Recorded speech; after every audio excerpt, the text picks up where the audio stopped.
Hello, hello, hello. How are you all today? I am so happy to be here. Hey, Kayloon, how are you? I'm actually really good today. Are you really? Yes. That is so good to hear. I'll be doing SSC and TK today, and then we'll be jumping into MMO coding a little bit later. So yeah. Yeah. Not gonna do that. So yeah, we're gonna have some fun today. Got a lot of stuff we're doing. So I've got a question.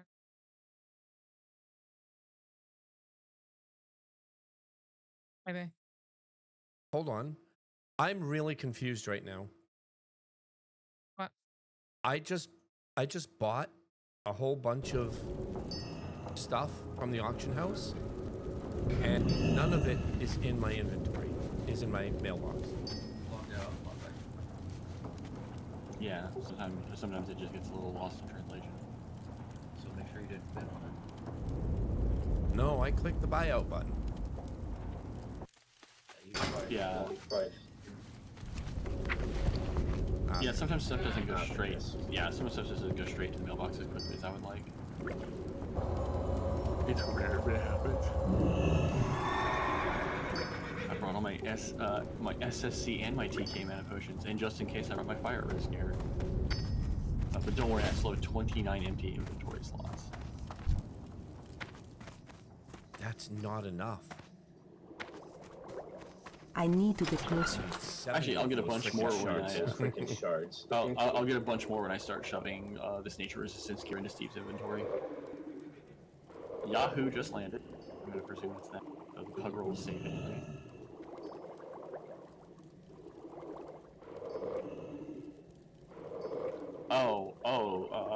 They're in Blight Club.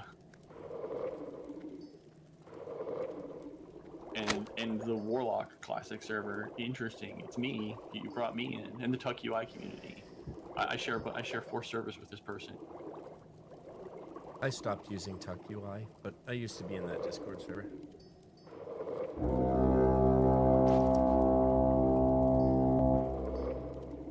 I think Dale's just trying to find a comfy AFK channel. He does it. He'll just sit in like raid group 2 and he'll raid sites. I'm not sure why.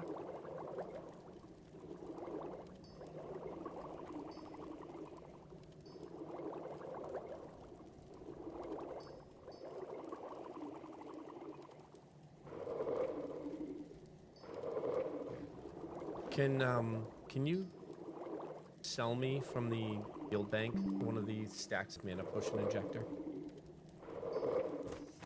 I still have 9 mana potions, but I'd like a stack. What would honestly be better would be to use actually, are you exalted with Cenarian Expedition? Not quite yet. I'm close. Okay, then I'll get you a mana potion injector.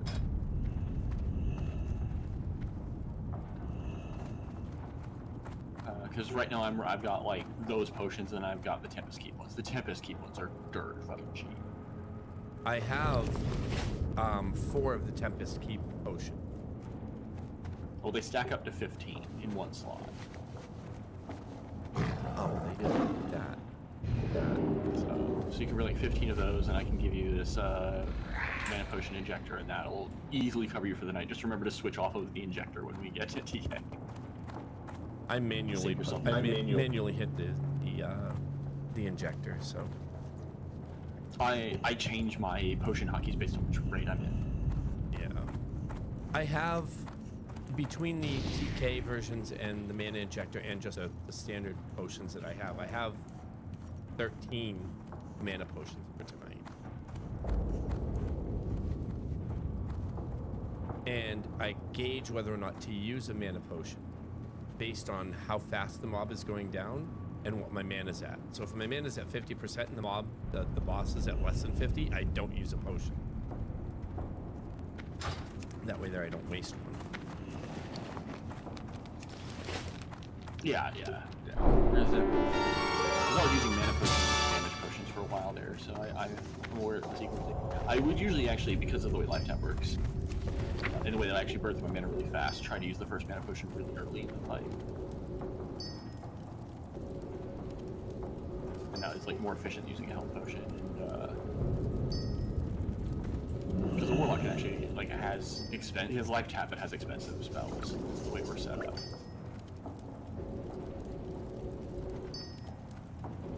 Oh, that reminds me. It's time to break glass. It's an emergency. I'm putting the demonic runes in my inventory.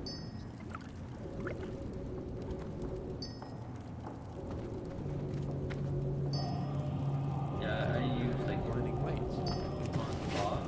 I use like 4 or 5 mana pots throughout the whole. Did you throughout coach the that whole fight. person into signing up for the raid? And like, No, I just sent them the invite. Okay. no, I gave them their role. I Just tell can't them cast it's that the yet. SSC sign up that's marked for today. Just ignore the I. It's them sign ups for both. And the SR sheets are in the SR sheet channel. It'd be confusing if they got the message from me at this point because they've already kind of. Oh, we have to SR. Yeah. Yeah, we have to SR tonight. We got like 4 pugs. The SR sheet for the SSC will be for both. It's 2 SR sheets. It's the sign up is for both. The SSC sign up for the raid is for both.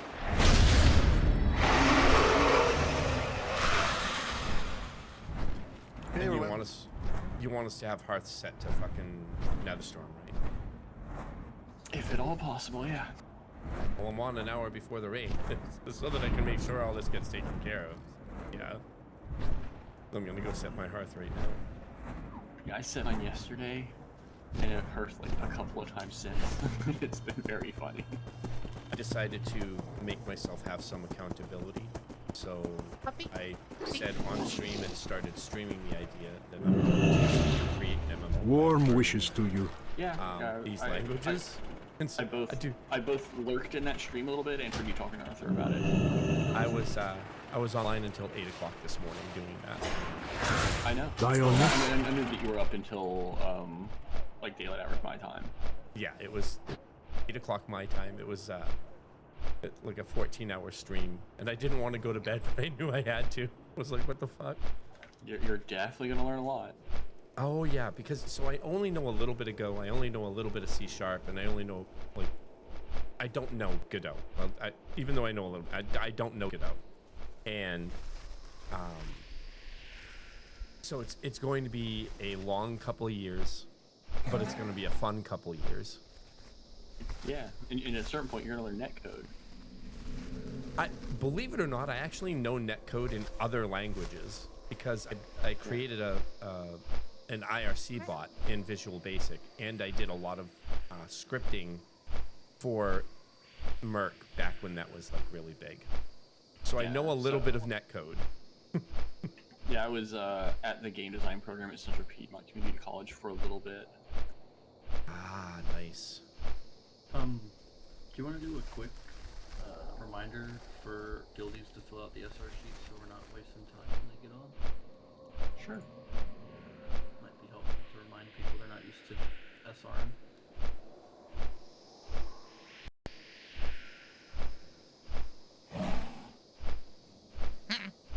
It's my boy.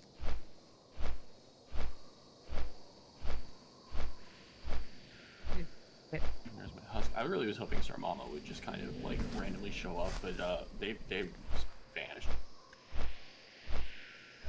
That's too bad. I liked Sir Mama. Yeah, I messaged them on Disc on my normal. On Anubis.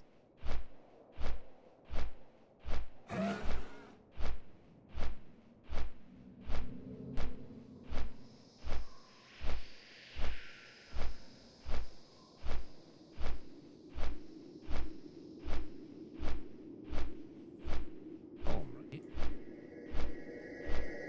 Give me that. Oh, No, what? check.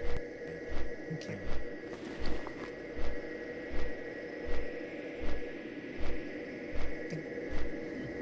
I need the carrot, the helm for carrots. For all I know, like someone just like has like a vacation week or whatever, and maybe said something and no one remembers or whatever. I'm not taking them off the active roster yet. Ooh, Sir Mama?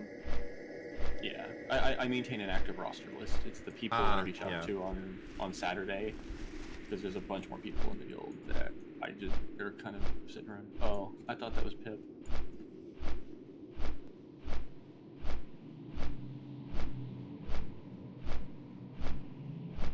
I'm Abdullah. No, you are Pip. Alright, so... I guess I'll reach out to her then.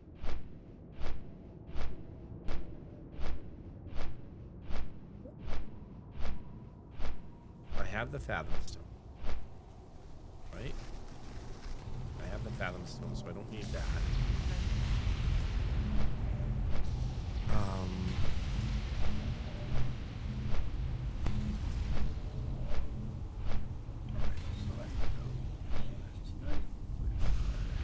So I don't need... I don't think I need anything from it.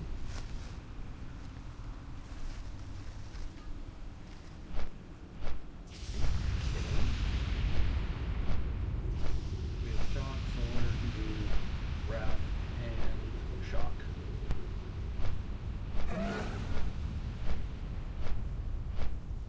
The gloves.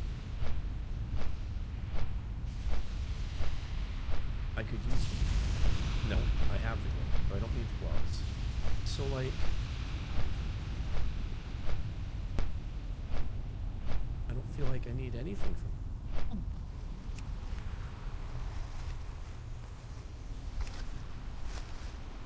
Yeah, yes. SC. And that's always my policy there for the offset. It's like, well, if there's no one on your items for your offspec, sure. Yeah. I can grab the Ring of Endless Coin. Like, I have nothing to reserve with Tempest Heat. But I'm already using I'm off-grid and sphere. around to do town, the Band of Chris. Eternity, for farm so I don't content really stuff, need it. So But I could investments use it because and that's it's better Voltron. for the Band of Eternity until the band. So, but I lose I 22 actually in. did her. So I can go ahead and soft reserve that. Boots of the Guardian, I can soft reserve.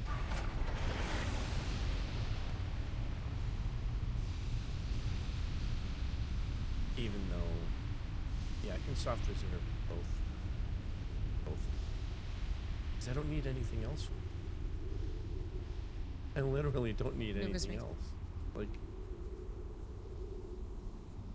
I have everything. One. If I go Right. phase 2, I could say that, but I mean, maybe to get the spell crit. No, because the icon is better. Yeah, so again, all I need is the ring and the boots. Boom.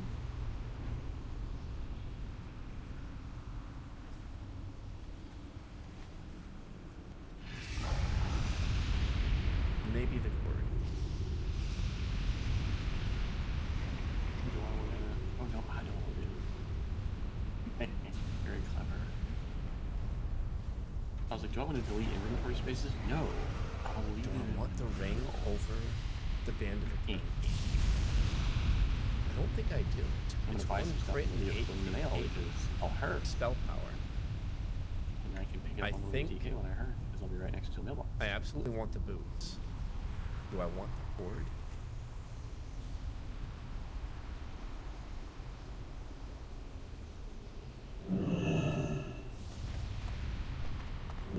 I need 15 primal Okay, fire to special. get that belt, right? And primal fire are like 20 gold a piece right now. Yeah, price. Something like that. I'm not sure of that. I'm gonna go buy them. I want you to make the belt for me.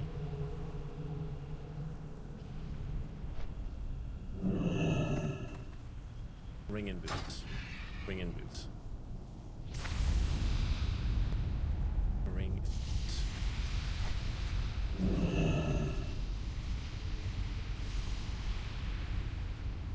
Order.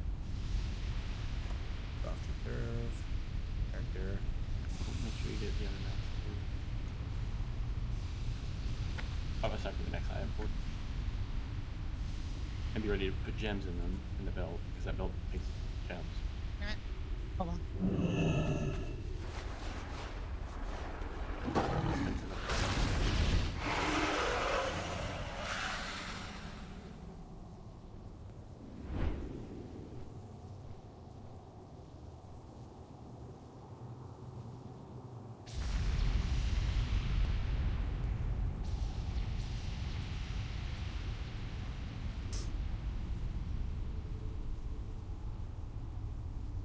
Do you need me to link the recipe or? Yeah, Kujit, I'm just finishing my my soft reserves right now. Oh, one fitting guild.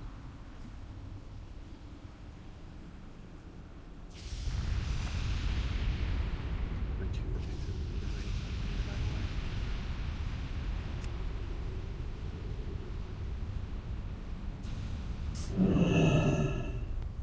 I have this. No, I want the cataclysm. Literally the gems should all be like 100 gold each. Not sure how much money you have to spend. I'm sitting on 1200 right now. I should be able. So in this case, I want the shoulder.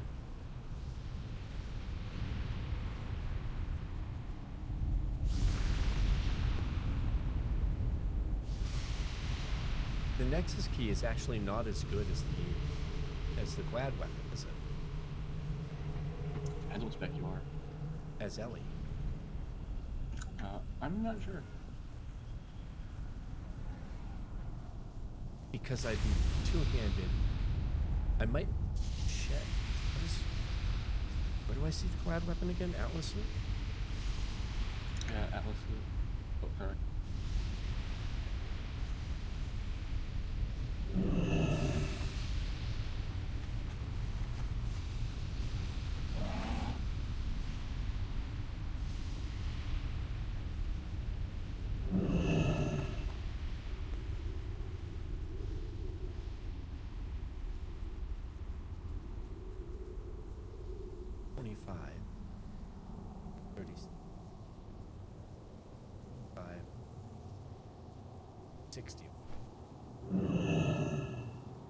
I lose 28 crit to get 25 spell power.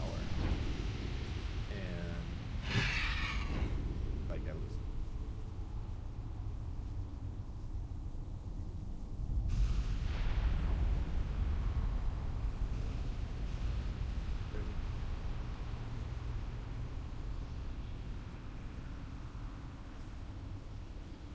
Technically, I want the Nexus. I'll be in. I'll be in. Should I be in Stormwind or should I be somewhere else? Oh, I'm heading back. You can just bring the mats to the raid as long as you bring the gems. All right. I'm heading back to that thing the long way just because it's revised. Okay. And I just didn't feel like teleporting my stuff to miss the keep. But I did set my hearth at Osmo Ranch. Can't. There's no wind here. Damn it. No, it's only Area 50. Area 52 or Stormspire. So ethereals or goblins. Stormspire is closer. Talk to me. Yeah, but for a slow flyer, Right back! Stormspire is closer. All right, so I was thinking like in a Pythagorean sort of way. I'm not sure what tactics is, but it's also yeah.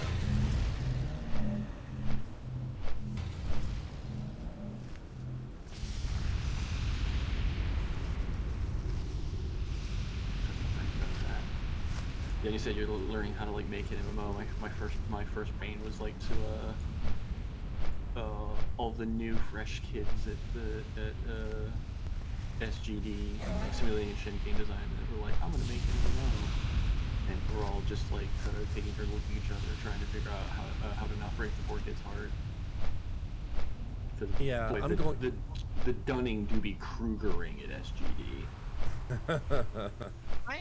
I'm going into this knowing that I'm gonna be like fucked. Oh Because yeah, it's like yeah. it's like the hardest thing to do. Yeah, it's not just like super hard, but there's all these barriers to entry.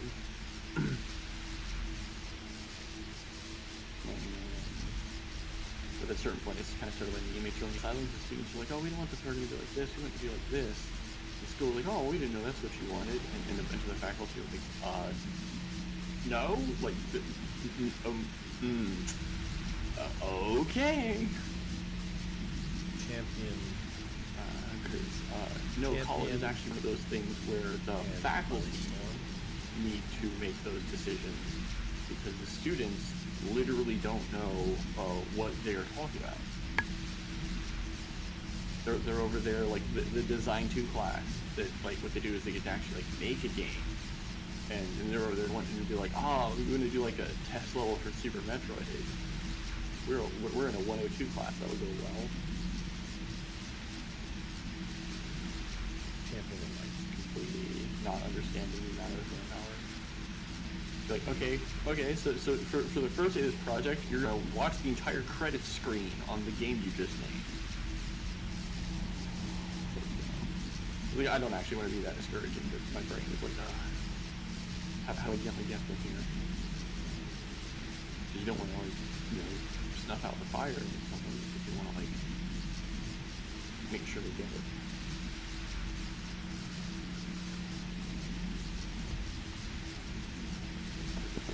Their expectations and hurt themselves.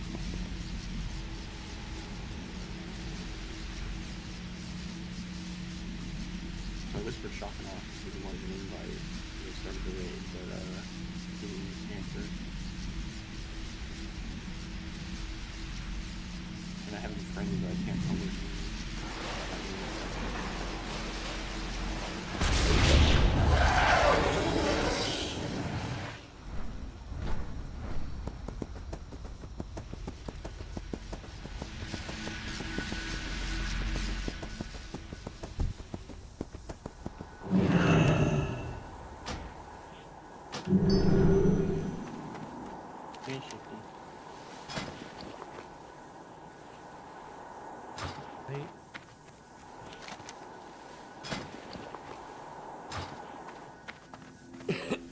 okay. Hard set. I also friended that hunter that you found, but they're not online right now apparently. But that's reasonable. It's 40 minutes till raid. And you have the nether vortex. Right? Yeah, I grabbed the chicken vortex. What's up? I just need the thread, the bolts of So, and the can you make the fire. bolts? Because I have so much nether weave. It also takes arcane dust. Okay. Can you link that so that I can see how much I need? What is it? And It's I can only make it if I'm in Shadrath, which I can do that. It's 6 nether weave and what? 4 arcane dust? It's 3 bolts of netherweave, which is like 18 netherweave. Okay. So basically 1 stack of nether weave per, so that's 4 stacks of nether weave. For 8 arcane dust. Hey, which person are you? I'm trying to count my ducks here. I know you're one of my pucks from this evening. I just don't know which character you were. Alright. Sorry about okay, the that helps. not paying You're attention to perfect. this.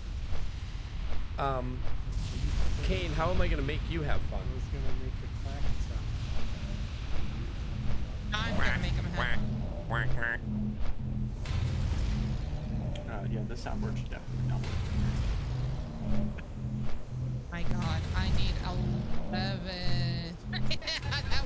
15 one minutes ago, point, yeah. because of his chosen hotkeys, Augur had a habit of like constantly activating the soundboard. Oh my god, I need And the 11 solution was, freaking at his request, to just delete his ability to use the corrosive soundboard. coolant. And I have 10. Although I'm actually not sure if he'll save money giving you the mats for the immutables. I mean, cryogenic. Yeah, right now it's a loss. But I already have all the netherweed. Yeah, that's true. Yeah, I guess that makes sense. I have more than enough nether. I have like 30 stacks on this character plus another 70 on and all. Like, I want to get rid of the stacks of netherweed. Well, you're gonna, for every bolt I make, you're gonna lose like 39 silver. Because I could just sell the netherweave on the auction house for cheaper. I mean, for more. Yeah. But... Shit. Sell it. I am going to make That's this like like that that's all like takes a time. gold loss per stack. I'm gonna make this cryogenic crusher that kills me. That I need one more cryogenic. So go make a cryogenic coolant. No, I don't. I ran out of the supplies to make it. Yeah, I literally stopped having my destruction potions crafted. Because it wasn't working out. Like, unless the person crafting it for you is doing really well, it just doesn't make sense.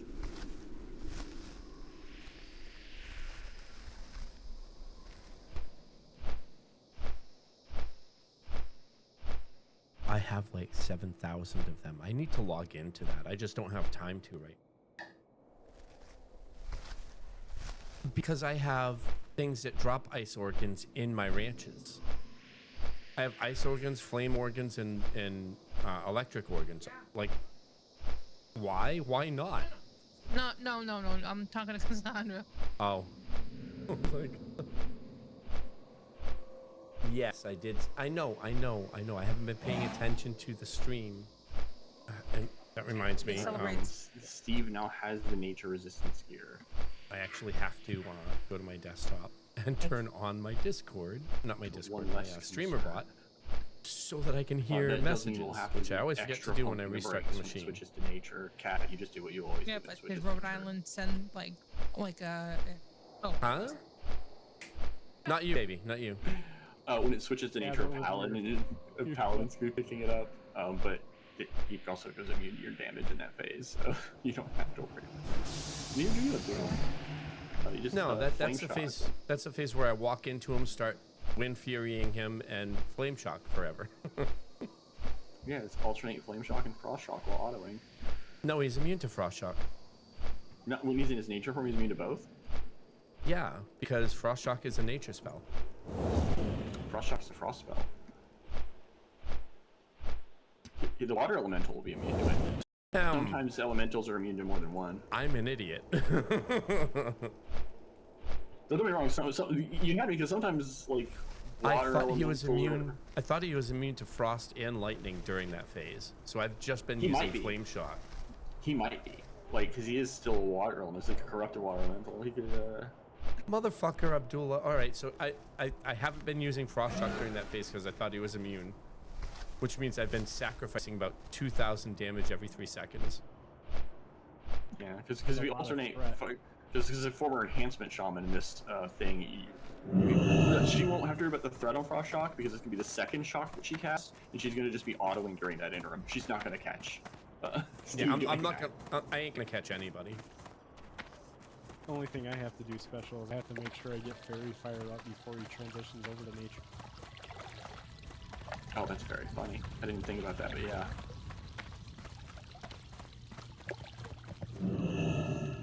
I might wind up needing a summon to the Serpent Shrine because my freaking hearth isn't in Shatrath anymore. Ah! It's all good. You got time? You got 30 minutes to fly there. Yeah, I know, but I'm in fucking Stormwind. Also, I'm back to chat. Alright. You're not useless. You use chain heat. Yeah, the other rad thing you can do in that phase is just throw out random bullshit chain heals. I could actually do that and help the healers who can do damage instead of heal during that phase. I'm gonna slap you out of the Ellie Shaman. Let's go around, and that's what I did, damn it. I haven't. I've been. Okay, as an Ellie Shaman, my goal is to do damage. So I'm in there stabbing it with my dagger. And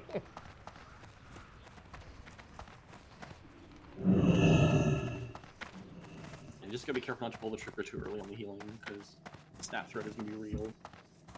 What can I do for you?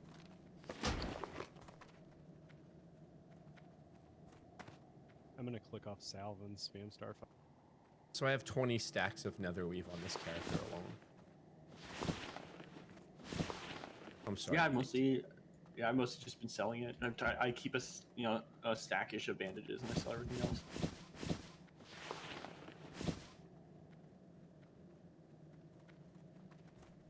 Chalk, are you here?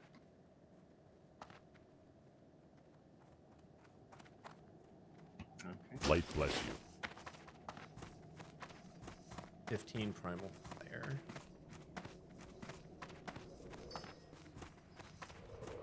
8 arcane dust, 15 primal fire. 2 threads I can get it. General damage. Tailoring.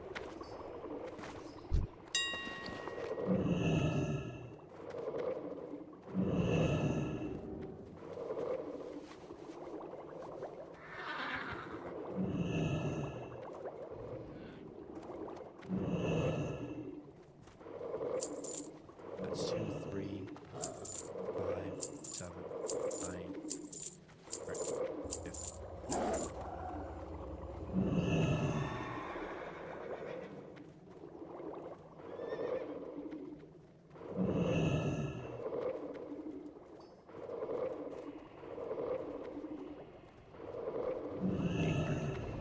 Look at that, I have a stack of 8 arcane dust right there. Oh, nice. Excellent. Yeah, take the dog out and visit some people real quick.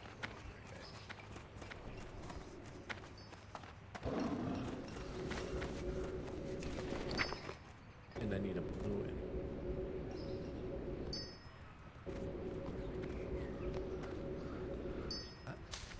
4, 6, 8. 14. Since I'm not making bolts, I'm gonna go ahead and go snap assist. You are taking bolts. I am making bolts? Yeah, I thought it was cheaper. I don't care. It was easier for me to just buy the other stuff. I forgot. Whatever. Rune thread I can buy from any tailor vendor, right? Yeah. So basically, if I'm storing part.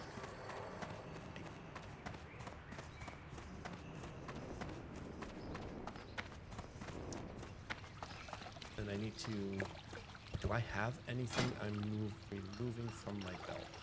No, so I can just get 2 red gems. Okay, just a second. Grab 2 red gems. Come on, you.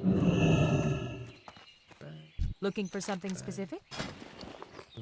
red. Safe Red. travels. And just go buy 2 red gems, because I don't think I can make the rubies that I need to right now. Yeah, I can make blood garnets, but I can't make the higher stuff yet. I'm not high enough level. I need to get that up there. Alright, so we're gonna have our belt of blasting. Can you enchant a belt of blasting? You can, right? Right? You can enchant it.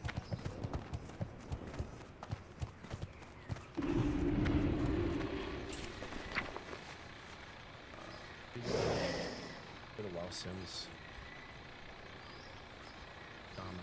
Here, the sim is outdated. Go to the new sim.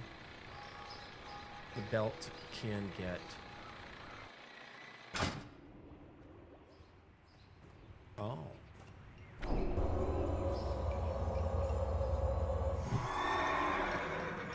Get spell crit.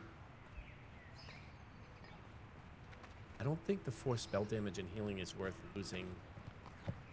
What is it for a red gem?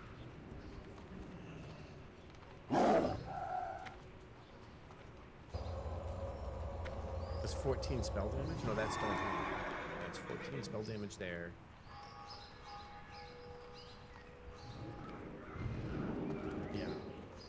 don't think.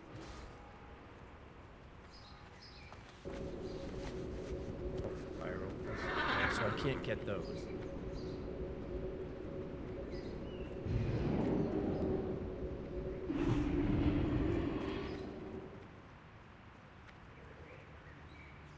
Potent noble topaz.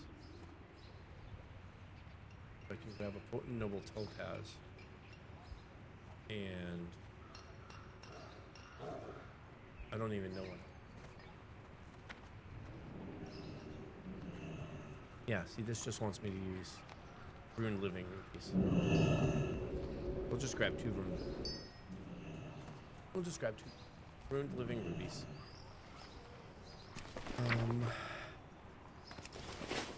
Oh, back to that. Yes,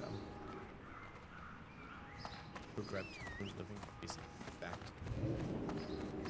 Go back to Shatreth.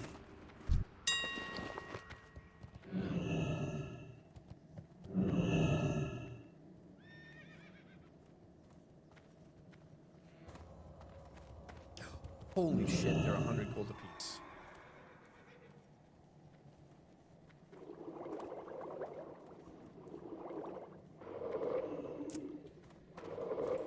Do I want to do that?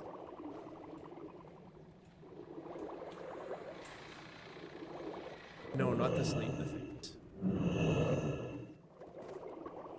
I mean, yeah, not this late in the phase. Do we have a jewel crafter that can cut ruined living ruby?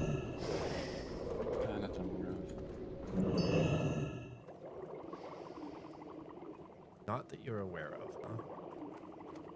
Yeah, we had like a jewel crafter who left the guild and haven't caught up to any. We do now. I wasn't gonna buy it because it's so late in the phase. The design was 300 gold. But ruined living rubies themselves are 100 gold apiece. So I'm like, I have the living rubies in my inventory, so I might as well buy it. Yeah. Oh, Chuck, are you back yet? He's not, but I am here.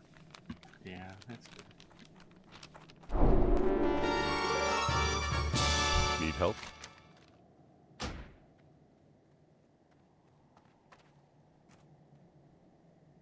Oh, BRB.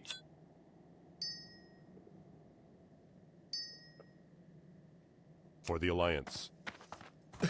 Alright, I'm on my way back to Shatreth. That spell isn't ready yet.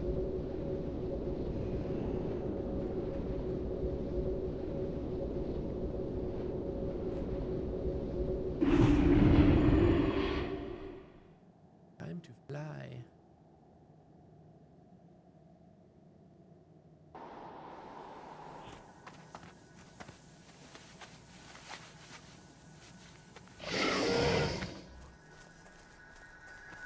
I'm gonna need to start doing more stuff out here. Oops. So that I can actually start making more money. Or here. On this account. Time is money, friend! So that I can freaking be prepped for Black Temple, and then when Wrath of the Lich King comes out. Black Temple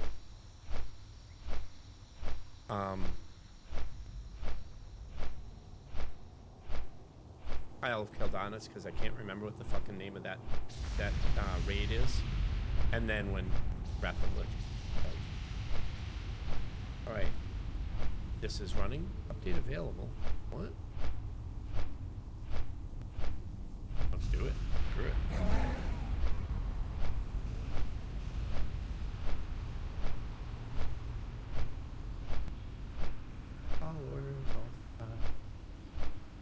Alright.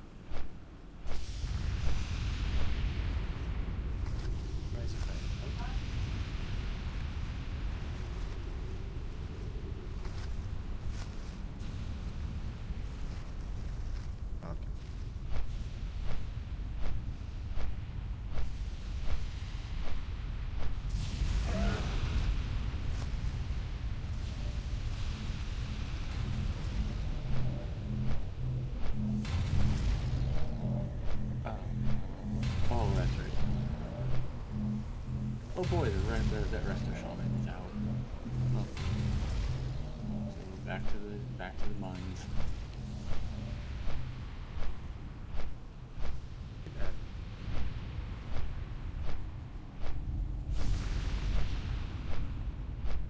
Baby, do you need me to log in? Do you need me to log into PalWorld so you can get your stuff? All right.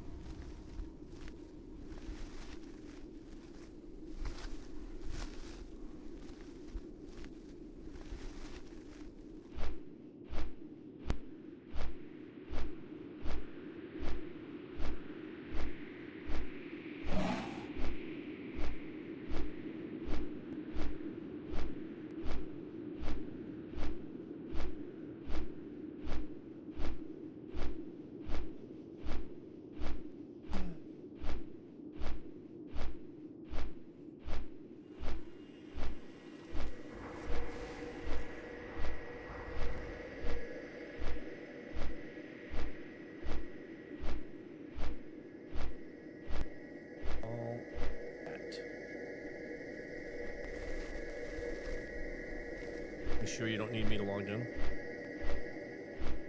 I've got to log in and verify my character. Ad starting in 50 seconds. We will be right back, folks.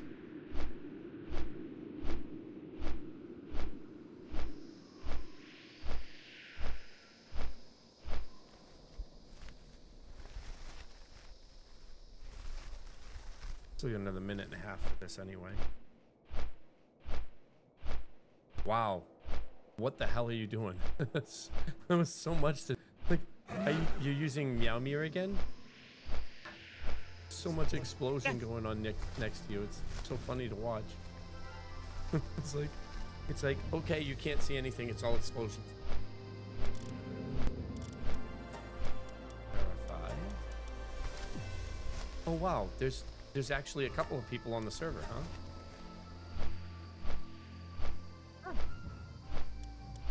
What is it? You, Kane, and Ragey?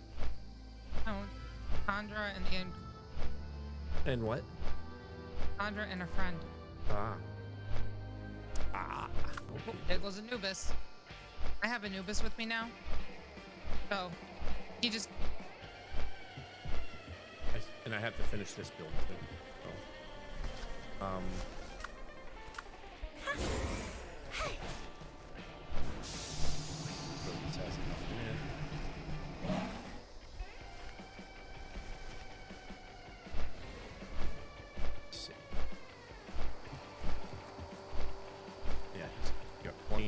That probably means that everywhere else it's all set. Oh, yes. Much dissatisfaction, huh? You sure you don't need any food or anything, my dear? What, baby? You sure you don't need any food or anything? Oh, I need tons of food. Give me food away, but I can make food.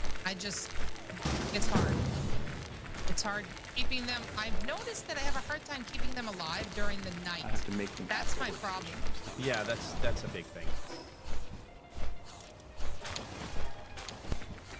That's always a big thing. Just want to get everything done before I go. I gotta go set that right in.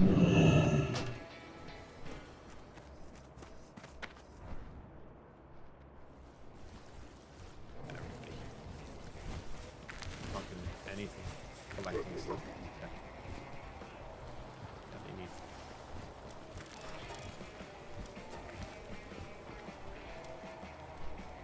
Yeah.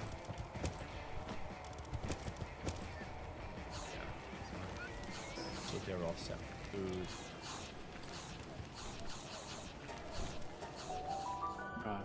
Did you hear me? Were you talking to me? Yeah, I said I have to make them at this workstation. I know. Yeah, I never like. Baby. I'm sorry, my wife talked over you. What? I have to make them at this workstation I'm at right now. Oh, okay. So I have to come over to you. Yeah. Where? Well, actually, I have to ask where you're at. A second.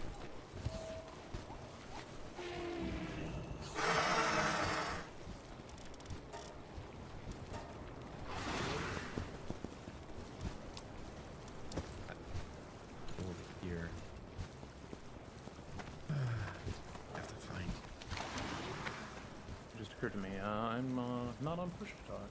Y'all probably heard me opening that lock. I did not. Oh, okay. Okay, I'm on my way. So, congrats. What's the new keyboard? It's a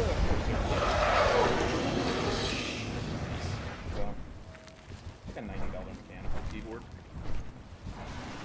I like Corsair. I don't like their keyboards because I'm partial to Razer keyboards, even though I can't stand their mice. But yeah, I like Corsair. I like the Corsair ones because they have the option for the silver switches, which are uneven. Yeah, I just got the reds. The other keyboard that I had was a Corsair, and it's very nice.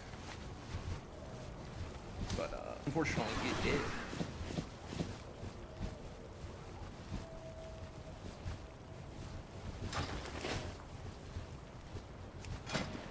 But also, this one is very pretty. That should be everything, right? Yeah, pretty sure.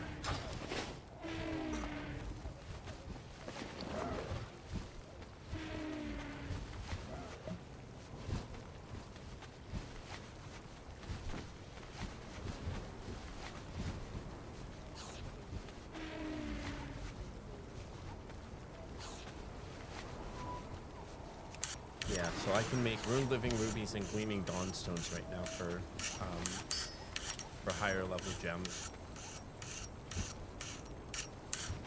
Welcome, Crispin. How's it going, guys? You now have your role, so you should be able to see the SR channels. Well, the SR channel. The two sheets are in the same channel. It's one for each raid. I'm locking each of them at the start of each. Baby, get to my old base. I can't take the time to go and find you and drop the stuff off. Get to my old base so I can give you the stuff.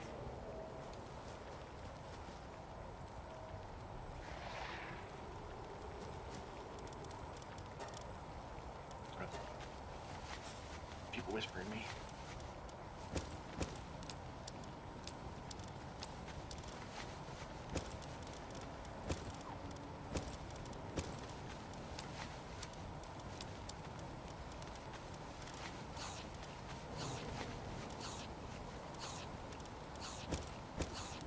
SSC or TK first?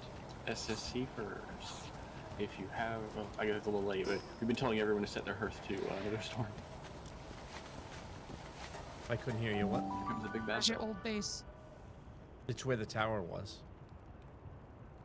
Do you not remember? And there goes on the No, I've option. never. All right, hold on a minute. I'll tell you the exact words. I wouldn't do that to, I guess technically my oldest friend in the 5 guild. negative by, 525. Years known. Even though it's been southeast of the windswept island watchtower. during on and then. I've technically known you for significantly longer than I've known Beth, so.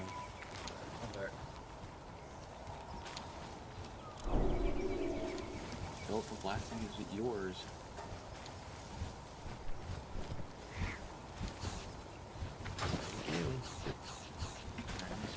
Way up to the wet Hold on, place. I'll be right there. Go as fast as I can. I'm at stone, so I can put something. Thanks for coming, Kristen. Kristen. Yeah, I appreciate you. You were a nice last minute pick. Someone dipped out on us. Yeah, no problem. I was actually supposed to run my Shava Priest last night with my main raid because people had backed out, and then shit hit the fan. I had to go back on my Holy Paladin, and so I'm all like consumed up and ready. I'm like, fuck, I need to raid. Yeah. Well, we're running both of them. You're gonna be a nice added piece. Iron Affliction. We have a gesture lock. We usually have 3 warlocks, but not this evening. But we should be able to rank each other's things pretty well.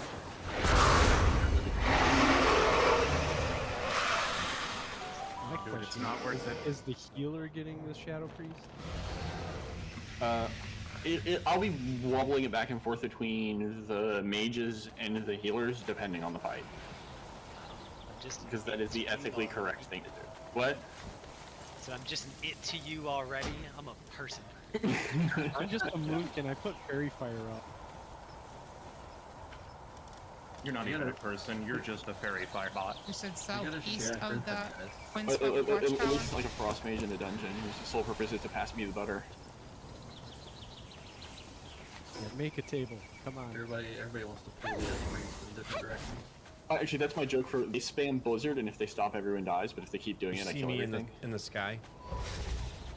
There's so many mages that come in there with improved blizzard and then stop blizzarding at a certain point in the pull. Like they think that that's okay, and then everyone dies. Oh, there you are. It's very fun. No, if you're running low on mana, you at least cast rank 1. You don't stop casting Blizzard. Yeah, they haven't figured out that their job is to apply slow, not DPS. They're like, I rolled mage. That means I'm big dick AoE DPS. And that would have been There's true. in 2,000 Classic. something food right there. Oh, Yif, you know what occurs to me? I maybe go. didn't Okay. say this to you directly, but we'll probably be having you as like the third tank when it's necessary, because All right. It was just that is the situation we're in tonight. I can't see them alive at night. Yeah. So what you need to do is you need to get them so they're making the food during the day, and then you have more than enough food at night. That's what you need to do. It's not Yeah, me. I'm trying. There's how you I got do it. 2 out of my 4 bases for a point where I can do that. I have Druid power. Last night I just logged off before I could. Yeah. Yeah. Give everybody the- to buff anything else. You need to get your microphone There's some closer help to with your your mana mouth problem because you there. keep cutting out. Sorry. It's not your fault. It's just, the way you talk. Not sure exactly how I'm gonna do these groups. It's can't exactly get it perfect, but it'll be a lot of synergies and just which ones to make.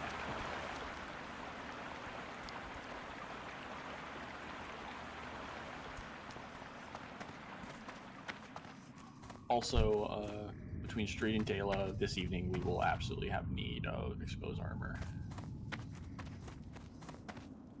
I know we have Rodent and Bonk, but I thought there was a way to like stop people from playing with Valley Power. maybe I have to do it. Yeah, you can't lock it in the other repeater. Lock that for me, please. Where's the lock button?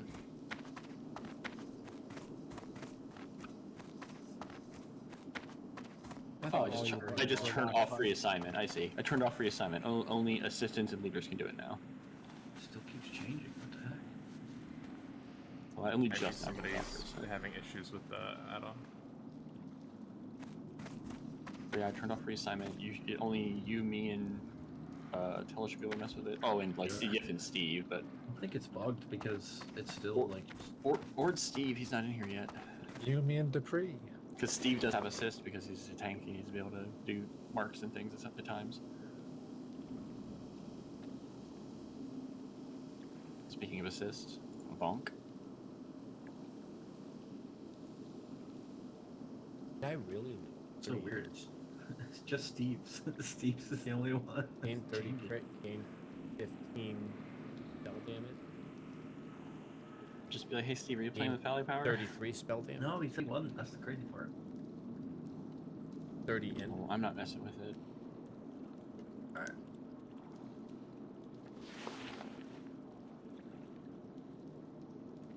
Here's my girl. Oh, someone beat you to yes, beat you to the punch. Of course I did. Admitted that Present wasn't and paying attention. I was making. I was one of those things. Hopefully there won't be too much weight on my calling this evening. I am a bit sleep deprived. You got 15 minutes. Go put on some coffee.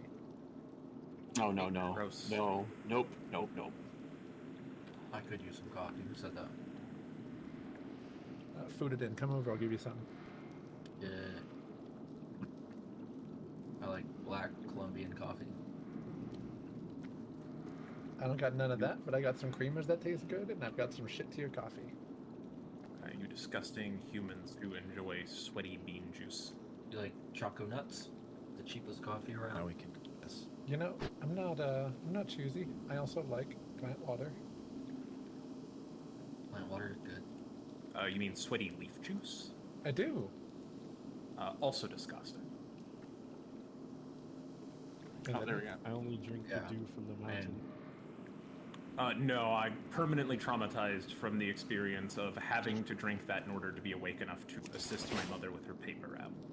Before you jump to conclusions about sweaty leaf juice, you can also describe beer in that exact same way. You see, the funny thing is, beer's the worst of them. You're kind of blowing out your mic. Good. I don't know what you're talking about. A triple IPA is heaven. You. At least that's what I hear. I like my taste buds. Yeah. I was gonna say, I can drink cat piss straight from the tap. Why get it bottled?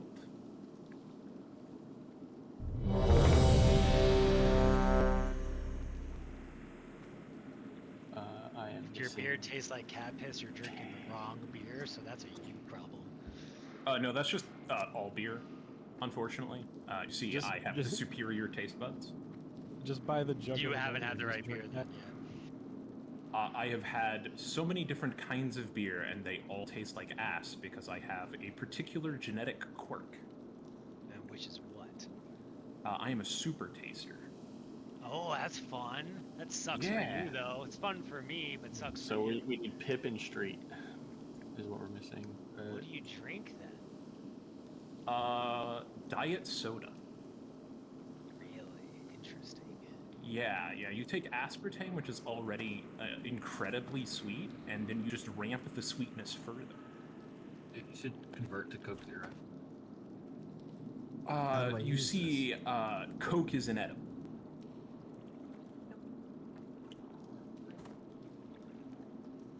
How do I do? You just say you drink a Diet Coke. I'm confused. No, I drink don't diet remember sodas. how to do it. I do not consume Coke because it has a bitter aftertaste, which is 1,000 times worse when you're a super taster, because that's the thing you're most sensitive to. You're a super taster? Yep. So I get to taste chemicals that nobody else can, and I get to taste things way stronger than everybody else. What do you eat for, like, everyday food? So I have like a broad diet, you know. I like a lot of savory dishes. So, you know, like casseroles are nice. A good steak is really good. And I get more out of that than most people because I'm, you know, a lot more sensitive to little tastes. I can pick out, you know, all the little different seasonings that I use in a dish. Is that considered Afrid or is that something else? What, super tasting? Yeah, you ever heard of Afrid? Afrid is... I've heard of it. Shit. I'm trying to place... It's like, it's kind of like a food intake disorder, but, I mean, you could consider it a superpower because it's very, like... Oh, you mean ARFID? Is that what it is? ARFID? Yeah, no, that's my girlfriend, where she has, like, issues with, like, texture and stuff. But, no, I just, there are particular tastes I can't handle, so I'm like, bad with spicy foods and bitter foods. Does anyone happen to have, a living ruby and 2 yellow gems on them? I've got a living ruby you can have. Trade tiger. I forgot to gem my freaking chest. I just posted the missing SRs if you're still trying to get your stuff together. Oh shit, we're sorry. Yeah, we got a lot of things tonight.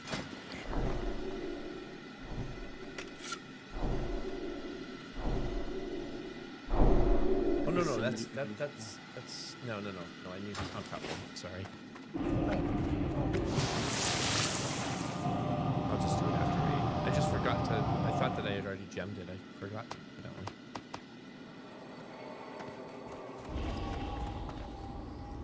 And I don't have enough time to go back and like get someone back. So. Yep, It's too far away. So I sent her a message, be like, "You're Shadow today," and then another message like, "No, you're not Shadow today," and probably suck. So basically, not you guys though. You guys actually showed up. The other guy told me about 20 minutes ago that he was going to be coming. Street and Pip, they're both in communication. Pip is probably just logging in now, and then Street's at 8. Are we good to ready, check, and clear trash, or you want to hold off? It depends on how likely you think people are going to SR things that drop from trash.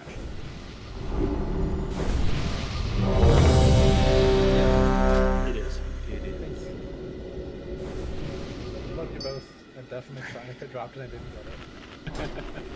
There's street. A bit messy tears. Like, most people want to clear trash. Yeah, I don't think there's a bunch of trash drops in here, so we don't really have a reason to wait for people's SRs. Prioritize getting your SRs in over helping us clear trash. We can do it off. Oh yeah, they're really nice and melee neck. Yeah. If you want that melee neck, brush it. My right hand is rearranging groups at the moment because yeah, it's a weird comp. It's not a bad comp. We got a lot of synergies. It's just a weird comp. I think you might have passed me one of the mages. And then Pip is going to end up somewhere.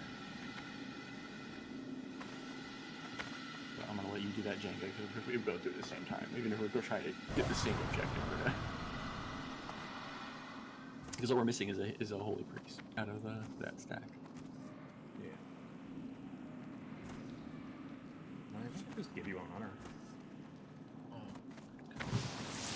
Yeah. Either way. The Shadow Priest is going to be feeding the mages for now. Because that is ethical. It'll be rotating though. That just means that I'm going to ignore this option for my innovate.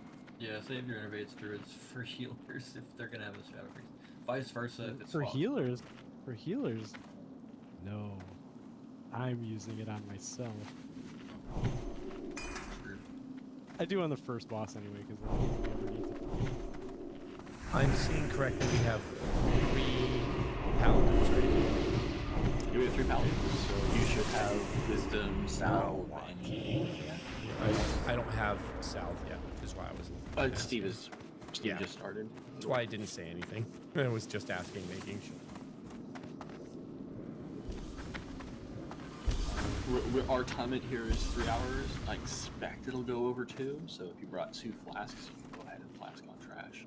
It will be reasonable to do so. Yeah, we're there she is.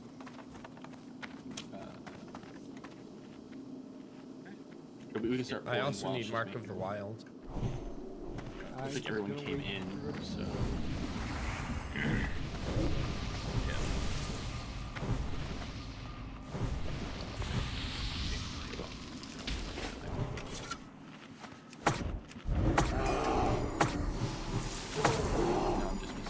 That's still recharging.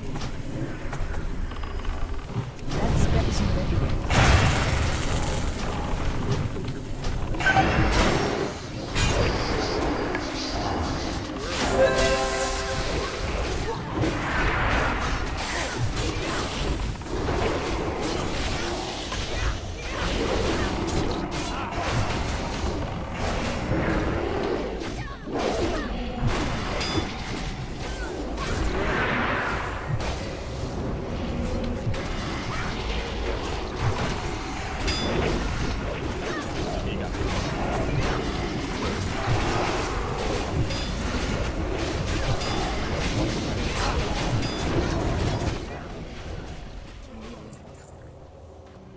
I didn't wait 15 seconds before I cast Chain Lightning. New controller. Yeah. Or new keyboard, rather. Who do? I don't know if anyone's told you, but you're on your duty. Yep. Yeah, you're on physical DPS totem duty period. You know the drill. Yeah, I'm doing injury and strength. We did have 5 shamans for a second there, but that did not work out.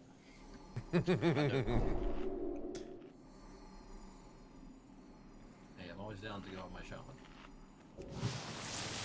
Yeah, you just have to find someone to replace yourself. Yeah, that's fair. You have to recruit your replacement, and they have to be reasonably well geared enough that I'm not pissed off. Run, run, run! It's bigger than it looks. The puddle is bigger than it looks. Keep I could definitely do that. I just can't promise they're gonna do Right. Sorry about dying. Can I get a rebuff, please? Need salve and pin. Please loot all the big guys. I can't cast that yet. And do not skin them with your herbalism unless you are the guy. Can I get Augur, salve, let please? me know. Steve. Let me know if you want me to pick up the loot. Oh, that would be wonderful. Alright, I guess I won't use salve. Alright. Oh, do you have herbalism now too? Bye, Steve. Hello, John.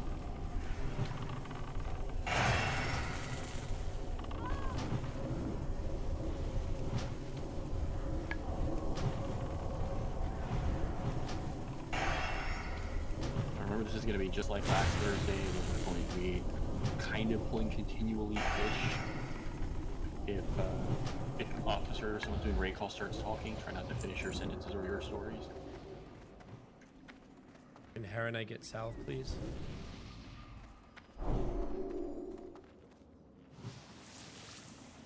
Thank you. That's still recharging. Oh, okay, it was a miss. I'm bad. Oh, shit. I think we can do it. We definitely have to.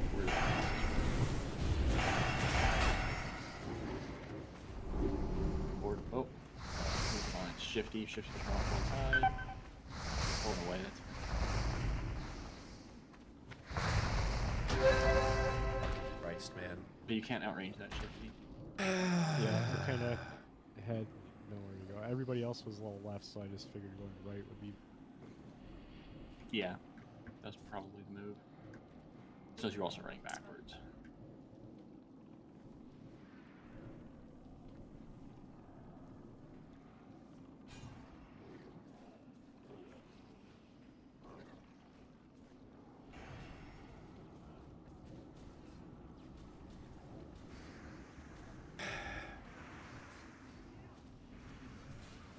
I'm having a great Looks night. like this is not gonna end well. Yeah, unfortunately, Okay, Steve, it's see down that. by the time we got the Colossus down. We got the worst possible. I go to B-res out of spawn. math for res protection.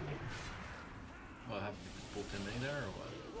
Yeah, so yeah, the Colossus was a little too close, and so social aggroed.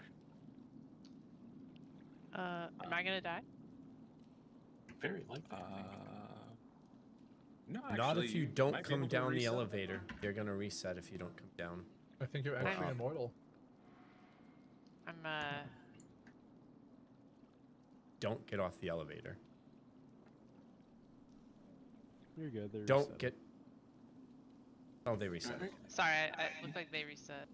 Well, the good Yeah, news I is we didn't did see actually them technically disappear. kill a trash back there. Yeah, I didn't see them disappear, so I thought you get off. All the ragers were still there. Yeah, exactly, Bonk. Ronak, are you not SR anything? Did I miss you saying something?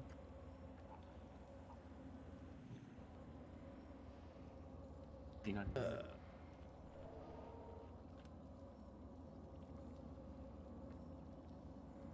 It looks like he's deaf mute.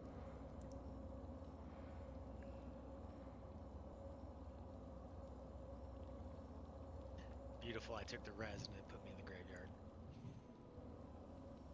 A small indie company. Multi-dollar game. So my wife is actually explaining how to play PalWorld to my daughter. It's funny.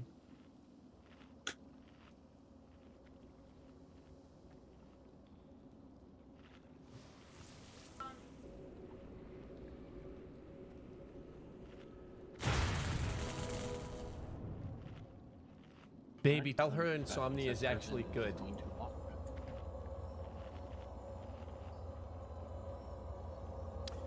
We're pals.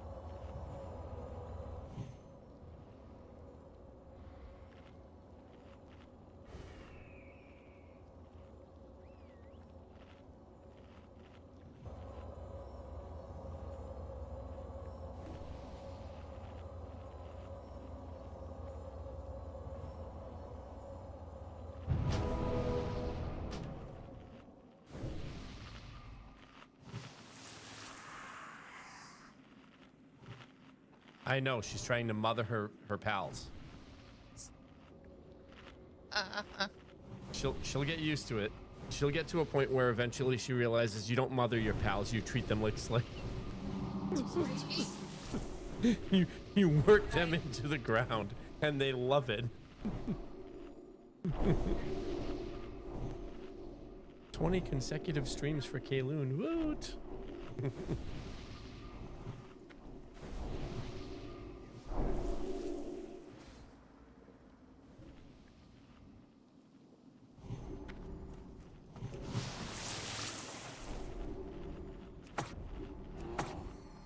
Congrats, Kane.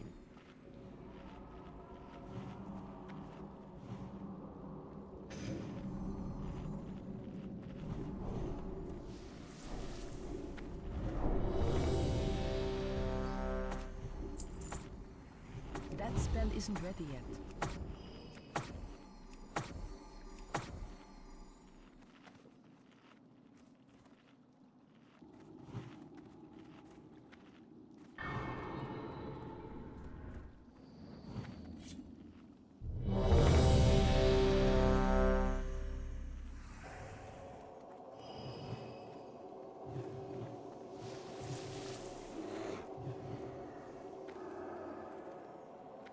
Oh, did we end up giving you like 60 total? I'm very full, but thank you. I was grabbing 80, but I ended up being like 2. Because, like, as soon as I started trying to.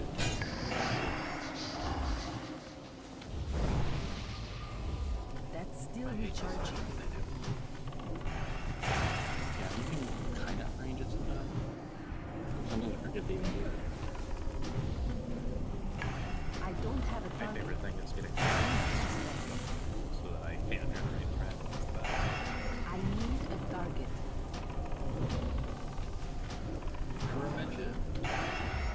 That's still recharging.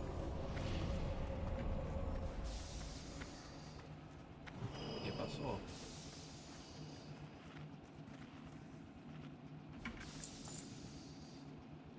All right. The raid is locked for SSC, and everything is imported. You can exclamation point SR. You can whisper that to Low Felru, the raid leader. You'll see if your SRs are correct. If you have any corrections you want to make, or are you just like, oh no, actually I want to do this, just let me know as quickly as possible. Once we start pulling bosses, I won't be able to ethically do that for you anymore. Steve is requesting that you coach him. He knows what to do, but he still wants to coach him. Alright, okay, so we gave Steve the res set, right? Yep, he has the set. Okay, so basically, at the when he gets to enough damage for me to be worried about dying, I'm gonna pull him out. As soon as he resets and goes nature, he'll summon a bunch of ads. That's when you want to judge and get his aggro, and then you just tank him basically where he is. And definitely help you with spare elementals as we go through. DPS, it's going to be very important here. During nature phase, we are going to have a pally tanking that. He is not going to have good snap threat. You need to control your DPS. Oh. And 1 second, I have to change it. That's all. Because someone did make a mistake. Why don't I ask you guys to check that?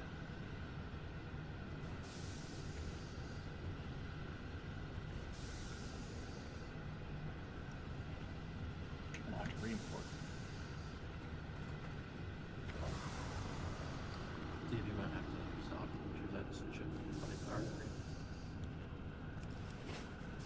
And if me, I think needs a stop. All right. Re-whisper me, Andy. Yeah. To make sure you got what you're supposed to have. Maybe the exclamation point is on. Do we only have 2 locks today? Yeah, we only have 2 locks. Okay. Defy could not make it, so we don't have the 3 Hellstone green. Yep.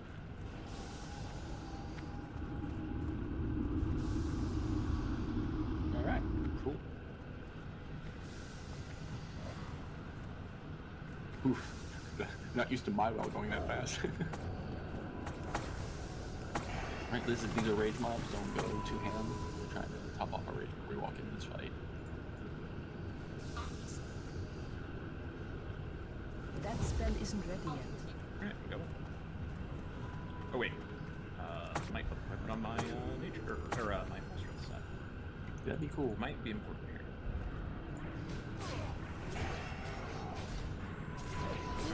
Now.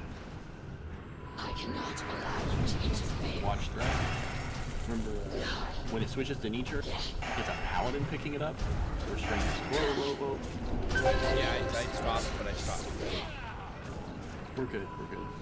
He didn't move. We're two groups.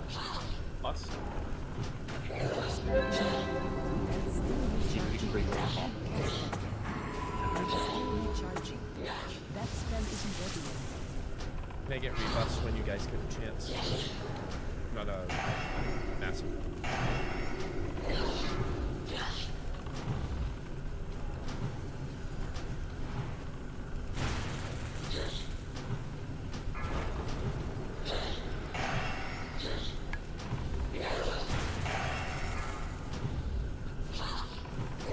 In good position.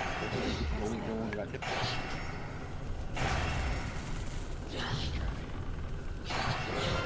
That spell isn't ready yet. Alright, we're gonna make the transition. Everyone pump the brakes, stop all damage. Another power stop. Give them time. Just like focus on accurately.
There it is.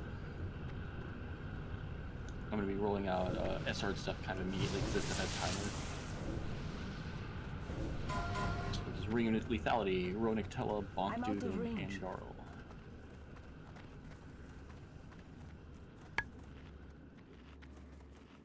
Grats Bonk.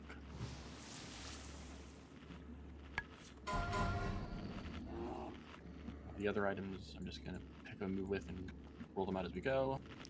Grats Bonk. Yeah, well earned. Can Hera and I get gift and arcane int, please?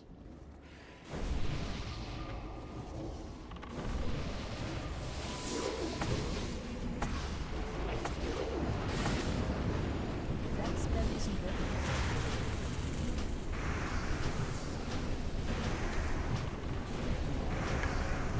I can't cast it. I don't have a target. That's still recharging.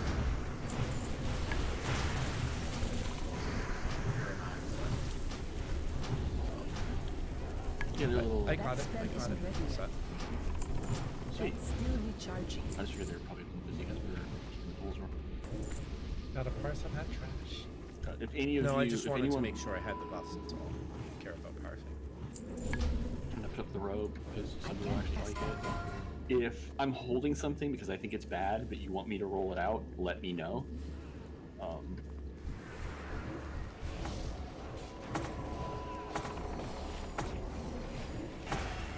Somebody got SRs open.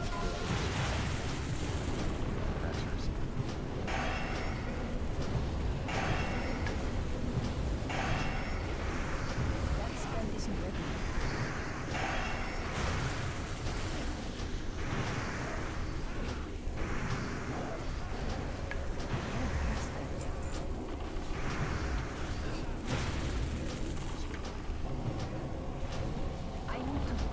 easy transition. We have people that have Hearthstones in Neverstorm. We have people with alt Hardcat Neverstorm. Oh, thank good. You found me and made it easy. And so we're gonna try to do that as quickly as possible after Vosh.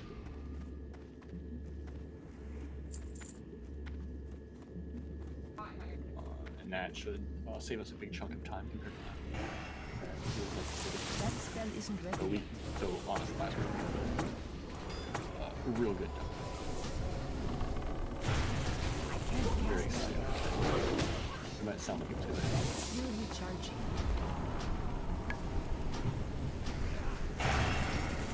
And here I was thinking you were just excited for Dead Egg.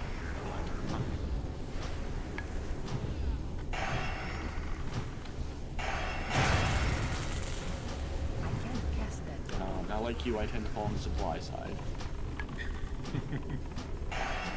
That's still recharging. Supply side sucks.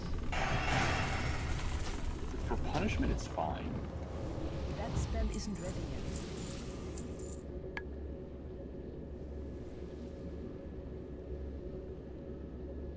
I love how she's explaining to my daughter how to play the game instead of letting her just figure it out.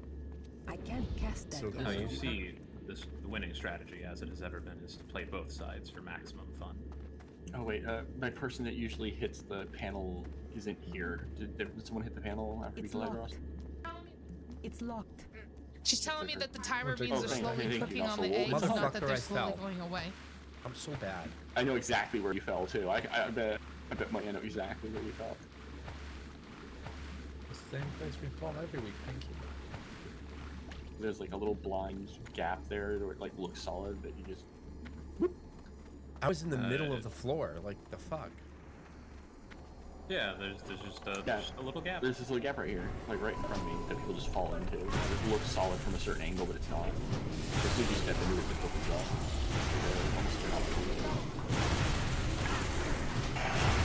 The point is, you didn't actually die in the fall. A lot of people fall into the water. Wait, you guys are playing. Yeah, with one fire of, there? one of the fish started attacking Steve for some reason. I was like, We what can the pull hell? the Colossus from here, so they don't have to deal with it later. It won't reach anything else. We can completely skip that Colossus if you guys want to. We usually do, yeah. No, we don't.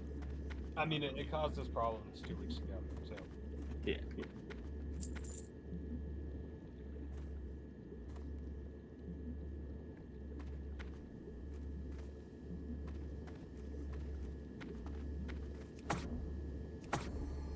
My range isn't good enough. No, it's like a stupid hunter trick, I believe, if I'm not mistaken. That's still No, recharging. there's another trick. Oh, whoa. Oh, okay, that's good. Yeah, you got it. Got it. Pulling the Colossus, guys. We got pulling Colossus there and turn around. Don't let the bear die. PvP skills continue to win. Yep, I was just about to say, I need you alive because I hold my rating. You did it, you infected me with PvP. Pretty proud. Always. You can outrange the Sporkway. It's too far away. Kind of are always proud, are you?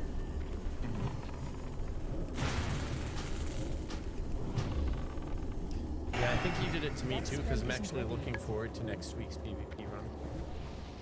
That's still recharging. I don't like that. PvP is actually quite fun. It's just a lot of people get like very in their head about it, and hopefully.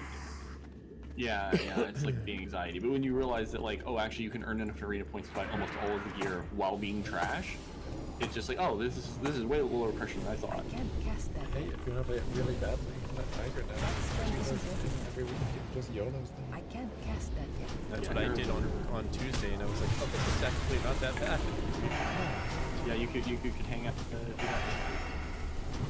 That spell isn't ready yet. I would recommend doing it when you're playing the actually are just having fun. Oh, no, I'm not having that much fun. When you reset your rating, yeah, you lose all games you play that week. Don't do it at night. I don't have a target. 40.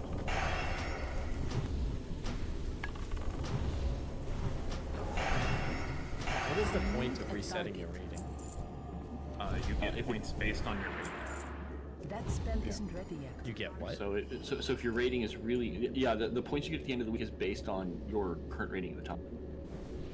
So like if you have like 1,700 points, you get more than if your rating is like 1,100. Oh, so if like.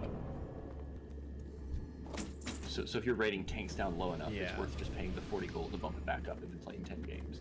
Yeah. You'll probably have Basically, if you go below 1,400 points, you should reset if you have the gold. Because You should reset at even the like start if you of- lose straight 10, you're usually staying above 1,400. Reset at the start of the week now. That's good.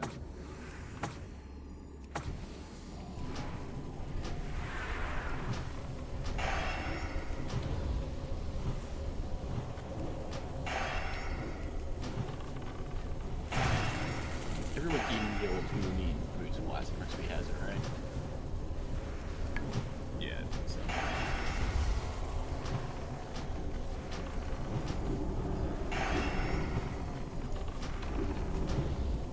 I don't have a target.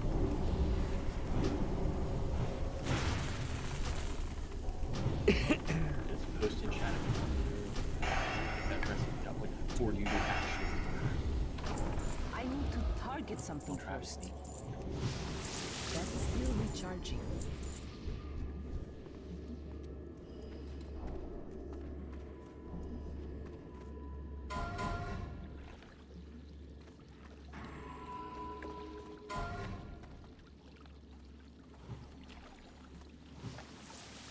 Alright, healers, you know what to do. Where would you like me here? Shadow Priest. on my bad street. I forgot. Go, don't start fishing yet.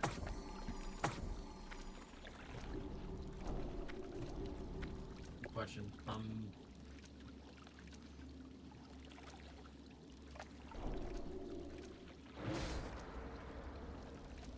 Where do we? Yeah, I can be on that side of this. I'm usually on this side because of the other stuff, but I can be like on that side for it. It's fine.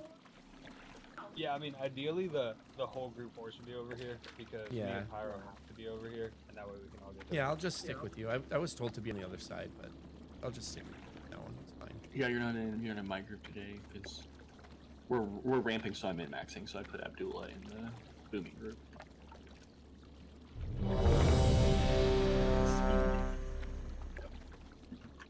Did you just say Abdullah's better than me? Currently, he does more damage than you. Yes. I know I asked the question, but then I did not listen to the answer. Where am I supposed to be? Follow group 4. Yes, follow group 4. Got it. Where the skull is.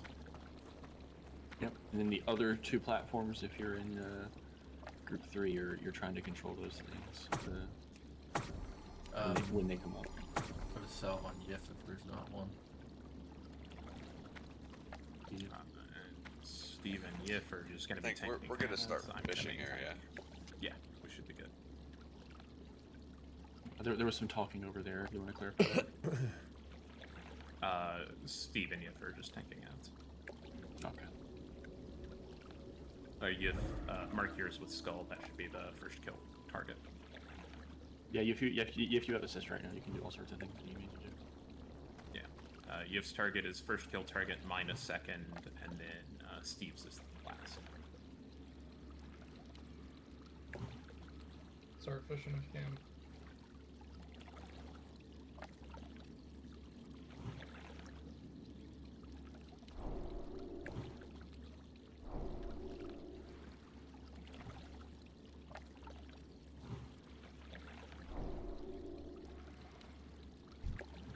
All right, it's 1-1. Lost.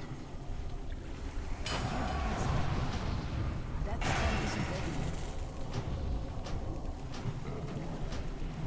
That's still recharging. I can't cast that yet. That's still recharging.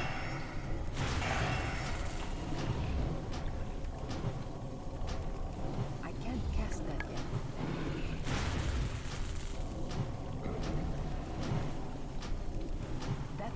isn't ready yet.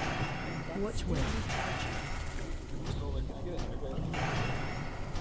Did it That go spell isn't ready counterclockwise? yet. Remember, you can DPS too. Pop it.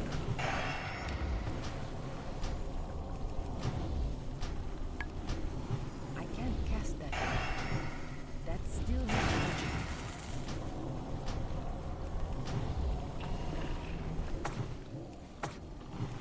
That spell isn't ready yet. I can't cast that yet.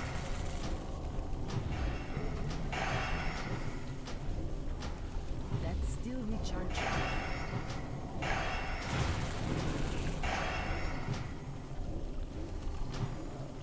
That spell isn't ready yet.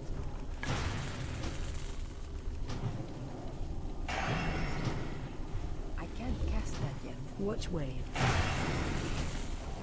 It's gonna be nice to give us one more spin. Counterclockwise. That spell isn't ready yet.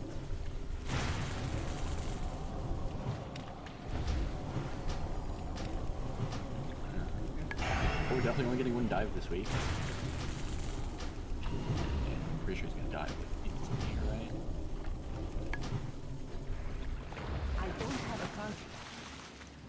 I need to target something first. I Remember can't the attack Guardians them. are the priority once the turret is established. Don't stand in the ambusher, hold the car idea. That's still recharging. I need a target. I can't cast that yet. That spell isn't ready. I need to target something first.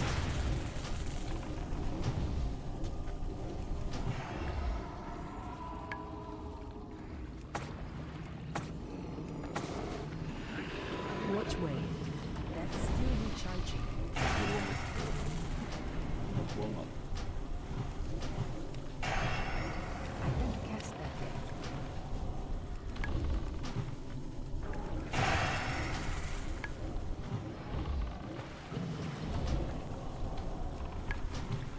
That spell isn't ready.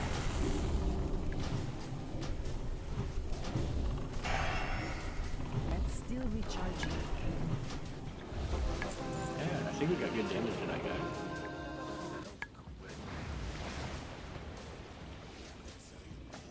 Are we skipping water or no? Yes, we are doing the waters. Alright, everybody obviously just be careful. Did we kill the guy that Pat's here? Is that what we Yeah, pulled it's him? dead. Not gonna worry about it. Nice. Okay, let's go. Be careful anyways, though. Anything could happen. Keep your peepers peeled, guys. Damn, hero. Sorry, dude. I guess I gotta antagonize you more often, huh? Dude, you forget I just didn't got mean to freaking make an you, upgrade, bro. a huge upgrade. Also, RNG is a covering conspiracy. I had 0 issues with mana because of the setup we have right now. Like, I was constantly just spamming. I was at like 60% mana of the fight, so. Yeah, it's sort of a kiss curse thing where you're not getting the 5% crit, but you're getting a lot of mana. You got your blue parse. Did I blue parse? Rad. Yeah.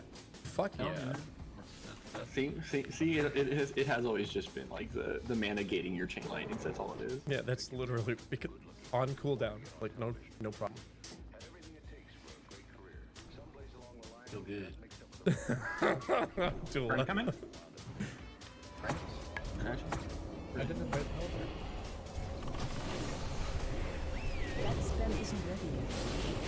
That's still recharging. And what's interesting is strength. The Libram of Absolute Truth. Person in the chat. I can't cast that yet. They are.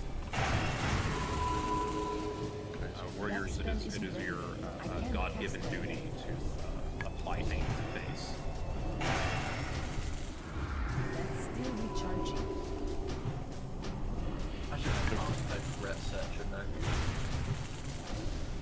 Alright, Andy, that means I'm rolling out boots. I mean, if you can build one. That spell isn't ready yet. Though, remind me to ask you for the cat's upgrade to my boots, the enchant. I don't remember what the full name is, but... Oh, that's a Dissa. Yeah, this is gonna do that one. We will be back in made 2.5 the effort to minutes, get rich and folks. bought that one. That one's expensive on the auction house. No, I Alright, bought both alright, of them sure. for like 600 gold each. Hey, Odessa. Can I get a kitty cat enchant for a tiger? Yeah, most definitely. But yeah, they're like 4K now. I bought them each for like 600 gold. Good lord. I'm glad you stuck around. I would have bought more, honestly. I thought Quick, they start charging gold. Oh no, the real money is in the goose. You want to tell the pugs the story? You may announce me. That's fuck yeah. Alright, pump your, hold your AoE a little bit. Alright, get it back going. Big heals on the tanks, I believe in you guys. We have done this by accident before, it was okay-ish. That's still recharging. Kill the Depth Seers? They're prime cover. Solstice, when you swap into there. Yep. Should be Time for my vaporizer on this.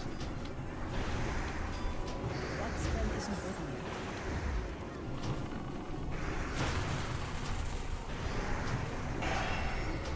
No, I blue Always burst, not the purple. reason we don't Let's pull do these that. on one I blue burst. the only reason we don't do this every time. It feels Which was a blue parse, not a purple. I can't cast that yet. I need to target something first.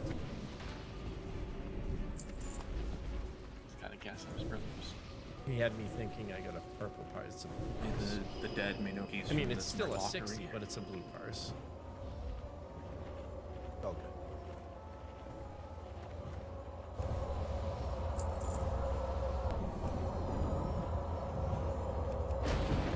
Oh, you've already got like a good tank one, right?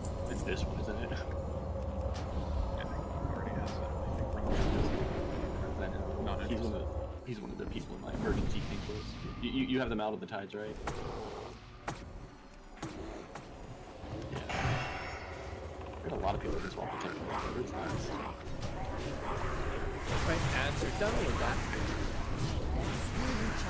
I'm looking forward to getting back to developing my MMOs.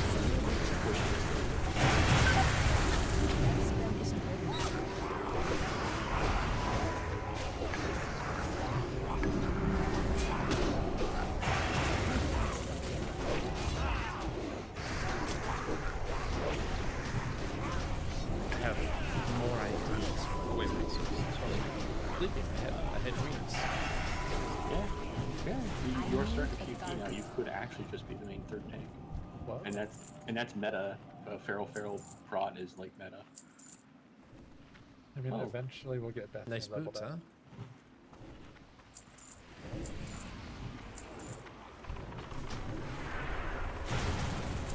Literally, there's a line of following.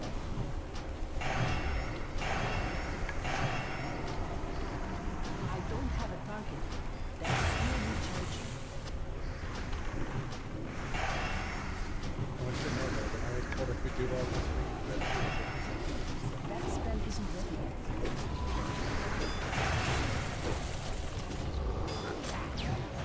I can't cast Well, we that yet. are That's still definitely just like recharging. open to people that can show up and show up.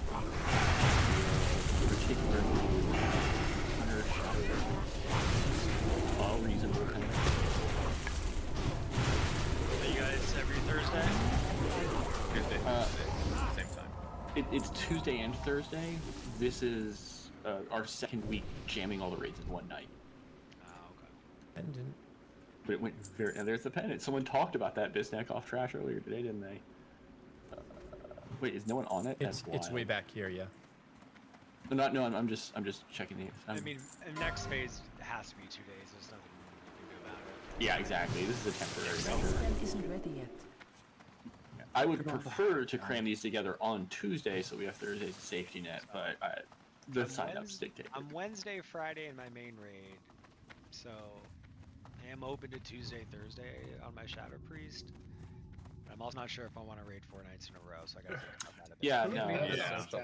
Yeah. Don't do that to yourself. Yeah. Honestly. I mean, If you're- I may or may not have basically done I that. have no I have all the time in the world to play all the WoW I want. So it's not an issue if I want to play. What is that? That was Abdullah craving death. Just keep running, Abdullah. Keep running. You did the right thing. Kite it out. We'll reset in a second. Only makes it worse. My life for ire. My life for ire. Watch out for the pat. Watch out for the pat. Come back quick. Resetting. Good hustle, Abdullah. The correct response to that situation.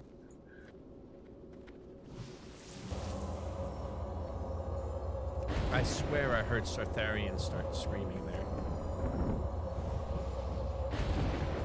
Yeah, but you're not gonna get hurt playing Tiger. You're just... No, come on. No, she'll never play. We talked about 14 though. She might do 14 sometime. My wife won't play raids because she's afraid of getting yelled at. Oh, just tell your wife to come Stop back yelling to us. at her, dude. Yeah, that's a you problem. No, she hears people yelling at me from prior raids, like, Mm-hmm. and she's Yeah, that afraid. used to be very normal in WoW. It's very sad. Yeah, it used to be really. If I started yelling at people like that, my whole guild would quit.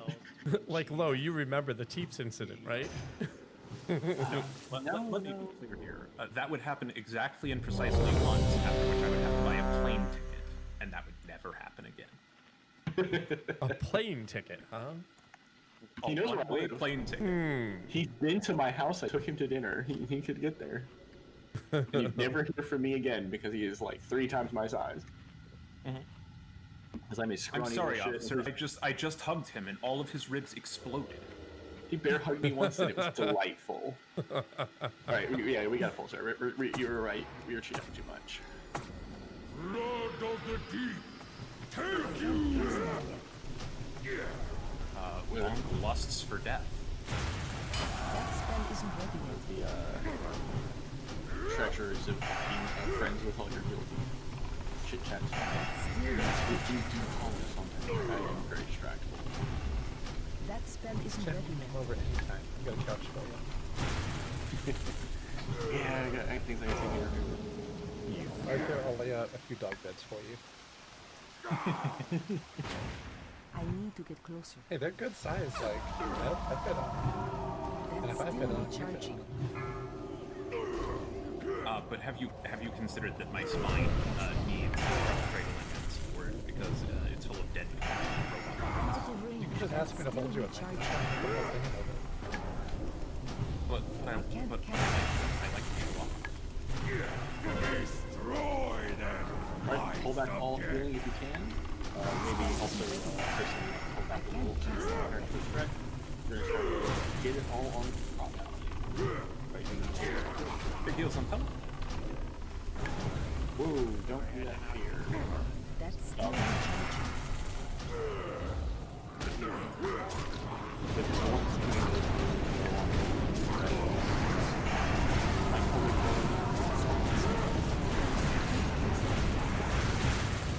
Still recharging. Right, we got it. Shifty, can I get an internet? Yeah, what's going on? That spell isn't ready yet. Yeah, I love that. Nervous?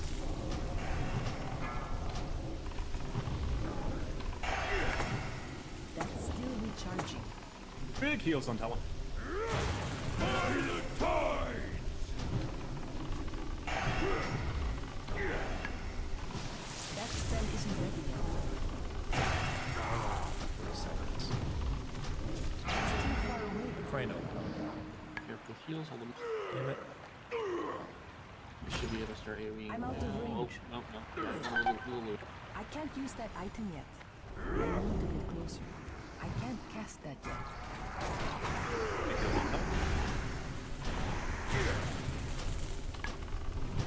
I'm not gonna have a good burst this time because it got bubbled twice. Moving shortly. That spell isn't ready yet. Go forward. Pulling it back forward. Out and out of the water.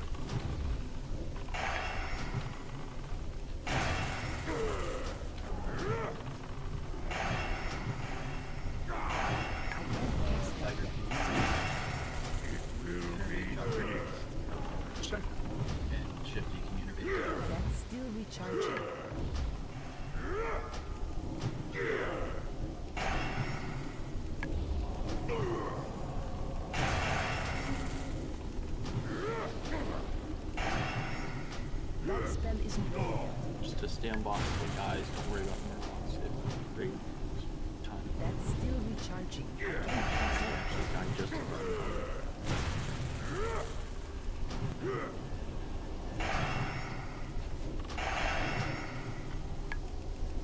Or we can skip the Murloc phase.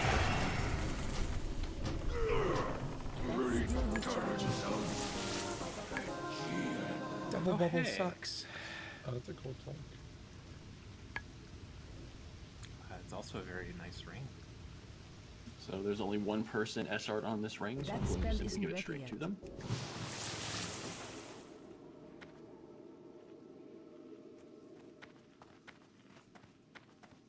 No other SR. Double check. I can't cast that yet. As always, if you see anything, let me know. Everybody move up. We're gonna start pulling trash here a little bit. Right, maybe I have to. Dinner. You're gonna go make dinner? All right. Swapping to single player or single stream. That spell isn't ready yet. That's still recharging. It's not ready yet.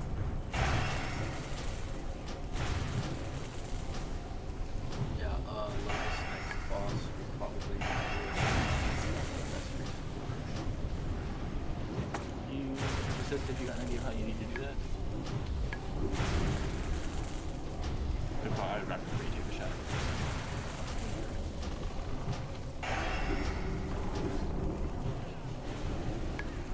Of course, you're not still where your nature is, you're already. I need to target something first. That's still recharging. It's the life of a prop Paladin's expansion. You grab everything That spell in isn't your ready eye. yet.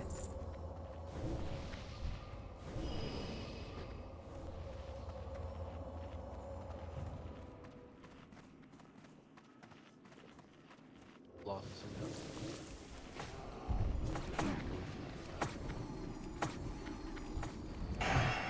I can't cast that yet. Just hold on. That spell isn't ready yet. Yep.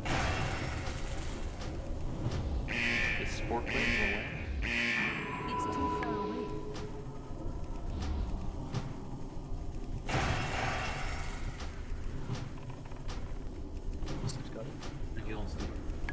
That's still recharging. I don't have a target. Lost is loose. I can't cast that yet. First threat for the win.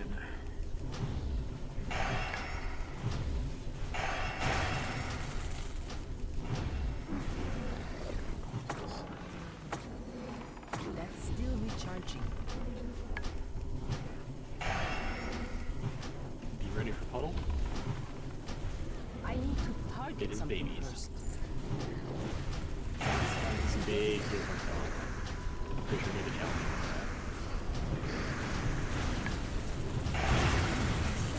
I need a target. That spell isn't ready yet. Vortex on one of these puppies. Both of them. Both things. Yeah. Here they come. Oh,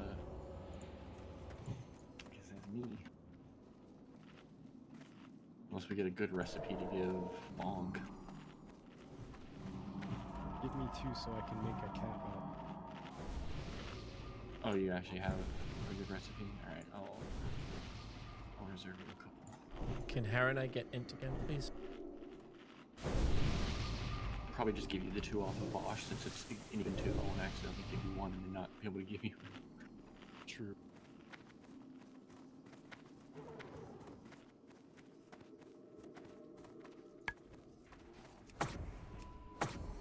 For all we know, we're gonna get one more off trash and then like none for the rest of that, except up with this one is nature vulnerable again. So here. I can't cast that yet. That spell isn't ready yet.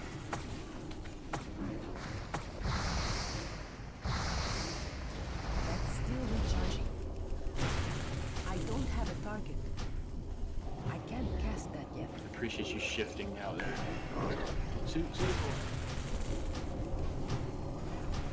these little ones are little bonkers on the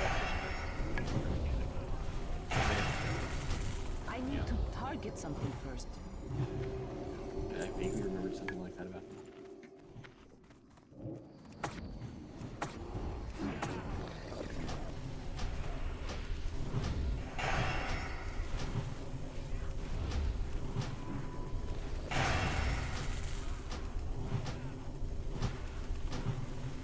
That's still recharging. I can't cast that yet. Since their damage is so good, we're probably gonna transfer everyone down That to spell isn't ready. I need a Keep a couple target. DPS up for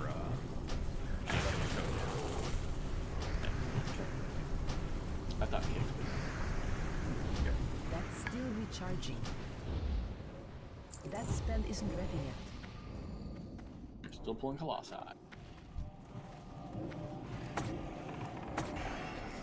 I can't cast that yet. That's still recharging.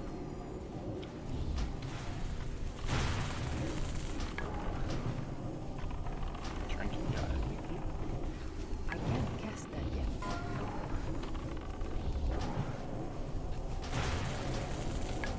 I don't have a target. Oh yeah, it's bigger than it looks. Run away. Get off the range. Runic. I need more mana. 326. I was like, why can't I heal you? Like, you're on the other side. That spell isn't ready yet. I can't attack that target. Yeah, be careful not to push this That's guy still below recharging. 75 this time, please. Yeah, we're gonna transfer the melee down to Charybdis again. Except like designated people that tell us gonna designate things. Need someone to loot the thing down there. Yep, someone is loot jobbing on the loot that dog. The Colossi. And everybody stack up here. Stack. Yep, these mobs have the shields and they do the charging, and it's not fun. Oh yeah, that's right. That spell isn't ready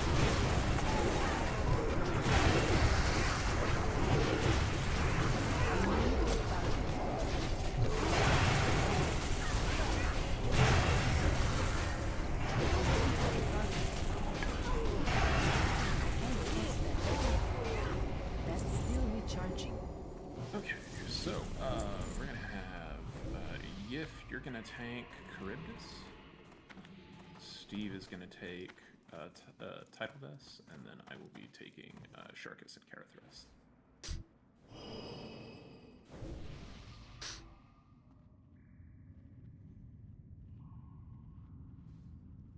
And looks like Andy, if I can have you misdirect to Yif, and Nolaswol, if I can have you misdirect Carathras to Tella. You tanker between the flags here, or where do you usually tank? Basically by the door. And then whoever your healer is going to go with you, and probably Haranai is going to go to do interrupts. Where Solar and I are is where she was getting tanked before, but she's standing right here, so you're going to be a little further back. At least that's where it was before, so you might as well keep it the same. And then Who you keep I'll up have, there to kill the totem? I'll have Street and Bonk stay up here to help kill Totem. Oh yeah, Bonk got the burst. Yeah. Normally, deserves an opportunity to show his totem killing prowess. So, healers will make an adjustment. Chocolate and Hoodoo will stay up. The rest of you healers will go down. Yeah, I want everybody to move. Also, remember that if you're going down to DPS Charybdis, don't be in range of the totem's AoE, because the two volleys can hit you at the same time in the cross section, and it's not fun. All right, everybody is ready.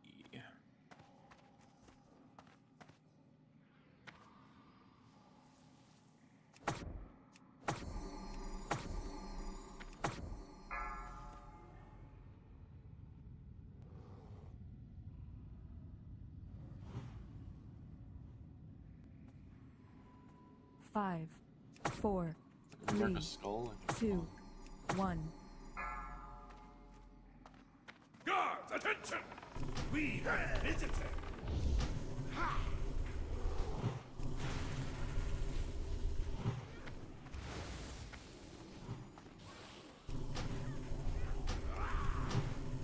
Are we lost in here? Yes, lost. That spell isn't ready yet.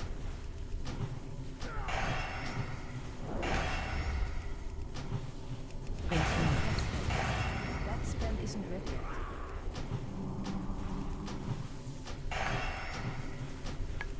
I can't cast More it. knowledge! More power!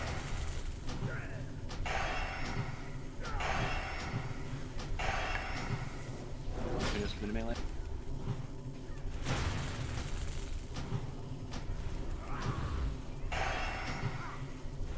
One back. Interrupt. Still recharging. Attack totem. So, I can't cast that yet.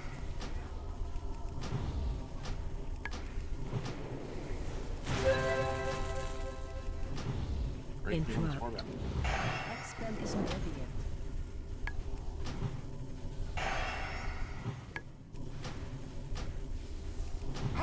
Unless you want the designated putting forward, but by purpose, make sure you give extra space to Attack rotate totem. off. Don't get hit by those with our anchor from the button.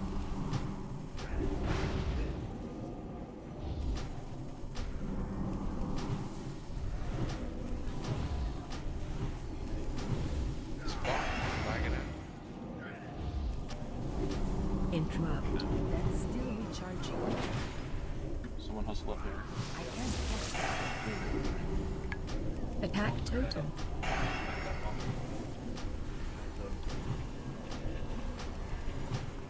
More knowledge! More power! That's still recharging. That spell isn't ready yet. That's still recharging.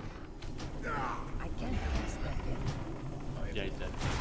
We don't usually send all the melee down there.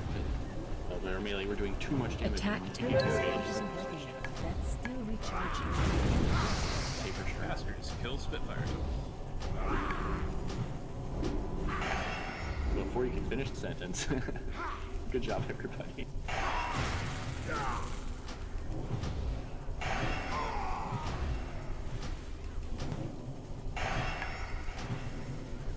Those of you that are on the quest, Attack totem. and is able to open that cage nearby.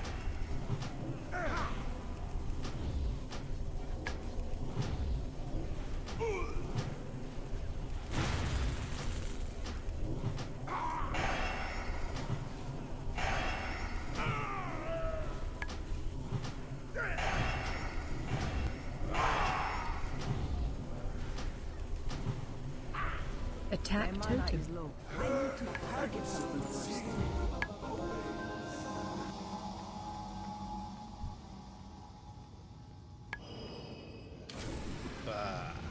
One person on defender.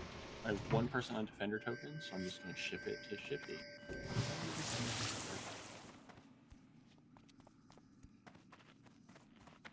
And no one's on the Brigandier's vest, it seems. Oh, but is that you saying you want me to roll it out?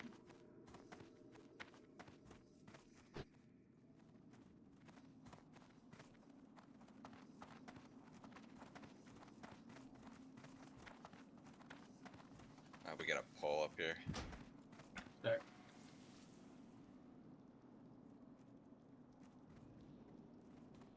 So we have a vanquished hero, we have a vanquished defender, we have the Blood Sea Brigand's vest. As I can roll out.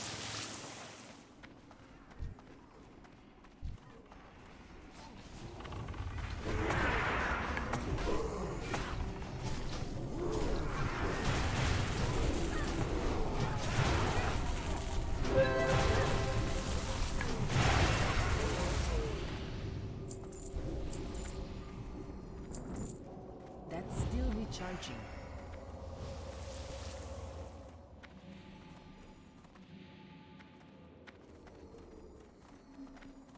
They aren't close to anything expiring yet, but as things get closer to their loot timer expiring, I will start calling them out. And then at the end of the raid, I'll start calling everything out again. Bring it in. We're done.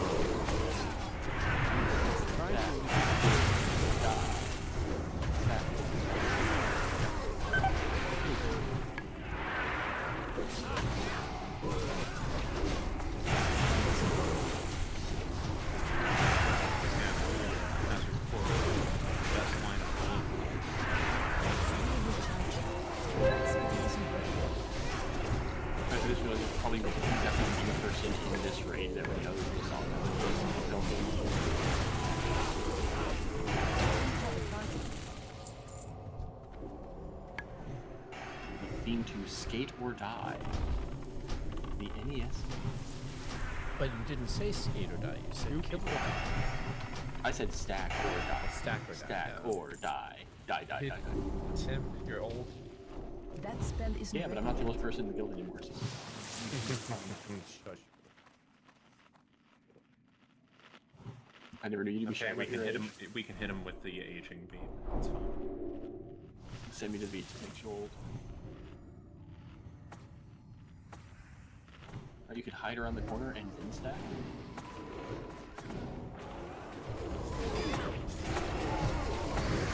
Big heals on bubble.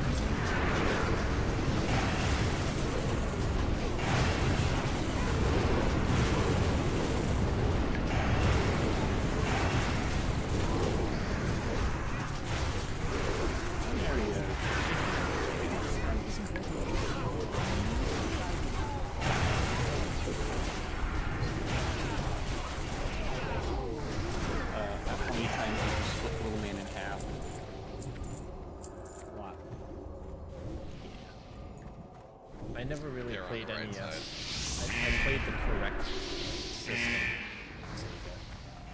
That's still recharging. Sega don't, Nintendo does. No, Sega does when Nintendo don't. Sega also wants to charge me like $60 for a game that came out like 20 years ago. What are they trying to charge you $60 for? They were trying to charge me $60 for Resonance of pulling Fate. More stuff? You don't have to pull anything else? You don't have to, but it makes it quite a bit safer, and I like not spending time having to run back. They're going for speed. I just wish that Sega had actually gotten Sony when they had a chance. We could have had a Sega PlayStation. We almost had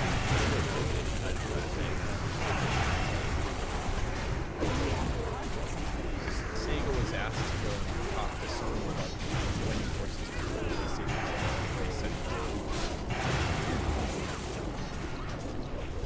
It cost them everything. and it did. It cost them everything. Yeah, then they put out Saturn. Saturn was not good. The Dreamcast was great. Make it a bad converter. It's never mind. Yeah, but I'd already kind of done the mental math. I need Like, to target something first. just move away from the ransom insurance. It will expire.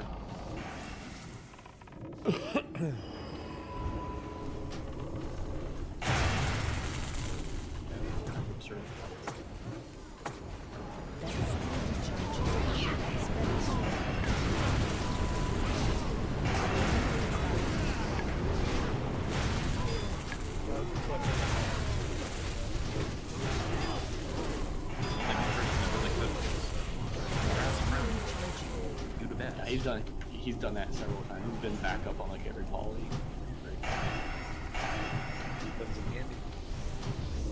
I need to target something first. Yeah, and here's the pack why I think it's good to clear those two packs. This one right in front of us, that's the one that scares me when people are running away from whirlwinds. We haven't cleared it in 6 Yeah. weeks. Honestly, 7 weeks. the downside, if you try to run away from whirlwind down here, you're gonna die anyway if you're not getting healed. The healers. Yeah, but like everyone, our melee just stacks on the boss right now. It's just straight. Yeah, I mean, people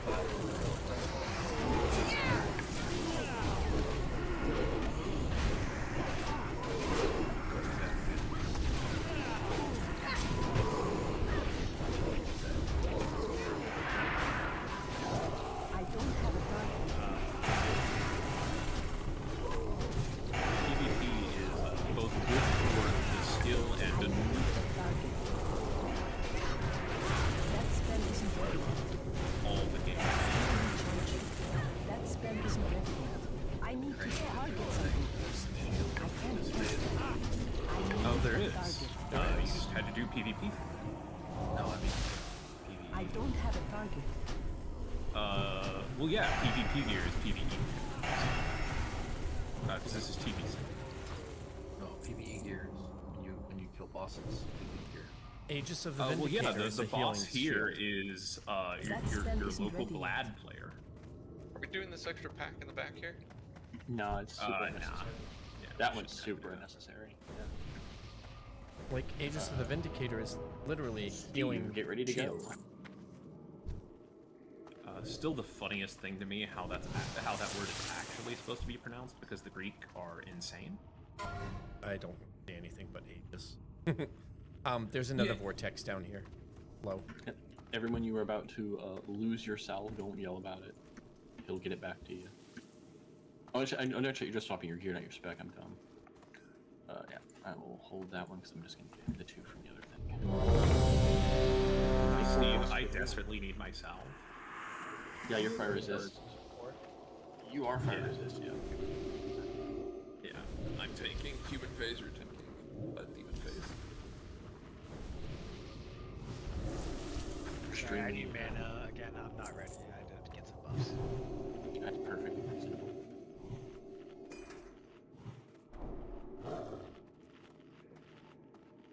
Well, we're about an hour in now from when we actually started pulling from when I flashed, so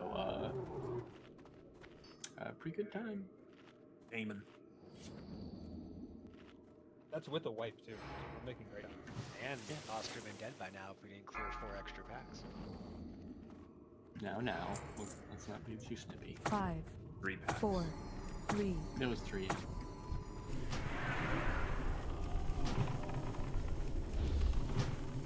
I remember range spread out. Don't get you and all of your friends blasted with Mind Blast.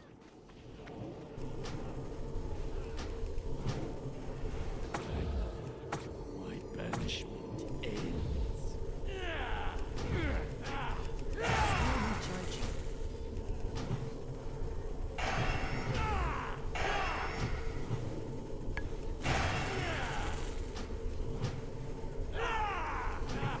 Run.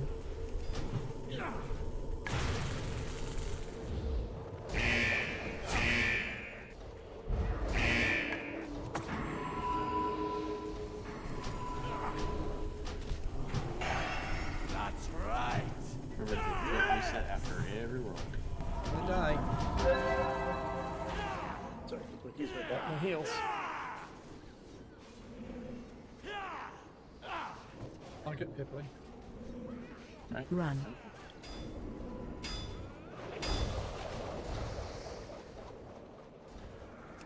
Maybe demon phase almost immediately out of whirlwind looks like. Hold active. There it is.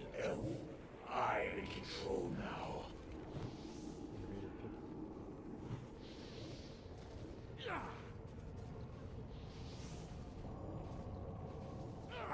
Lust. Yes. Yes.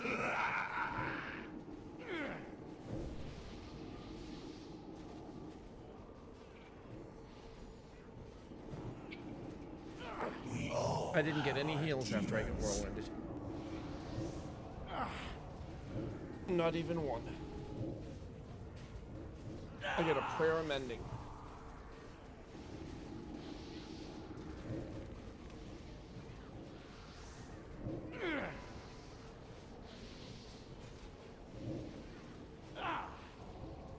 Prayer of mending. Yay.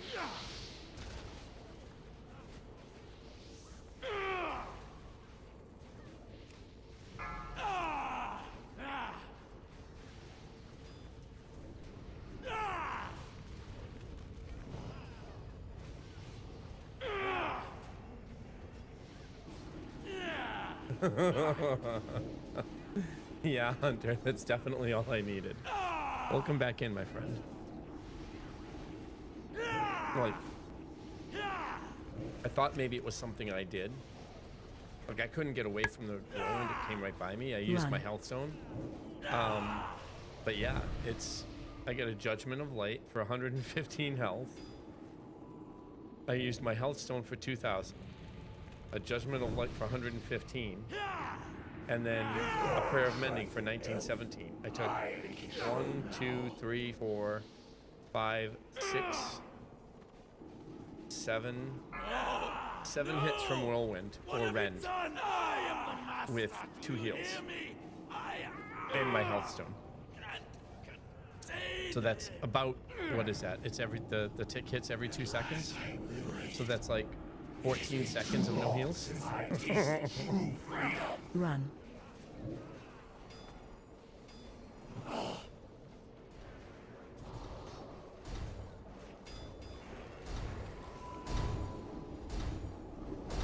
Now the whole raid is rendered. Like everybody's rendered now. You cannot kill me. It is what it is. Holy fuck. That has been waiting for a while there. So, 1 to Chris and 1 to Bonk-Do.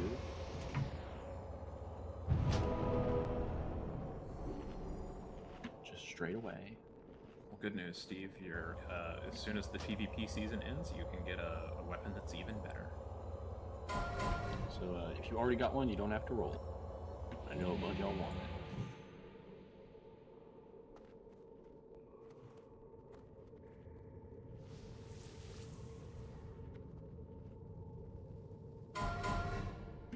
That'll go to Tiger.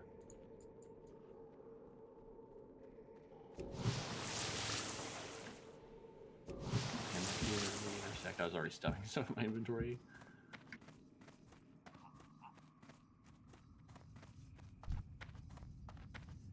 Good time. We just gotta kill boss in less than 20 minutes. Yeah, in comparative time, yeah. Remember, a bunch of us have set our hearth to Netherstorm. A few people put some alts in Netherstorm if we need them for summons. We're going to make that transfer as fast as we can. It looks like most of the people that can just teleport themselves out there are going to be able to do the summon. I don't think we'll need to be rotating between characters. Yeah, I did set my hearth clear today. I did, Harrow did, all the mages did, Tiger did. I think Tiger did, didn't you? Or am I misremembering? Yeah. I can tell you guys this, but Vosh is about to drop 3 champion tokens. Crazy. No. Let me inform you of the actual God's own truth. Vosh is going to bug, and she's going to drop 3 Belt of 100 Deaths. Thank you. All right. So Kristen is volunteering to be able to quarterback, be able to throw the ball. If any of you other who I might not be familiar with would like to do the privilege, just please do not throw it to Harrow under any circumstances. Ever. Simon's route, really just positioning for healers. Unless you want to get the good old Strider Instagib. That would probably don't need to say anything. You guys are doing this every week. I don't know about them DPS, but I'm built different. Bear it a little bit to the right here. Slow track back.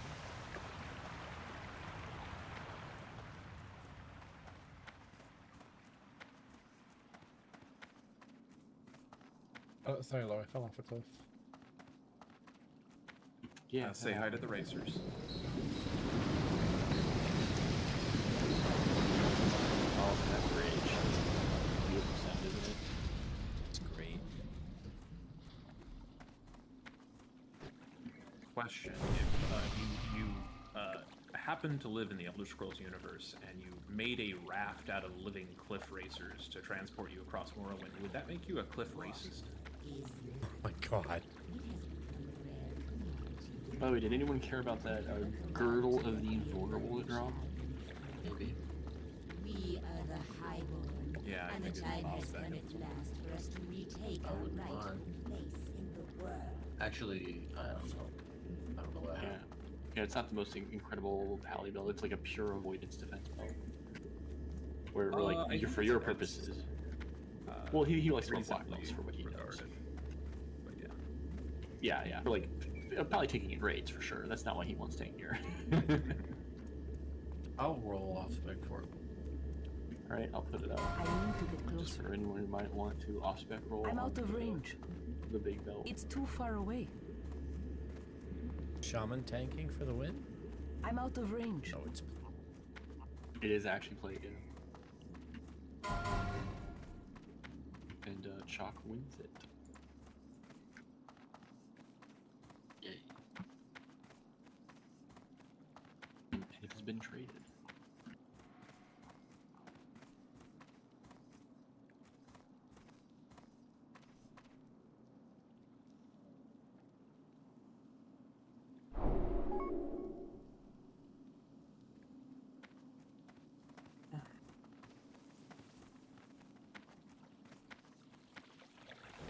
So, Husk, I am actually going to be grounding totems pulled out this fight when Bosch is up.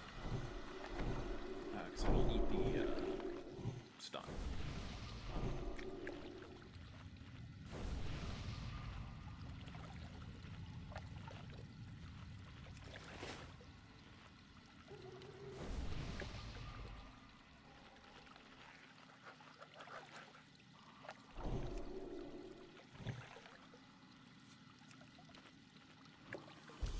Do we have assignments out for range? Yeah, I think the the way I want to do that is I want group 3 fanned out over this side, over here on the west, and I want group 4 fanned out over the other side, the east. I'm gonna bear a little bit more north. Icky, you can bear a little more south. Adissa more north. Pyro more south. That should cover everything.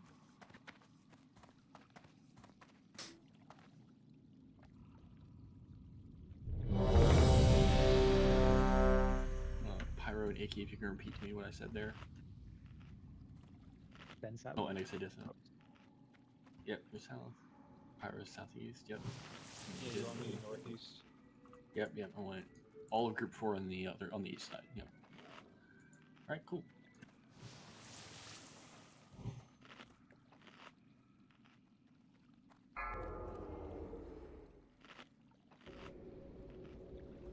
Five, 4, 3, 2, 1.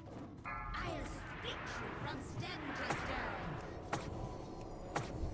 I can't cast that yet.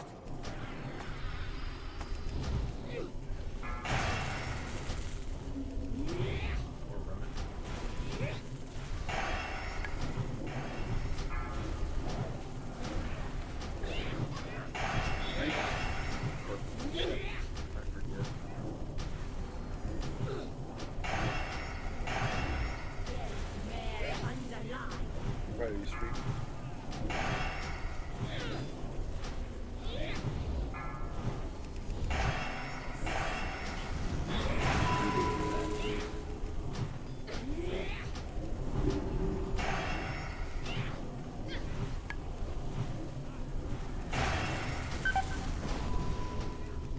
Bear underline. The time is now. Leave nice. That spell They isn't just ready call yet. your druids by name for interviews because we have Death Priest in the group.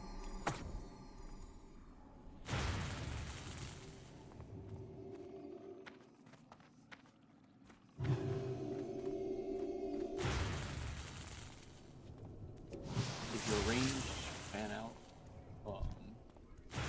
Don't be near another range. We want good coverage over here. Find gaps to fill in. We're nice and pre-positioned for the core. Yep, lock in for core locations. As always, if you're ranging, you're not messing with the core, please just burn the hell out of the destroyer. The Tainted Elemental soon. Tainted Elemental is up somewhere. Not seeing it anywhere. It looks like it is southwest. Strider north. Strider's on you do. I'm about to grab it. Someone was pinging over there. I have the Strider. I can't cast that yet. That's Wait, still we'll have the core recharging. they're passing. Range DPS on Strider. That spell isn't ready yet.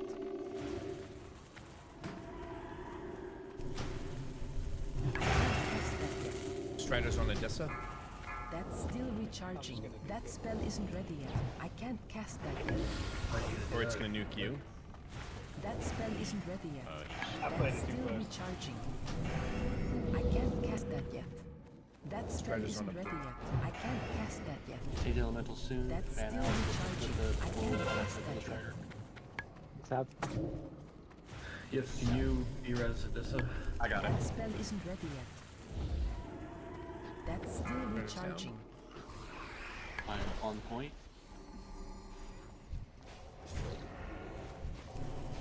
Strider's up. Steve, when possible, you would pull the elite on top That of spell Vosh. isn't ready yet. I have the Strider. I can't cast that yet.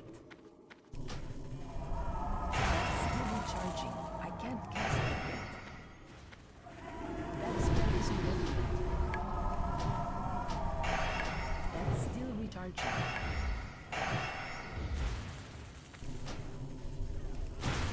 I can't cast that yet.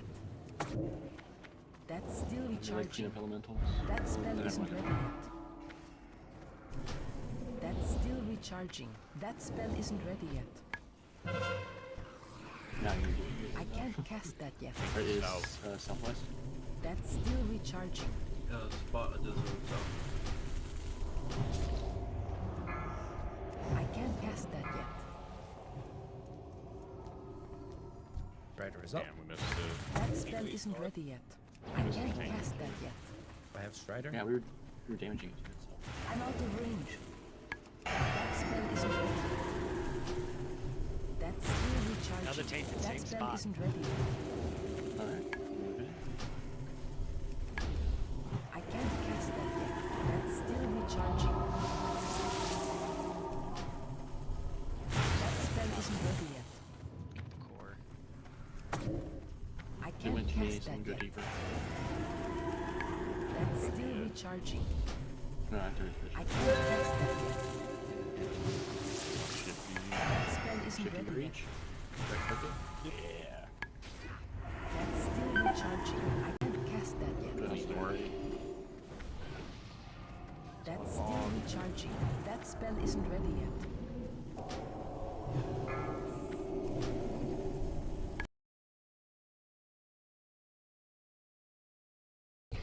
Fresh Strider coming up. It's too far away. I can't cast that yet.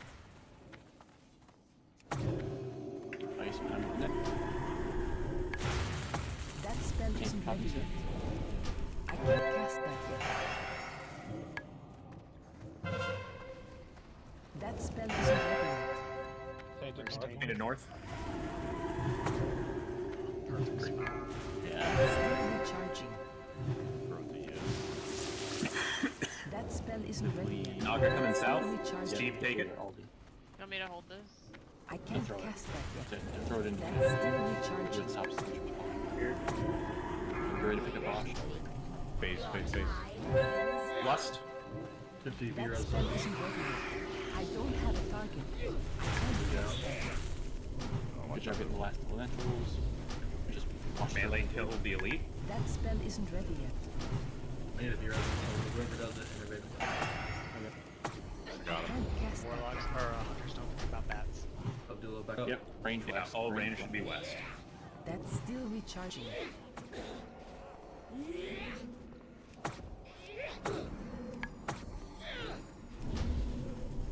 Not enough mana. First 4 bats coming in. My mana is low. I need to target something first.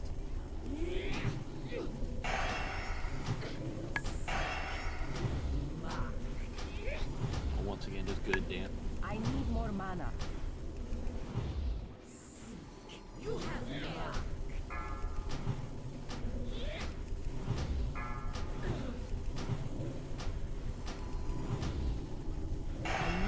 Back here. It's done. Yep. I'm on it. Kill ya. Big kills on you guys. Run out.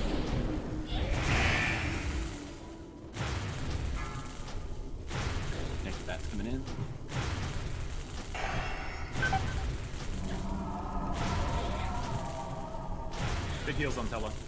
And blood bottle.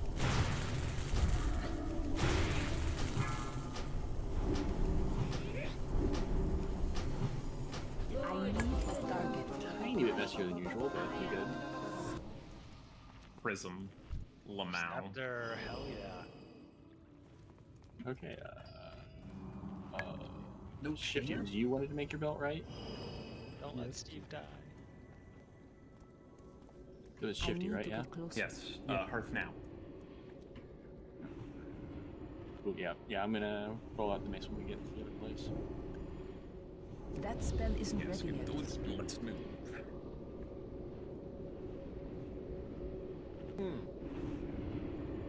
Interesting.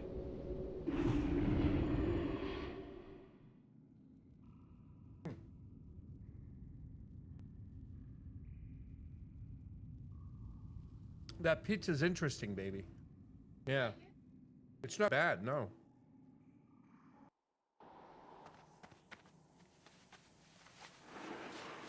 I'm sure we'll get another robe eventually.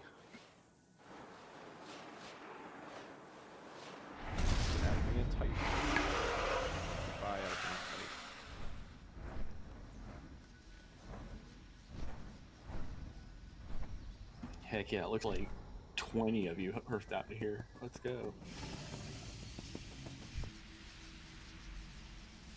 Yo!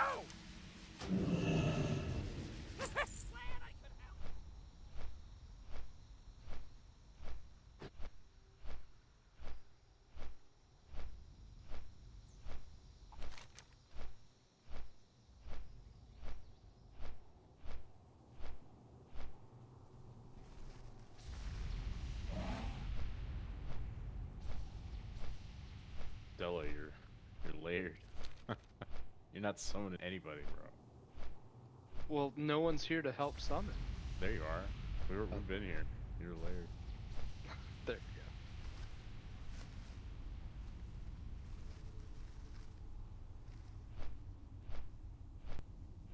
go. Who needs a summon? Who have you guys not gotten? Well, you don't gotta. And you don't gotta rub it in.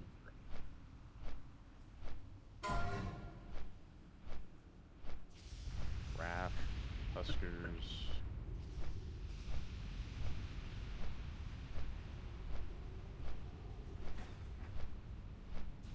So many people who aren't here. Just like everybody, apparently.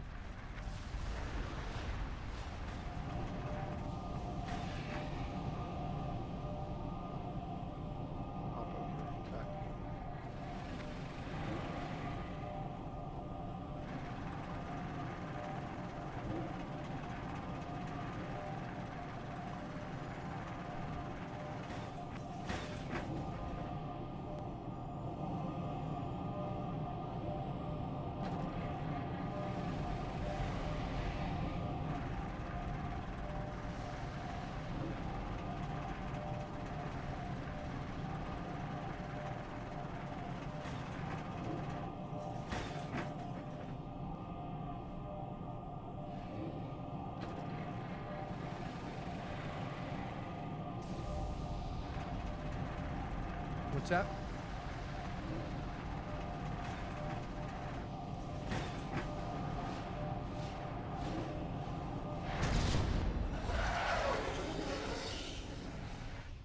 Yeah, this is a pretty good, if different, Supreme Pizza.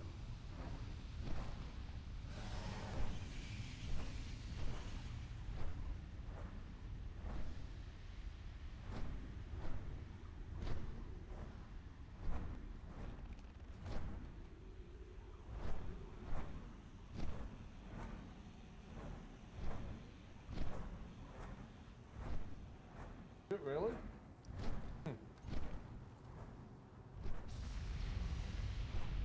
It's definitely good for $5. It's really good for a $5 pizza.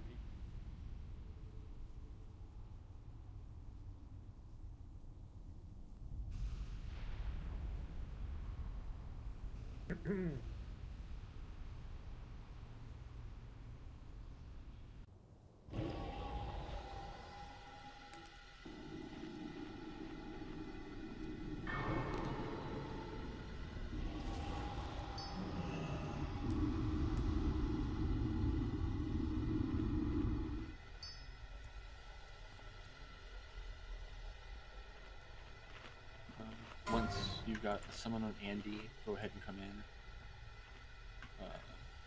One outstanding person has reasons. I need to step out and send him like a warlock summon or something.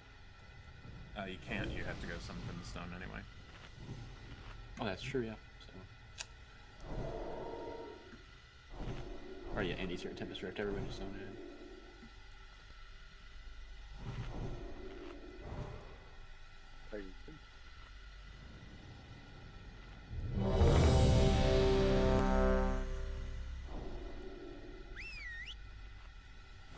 Kristen, go ahead and log in. To be clear, I was waiting for all the healers to actually zone into the ring before I rolled it out. Alright, I got 2 rolls each from 3 of you. Oh boy. Good luck. Starting strong. One off greatness. Yeah, one away from greatness, yeah. Keep rolling. Oh, see look what happened. Only 3. A whole bunch here. Wait. Yeah. You guys can roll twice. Y'all just not want? No, it's people decided to like use the transition time to step away and get a drink or something. Which is kind of not the play, but We're getting mixed signals over here. yeah, it's not a good idea to take a break during movement transitions. There's too much going on. Congrats, Pipley. Let's go. Congrats, Pipley.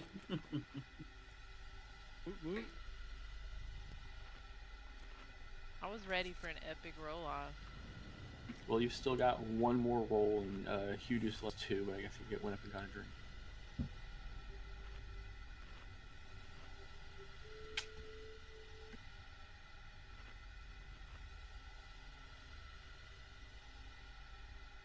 With 500 gold healing enchant.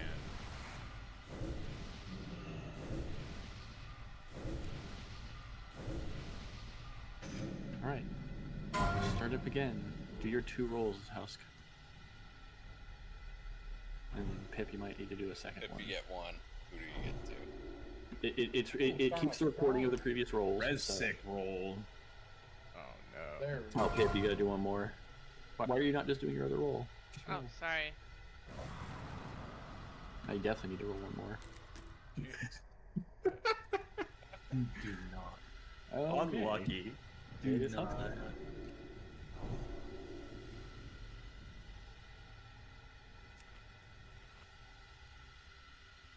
I know Pip's yelling at Yif right now.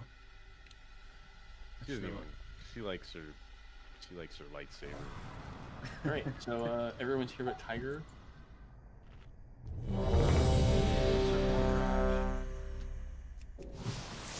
have Sank Steve. I guess I'm taking trash here.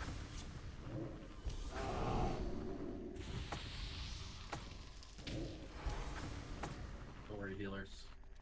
Lots of healing maces and weapons to come next phase.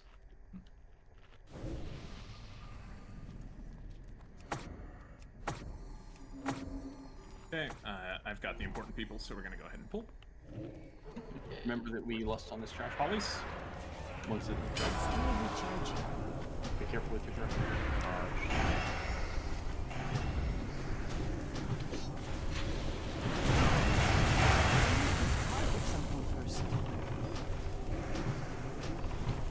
Legit, almost just hacked over before I realized. That's still recharging. I can't cast that. I don't have a target. Scryers. Crits. I hodged, bubbled it, and then cleansed the hodge. That's great. I need to target something first. True pal. I need a target. These are the best, man. I did not think I was going to enjoy playing them. This is my first time in 20 years. I don't have a target. They get better too. The more expansions you play them, I feel like. Hold off. We're gonna wait on Pat. We can pull. I can put people in timeout. No, we will get the Pat here before we kill it. Slow energy. Pally and Wrath is. Wrath Valleys too. Oh, yeah, sure.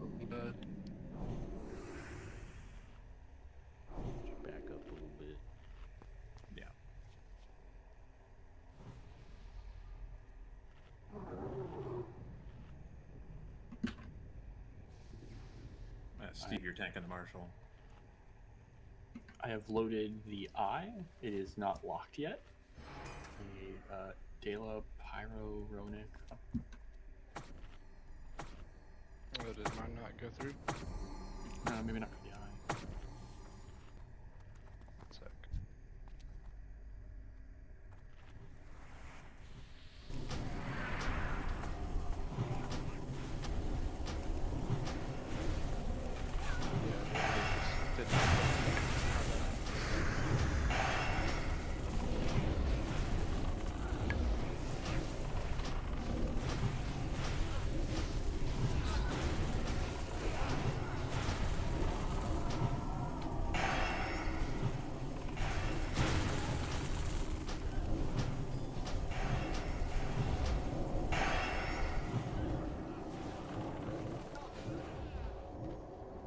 Pre-roll ads should not be on my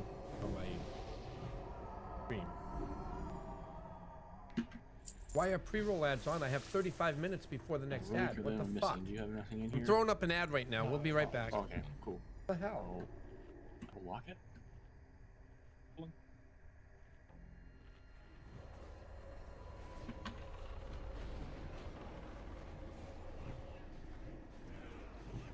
It is locked and uploaded.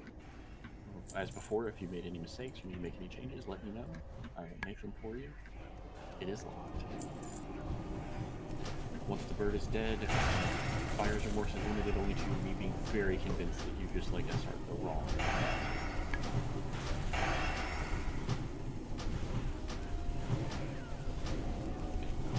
Like apps.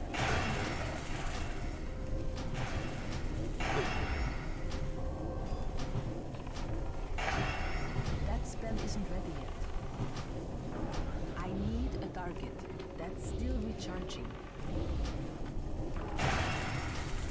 I don't have a target.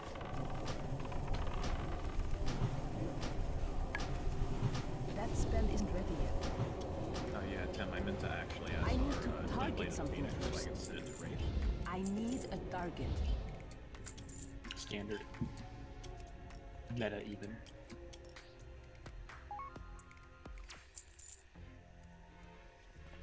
If we see it drop, That's still recharging.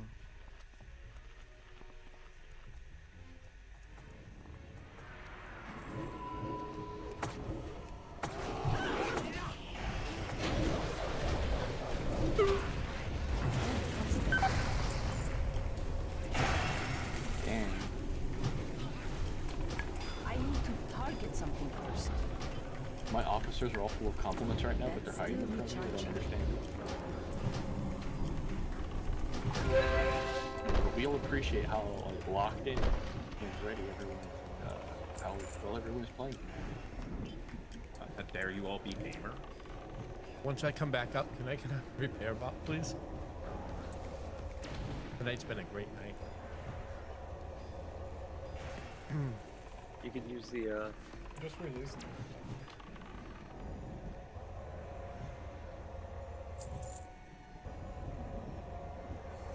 Hey, if we get 2 releases, I get a free sum.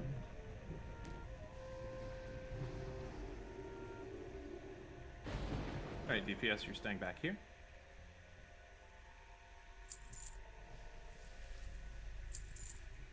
Actually, who's fast? Because we could get Harrow to release. All right, Harrow and Andy. Harrow, go ahead and release. Andy and you are going to summon Tiger. Because the next step of the quest is on the bird, so.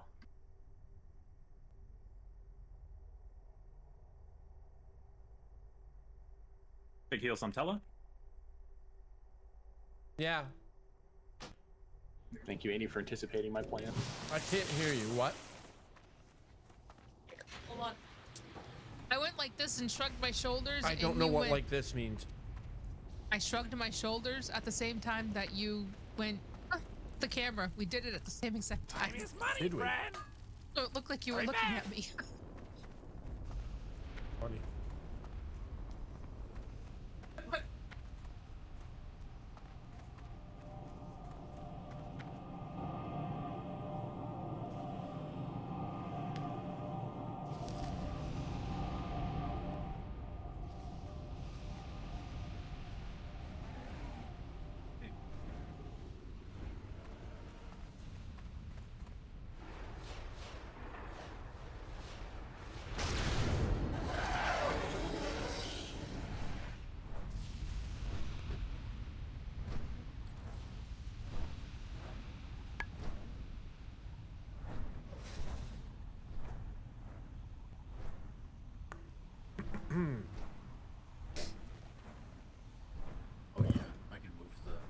grease back. Yeah, this is definitely for this fight. We'll definitely need to have a druid in each party too.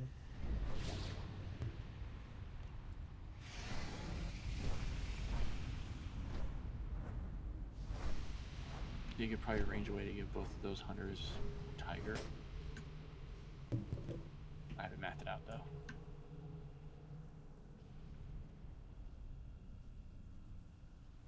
Are you playing again, if or are I you do not? that, Tiger loses a lot of DPS. Oh, okay. Whereas the hunters are I'm getting their making- DPS but- buff to the range groups. I think it probably works out to slightly higher DPS this way. You've got a summon and you're inside, right, Tiger? Careful, if you pick wrong, we'll wipe.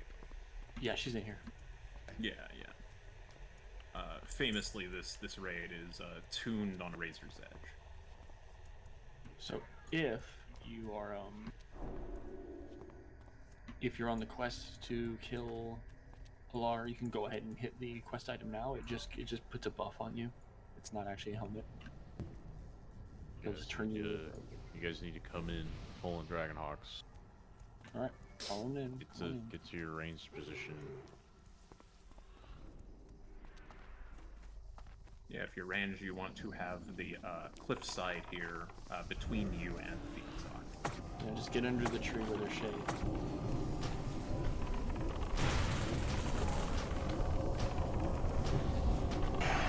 But you see, it's Germany's time to be in this.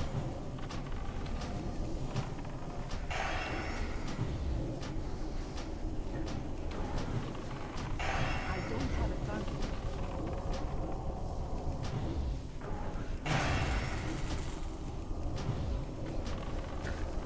Get that.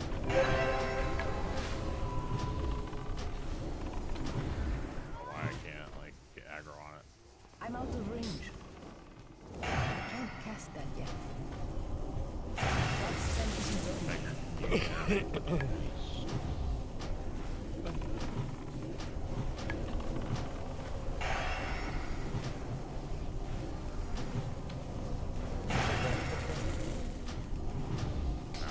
I can't cast that yet. They do a mana That spell burn. isn't ready yet. Not enough mana.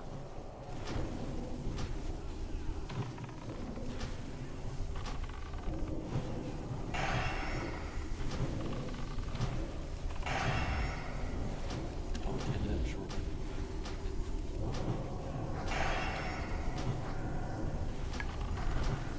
I need a target.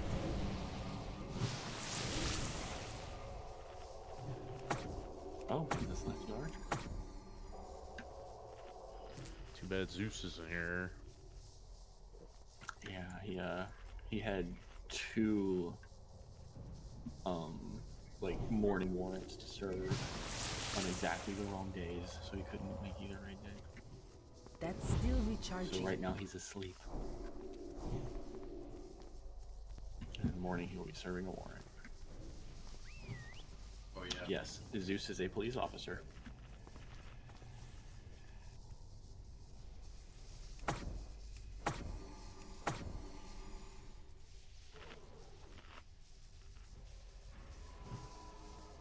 Everyone's stacked under the tree and shady.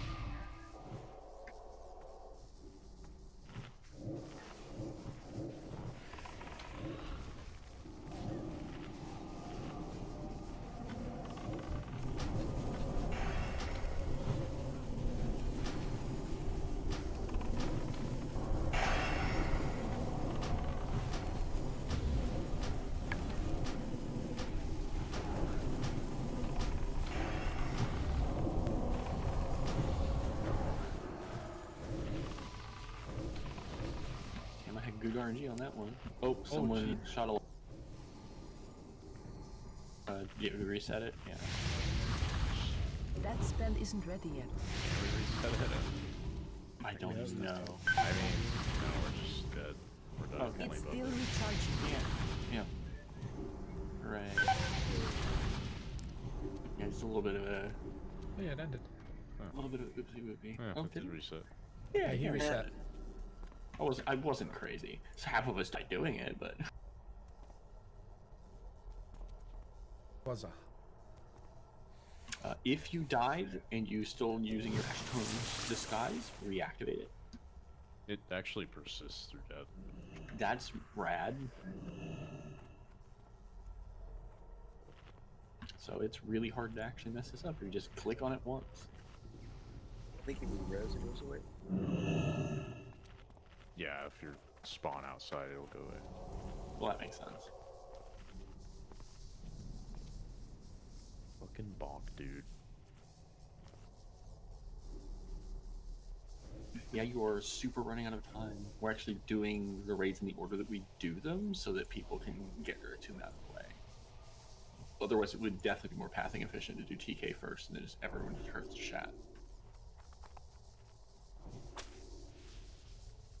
So we'll probably do this again next week because I think there's a couple more people. Yeah, if you're on the TK step, you're here. Activate your disguise right now. But on kept the quest item. If you kept the quest item in your inventory, and there's a bunch of people around you that look ugly. Look at, like, you know, Wrath right now and Tiger. Is there Because you keep the ruse after you're done, I just decided to keep it because I'm already ready for it. Oh, yeah, that's right, yeah. And just...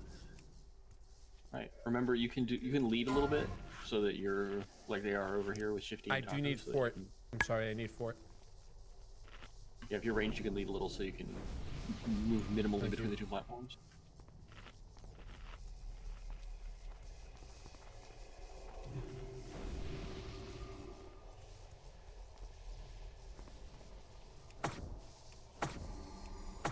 On the next ad round.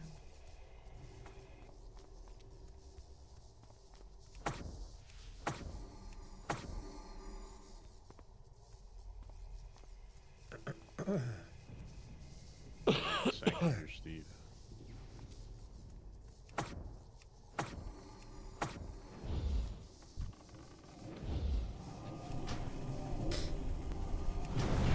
Are we lost? Yes, lost now.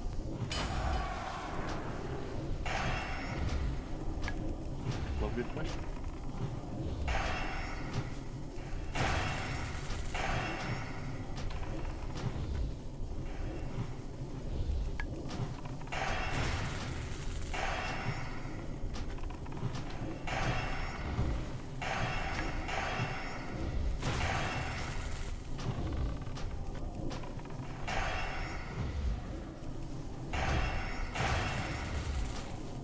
Ready to transfer some DPS to the Burglar. My taunt was resisted. I got it. Just taunt when you can.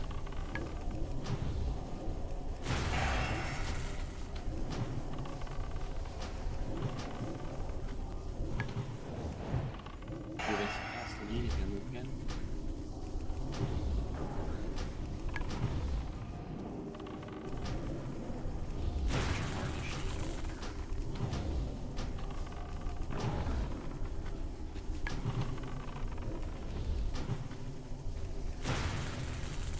We talked about this last week. Yeah, I'm still not sure. I never looked it up. I think It is a perfectly valid. yeah, gender shrug emoji for Phoenix, so this feels right. It's different every reincarnation. I mean, I was gonna say they do give birth to themselves, so that is also a valid. Oh, get down, jump down, jump down, jump down, jump Find down, down, down, down, down. What the fuck?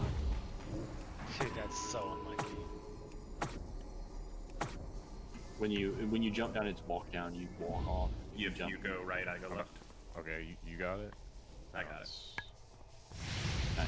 It's gonna get, yeah, it gets smarter too.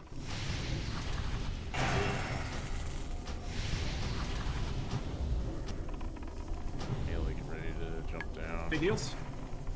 We're gonna have to pick some people up, I think. Melee walk off. Just walk off. I'm gonna get Krona. I'll find Ronick. Ronik's like way up top. I'm up top. Actually, you might be able to get Ronik on the edge there. Should be on the line of platform. sight. Everyone get off the class. I got him. Oh, okay. Yeah, I missed where he was. There we go. Yeah, I can get him. Is you and me, Tella, or Steve? You and me. Steve is just gonna I'll tell you when it's indefinitely. done. Yeah, Steve is just gonna indefinitely pick up birds.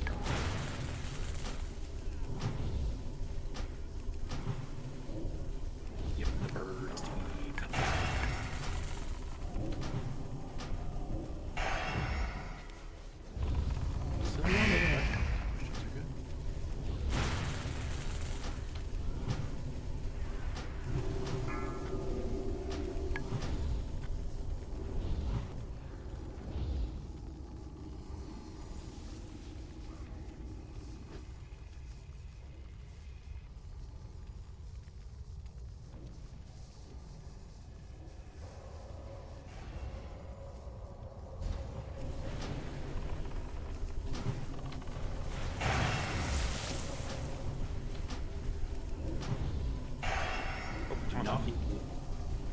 Do not DPS the bird. Do not DPS the bird.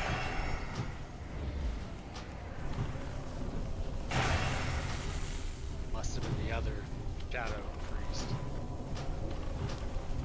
I don't know if it was something like that. It was that stupid freaking elemental from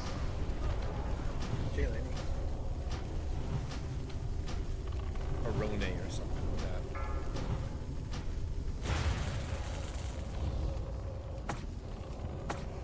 Baloney Haroni? Baloney Haroni. Freaking lightning. Children's character or Shaman. mafia character. Call it. ¿Por qué no los dos?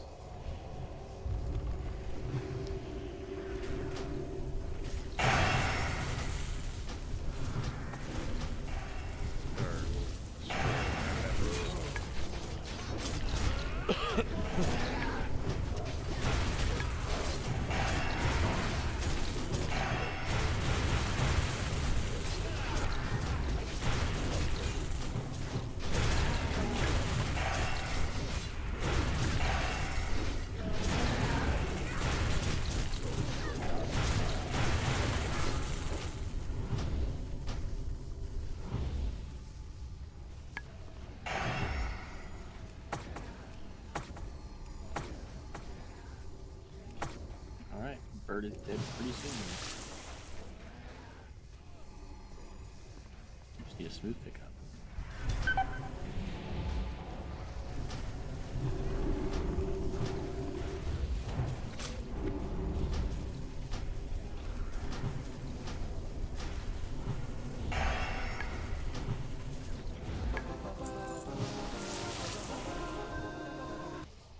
Congrats on your achievements. So nice.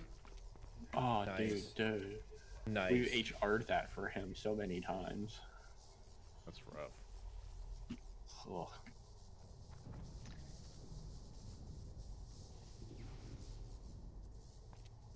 Fries. Okay. Good luck, rollers. And Cat takes it. Yeah. Congrats on this. Nice. For like 2 more weeks. 3 more weeks. No shit, right?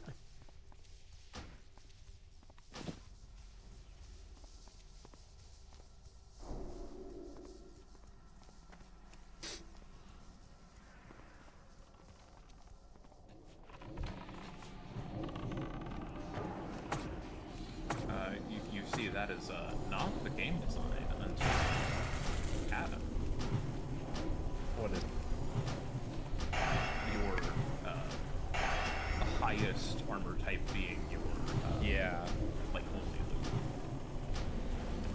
Anybody, yeah, it's not something bad. Though in Wrath they do heavily incentivize some classes to stay on their own armor type, but it doesn't quite work out.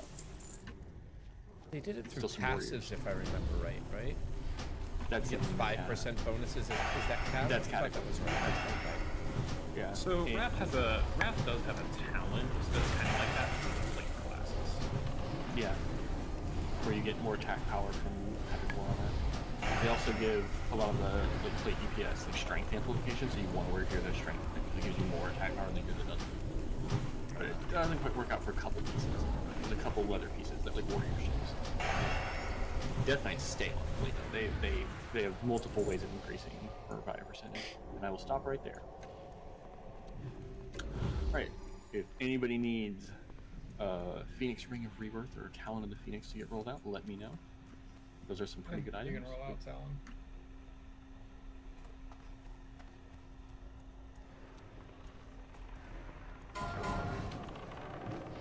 Prize of Zeus.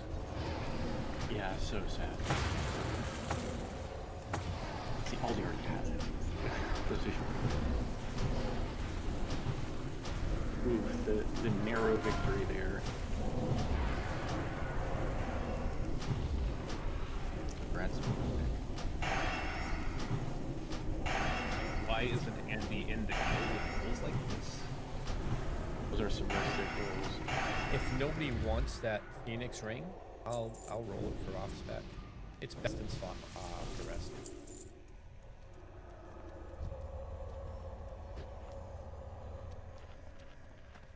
One of us. One of us. Try not to rub it in Zeus' face or anything there, buddy. Oh, I've already messed with him. Okay, what wrist are you talking about, Andy? Okay, do I have still some wrist you want to come back? Reminder, Pyro, you're on Star. Just on note. Oh, yeah, okay, yeah. Did you say Tilla?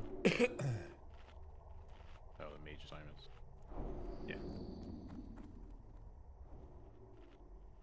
Don't get knocked into trash. Yeah. Yep, put yourself We'll all into laugh at you as we wipe. I will make you listen to, I have a special plan for this world.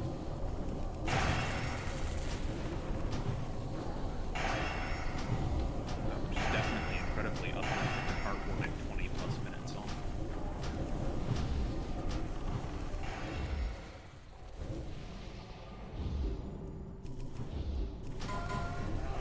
Someone requested the breakers go. My bad. Oh, one. That is a gamer roll. Congratulations. Is it the one exactly when you wanted to see it? It seems like it. It looked like I'm not supposed to let you walk away with it.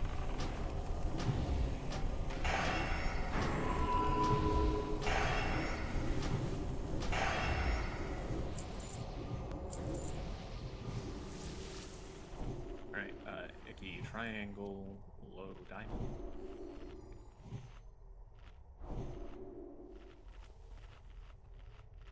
Alright, I'm ready.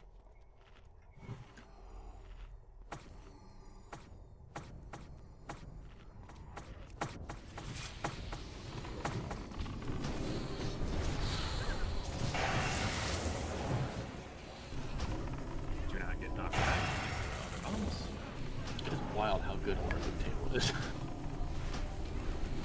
It's like that with both the raids where the first boss has like a lot of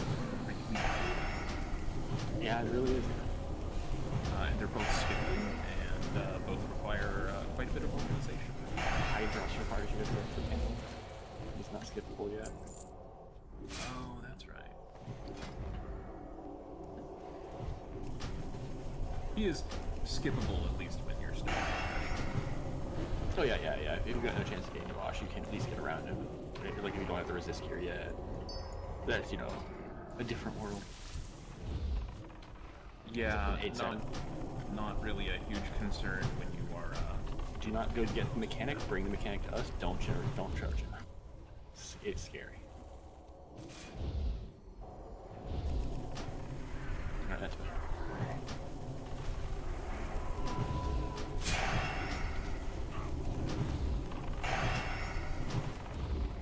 That pull wipes more raids than anything else, and like. Yeah, we've also experienced this, which is why. 3 weeks in a row, some dipshit charges in there. Wow. Usually in our case, it's just a little positional thing as opposed to like a warrior zugging.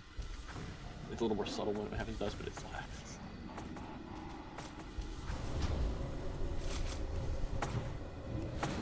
Aids for Nick. We're going in. Yeah, this guy, but double bladed.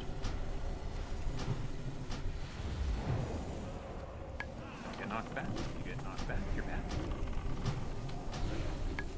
We're gonna leave the vessel priest and the paper.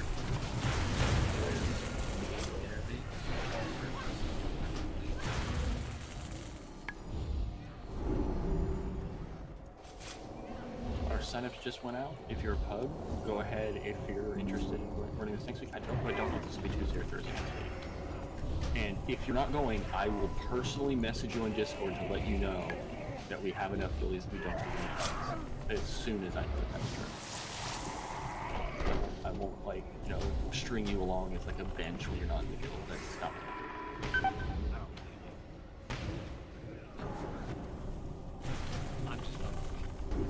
I understood, yeah. Yeah, that's more not.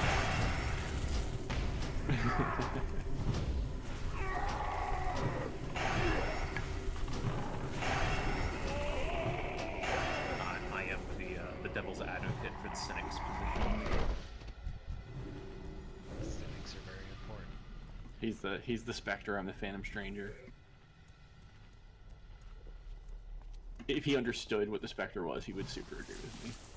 Did we forget to pull a group? No, you just can't really, you have to go to one side first then the other. There's like, you can't start from the far side and move. Well, it's not safe to. Yeah, we do it that way. We start one way and then come all the way around.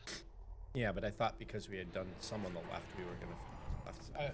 That's all. It's I guess every week a little we start sketchy. going around.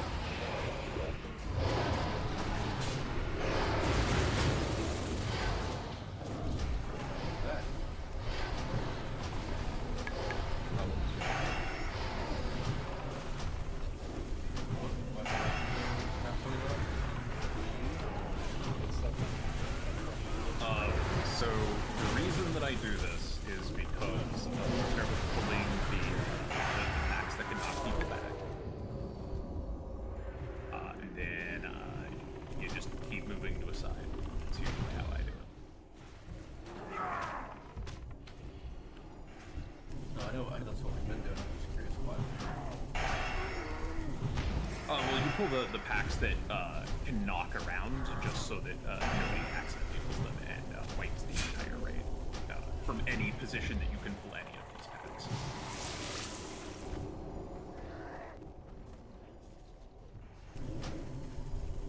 And because those two die first, those two packs get pulled first, you're always stuck splitting these packs. Is the reason.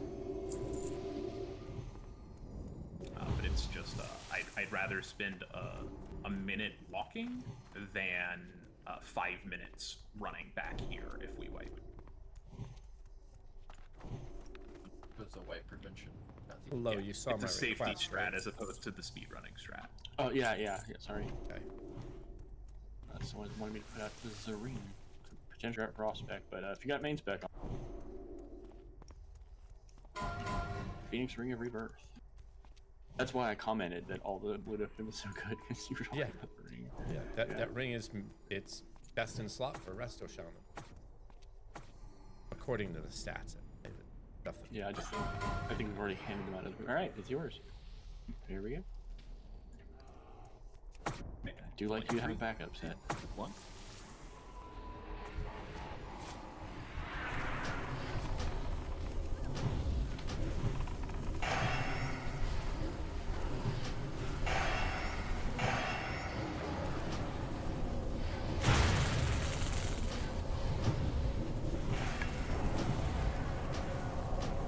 As usual, Icky's revenge, and I'm not.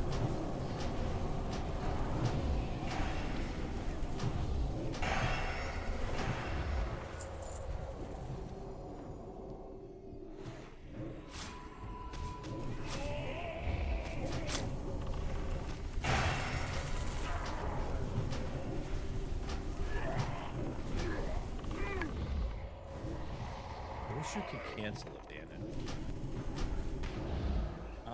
Well, wait a few moments. Yeah, that's in Wrath, right? Sure is. You just cast Banish on the target again and it goes away. That's the effect, by the way. Oh, really? Yeah, the Banish of the same Warlock Banish is the Banish. I feel like you said it back simply a couple more times. Buffalo. There they are again. Buffalo, Roll buffalo. another one. Buffalo, buffalo, buffalo. Buffalo, buffalo, buffalo.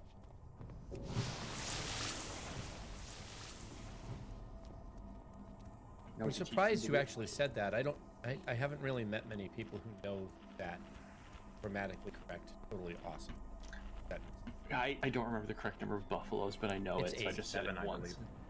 It's eight. Oh, is it 8? Yeah, it's 8, and there are 3 capital buffaloes in there. And 2 commas. Yeah. I'll have Steve go DPS, and I'll have Yif chase. Alright, hunters are dancing. I assume both of you guys know how to do this. Now what?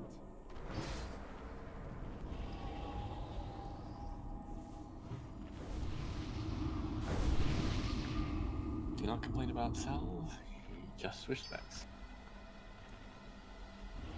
Yeah, I don't have salve. Yeah, why did my salve disappear?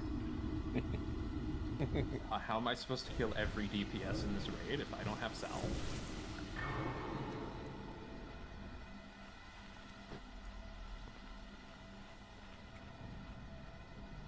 A couple weeks ago, I don't need salve on Baj, and every time I dropped it off, somebody rebuffed me with it. I was like, what the fuck? Your first flask should have fallen off within the last few minutes unless you saved it for just before the boss. But they're 2-hour flasks in a 3-hour raid, so if you're doing 2, you should have ripped the first repeat. Can warriors get might?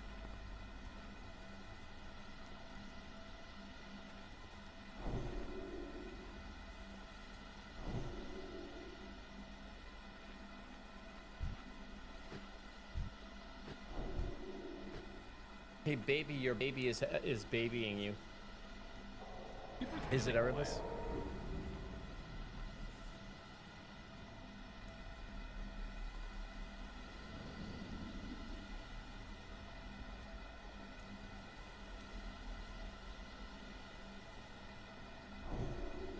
I have 7 minutes left on Idol of the Correct. That's not real loot.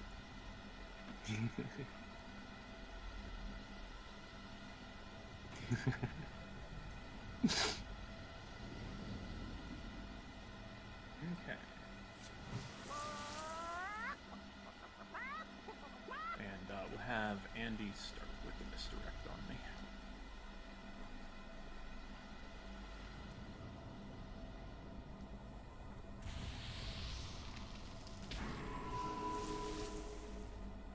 Tell him.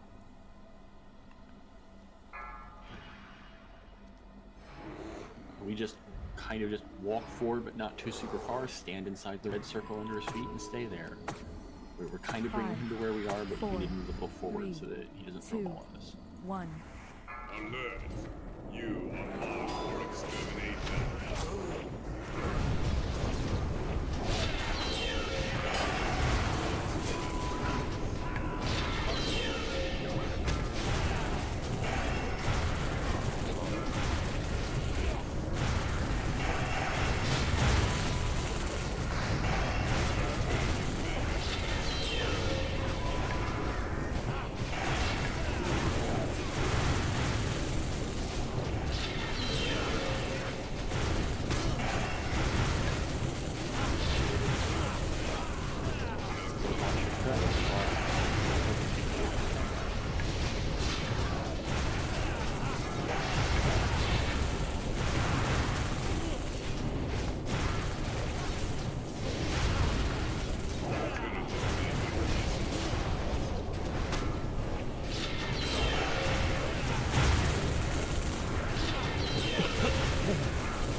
Yeah, he told me that last night.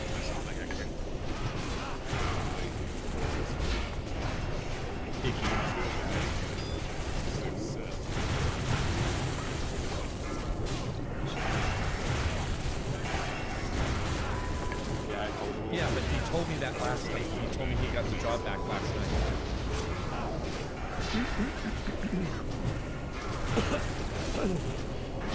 Why?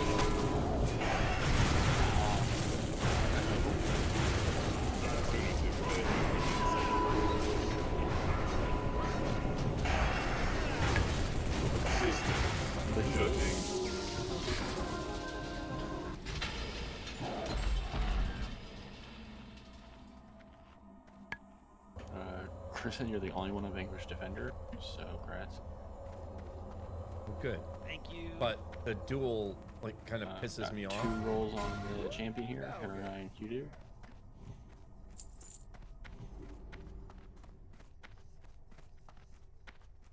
Gamer rolls. Godot came to roll tonight. Okay. Congrats, Hudu.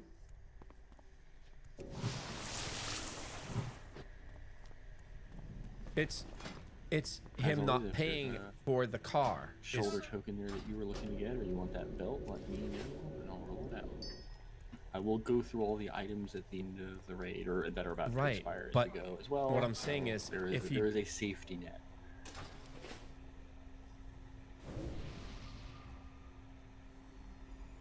Which reminds me, Libram of Absolute Truth and Mallet of the Tides are going to expire in the next 16 minutes.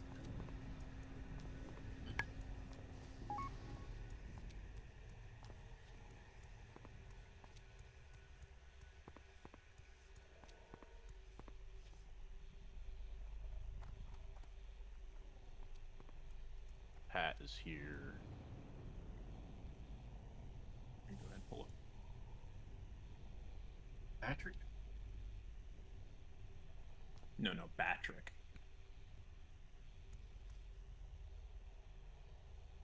It's pickle it with a bat. Yeah, right.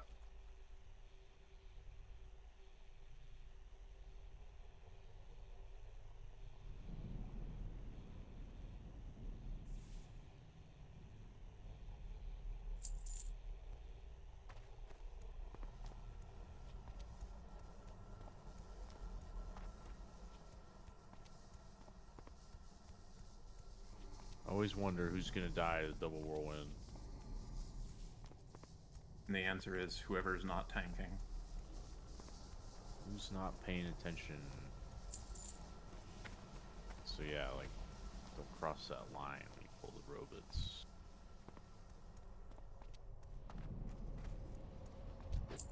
Geometry test.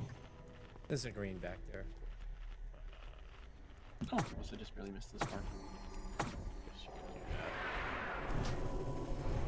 Well, you see my brain is full. Long enough.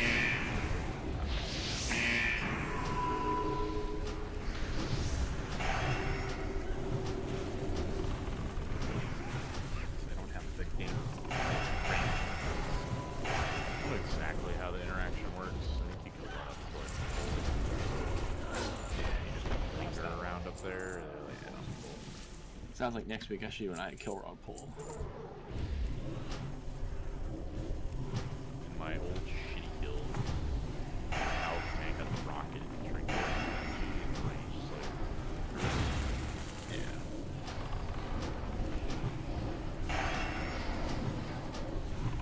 Oh yeah. When we left, they like stopped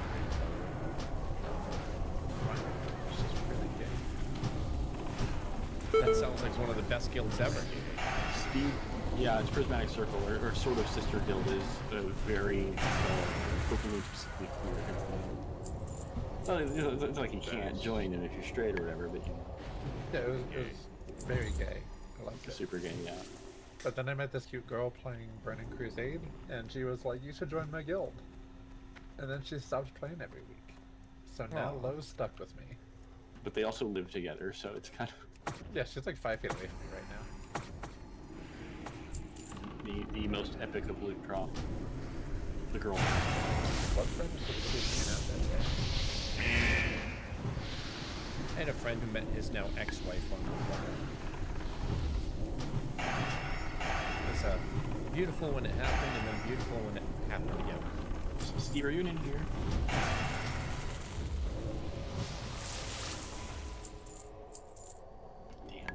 Warriors, blow your fears.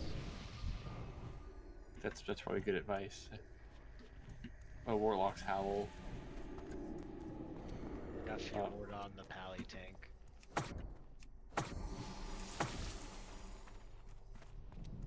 Priest, blow your fears like at the beginning of the poll. Should I hero now so that we don't have to worry about it? No. God. You got me. You actually got me. I'm gonna admit it. No, you should lust now, and then hero at the boss. That's the gamer strat. I can't lust right now. What? Lord.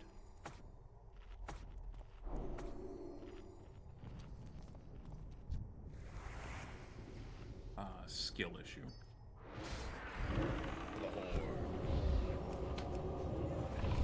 Also known as the superior faction. Superior faction. Yeah,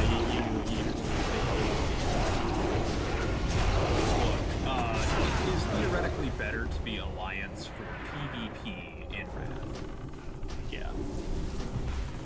I'm surprised I got mind control and I didn't actually blow lust. Yeah, sometimes the small indie company isn't very good at a video game. It doesn't do the correct.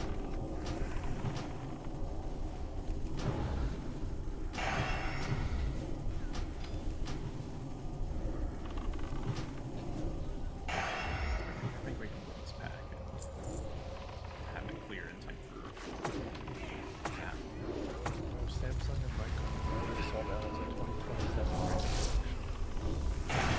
It's gonna be real fun when that crashes and explodes and annihilates the entire economy of the entire world. What bubble? The RAM bubble? The AI bubble. The AI bubble.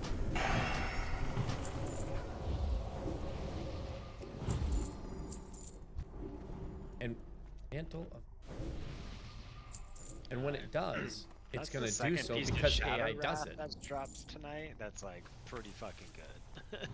The first one was a little low and I was low actually. It's not very competitive. I did look specifically at it. This one's better. It's 117 boots. That's better. Yeah, I mean that's the same spell damage as Ross, our first chapter. This one better. Yep. It currently auctions. Watch out! I'm about to fear.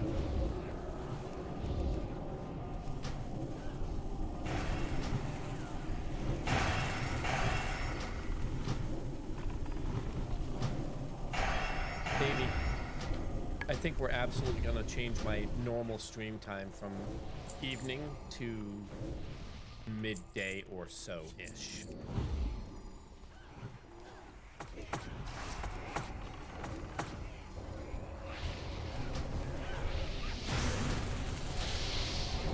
I can ask to have my hours.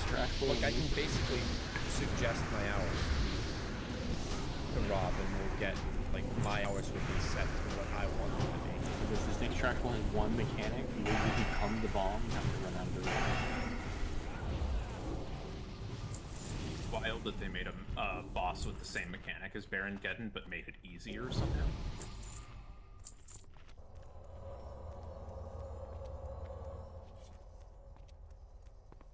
Something invented game design.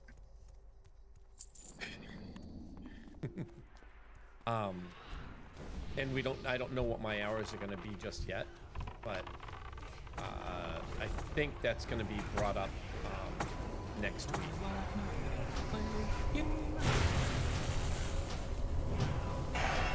My bad, I didn't realize there was still one more pullback here. My joke was not good. Yeah.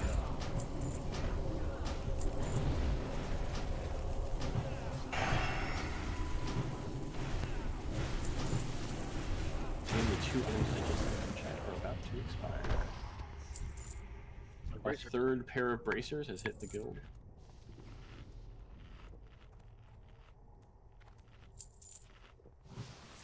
Oh, a pair of gloves. And a recipe. Get down Okay, with that. Steve, I'm gonna let you tank here. Give me that. I want that belt instead.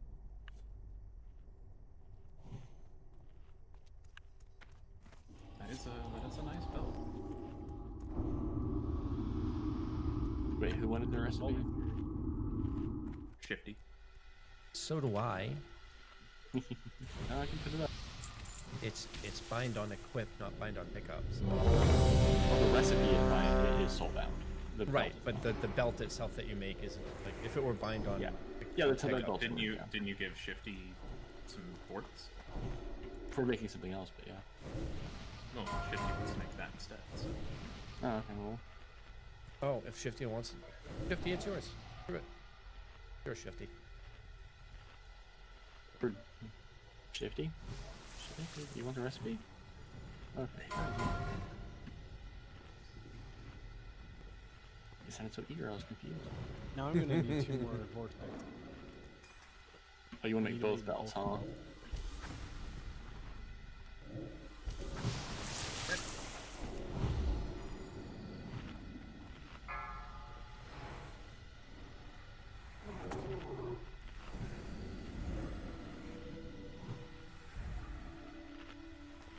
Five, 4, 3, 2, 1.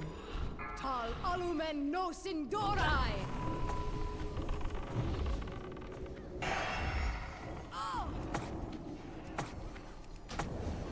Nice.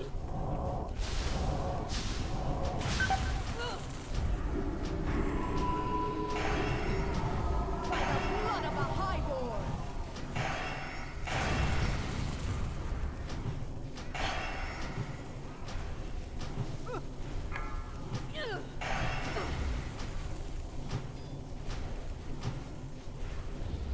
By the blood of a highborn!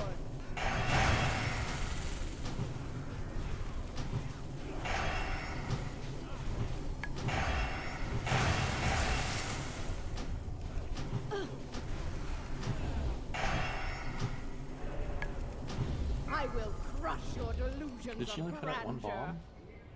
2. Sure looks like that. I swear I saw it. I bet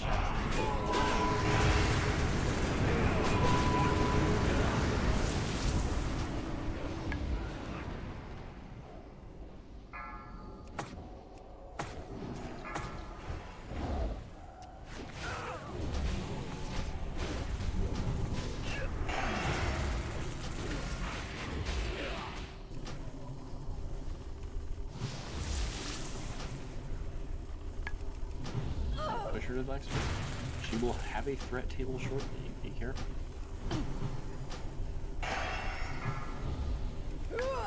Yeah, Pyro, good job.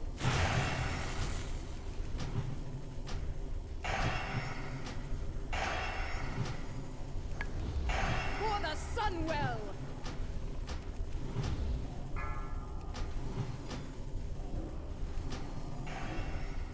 Maybe Tom Cruise. Steve, Tom. Steve's long.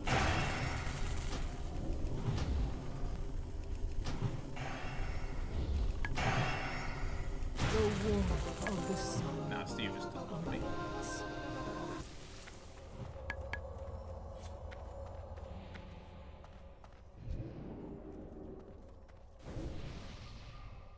Poor Heart Razor not getting HR or SR'd. It's What so does the world pretty. come to? We can't even say it's balanced on a Heart Razor's edge anymore.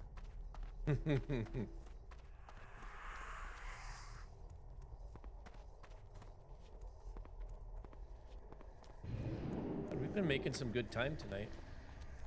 Yeah. Alright, gamers, get ready.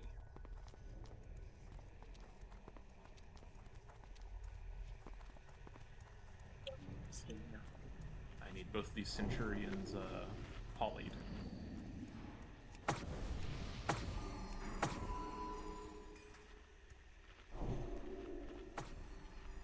anybody needs any of those items. Oh wow. Oh, no, my bad. I didn't realize there's so much. Actually, that just one of those just goes out to Hugh, and one of those just goes out to me. Neat. I'll trade this to you over there.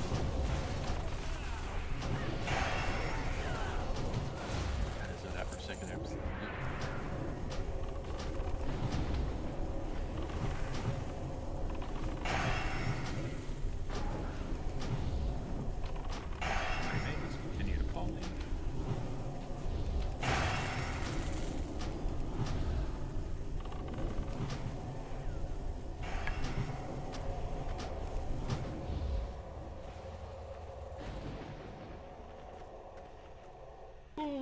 Excuse me.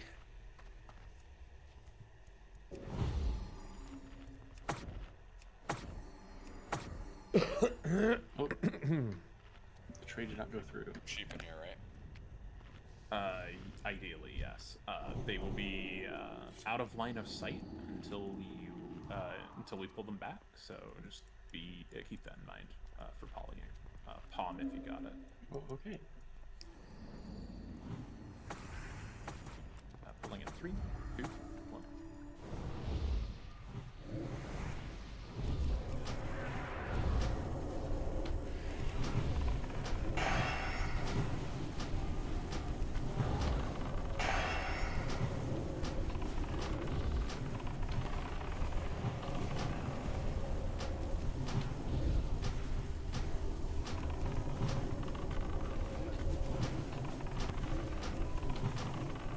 So. Sheep and Molly. Get ready for Blood Knight. No, kill Centurion first.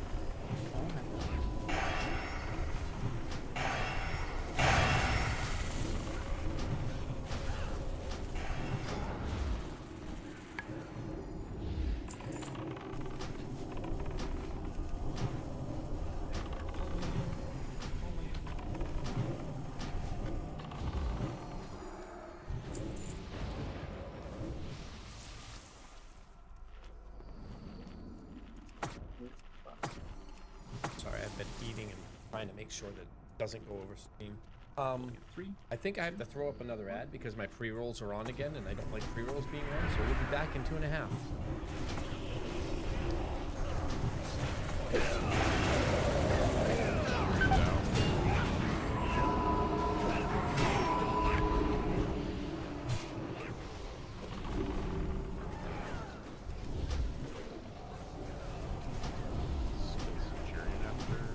Yeah, after the battle, yeah. Centurion.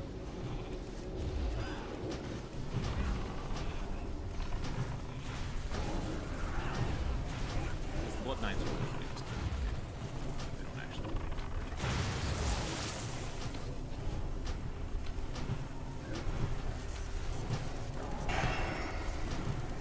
Do they make smart casting better? At some point in the business. Probably around the year 40,000. Yeah. Sorry for breaking this. Oh, actually, I think that was. Boots of Courage and Ending and Pendant of the Perilous will expire soon. Let me know if you're interested. Pendant of the Perilous is a very good board. Yeah. Alright, so pendant going out. Yeah.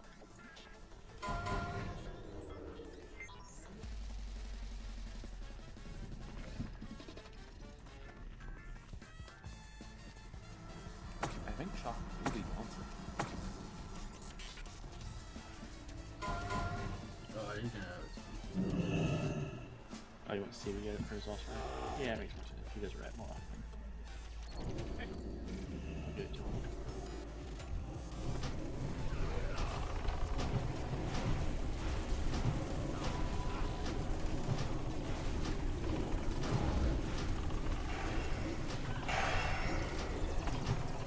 I dotted up. So.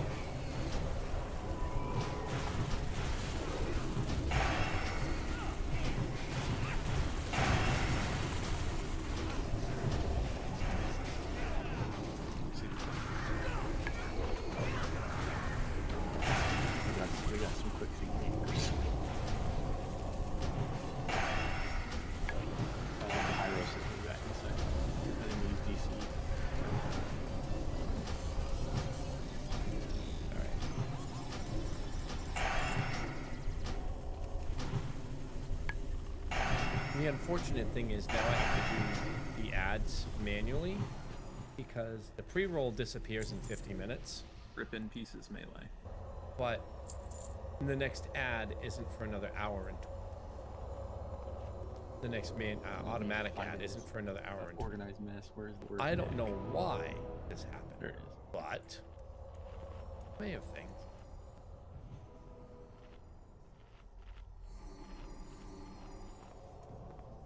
His Yeah, so Pyro's still in the process of DCing, it seems, maybe. Yeah, we can pull this back.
Scare Scaled Battle Club will both be out in less than 10 minutes. Oh, that cloak is also Bistrat. Yes, the thing is fire. I'll roll it out.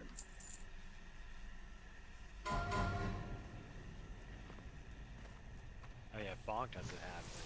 Probably needs it. Yeah, Bonk is also high prio on that.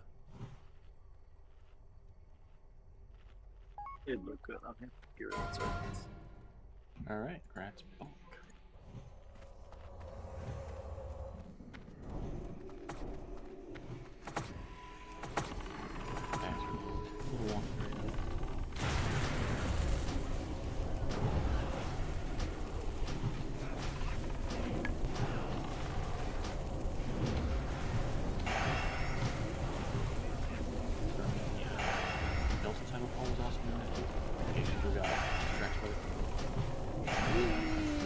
Have a good night, Kane. Thank you for being around.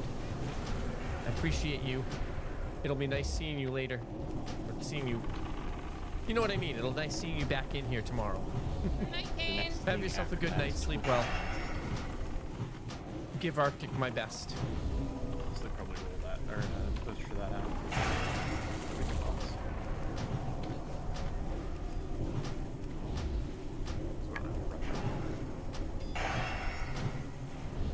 Yeah, I've got him queued up.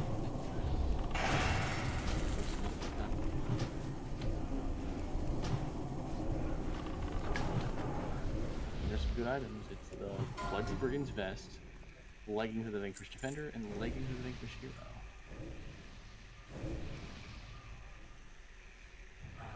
Yeah, Are you linked like more things, bro? Because I'm not necessarily going to roll them all. I went to be like, hey, asking people what they want me to roll out. I would fuck around with the chest. Yeah, same.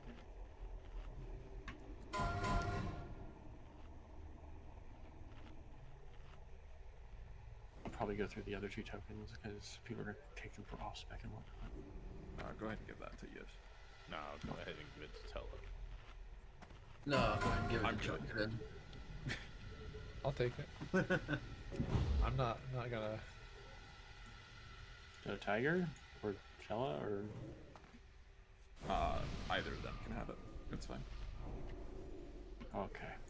It occurs to me that I am probably not going to be DPSing much for the rest of the expansion. What happened to Pyro Midget? Yifni's already got that 4-piece, so. Vanquished Defender. I can't wait to be forced to heal. His Warrior Priest Druid Leggings.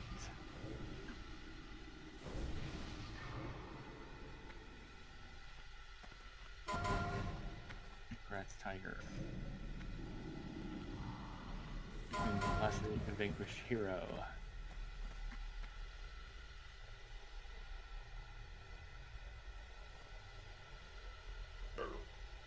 How many times did I die tonight? Excuse me. Like 10 or 11? Repair bot is down.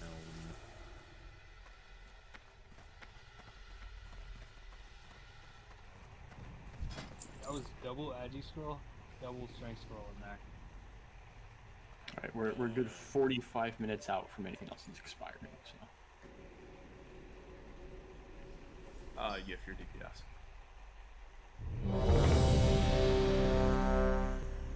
Steve, you're tanking KT. Sorry, I'm about to sneeze, so.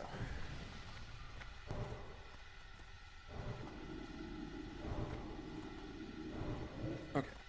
Yeah, Steve, you're tanking KT. I will get the Phoenix. I will take Sanguinar, and Steve, you'll take Telonicus when we're in phase 3. That's these Pyros still didn't make it back in. He messaged me before when he dropped. Let's make it. Yeah, give him like a minute or two.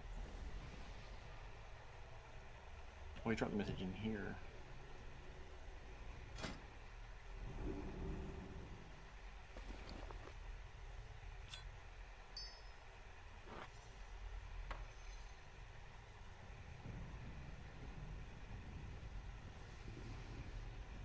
Oh yeah.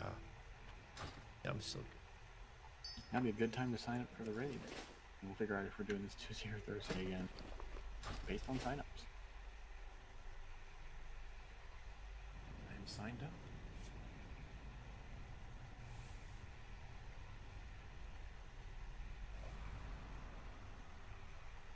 I've talked Lethice into signing up. I had to bat my eyelashes at her so much.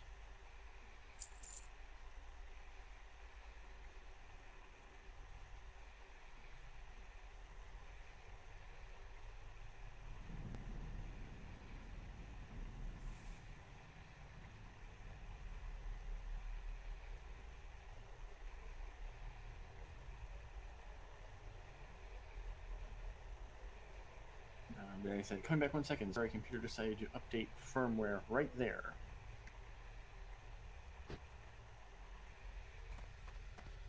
And I messaged directly on this.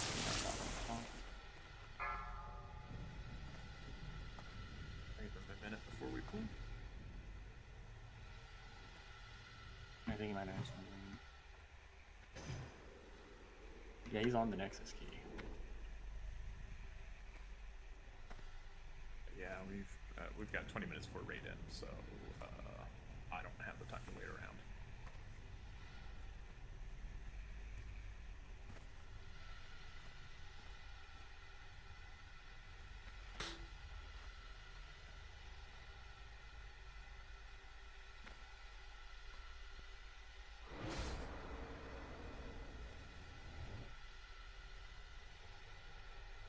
At least he DC'd in this room, so he could just pop in during the fight and he'd be fine. Yeah, actually, he might teleport to the front. Yeah, he's been away long enough that he's going to get teleported to the front. 5, 4, 3, 2, 1. Energy. Power. My people are addicted to it. A dependence made manifest after the Sunwell was destroyed. Welcome to the future. A pity you are too late to stop it. No one can stop me now. Salama Ashalanore.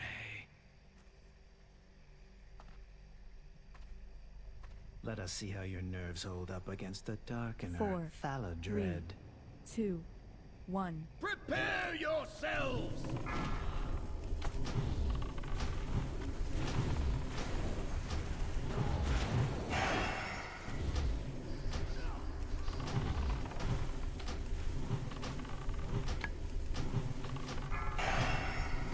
Slow DPS just a tiny bit. I want to go further across the room. Alright, well not. you turned around. I expect You to do have that. persevered against some of my best Oh, well, advisors. we got enough DPS, that should be But fine. none can withstand the might of the You turned around on Bloodhammer. me, so that's fine. Behold, 3, Lord 2, Yeah, get that Sanguinar. fear word out. Blood for blood. Pip never misses it.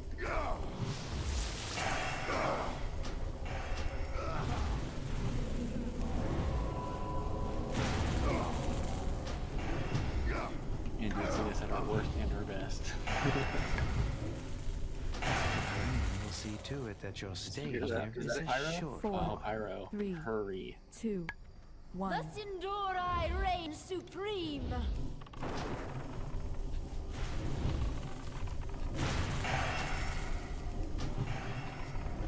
You run across the distance and get over where you're outside the door so that you're really visible. We're running out of time. You get to rush or whatever to your fight. Well done. You should have plenty of time. Worthy to test not your ideal skills placement for against die. my master 4, engineer, 3, Telonicus. 2, Yeah. 1. Anora Valore.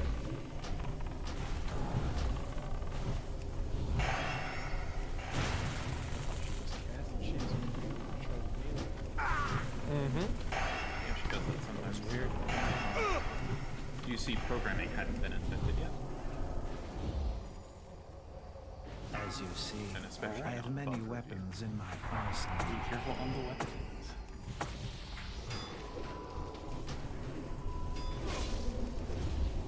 Can someone bop it? Devastation's in the raid. Yeah, Steve taunted it. Do a stat. Yeah, I will have a stat. I have to run over again. So I get stat. So,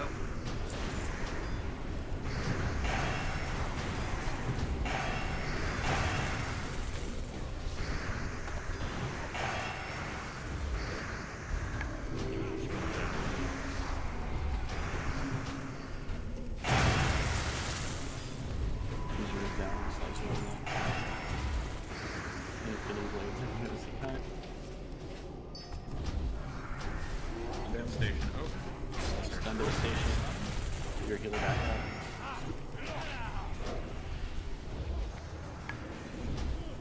Blow up the bow. Prioritize grabbing your weapons now. Be away from the middle. Yeah, everyone's got to get away from the corpse of Caperni and just go ahead to the safe side of the Valgrind. If you keep the fear ward, if you figure out the best place you can think of. I'm also going to need a refresh on that on Tella. Perhaps I underestimated you. It would be Tella unfair and to make you fight all four Icky's higher advisors trial. at once, 4, but fair treatment was never shown If to it my is- people. I'm just returning the favor. Oh, you should What? win already. Taking Caperni. Oh. Telonicus is loose. The hell did you hit him with, Street? I have no idea how that happened. Running through the raid with bombs.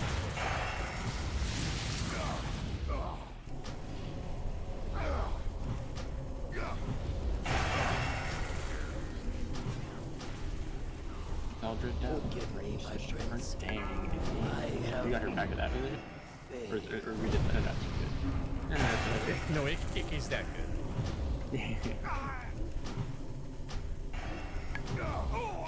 He's got Telonicus. But don't get closer than 30 yards. Do not get closer to 30 yards than Permanent Shadow. Don't do that. It sets off the confine. This is not. She will not fire off. Alright, great way of dealing with the RD. Good job. Pyro, get your pom-poms out. More perils. Alas, sometimes Can I get warriors power? take matters into one's own hands. Get a res on Steve.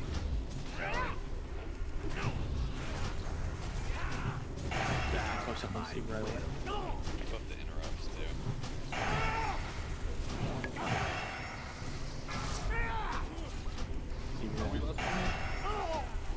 No, hold off a second. We're trying to get Steve back up on the red. So, and also if you push him too fast in this phase, it bugs him out. You have to do it after.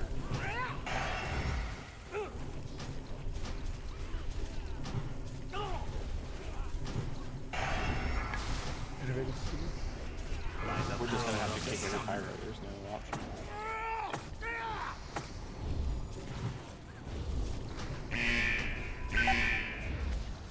Steve, grab the Phoenix.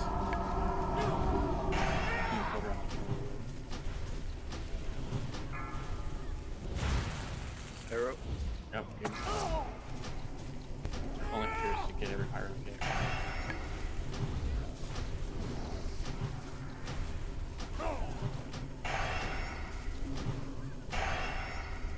I have not come this far to be stopped.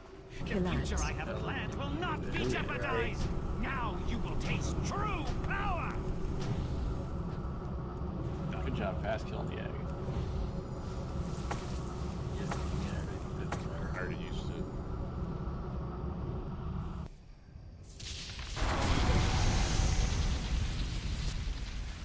Yeah, break here, so.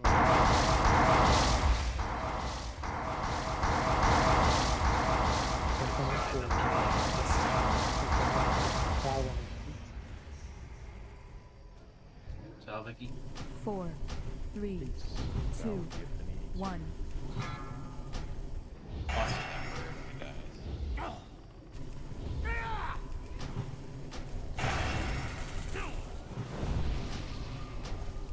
Collapse. Let us see how you fare when your world is turned upside down.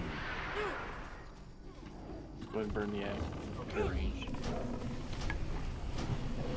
And spread out.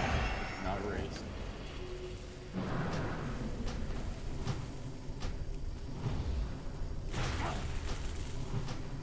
Just go down, don't touch it.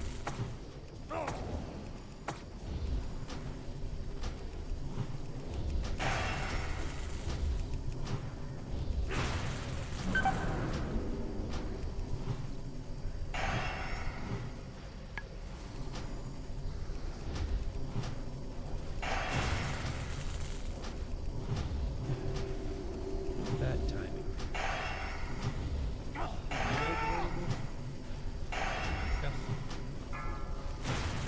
Get it, just switch up.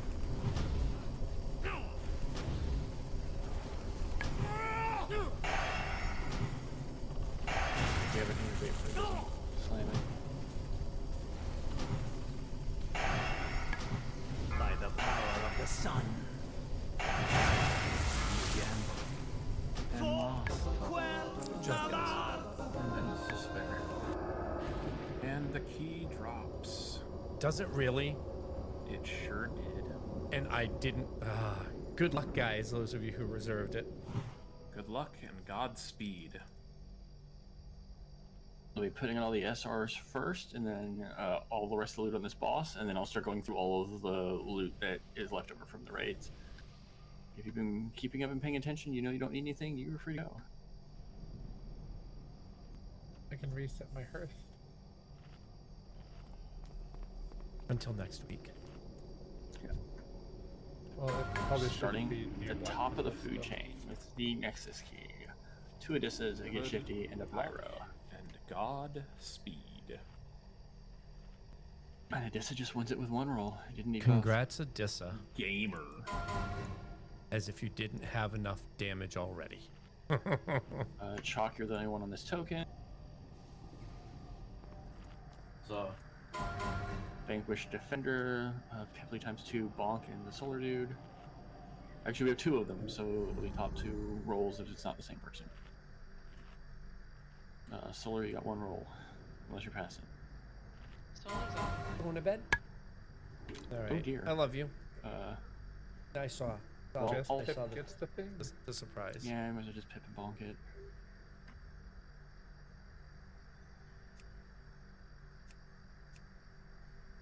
Since I'm trying to get people out of here now. I love you too. Oh yeah, we're loot counseling the Verdant Sphere.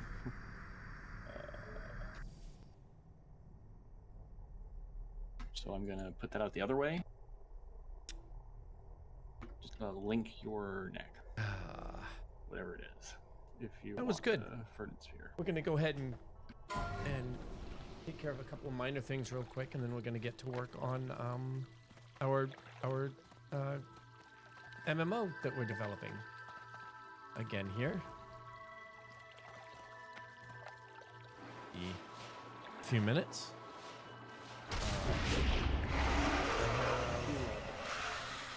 Shocking kit. And the loot council attentive if you've got any brain cells left. This is, I think, the only thing that's loot council. I have 42 minutes before another ad has We'll to go. think that's Tsunami Talisman now.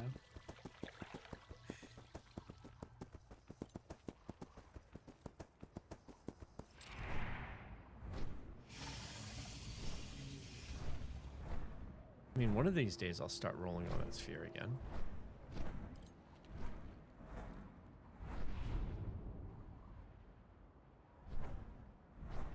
Great job, everybody, tonight. I will see you all next week. For most of you, anyway. Some of you I'll see on the weekend.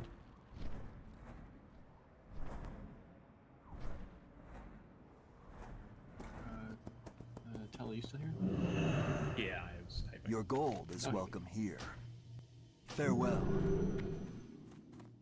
It's hard to predetermine this item because we don't know what everyone else is going to get during the same week. We don't want to just slam it onto someone that's already gotten other stuff. All right, let's go ahead. I'm going to go to the restroom. Haven't done that yet in the raid. I'm going to go ahead and go to the restroom, and then I will be back in about 3 minutes. I'm not throwing up an ad right now, but when I come back, we're going to get back to this. I'll be right back.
Right. We are back. Okay. So let's get to the stuff. The stuff here. What we have, change our title. Learning how to code by making an MMO. C#, Golang, Godot.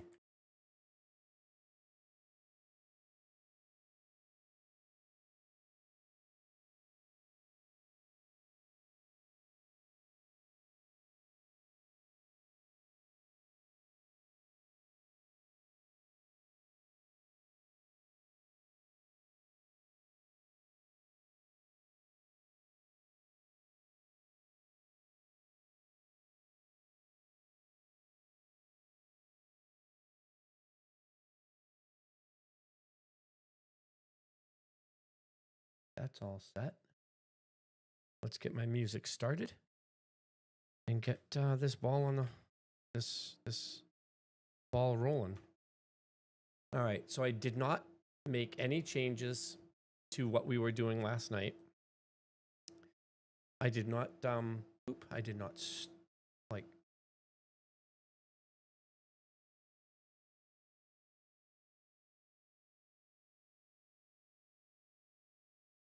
give me a second. Putting on some music.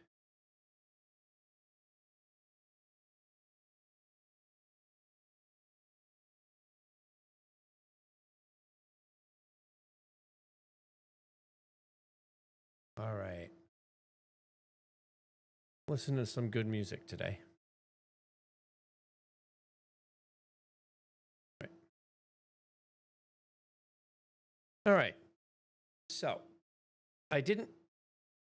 when I logged off today this morning, I didn't continue doing anything. I just logged off and I was done. So where we stopped this morning was the potential waterfall stats from the main stats that we have. Our main stats are the primaries are not the main stats. Our main stats are the facets or the names of the facets. The facets are based on each realm that is or each aspect of the diagram that we have. So we have the aspects are dimensional, spiritual, technical, mechanical, and arcane. The facets that go along with those are aptitude, growth, competence, conviction, and I forget what I made the fifth one.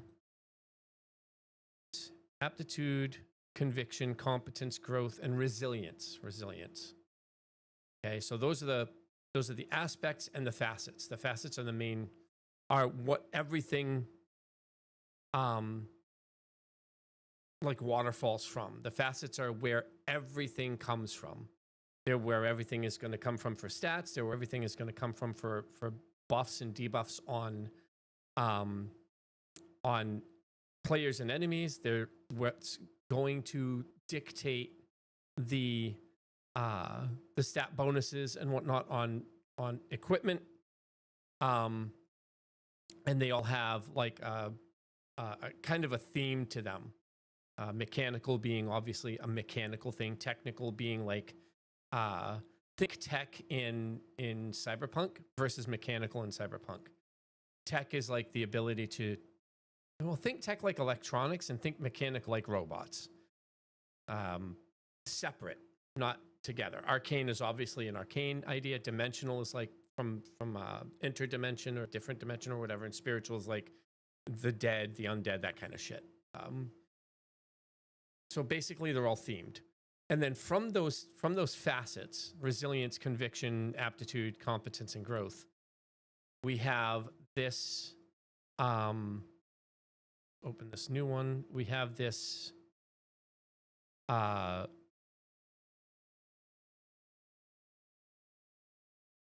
it in? Did I put it in? Or did I keep it in here? I don't think I kept it in. I don't think it's in here. But the idea is that when the stats start coming out, they go into this idea here. So we have talent. Augment is different. That is now, I don't want to say reflex. I want to say, yeah, it's reflex. I didn't want it to be reflex, but it's reflex. We have talent, potency, momentum, reflex, engagement, gain, destiny, karma, acumen, and flow. That's what all of these are. And each one of these stats, these are the actual stats in the game. You have 10 stats in the game that basically dictate everything else in the game. And these all come from the facets that are related to the aspects. Each one of these stats draws from 3 different aspects. 2 of those aspects are generally going to be positive. 1 is generally going to be negative. The overall is that every race is going to have 4 or 6 positives. Out of the 30 that are here, 6 positives and like 12 negative stats. So you take a race and you're going to end up min-maxing based on some of those race and class race and stat combinations, but it's going to allow different races and different classes to have identity, as well as a very specific style, which leans into the idea that a dimensional, say, rogue is going to be rare, or maybe a technical mage or a mechanical mage is going to be rare. That kind of idea. But we're going primarily classless, in that when you choose a class, it can still do a whole bunch of other stuff. But the overall idea behind, say, a mage is going to be, you're going to be casting spells, but those spells could be healing spells. They could be debuffs. They could be buffs. They could be damaging spells. They could be any combination of them. They could be tanking spells, like throwing up shields and deflecting attacks and whatnot. But it's going to be mage-based skills. That's the idea, that every class, every race is going to have its own identity, and then every character will have its own class and skill presentation identity, allowing players to choose how they represent their class. Some people think that a tank, that a warrior, a guardian style warrior, is going to always be tank. I'm taking all the damage, give it all to me, and I can survive it all. And some people are like, I'm a guardian, I'm going to protect you and you. And I'm going to take all the damage that you guys take, and I'm going to take it to me. It's going to redirect to me. And some people are like, oh, I'm a guardian, I'm going to kick your ass. I'm the immovable object. You know, that kind of idea. So it's the idea behind this is to give them as much choice as they can without diminishing identity of character and identity of race, and without pushing players towards the feeling that they must min-max, or that that min-maxing is the only way to do anything in the game. So that's what we're doing here with the stats. Once this is done, this is the baseline for everything else in the game. It's the baseline for the combat. It's the baseline for items. It's the baseline for character creation. Baseline for all of it. So what we're doing right now is taking what the AI gave me for ideas based on the things that I said I wanted, and trying to turn that into a character stat model that we can then use for developing the game later. So we've done no actual code yet. We've done some in the tests just to make sure some of the other stuff that I did was viable. But for the actual MMO, we've done no actual code. We're actually designing the game right now to figure out how we want to proceed. Like, I don't even know what kind of, I don't know if it's going to be 2D, 2.5D, or 3D. I don't know what the art style is going to be yet. I have no idea about any of that.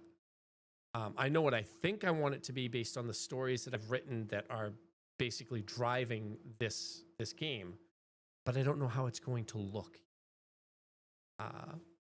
That will come later. So for now, And that might be a mishmash of a whole bunch of different stuff. I don't know yet. But for now, I think we have our actual, we stopped here. The AI gave me like stuff that I didn't want. Like, no, we need to change that a bit. And the AI assistance here is giving me some pretty good talent sets. The talent specs here. So the first talent is, or the first stat is talent, which pulls from aptitude, growth, and conviction. So the first talent is aptitude, growth, and conviction. And you can see aptitude and conviction, which are separate, like phased from the arcane aspect. And that's kind of the way all of these stats go. We have 5 stats that go the aptitude or the facet, not the aptitude, the facet or the aspect, and then the 2 directly next to it. And then we have 5 stats that use that aspect, and then use the 2 that are phased from it. Phased being directly opposite on the pentagon here. And so that gives us 10 stats. So we have there's 1 with these 2, so there's 5 that way, and then this same thing this way, there's 5 that way. So each stat includes, so there's 2 versions of each stat, of each aspect-based stat. So if we look at aptitude here, talent goes aptitude, growth, conviction. Aptitude, growth, conviction, that's actually the arcane aspect, which goes there. And then the other one would be arcane, mechanical, and technical, or growth, resilience, and competence. So if you look for growth, resilience, competence in here, there's growth, competence, there's growth, resilience, and competence right here. So the opposite, basically, or one of the competing from talent, which would be this one here, which goes this 3, would be arcane, which would be destiny, which uses this one and goes against those 2. That's how it works. Exactly 10 talents based on this 5 vertex stat idea. So we have this. Let's go ahead and put this into, let's cement this as being the base set.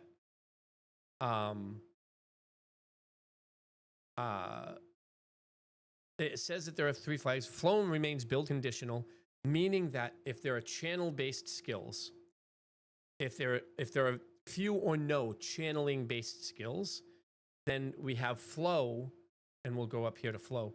Channel stability. You move or act while channeling. Your throughput, and the effect per tick, or your endurance, how long you can actually hold the channeling. If channeling doesn't become an ability in the game, or if there aren't enough abilities with channeling as part of their abilities, part of their spell structure or their skill structure, then flow becomes a dead stat, and we have to find something else to attach to it. That being said, I believe that channeling in a turn-based game would turn into something that is very specific to the way that this stat looks. Like, okay, we're gonna do a channel, and if it gets interrupted during that turn, or if there's an interrupt attempt during that turn, then we have like stability and endurance being something like, can you, and specifically the channel stability, can you actually hold it through an interrupt attempt?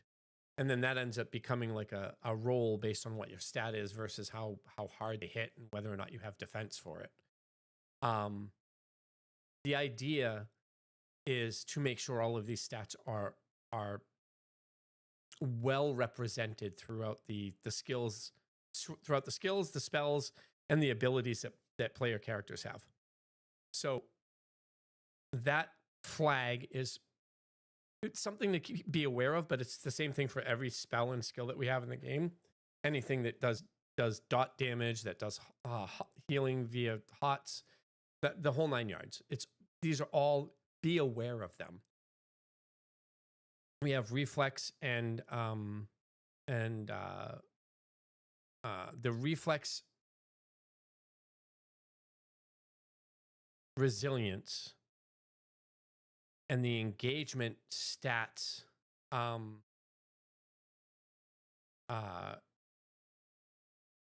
it's not conviction. What is CMP? Competence. COM and CON. So engagement's competence and reflexes resilience are both wired into the reaction economy. We have a reaction-based setup where there are two things that you do during the start of any turn. And the first one is you decide what you're going to do. And the second one is you decide how strong you want that, what you're going to do to be, versus how much you want to hold back from set attack or skill or ability to prep for a defensive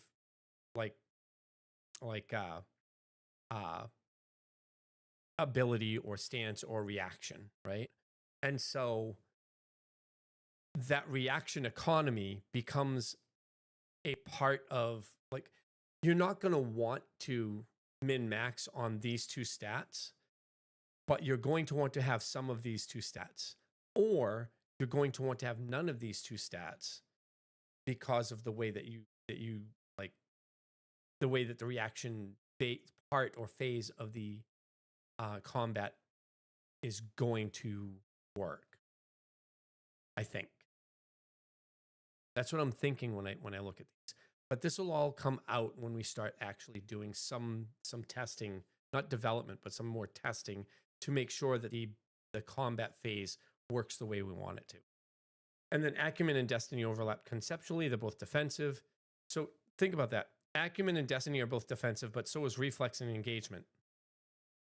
Only one substat in Reflex and Engagement. Remember, there are 30 of these, 30 different cells that are going to be filled. And Reflex is like, where are you? Reflex is Augment. So Reflex with Resilience would be in this box here, whereas Engagement with Competence, Engagement is here, with Competence would be this box here. They're going to do different things. So those are two defensive, but then we have Acumen and Destiny, which are both also defensive in nature. So we have Technical being more defensive than other stuff via the Engagement set, and then the entirety of the Acumen set, right? So Technical has two that are defensive, two cells that are defensive. I'm hoping when this actually gets put into practice, when I start getting feedback from it, that it works the way I'm thinking it will work. The AI is saying this is what you've got to look out for. I'm thinking it is. So I think we're going to go ahead here. No cell misses the mark here. I think this is a great place to start. The main stat setup. Let's cement this as the stats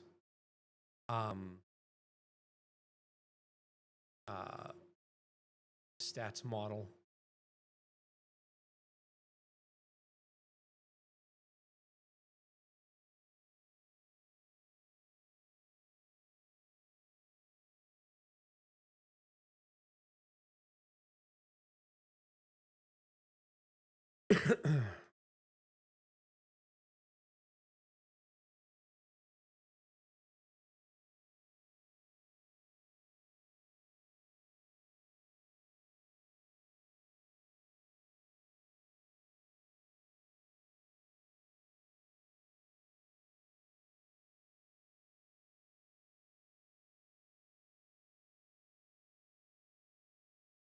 So we're going to solidify this. We're going to put it into a markdown file. And then we're going to, I don't know what we're going to do next. Because we already have the races. This is now a stat subsystem. I think the next thing we need to look at is XP and progression to make a model of that. And that's when I start going to places like Desmos. Because this model that I have here, which is this one right here, that's this model. I don't think this model is going to work for what I'm looking at. Because I'm not doing levels per se. I'm now doing something that's a little bit different. But I still want it to be easy to get something early and then start getting progressively more difficult. So it's 22, then 28, then 35, then 42, then 50, like experience points to get to each level. So the first few levels, the first level is up to like what? So if we go to level 10, it's 109 experience to get to level 10 from level 9. That 109 experience is a total of 479 experience. But now it takes you the same amount to get to level 10 as it did from 9 to 10 as it did to go from level 1 to almost level 5. And I think that's a good way to do this, but I'm not positive.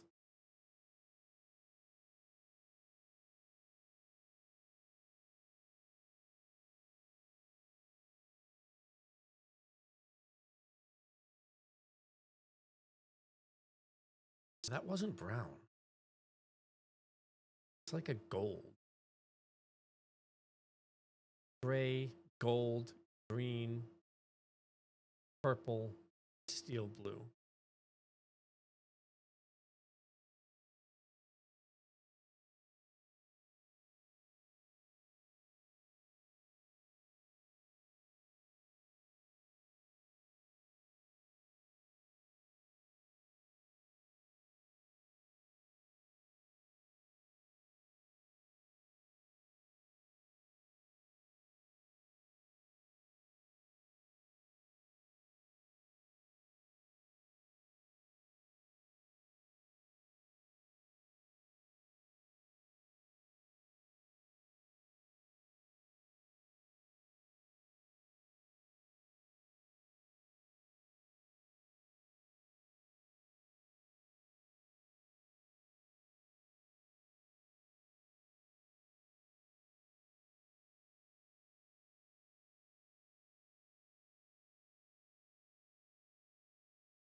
Grab that. So I have to figure out what I want to do for the actual experience formula to see how it works out. And mind you, because I'm doing this all, and every part of this is going to be done on stream, it's going to leave formulas like this to tuning and testing on and off stream, to which point the actual formulas themselves are likely to change off stream. But I want to be as transparent as possible for most of the stuff that happens. And what that means is that when a formula changes, there will be like, hey, the formula changed. Here's part of it, but we're not going to give the whole thing, because I want people to have fun doing theory crafting and shit too.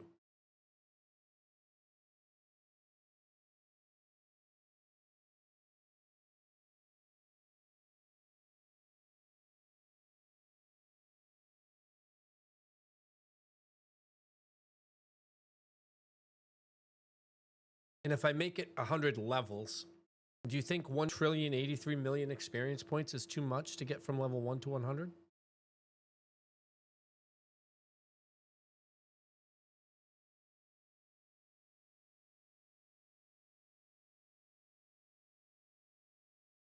$99 to 100 is 240 million experience. So it takes... So level 66 is the halfway point. You think that's too much?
think that's going to end up being expertise speed.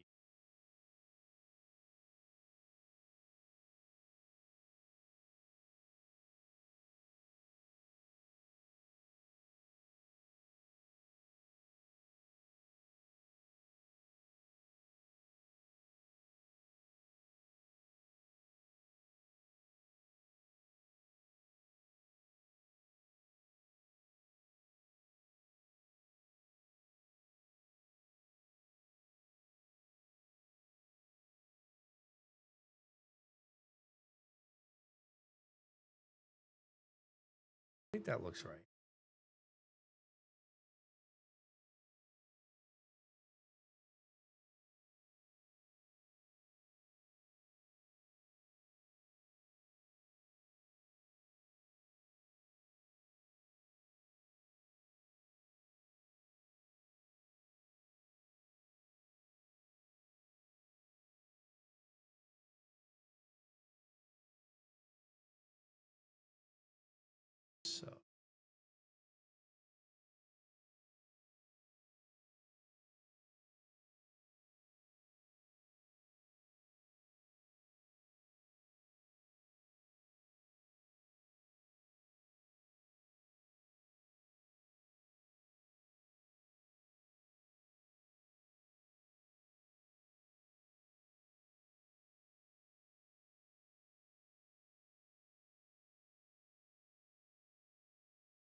So now we have the combat model,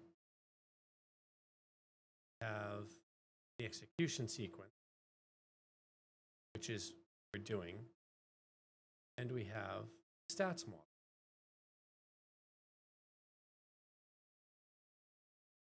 Which is good.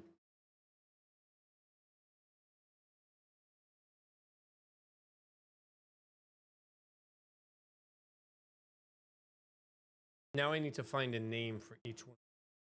You know, skill aptitude is good, right? Or expertise speed or something like that. I don't know. I don't know. I think it'll just be like, so momentum will be speed. No, because speed could be movement. We'll keep that as action speed. Reflex can be initiative. Engagement can be accuracy. Gain can be plus target.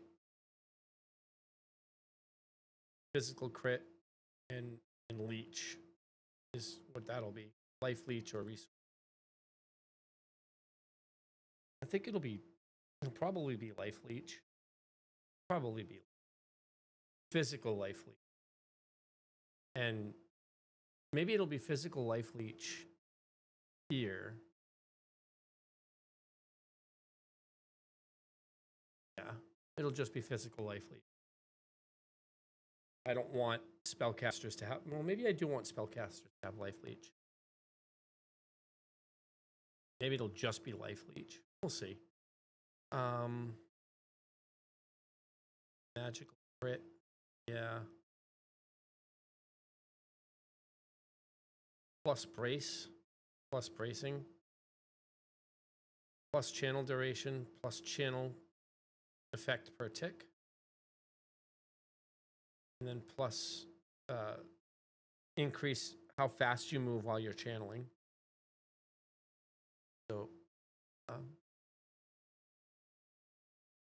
So without any technical flow or competence in flow, your channel stability is at 0, so you don't get to move while you're channeling.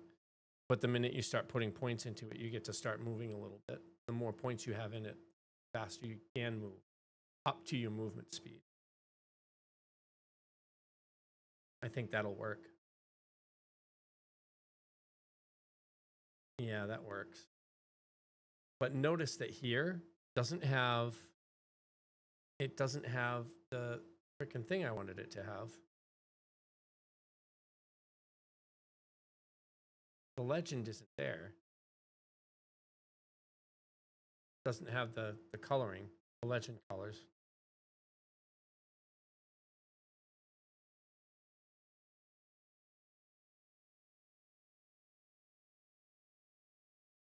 So,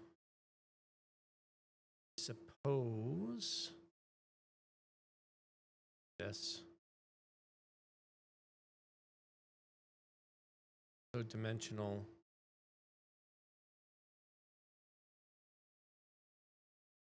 Like that. Competence is B8860B. Resilience is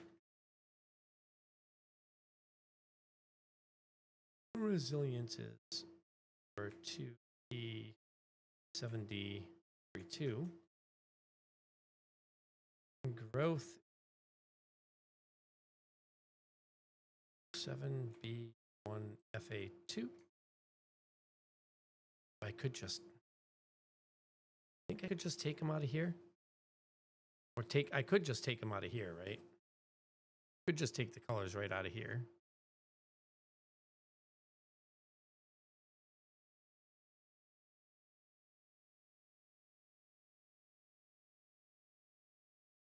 It doesn't let me pull them.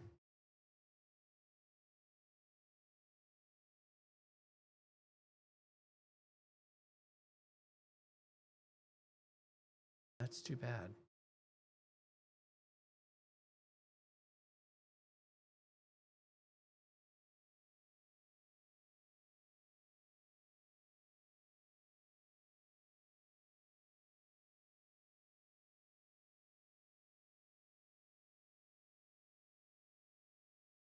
All right, that's fine. Whatever. And then steel blue is 4682.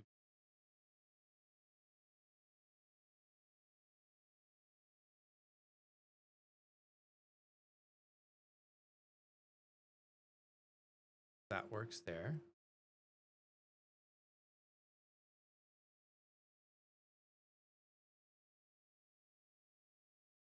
Yeah, that works. That's fine. All right.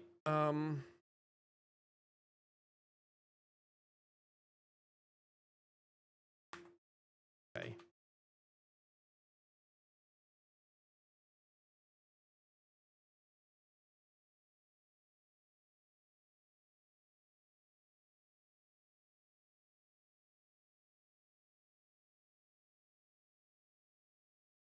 Progression system.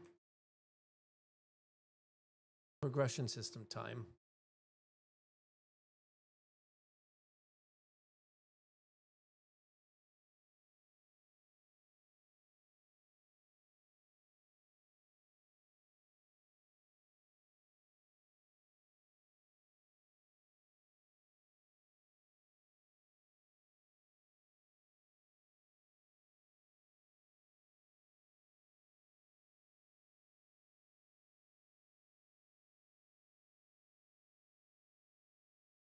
So the progression specialization model. Numbers are unset. We need tuning. Combat model is settled. Combat model isn't done yet. Or it is, but it isn't. Because we only have a single, like a single actor model done. So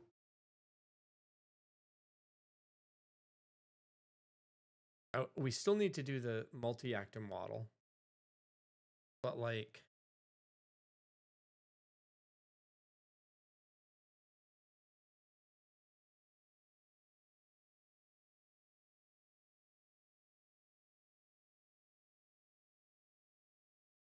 skills power is function, skill XP divided by level and character stats. What's the actual combination? I don't know. So like, but that's the thing. I don't even know what skills we have yet. We have like, I want to be able to design skills around this, the idea of having stuff. So how am I going to do that? I don't need this anymore. So how am I going to do this? Do I do it this way for skill expression? Do I make a change here? I could make a change here. So for example, if I wanted the skills to all level to 100, right? Then instead of having it this way, which is what it is right here, if I change the constant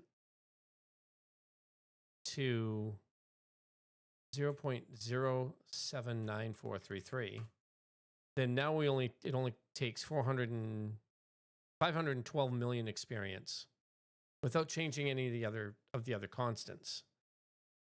If I change the A value from 9 to 3.5232, now it only takes 387,000 experience, and you get your first level in the skill at 18 experience points, but then your second and third only take 24 and 29. So, well, 18, 42, 71, right? To get to level 4. So it takes 18, and then it takes 24, and then it takes 29. So maybe that's okay. Especially if things give 10 experience points at the start. You kill 2, you kill 3, you kill 3 again, then you kill 4, you kill 4 again, then 5, then 5, then 6, then 6, then 6, then 7, then 7. If they give 10 experience points apiece. So maybe that'll work. Because I can tune this. Like, okay, you gain 4 experience, you have to kill 5 of them. Or you gain 6 experience, you have to kill 3 and then 4 and then almost 5. Well, 6, 3, then 4, then 5. Maybe that's how I do it. I tune it based on the experience level.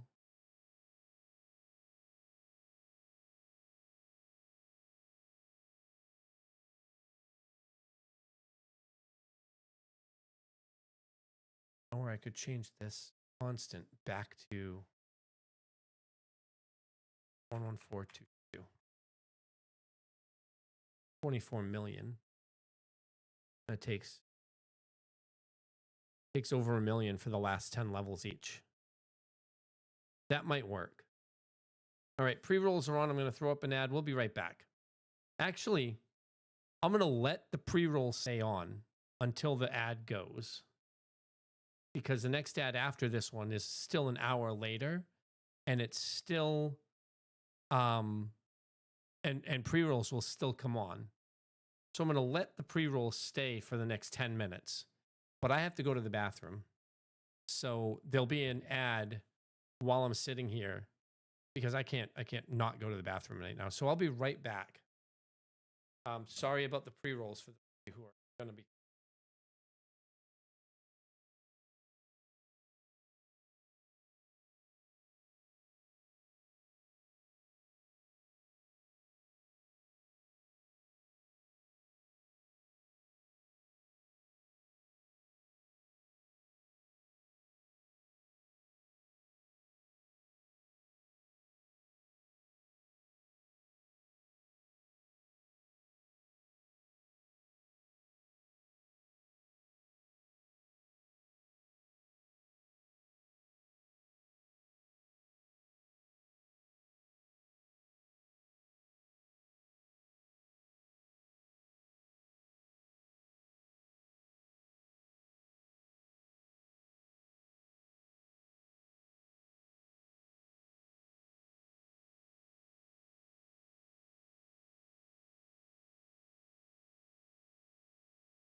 All right then. So if I want, like, I can make changes to the formula that I have here as I need, depending on how hard or easy. Like, basically this is tuning, right? And basically this becomes tuning.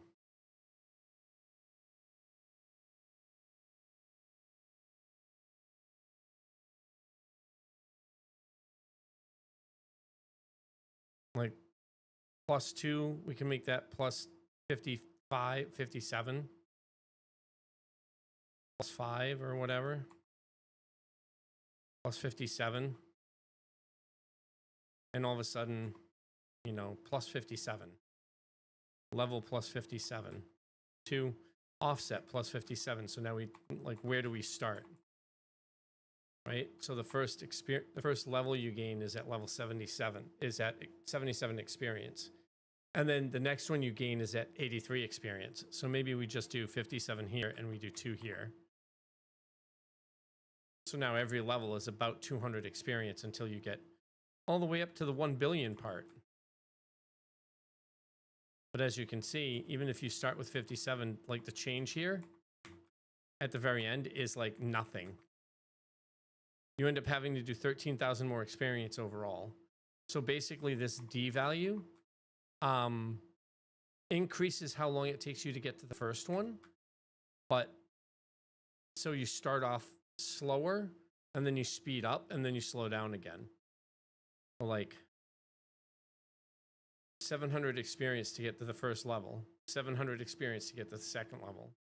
But then, you know, it's still under 1,000 to get from 14 to 15. That's kind of what this is going to be all about. The C value is that 5.00 is the level plus 27 divided by 5. I think that's what this is. Yeah. So, yeah. So we'll figure it out. That being said,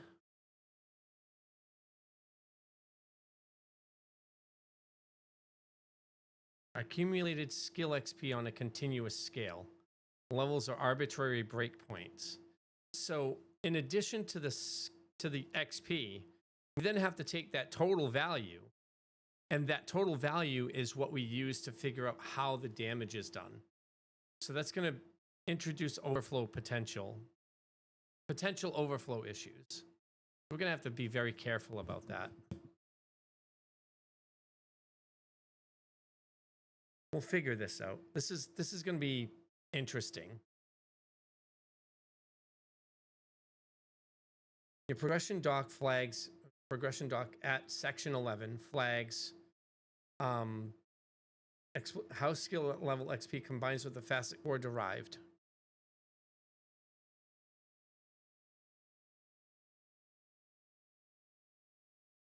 How skill level in XP combines with the facet to core to derived waterfall. Facet to core to derived. Facet to core to the derived. What that means is the facet aptitude to the core talent to the derived, whatever is in that grid. So like facet being aptitude to the core, being talent to the derived, being in this case plus mana, but it's not plus mana. That's what this is saying. How does the skill correspond with that? What I think is going to happen, what I think I should do, is that the only thing that matters is the core skill and how that interacts with the derived stat, or the core stat and how that interacts with the derived stat.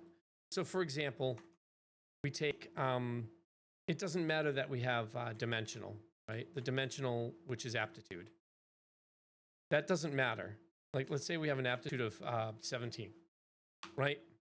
And then we have a talent, which is our talent skill is aptitude plus growth plus conviction. And the way that, let's say that this is a,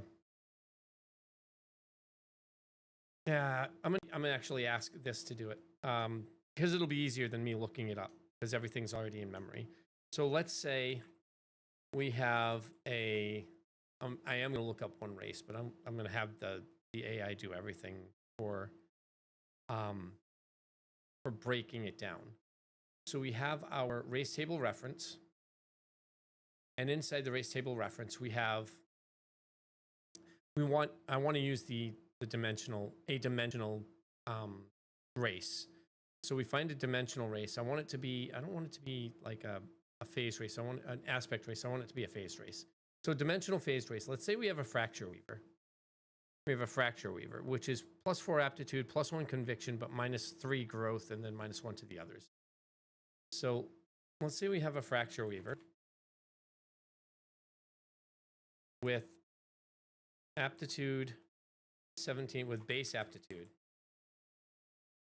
with base stats, aptitude 17, conviction. And for this, I actually have to do this.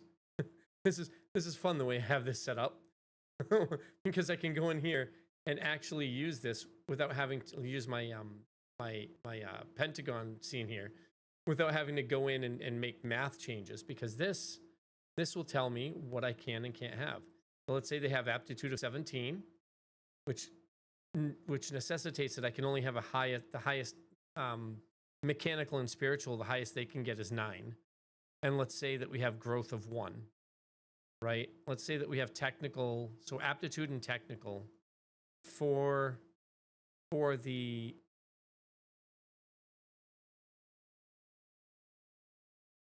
aptitude and conviction. Aptitude and conviction. So, motherfucker. Aptitude and conviction, because these are the two major ones. So we have aptitude and conviction at 17, 9, and then the others are at 9. That makes it pretty interesting. -1 competence, -1 resilience, and -3 growth. So let's copy that over. Conviction 9, competence 9, growth 1, resilience 9.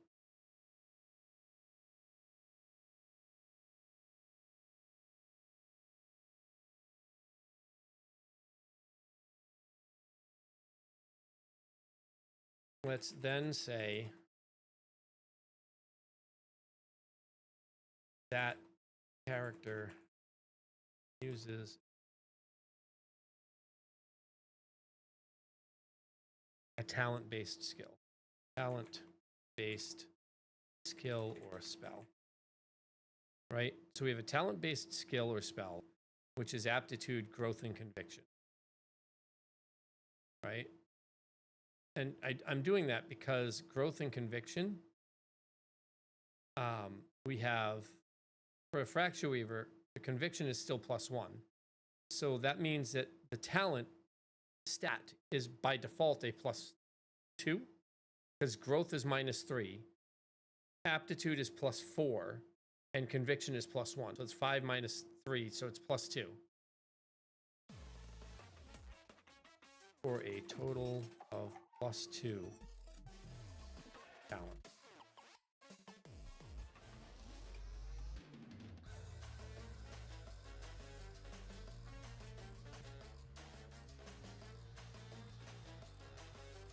But that, what is the talent value and how, and so now we have this, but now if we go into the stats model and we go skill aptitude, resource regen, skill aptitude, learn speed. Maybe we do potency instead. No, I want it to be, so maybe reflex instead. No, because I need the -3. So there's only 3 of them that are aptitude and growth. And there's only 1 that gives me conviction. So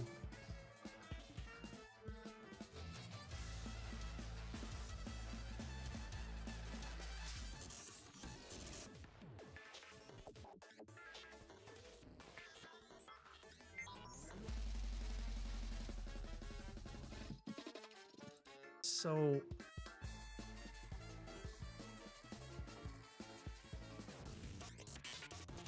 talent value.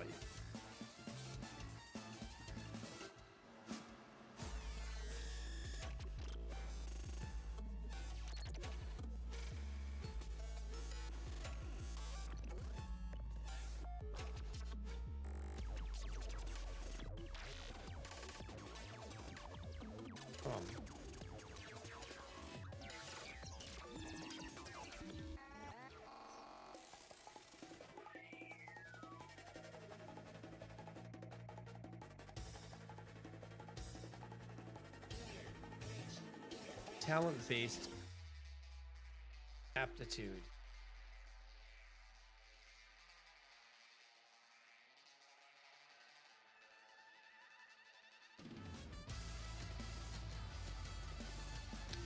That's right, because it doesn't use all of. That's how that works.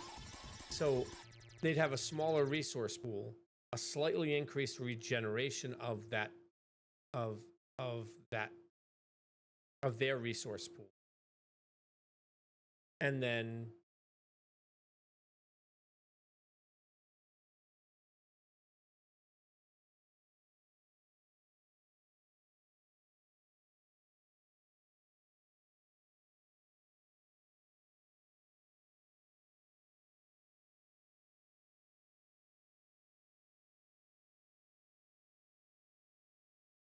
oh, sweet Jesus.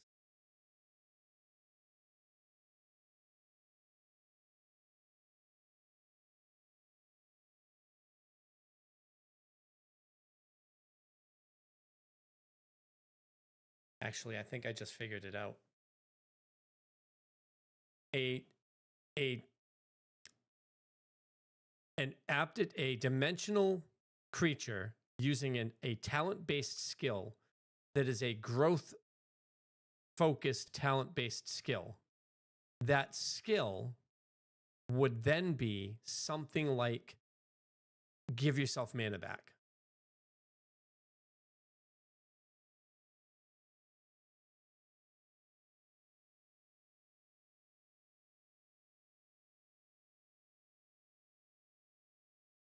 So this, for example, the Fracture Weaver's total, if we set it up like this, if we set the Fracture Weaver up like this, the Fracture Weaver then gets +4 aptitude, +1 conviction, -3 growth, -1 resilience, and -1 competence. So because of all that, it becomes 21, 10, 8, 8, -2, because you lose 3 points here, right?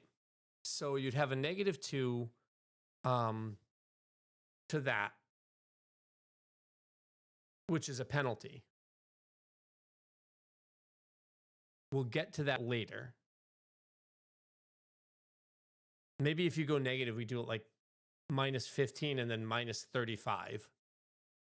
So we have -2 as the floor, because nothing will ever allow you to get to more than -2, because everything that you get, no, maybe we make -5 the floor, and it goes 10, 25, 50, 75, 100. Or something similar.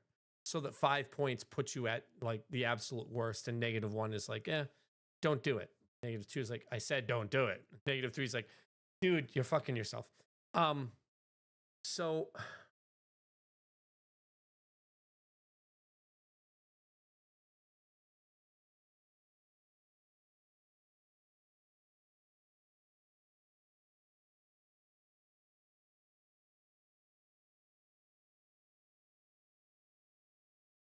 okay, so an aptitude talent skill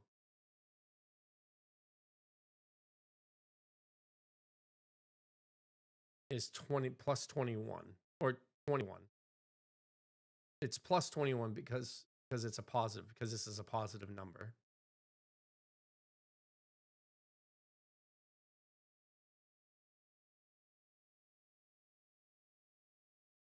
Skill picks the cell picks the facet supplies the number. Skill picks the cell picks the facet supplies the number. No, I want I want the stat to supply the number.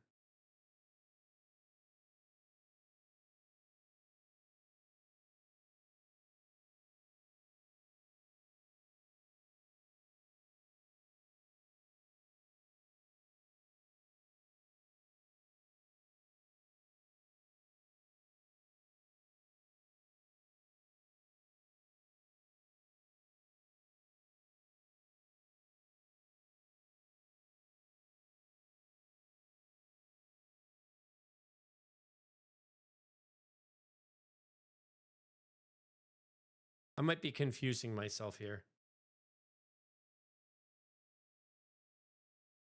Because I was super tired last night.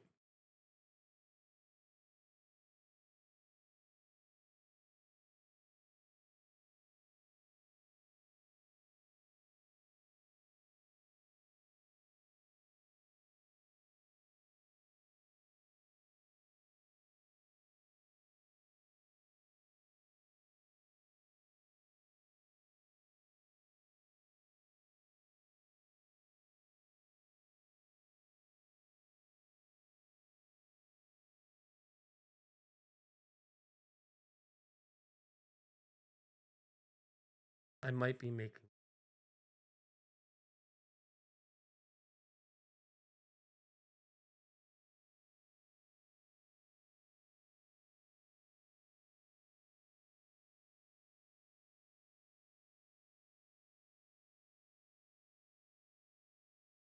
Single cell scaling.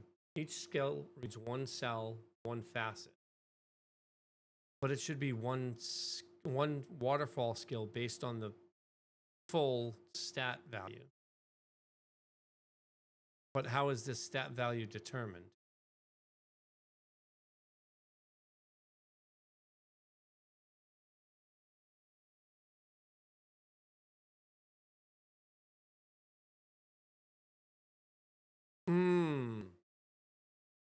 That's the key. I didn't want any of them being primary, but I think the primary, that's what I can do. That's what I do. So before I finish this, what if we have the skill being tied to an aspect or facet,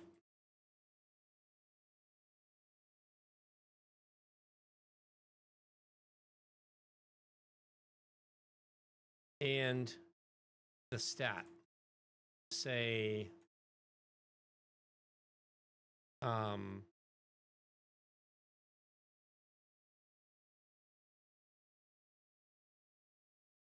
so like resource regen, right? Say evocation. The evocation like skill. Say an evocation like skill or evocation like skill for the fracture weaver.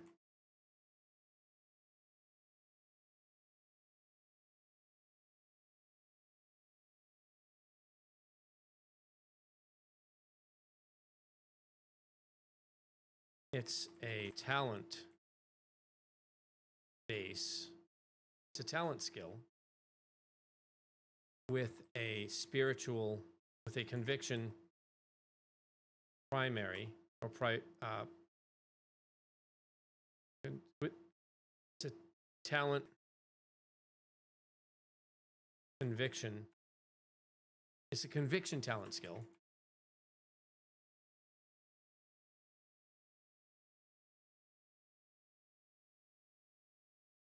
Which then has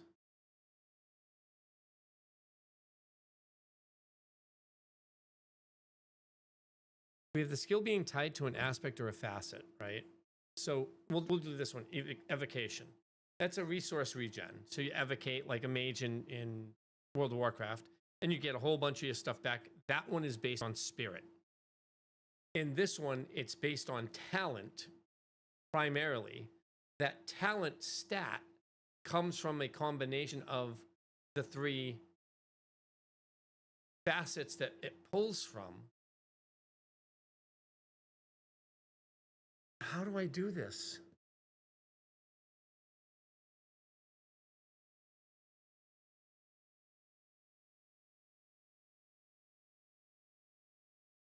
Where does talent come from? Talent comes from all three.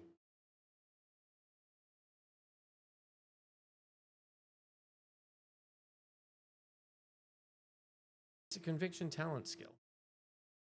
That means it gets the bonus from talent, whatever that is.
work this out.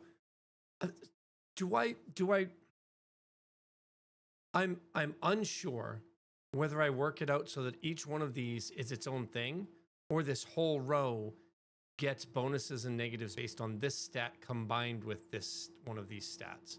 This stat is already a combination of these. So like talent is already the stat that pulls from dimensional, arcane, and spiritual. So I'm not sure how we're doing this.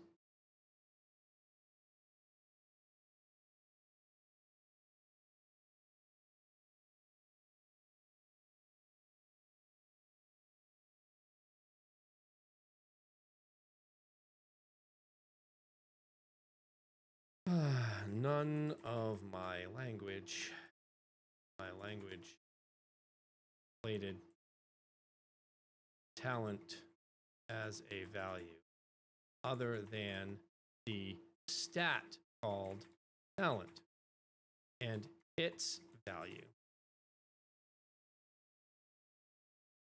Talent is a stat, not just a fucking row.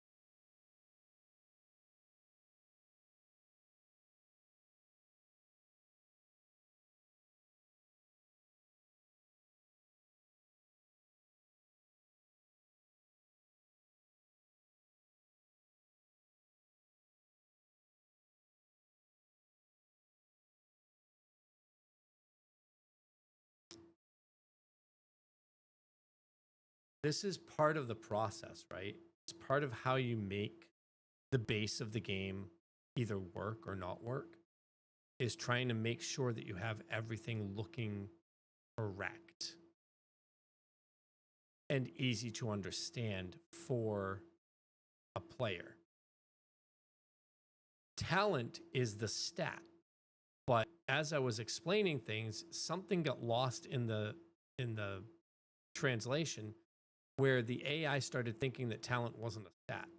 Talent, potency, momentum, reflex, these are all stats. They're waterfall stats based on the combination of three main stats. Those three main stats being aptitude, growth, and conviction for talent. When those three main stats come together, you have a talent stat value.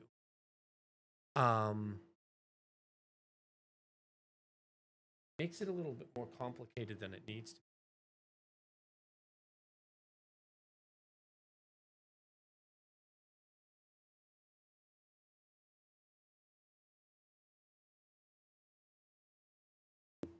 Makes it more complicated than it needs.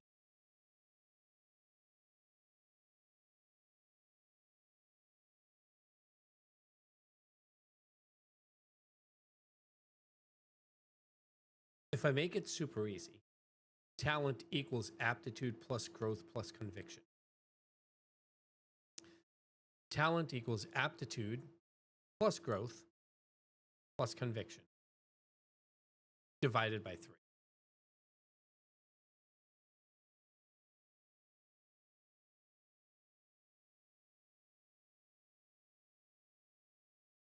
Or talent equals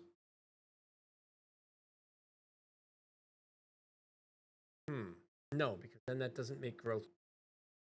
That flattens everything, and it doesn't make it removes class and skill identity.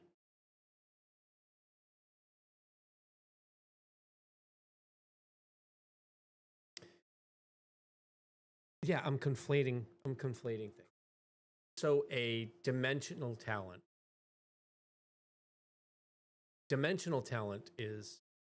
has one value. But if I do it that way, if talent has a different value for each aspect, that becomes confusing. So let me explain. If talent stat has a different value for each cell. Aptitude is plus 21. Conviction is 10.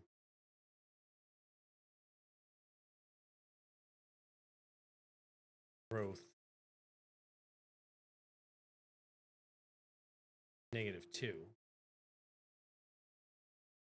Then talent becomes hard to read.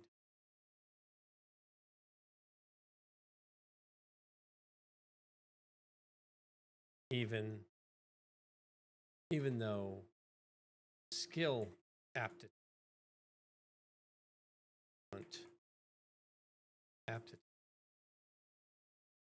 and growth talent and max resource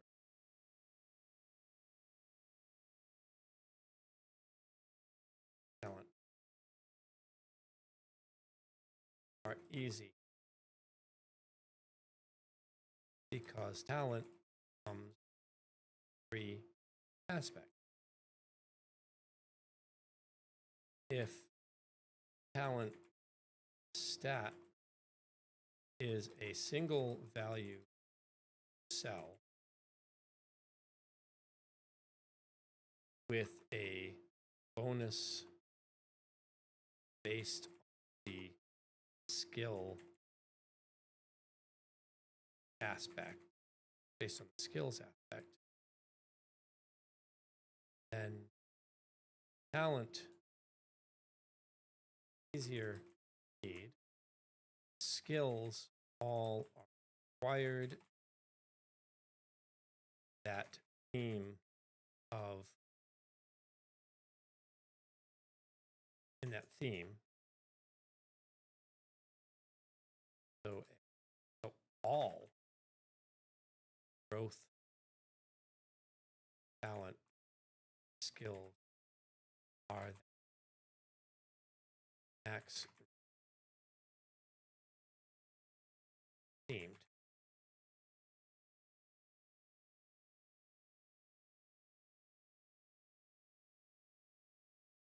That makes sense.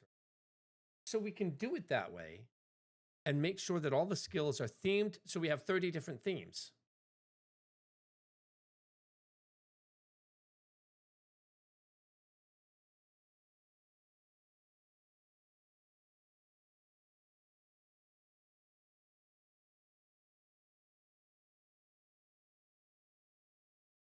That makes sense.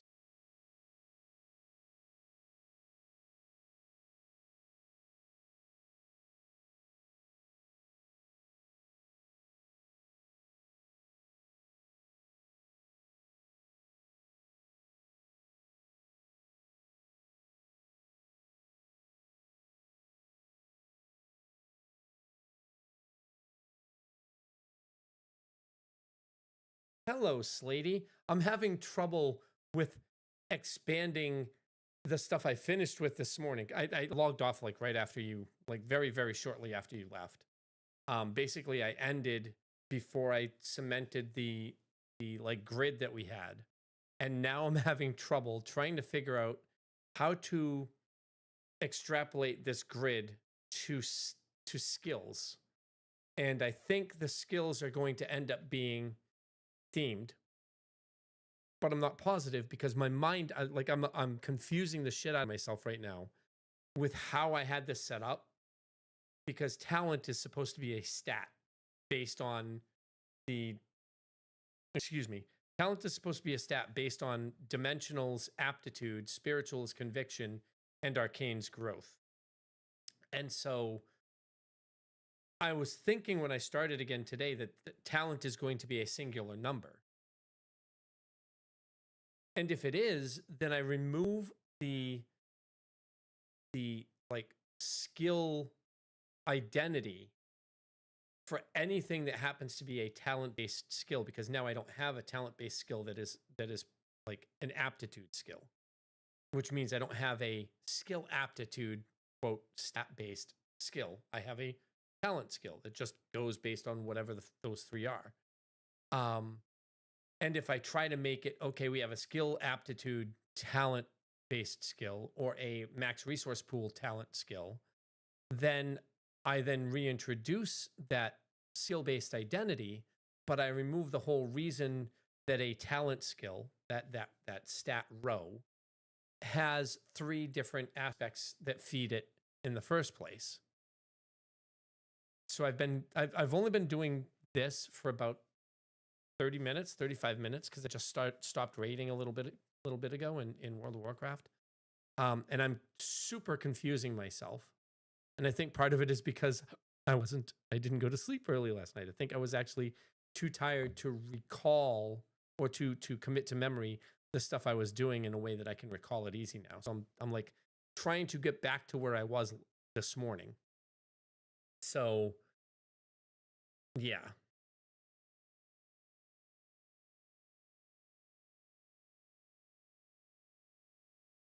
So that's where I stand right now. So I'm trying to figure this out. I'm thinking that I want talent to be its own number based on some combination of the 3, right? And then the skill then adds a bonus or a detriment to that number for its waterfall stat. So like a max resource pool skill, a max resource pool skill that draws on the talent stat gets a negative for a class that like a Fracture Weaver has a -3 growth. So it gets based on this. If this is the Fracture Weaver character, then this 1 becomes -2. And then that max resource pool skill is like wasting mana or wasting resource or whatever. You don't get anything from it. It goes down like -50% or whatever the negatives are going to be. But I'm not sure if that will work because I don't want to. I want to gimp characters that are trying to like I want to gimp a character that is a glassbound a Fracture Weaver character that is trying to do arcane growth based build. But I want to prop that same character up if they're doing a dimensional based build. Or if they decide to do something like this instead, that 17 instead becomes a 14 because they only lose -3. But because min-maxing is a thing, this is arguably what they would have. They might have this, but then they lose that +1 there. They'll probably go this route as dimensional spiritual. Or maybe do something like this to get the dimensional and the spiritual there. Or maybe like this so that the +4 and +1 gives them close to the same values in both of those. But I'm thinking it's probably going to be more like this because +4 dimensional, a 21 dimensional or aptitude stat to start with is going to be a significant boon, right? So I'm like, how do I make this work? I'm like lost. So I'm trying to figure that out. How was your day? How was your day?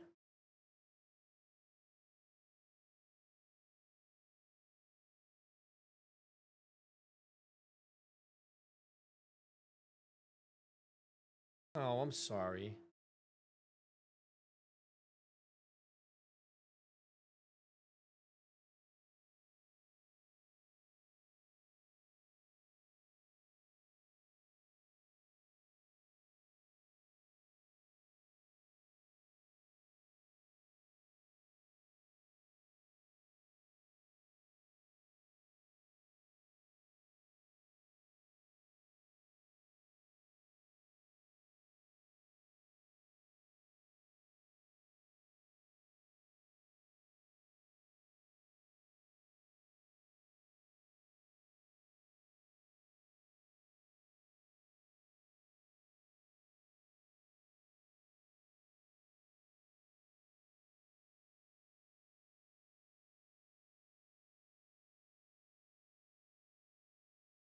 Oh, did you?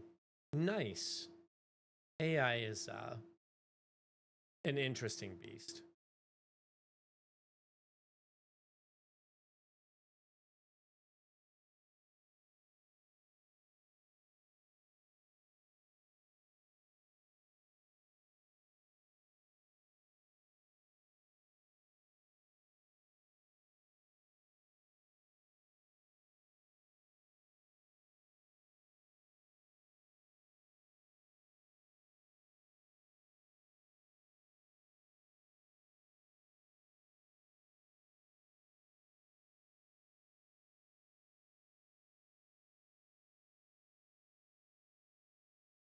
genuine trilemma. What a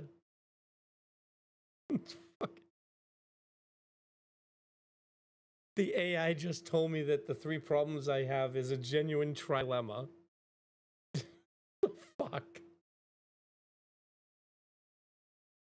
Stop looking for the answer in the math. You've correctly rejected all 3 options because all 3 are real and each buys legibility at a different layer's expense. That's not failing you to find the clean one. There isn't one. It's a genuine trilemma. Let's name it flatly so you can pick your position instead of hunting a poison-free option that doesn't exist. Per cell, 3 values, no parent. Stat sheet is dead simple. Talent as a word means nothing. The grouping is fake and skills get single facet walled. I don't want per cell in that respect. Single parent value. Talent equals 1 number. Talent is readable, but you had to fuse 3 facets into 1, which means either the number hides its own composition. Why is my talent 29? Or you flatten skill identity. I don't want that. Parent skill aspect lean keeps identity, but now the player computes 2 things, the parent and the lean, to know their power.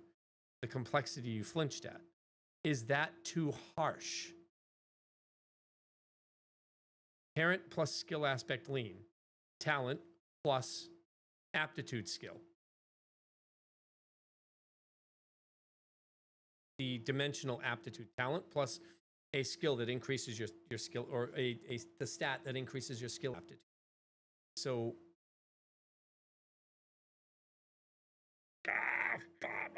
motherfucker. Maybe I just have talent increase or decrease all of those based on the stat. These are stats. These are stats that I can then add to or oh my god. I'm so silly.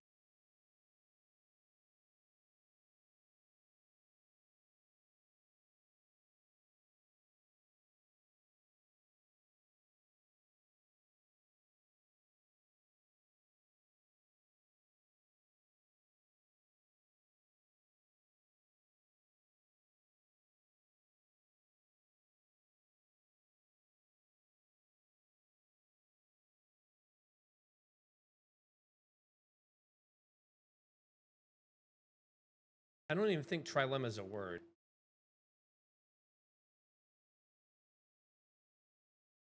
Is it really a fucking word? Are you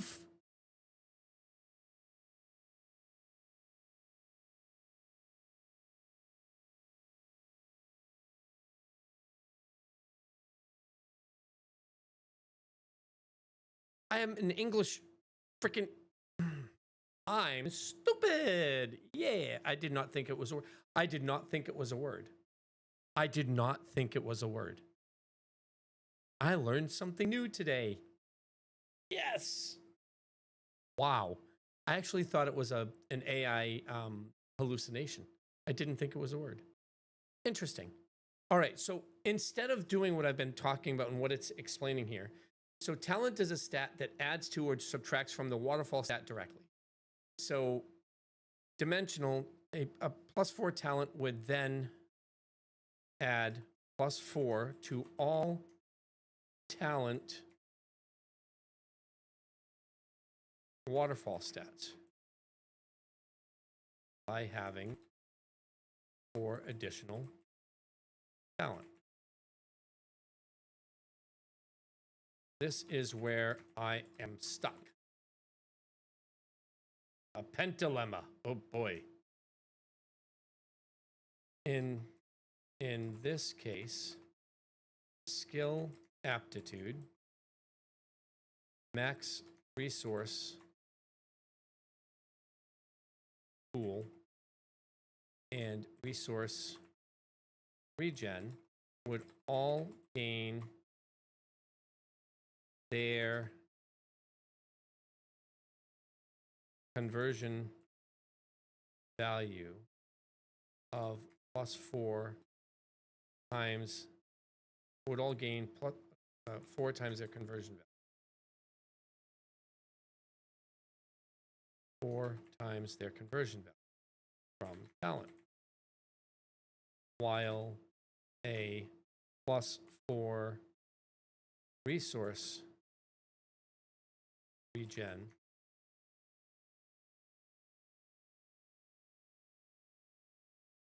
stat boost would only hit that stat, that waterfall stat.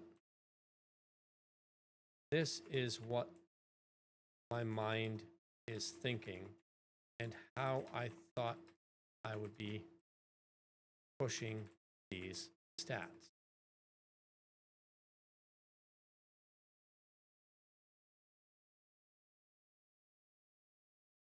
A Deci dilemma or Deci dilemma is a dilemma between 10 different options. Yes, I get it. I get it. I get it. I get it. Get it. I now understand. Once I knew that trilemma was actually a word, all the other number lemmas, I get it. I get it. All right. So this is what my mind is thinking and how I thought I would be pushing these stats. This is what I would expect because they are waterfall stats.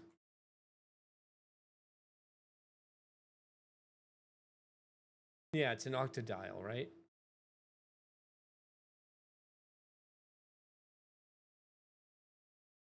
A third layer. Talent is a stat with a value, and that value is a multiplier source that pushes all three of its cells at once. It's above the cells. +4 talent flows into skill aptitude. All right. So how do I derive the talent, the stat?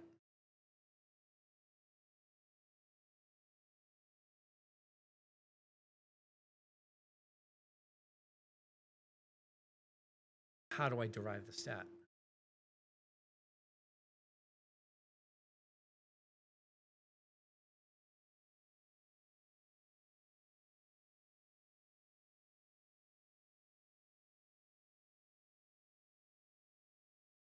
No, because a negative.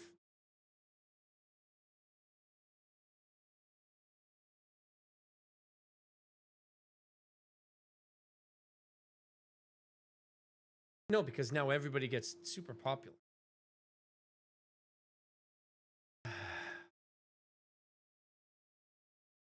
So how?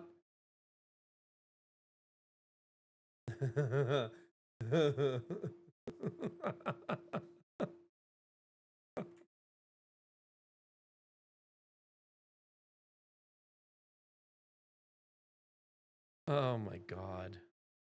And the Nile is a river in Africa.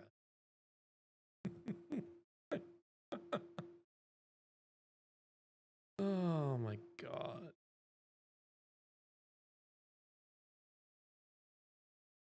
That's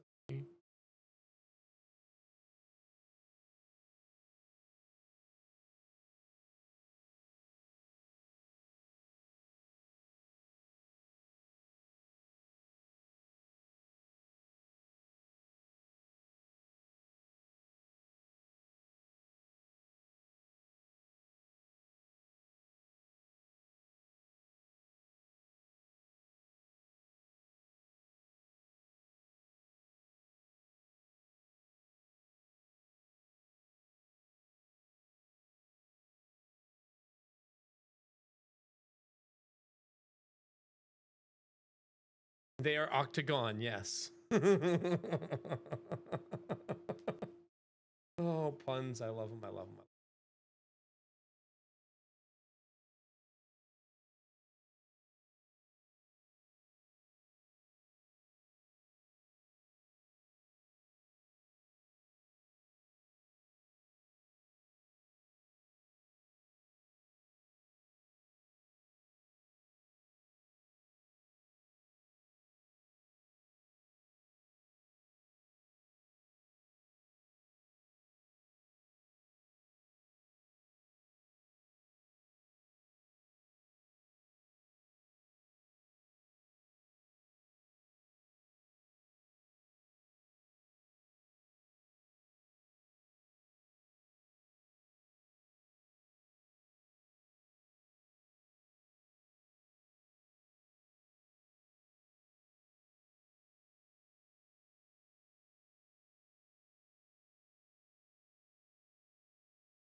if 0 is neutral,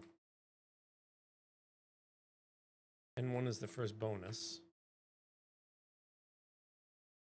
then where do we put the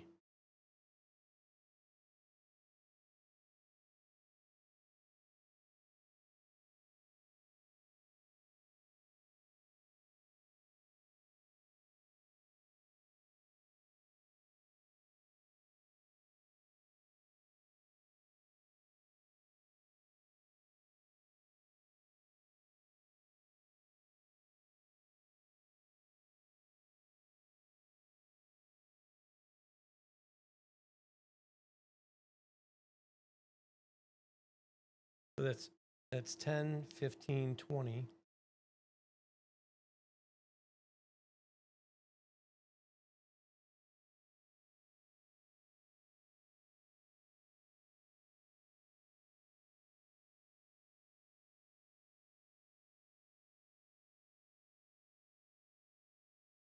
-5, -10, and so we go 0 to 5, 5 to 10, so 5, 5, 15, 20, 25.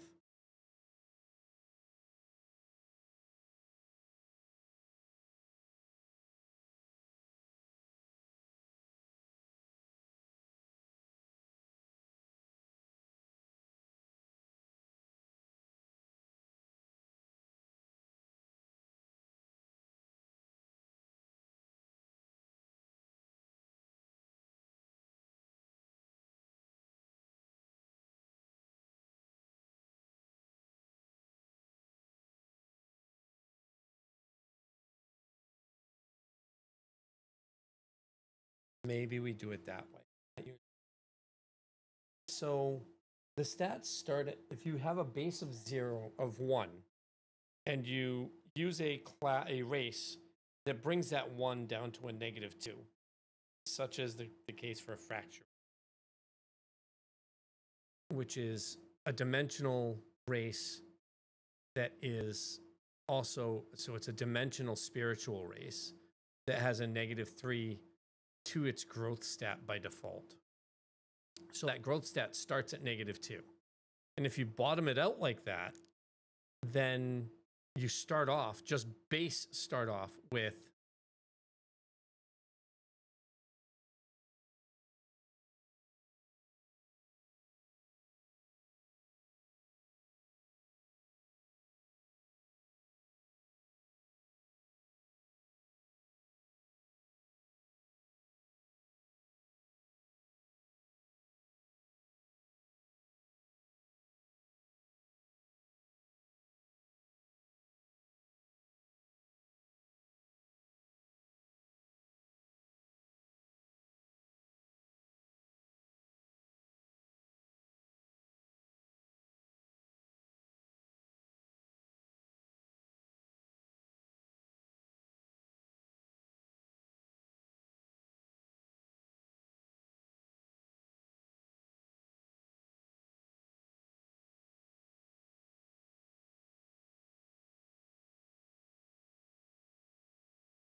because it facet dipping to -1 is a scratch, bottoming out is catastrophic. That's the correct instinct for race weakness should be felt. Also resolves your thumb. Now the curve itself, your numbers. Fatal 1, -5 is -100% to hard 0, and -5 is common. -5 is not common. It's not common. Fracture Weaver's growth ends at -2 in your example, but that was base 1. A character who allocates nothing into a facet their race also punishes hits -5 easily. No, it doesn't. Base 0, you can't get base 0. You can get to, you cannot get to a race -4. You have a maximum of a race -3.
Yeah, so it was, even though it had all the information for this, like literally all the information for this, it didn't realize what you can do with this setup.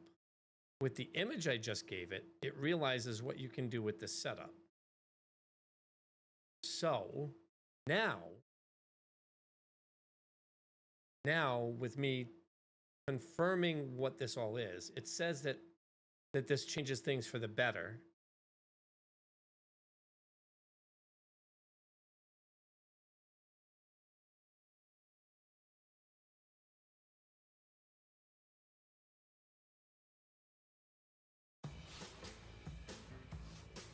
So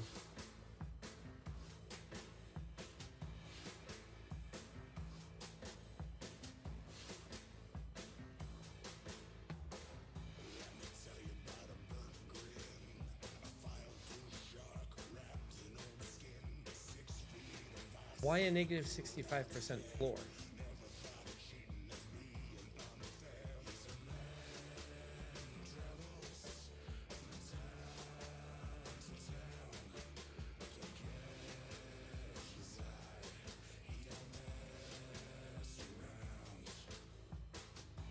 But that's,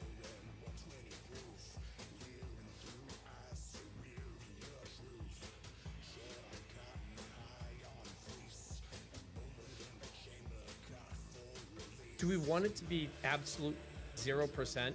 Like you get no bonus, no benefit from using a growth-based skill when you have a -7 growth stat or a -5 growth stat? I wanted -5 to be the 4. But this is telling me that -5 should be -38%. I'm not loath to agree. Same old story to begin with. Victim young, good looking, wanted to get on television. But I'm loath to agree. Great career. Someplace along the line, got mixed up with the wrong guy. You know, wound up dead.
±2 or ±3.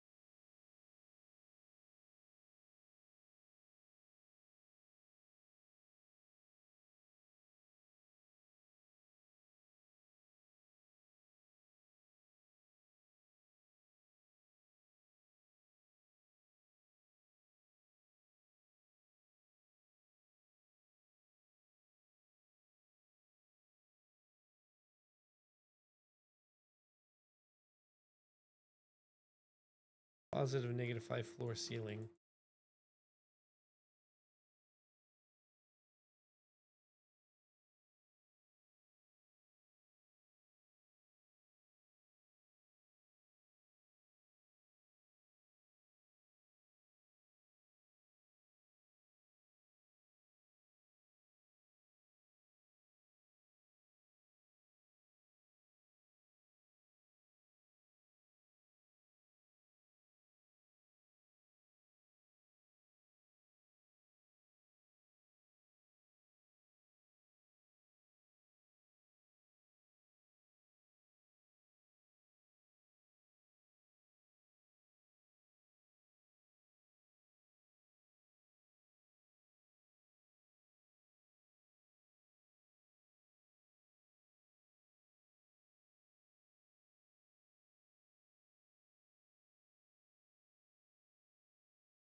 That should make that work. I don't want a hard stop. I mean, I don't want a non-hard stop. I want it to be a hard stop. Dead at -5. You're dead.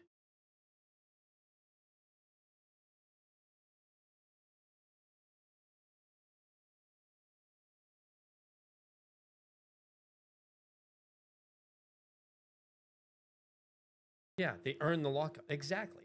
Never negate a race is not being violated because you can't negate the race without full intent. If you have a race that is going dimensional, you're going to have a positive dimensional stat unless you're intentionally attempting to beat the game with like a growth-based fracture weaver, right?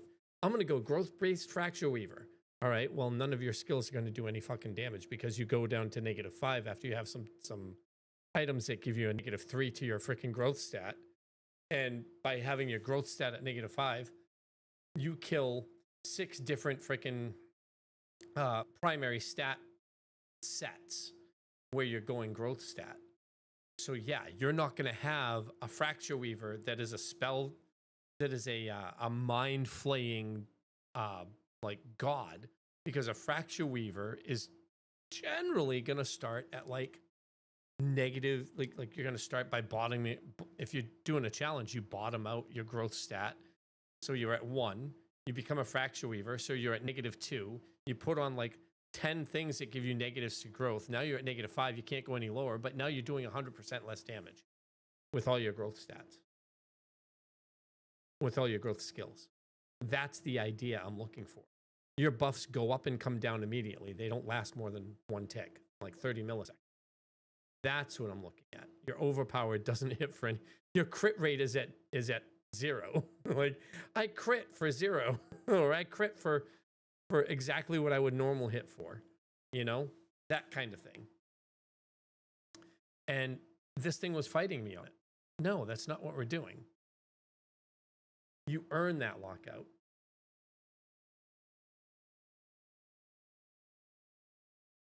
No, they will fire. They just won't do anything.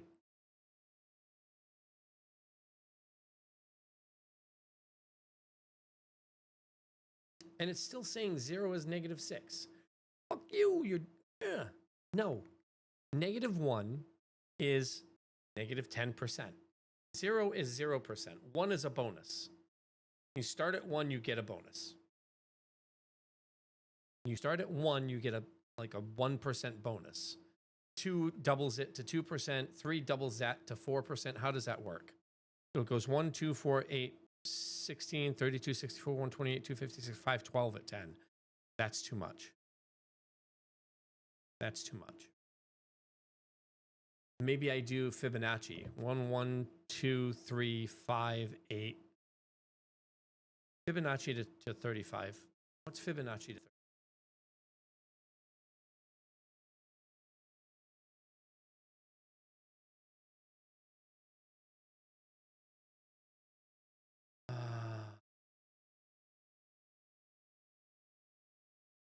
Oh my fucking god, that's a lot. That is a lot. The 35th Fibonacci number. Right. 1, 2, 3, 4, 5, 6, 7, 8. The 8th Fibonacci number is 21. The 9th is 34. The 10th is 55. 89. The 17th is 1597. Maybe I do that as a percentage. F0 is a 0% increase. F1 is a 1%. F2 is a 1%.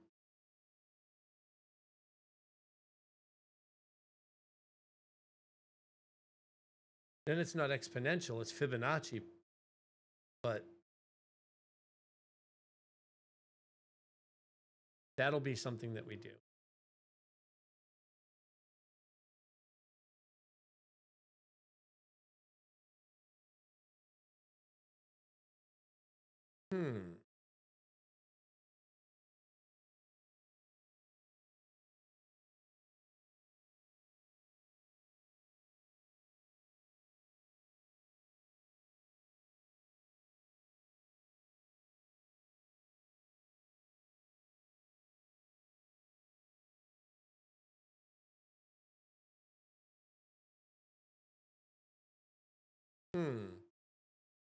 Maybe I do Fibonacci for it. We'll see. We'll figure out the grading as you go up the scale a little bit differently.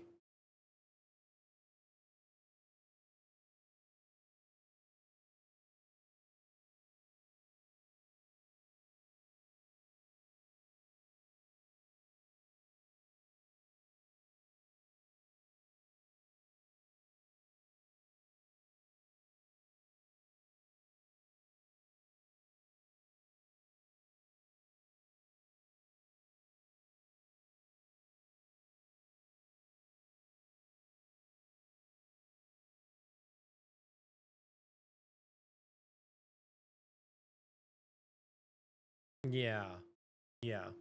That's what I was thinking. So the parent stat is the sum of the three facets. No, I don't want the parent stat to be the sum of the facets. It needs to be it has to be the parent stat has to be the average of the three facets. It has to be.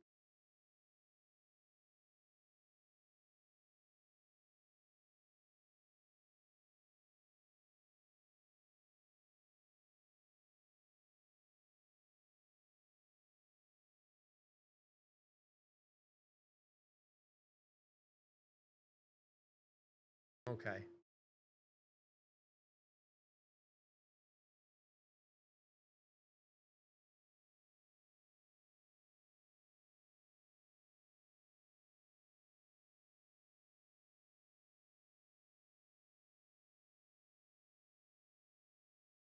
I need to go grab a drink. I need to grab a drink. My sodas are out. This is from the past 5 hours. I'll be right back.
Before I start up again, I want you to meet our new cat. This is Phoenix.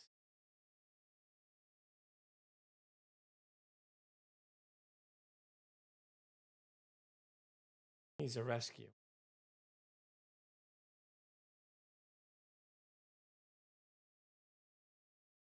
Very skittish cat. A very, very lovable.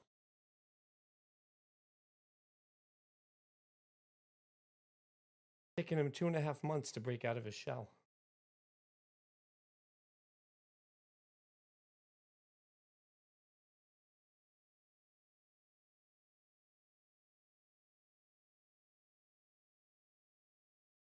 Such a good cat.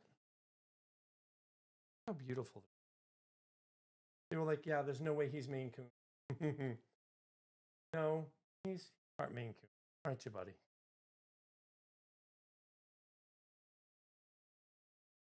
Just like, look at that fur. Look at fur. Look at him. Gorgeous. Such a very loud purr, boy.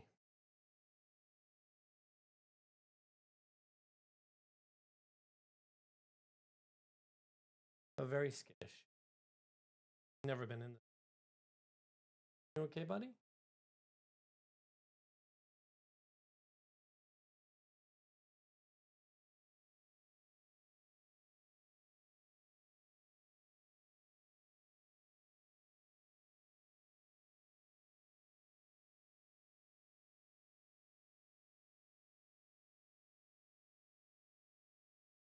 There you go. There you go.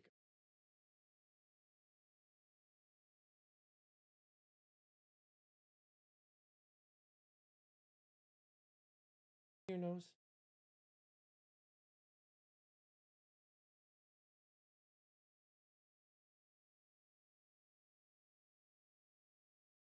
You're a good boy.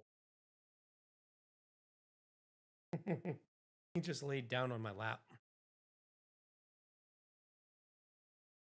You're okay. Oh, bring it down.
All right, back to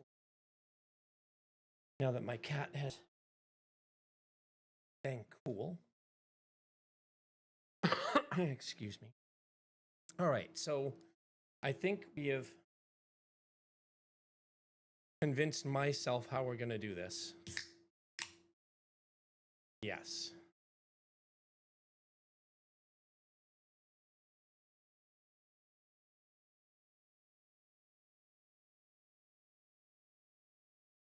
Yes. Excuse me.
Okay. So I think we're going to have our another design model here, which is going to be progression power. And then we're going to have to do XP.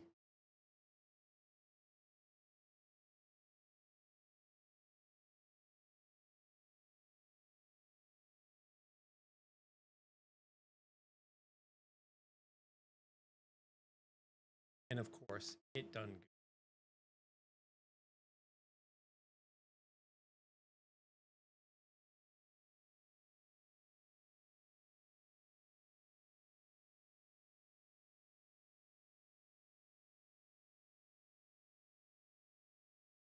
Oh, that wasn't done yet.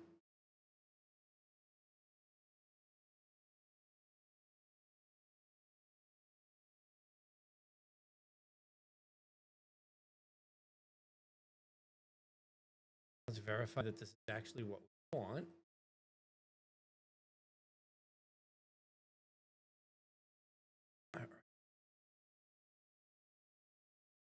All right. Let's verify that this is what we want.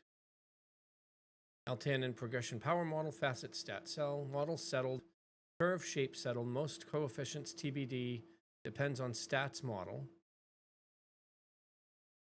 The 10 stat 30 cell grid, race table reference, feeds ability as data schema, how skills declare scaling, item in a fixed design, tuning prototype, resolves the game development document, section 11, facet core derived waterfall open thread, stat side.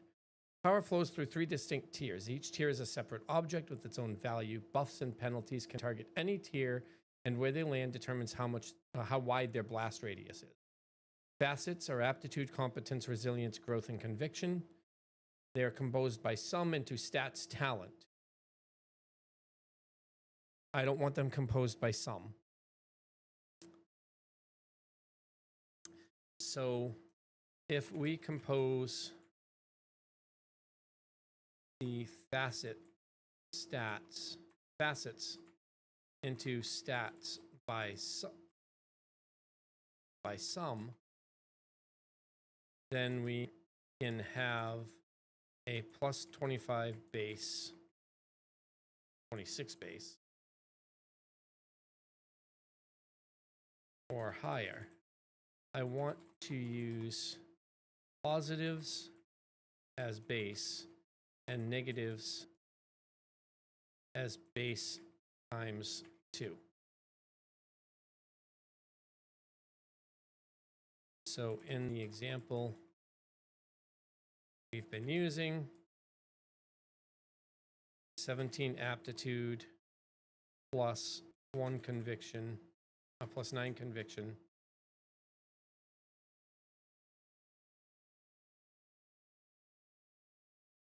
plus negative 2 times 2 growth, which equals all divided by 3.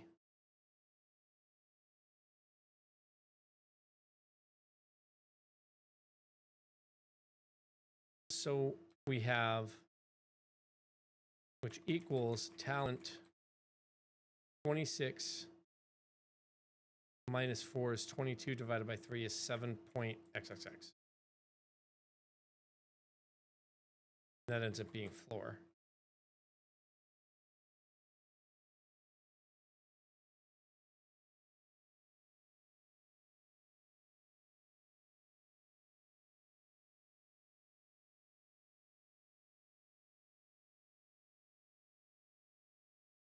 $26, 20 divided by 3. Actually,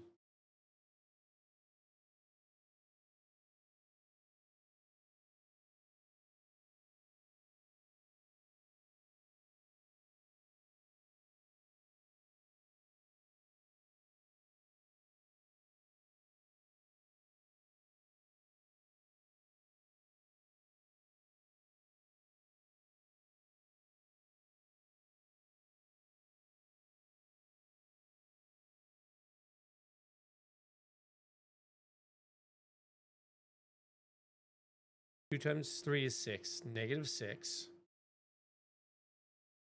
is 11 plus 9 is 20 divided by 3 is 7 and change.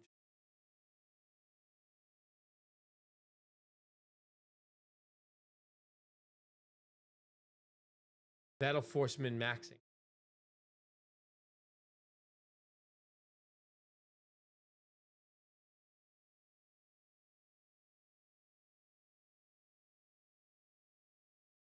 But you can't really min-max very well there, right? How would you min-max that?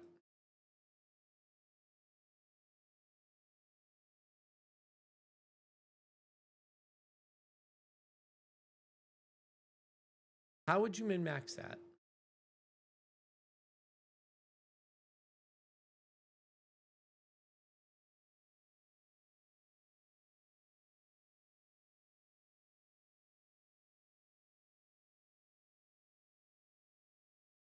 Because 1 gives you a bonus, you could do this. And 0 is shit. So you go 17 growth to counteract that. That gives you a 14. You get 21, 0, 10, 0, 14.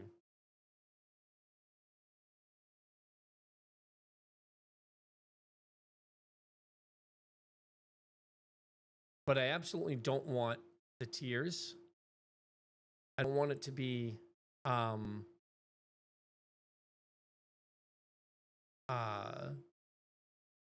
summed. Each stat's value is the sum of its 3 facets. I don't want that. I want it to be, if it's a negative facet, I want it to be multiplied by the total number of facets. And then the total is floored. So 17 plus 9 is 26. Plus negative 6 is 20 divided by 3 is 6 point like blah, blah, blah, blah, blah.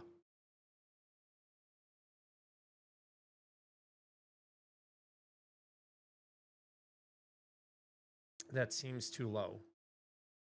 Divided by 2, that becomes 7. Because now it's 22 divided by 2.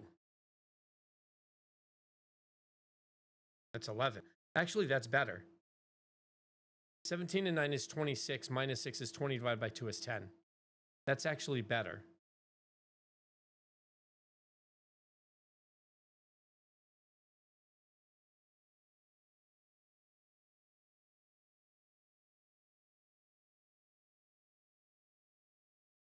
(26) minus 4 is 22 divided by 2 is 11. That's actually, I think that's probably better.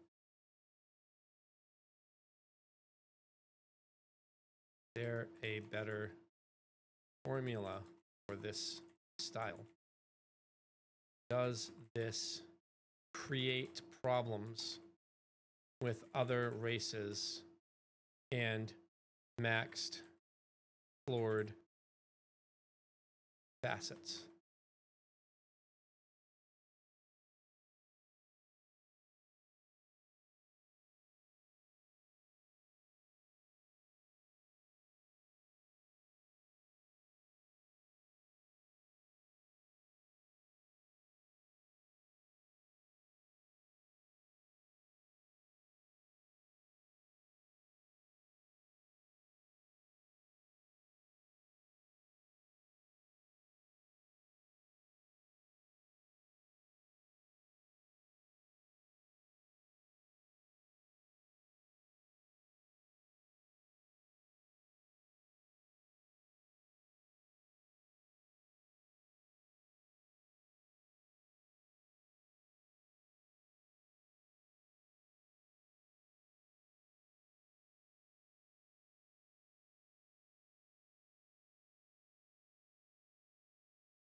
talent at 12 plus growth at -5 equals growth is zeroed.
Right? Is this still being stupid? Or am I being stupid?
You can't put two facets. Yeah, you can. You can have two facets at -1.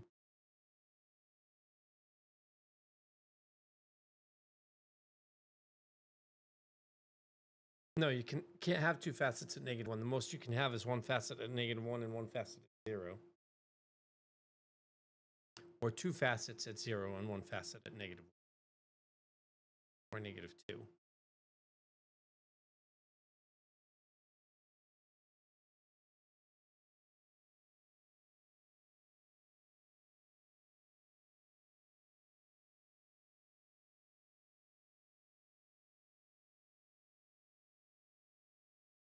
Parents will never go negative.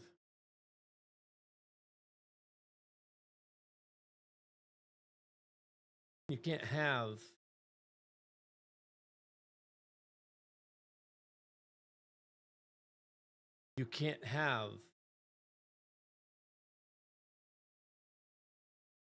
yeah. You can't have two facets at -1 and one facet at -2.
Can you have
I'm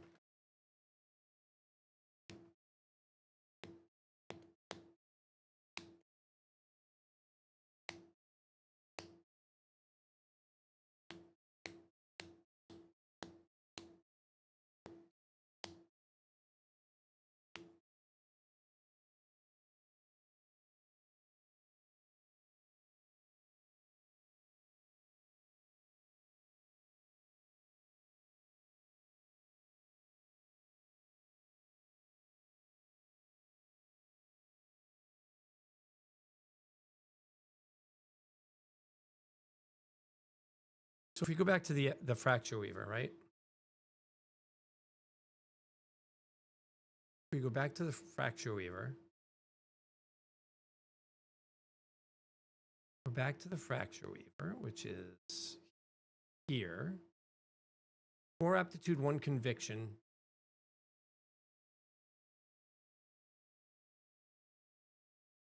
-1 competence, 1 resilience, and 3 growth.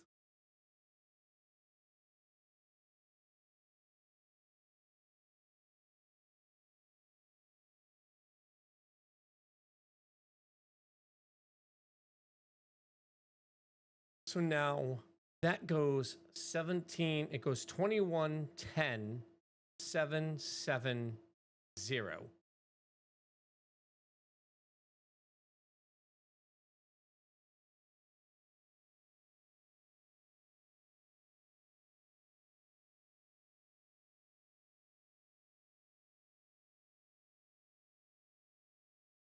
Now it's 21, 10, 8, 8, -2. If we go with a Circe and Eterna, that's aptitude and competence, -1 growth, -1 resilience, -3 conviction.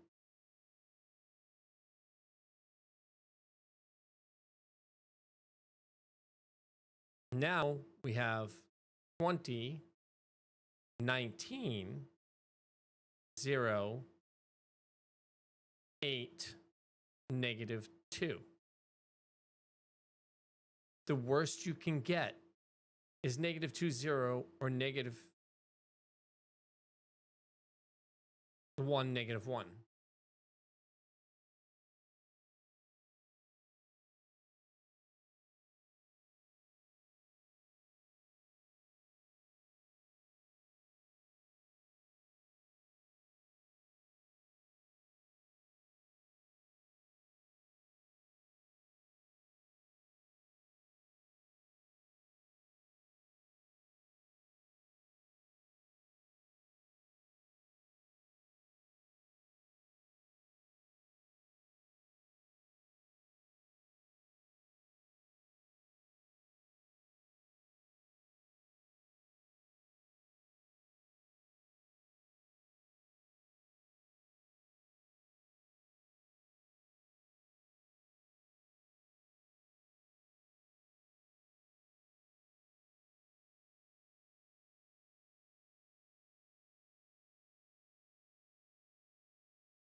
I think the AI is conflating things.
Maybe I just divide everything by 17.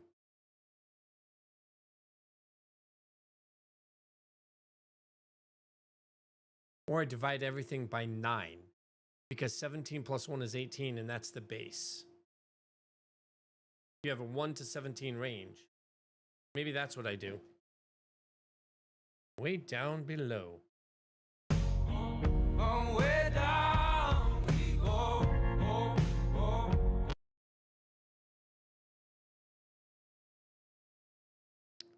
Way down we go. I think that actually put the music. Yeah, it did. Can't have that happen.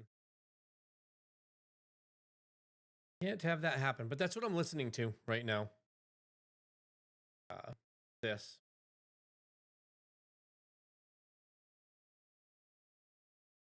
Yep.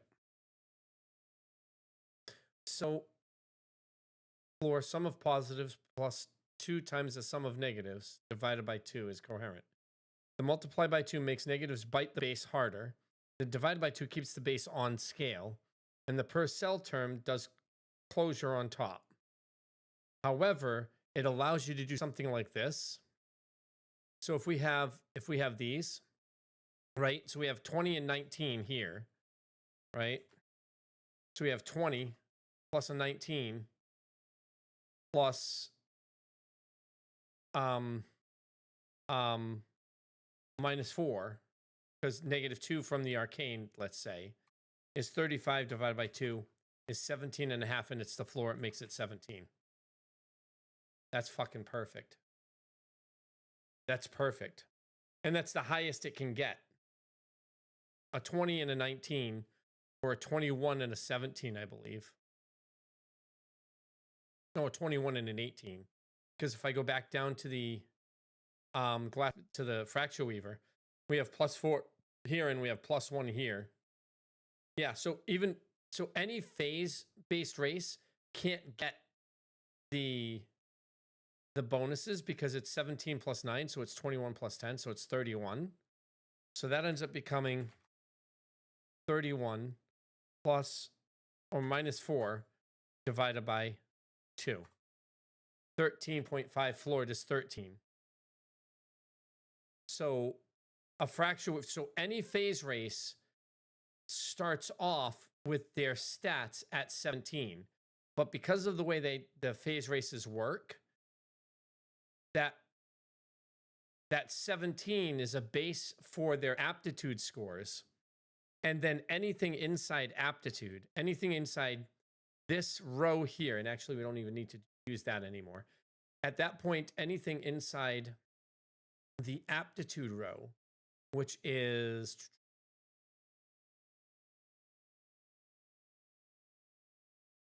inside here, any skills inside this aptitude row, then start with a base of 13 plus the base of +4 that's on top of that. So they all start at 17. Oh, that's not good. That's not good because the 20 plus 19 plus or minus 4 is 35 divided by 2. They start at a base of 17. And so a Circe and Eterna being the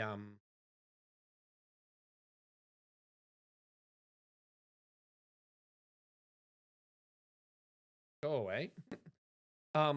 So the race table reference, which goes here. The race table reference, the Circe and Eterna, I believe it is. No, it was the human.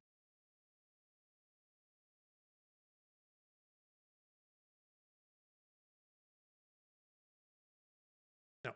So yeah, the Circe and Eterna starts with a +3 aptitude and a +2 competence. So if we do it like this, boom, then that's 20 and 19, +3 and +2, -1 growth, -1 conviction, -1 resilience, and -3 conviction. So if we look at an aptitude, conviction, and competence If we look at aptitude, conviction, and competence.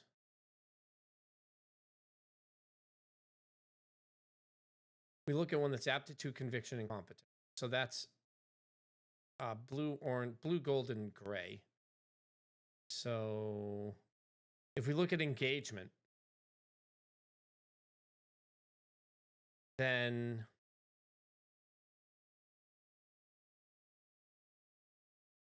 it's only confusing because I'm trying to figure out, once it's actually in place, it won't be confusing.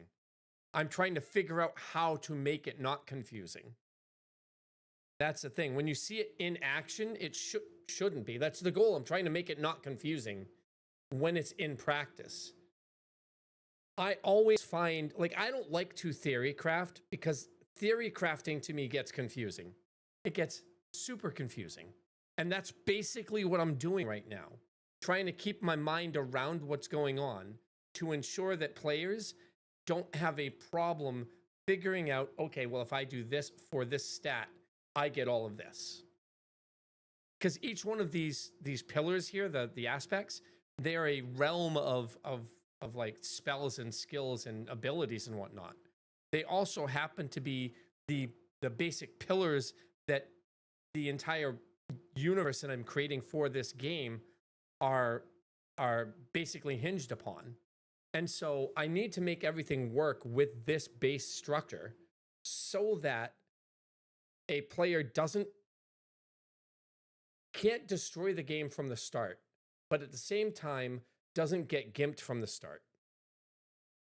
And so I have main stats being aptitude, resilience, competence, growth, and conviction that then feed the primary stats, which are these 10 right here. These are the primary stats: talent, potency, momentum, reflex, engagement, gain, destiny, karma, acumen, and flow. Those are the things that are like, if you look at it in D&D respects, these are the things that are stamina, constitution, charisma, dexterity, wisdom, and strength, right? There's 10 for me, but there's 6 for D&D, but then you have a couple of others that do, like, one of them is like feats. Okay, well, you have skill increases and whatnot in here. Or if you look at it in terms of World of Warcraft, you've got 4 main stats, but then you have 4 secondary stats on top of that. And then if you add PvP to it, you have 2 more stats with that. So you've got 10 in World of Warcraft. That's the idea here, is to make sure that this is just static and this is the way it goes. And every one of these pulls from 3 of the aspects, but to give the talent, to give the stat its base setup, but then only one of those is how the skill is affected. If you have an aptitude skill that is an aptitude based talent skill, then your talent stat is what affects it. By default, affects that whole row, this whole row right here. And then because it's an aptitude skill, it adds the aptitude bonus to that. Or growth, it adds a growth bonus to that. Or if it happens to be negative, adds the growth penalty to that. It's not as confusing when it's confusing because I'm talking about it, because you're like hearing me think it out loud and not explain it appropriately because I'm learning it as I'm doing it. That being said, if you still think it's confusing when I actually have it in place, or if you still think it's confusing as I start to understand it a little bit better, the way I'm explaining it and whatnot, please tell me, hey, it's still confusing, Kat. Shut the fuck up and do something different. Like, feel free to do that. Especially you, Esoteric, because you've been here for a long time. You know, like, where I'm trying to go with this. So, like, let me know. And with all that explanation being said, what about it is confusing to you? It's convoluted, right? It's like, it's not that it's complex, it's that it's convoluted, right? Please say yes, please say yes, please say yes, because I'm trying to get rid of the convolution. Please. But I think I have the idea here done, though.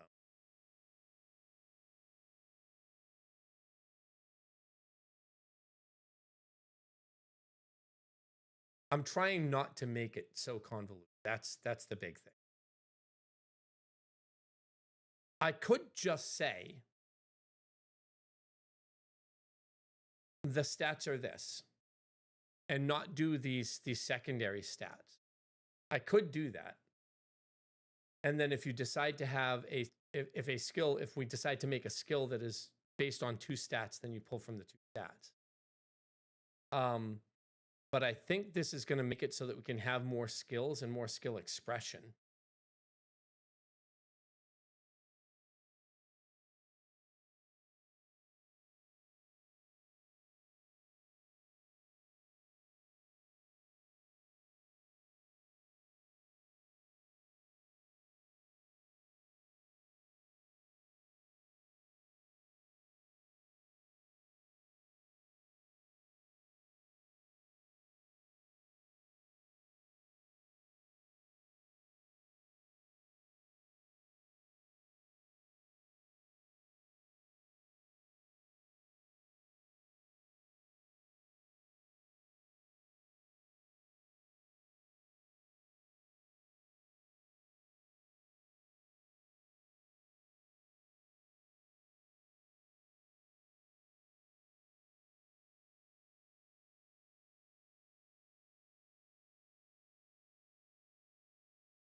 The creation system guarantees less than or equal to 1 negative facet.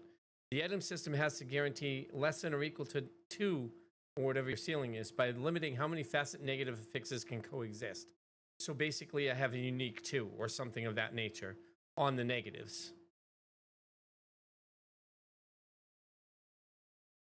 We can do that.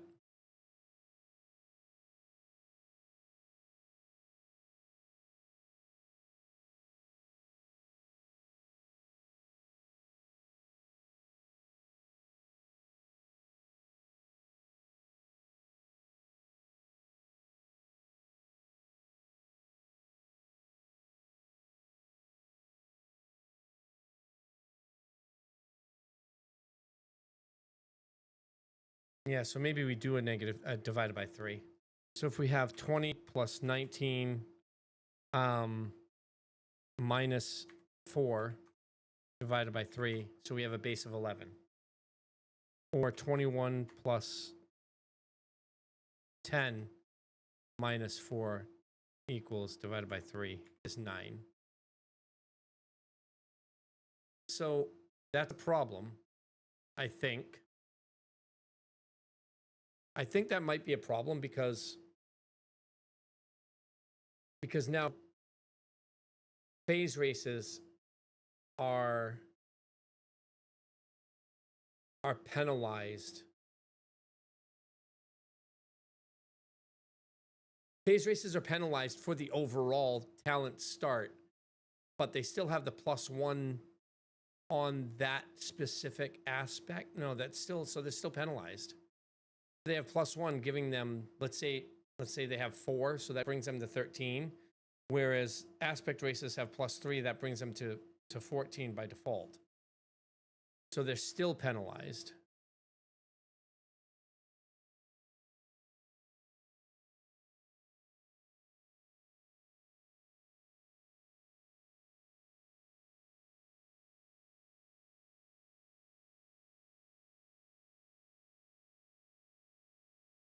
What would you do, esoteric?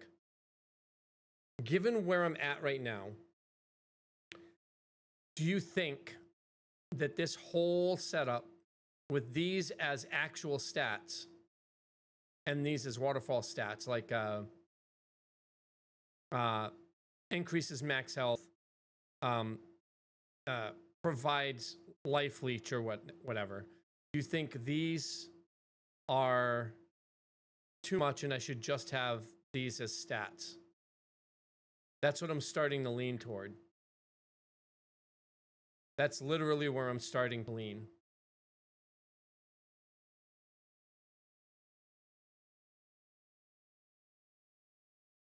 But then I have no waterfall stats for like in truth, it's just a stat that governs, well, the waterfall stats, but now it's not, I don't have the 3 aspect draw to any of them. I wanted a class of stats that draws from all 3 of the aspects that are attached to it. And now I'm thinking,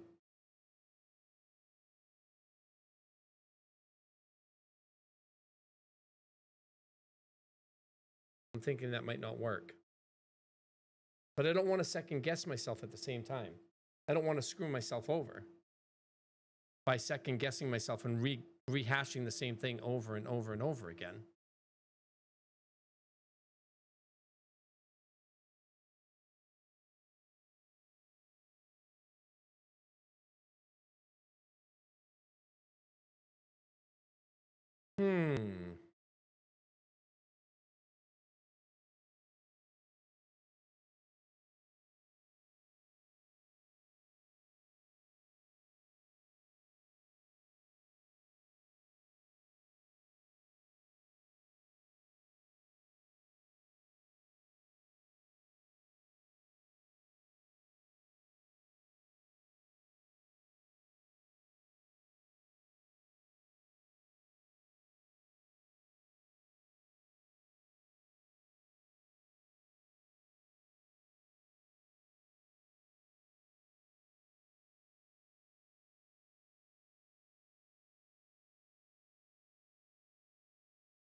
What's a stat system in Final Fantasy XIV? Strength, dex, intelligence, mind, and vitality. And then crit, direct hit, determination, skill, speed, tenacity, and piety.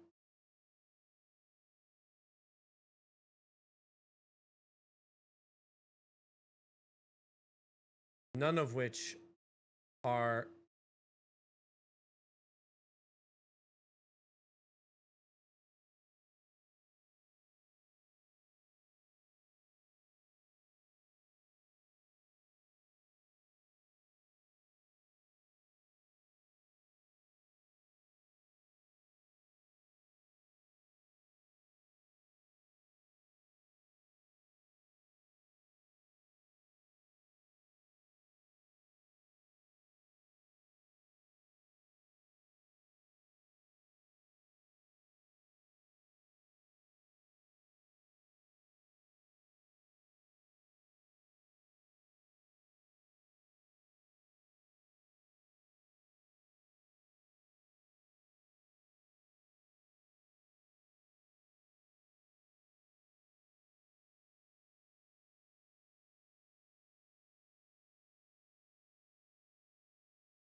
I'm actually thinking it does feel too busy.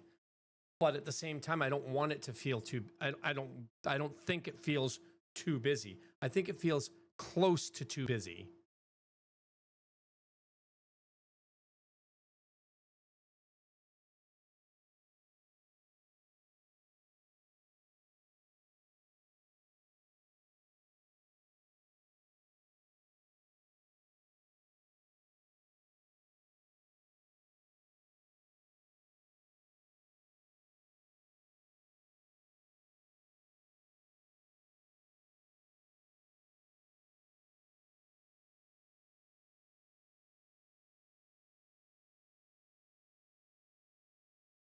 Yes, I did. I know. So you're not discouraging me. I've been so a little bit of history.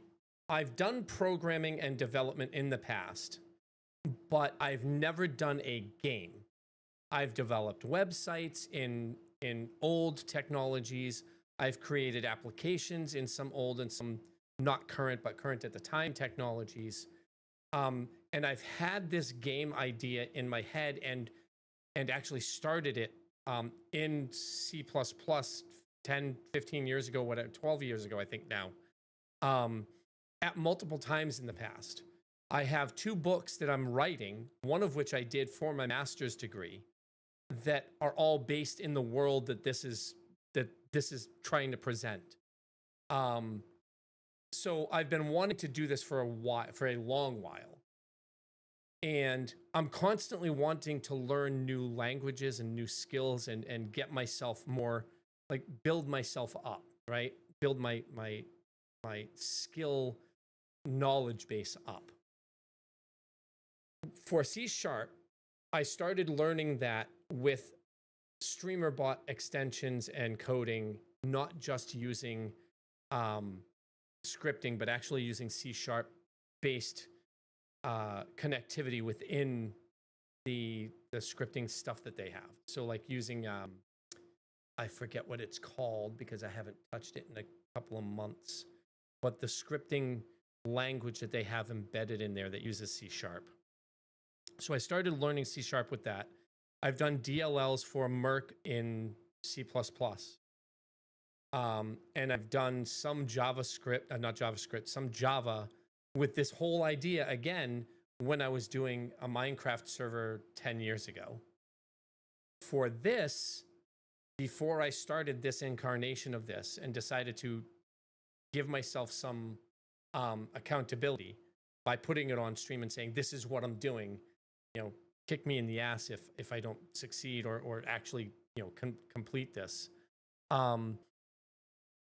I saw something about Go and Golang and how it's one of the fastest growing languages right now. And I said, well, I missed the Ruby on Rails train.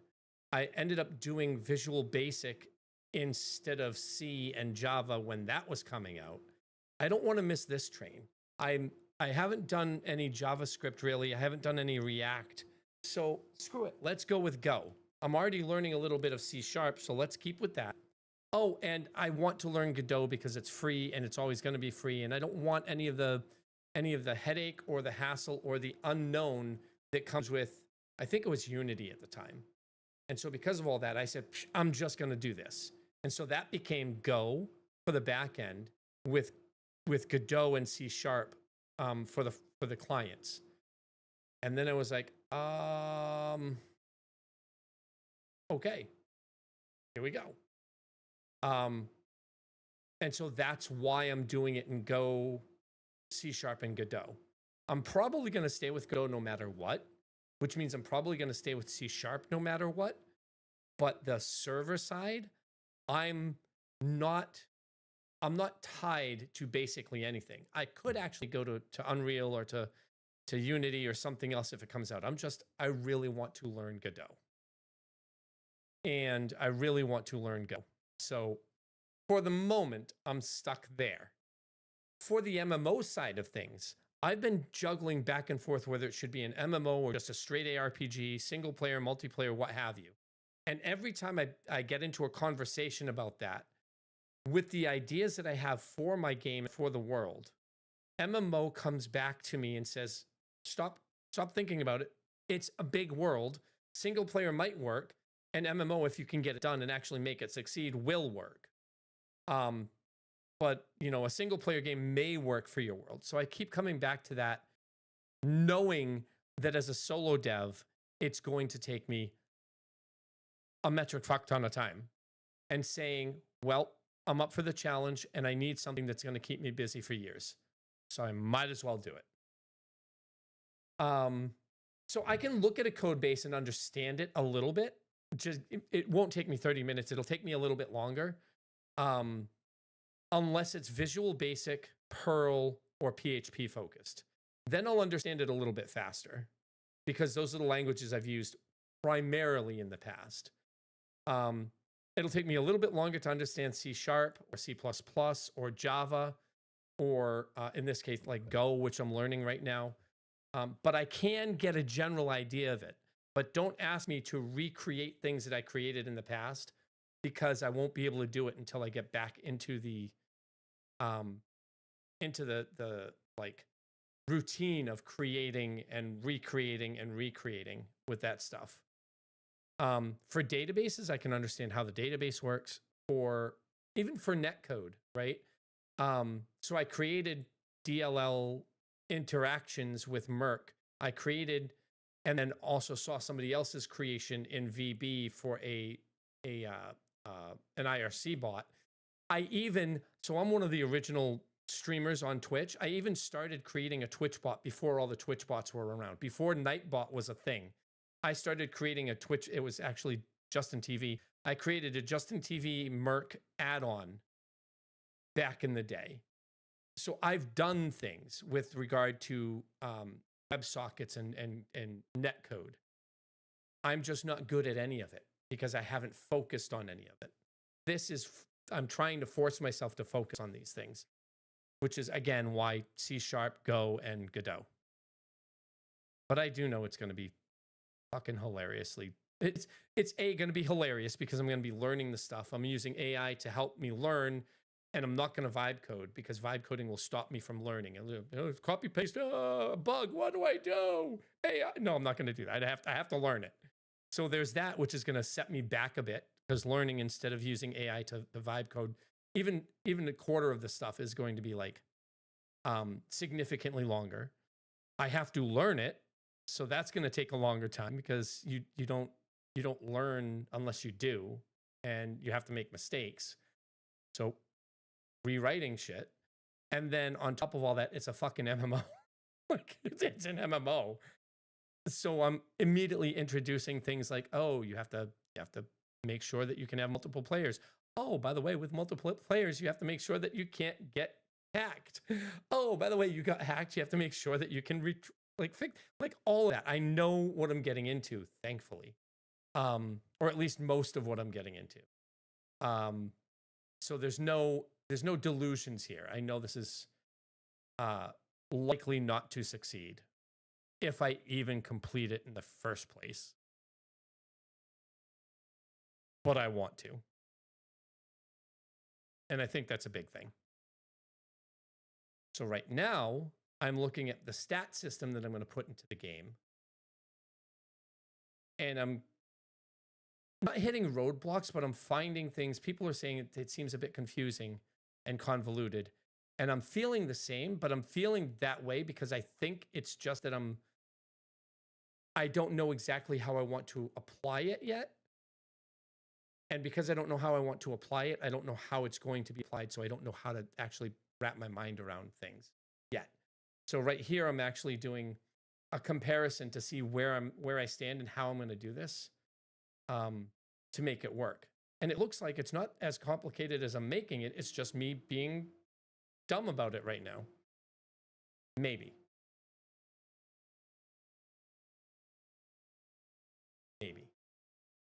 So what do you do for a living? Like you said, you're mostly language independent.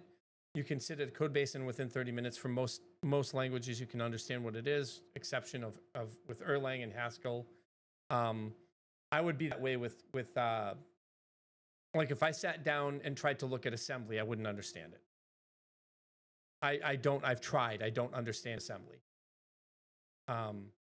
Machine language it just defeats my brain. And most of my time has been in IT anyway, but you're in intelligence software, like facial recognition and that kind of stuff. Social credit score Discord and Twitch bot. That is interesting. Social credit scores. Interesting. Very interesting. Middle tier is where the busy feeling comes from. So that's these stats right here. And it's worth being honest about it. And maybe one layer too many as a player-facing object. Here's a tell. In every comparison game, the player interacts with two layers. The thing they allocate and the thing that they read. Nobody surfaces a third name tier in between. Your talent, potency, momentum layer is a designer's organizing device. It's how you keep the 30 cells coherent and how the choose 3 out of 5 balance works, but the player may not just see it as 10 more named numbers to track. So instead of that,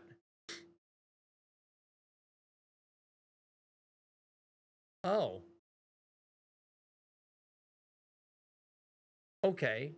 So I can use those, the stats, instead of that, I can use those as prefixing and affixes and affix names. A talented dimensional sword of potency.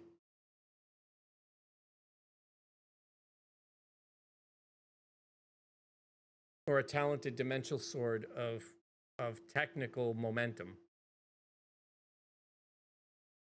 Or mechanical readiness instead of reflex, right?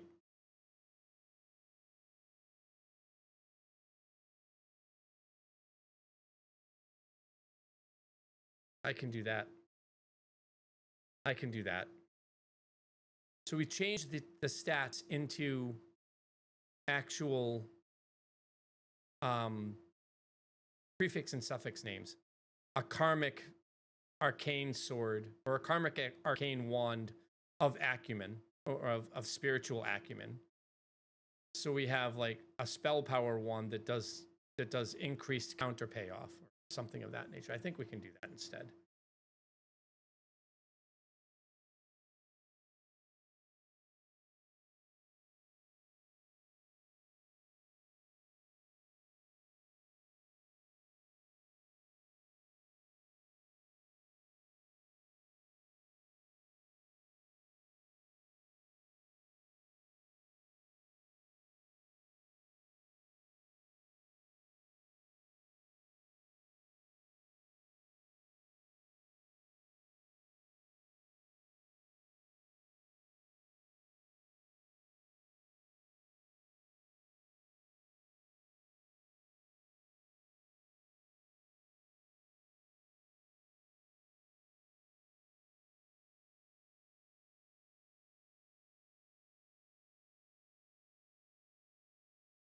That won't confuse. Oh, I'm at -5, so now none of it is. It's a negative 100% stat penalty. So that's not confusing.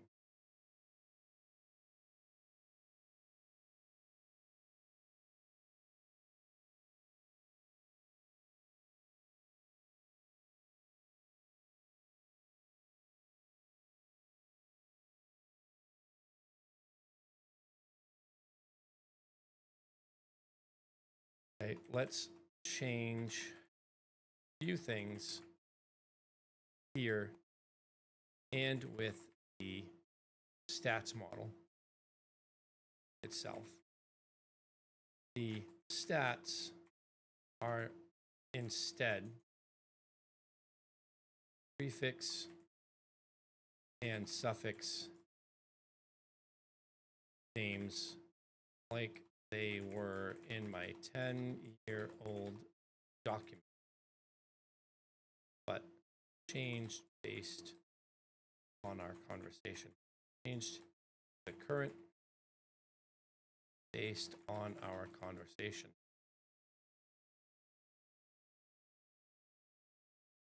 A talented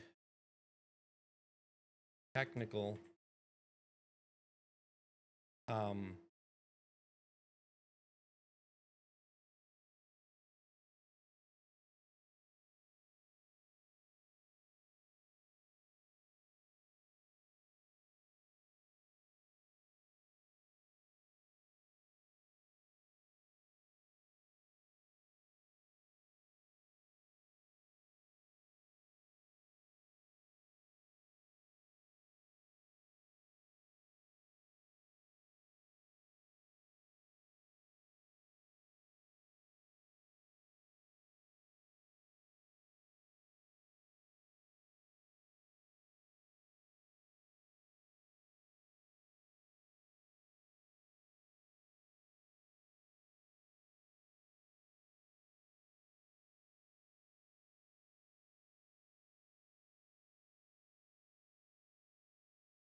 can't have a talented technical because there's no technical talent. You could also not have of dimensional destiny.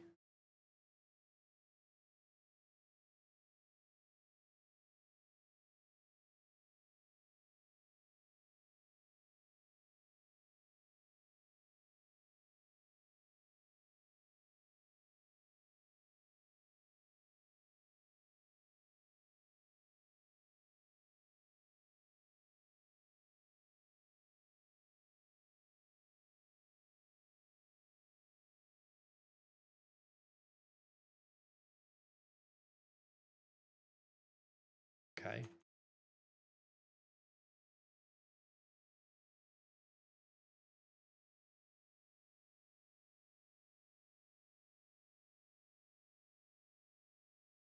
So we need prefix.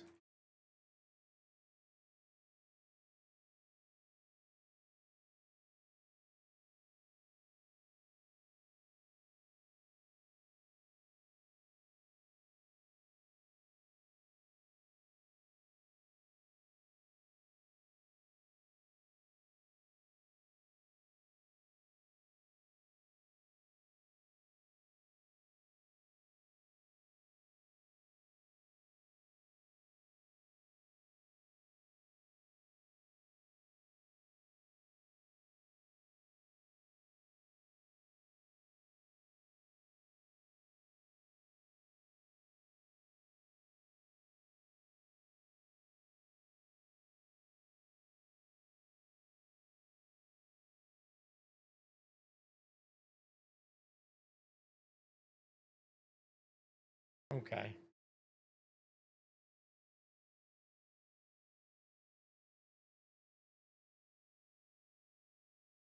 So there's that.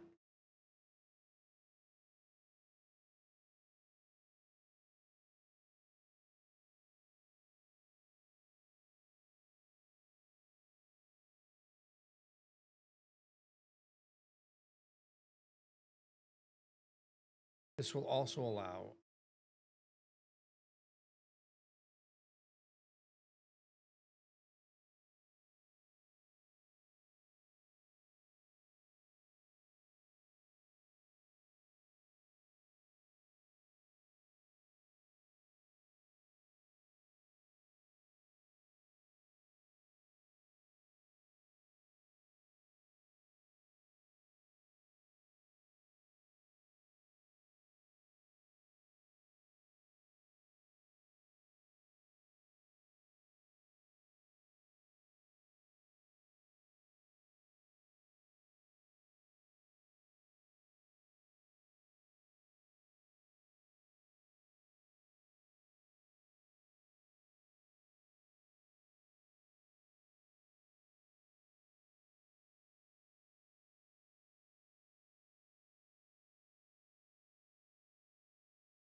All right, I think that does do it. And I think, Esoteric, I think your suggestion that it was a little convoluted, that got me stuck on, yeah, it does actually feel convoluted. I don't think it is, but it actually got me realizing, yes, it's actually more convoluted than it needs to be.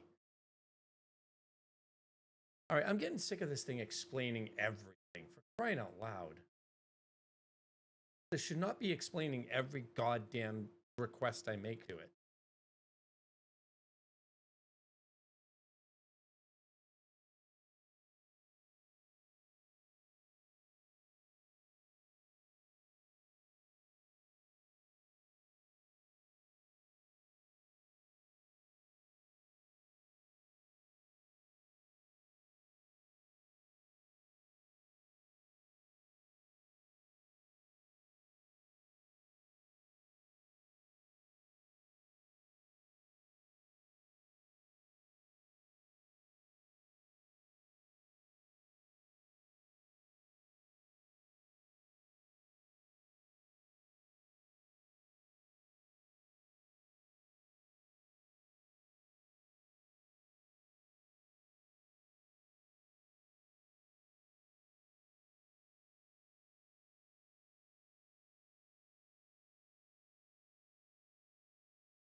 should fix that frickin'.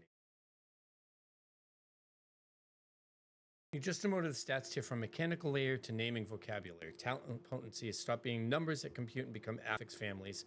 The words that brand an item and tell you which facet region it touches. That's exactly the grouping header, not a value resolution. Last turn, but cleaner because now the header does a job, naming loot instead of just sitting there uncomputed. The middle tier isn't hidden, it's repurposed. Yes, exactly. Perfect. Cross-reference rule, let me verify it against the grid because it has to be exact or the loot manager generates illegal items. A stats prefix, we don't have a loot manager yet. That's for later. A stats prefix names one of its aspects. Its suffix names another of its aspects, and the two must be different. No. No. No, that is not what I fucking said. That is not what I said.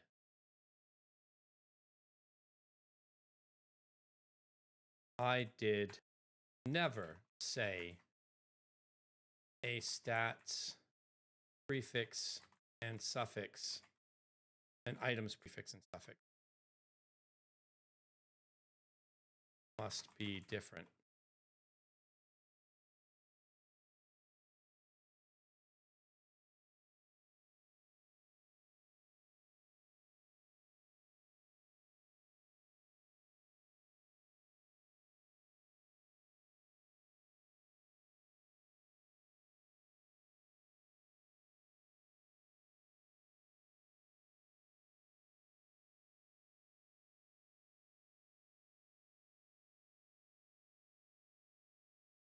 And those are good.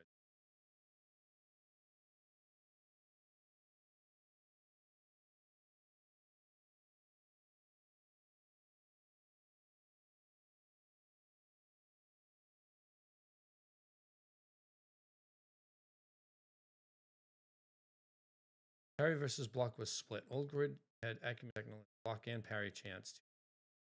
Engagement effective. Moved parry to engagement. Parry power is a reaction. And left block and accurate chance. Passive-ish defense belongs in the defense. Yes. Okay.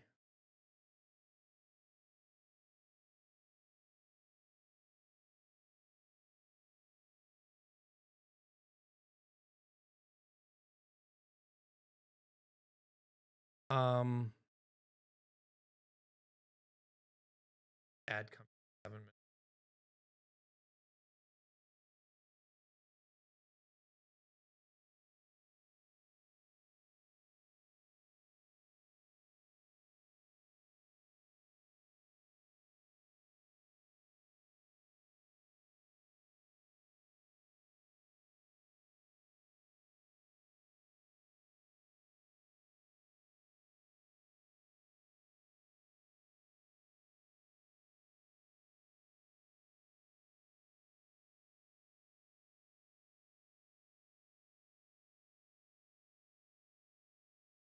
I simply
okay, so that's mistake one that this thing made.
These are fine.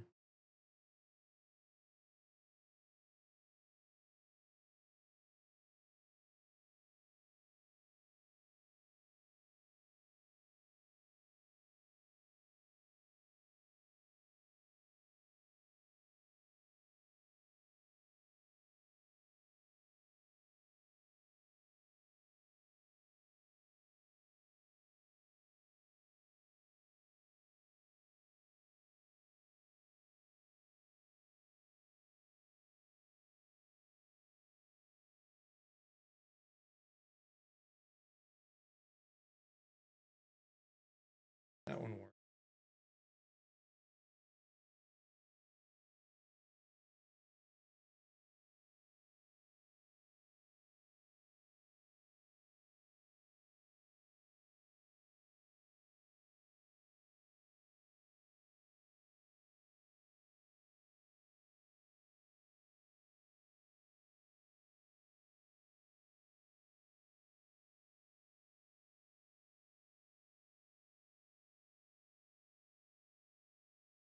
Do we have threat in an MMORPG that happens to be an ARPG and turn-based?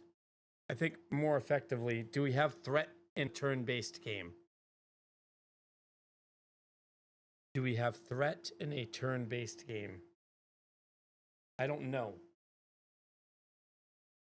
Does threat work in turn-based RPGs? I don't know if they do or not. I don't know if threat works in a turn-based. I'm going to snooze that ad.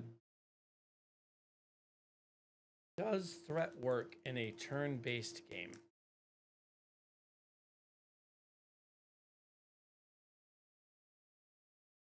It can, forcing an enemy to target you, but that's a taunt.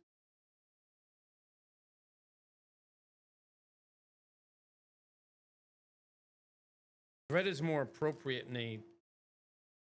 in a real-time game, isn't it?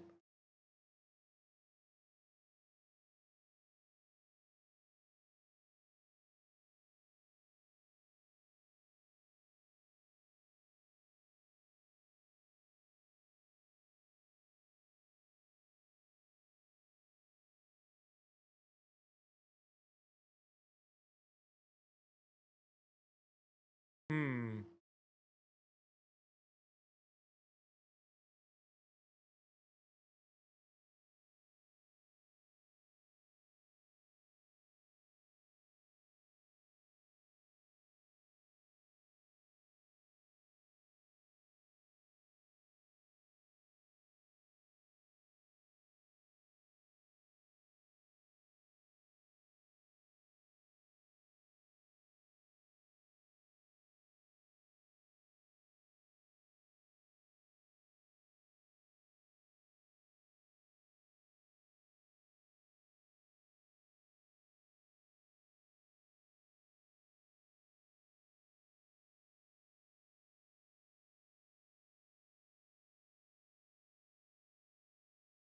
Hmm.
So if we do threat, I'm writing it out, but if we do threat, it can't be a permanent thing where, oh, I have enough threat, you guys can just go ham.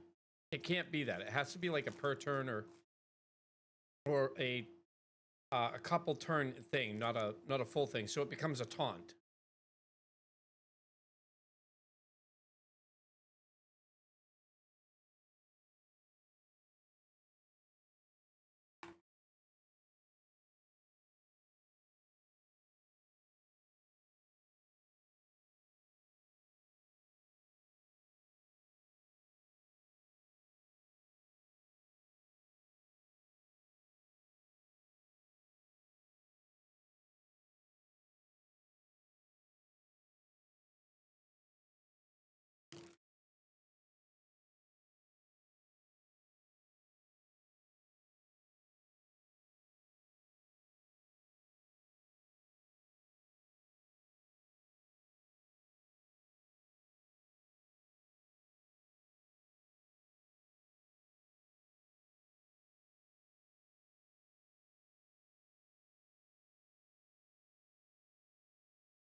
Yeah. I think this works.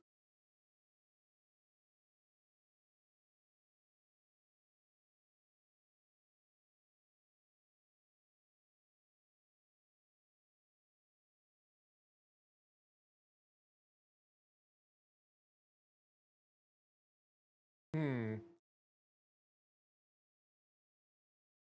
Hmm.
All right.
All right.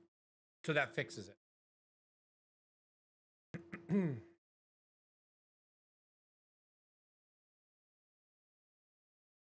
That fixes it. And I don't mind that we lose the stuff that we had. I don't mind that. I don't mind losing this. because it's GitHub. So we're good there. If we double check this, 5 facets each pair to 1 aspect. Sort of mapping below, choosing 3 of 5 facets yields exactly C. Choose 3 of 5, 10 stats. Each facet appears in exactly 6 stats, self-balancing by destruction. Each stat spans 3 aspect columns, 3 cells per stat, 30 cells total. Got it. Stats as a fixed family is not a mechanical middle tier, which goes into progression power. That's fine. Stat name is a vocabulary over that, not a number the player tracks, which where the convolution was coming from. So that's all set. I know there's an ad going on right now. Affix names, a stat aspect pair. The only legality constraint is the name aspect, but must belong to that stat's triple. A stat aspect must resolve to a live cell, not an empty cell. Any prefix and any suffix whose aspects each exist on the respective stat. So we could have a talented dimensional something of arcane destiny. That can work. So with that said, if that can work, I have 30 cells. Let's check this. So I have 30 cells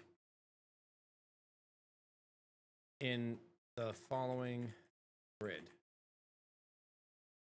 If I select exactly 1 as a prefix and 1 as a suffix, exactly 0 or 1, and 0 or 1, how many combinations do I have?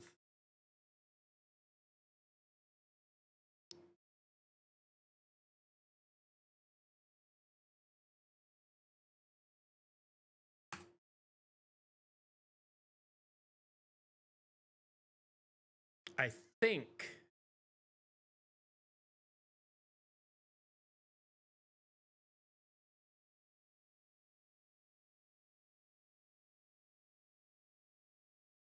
nope, that doesn't work.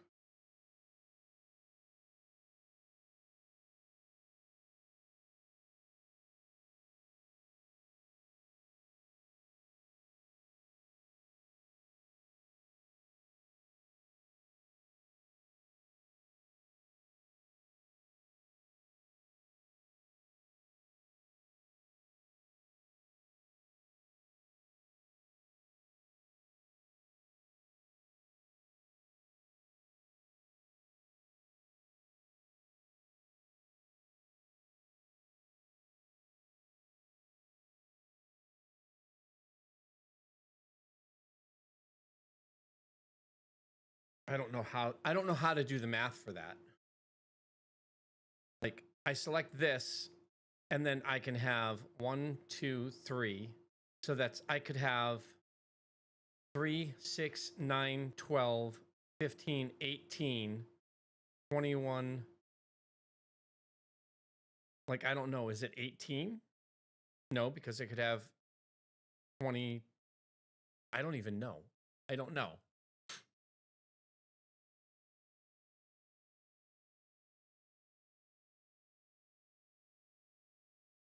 So just 151 different prefix plus suffix combinations? That doesn't seem right.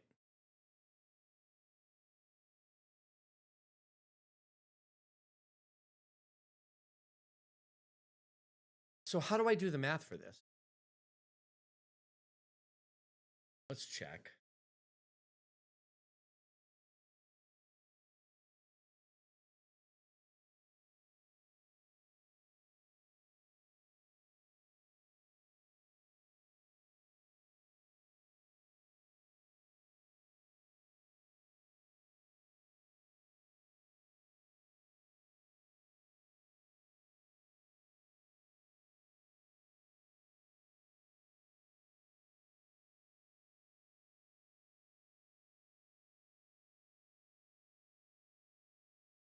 I don't know how many different combinations it gives me.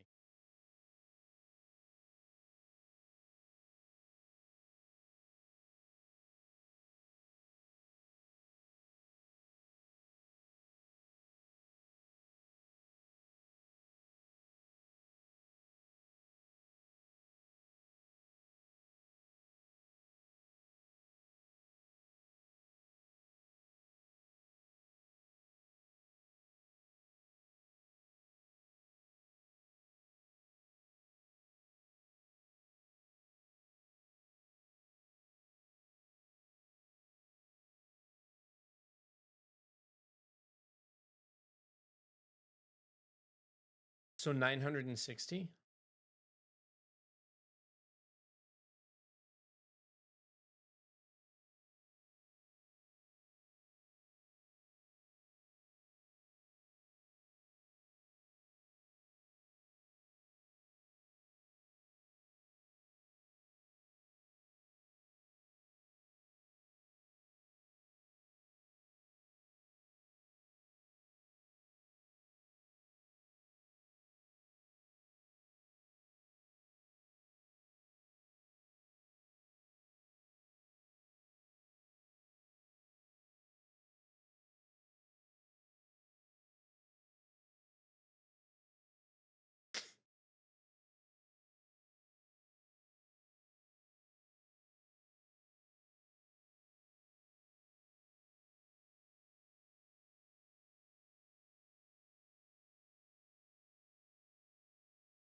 $960 per unique item combination, or name prefix and suffix combinations per item. So to give a like a little bit of history about that, I've done more with that before. If we go into Citadel 10 in our ARPG, if we go into MMO, the old stuff that I had, and we take a look at I don't know if this goes inside the files, but all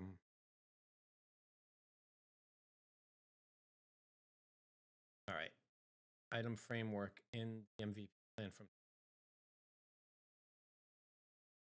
So if we look at this, we have the type, rarity, and quality are two different. We have rarity and quality. I don't know where those are.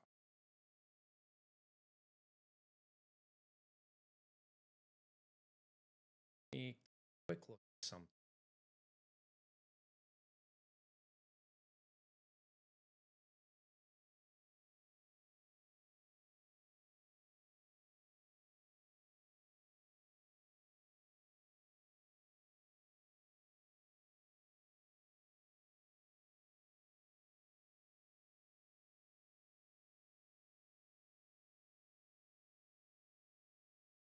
I know we have something rarity and quality in either the repo or the, because I remember talking about this with this months ago and finding out what the number is for that. Rarity and quality make some changes, right? There it is. So yeah, so that's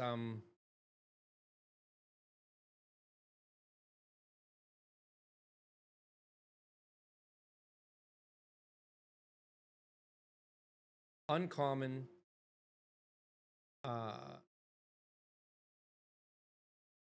uncommon, where's common? Well, all right, Esoteric, have yourself a good night. Before you take off, a quick question. The change I just made to the stat system is a little bit, does it sound or look a little bit less confusing now? I hope it does. I really hope it does, because I did start thinking that it was a bit confusing after you said that. So, yeah. All right, have yourself a good night. Sleep well. Thanks for stopping by. I'll talk to you again later.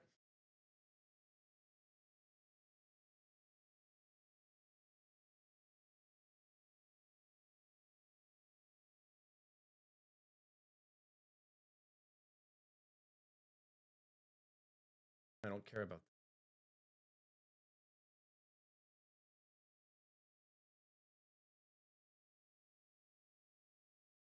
Taser. Taser.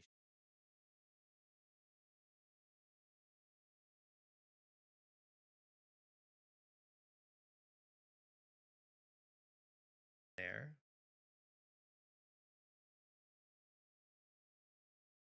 No, there. There. Is it a 5? Data contract.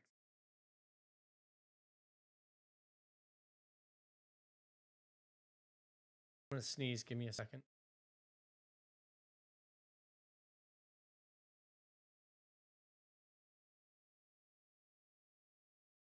Okay.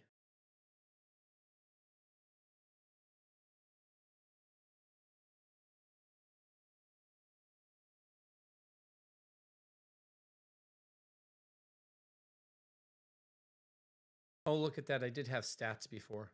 Look at that. Wait a minute. What the did I really do that?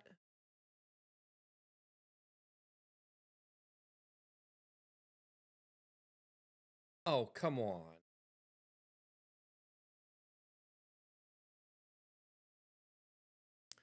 Aptitude divided by competence and growth. 17 divided by 18 is your strength. So you have less than a 1 strength.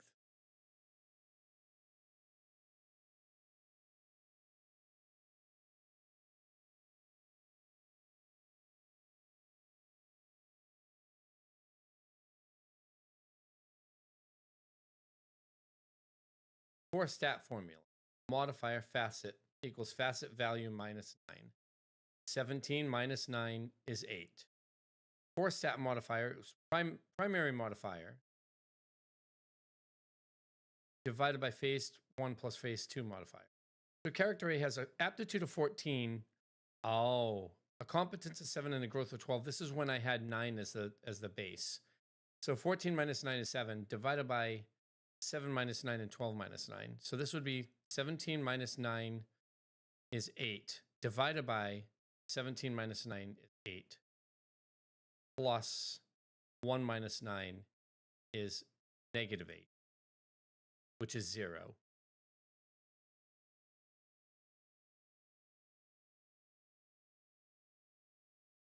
Eight plus negative 8 is 0. So 17 divided by 0 doesn't work.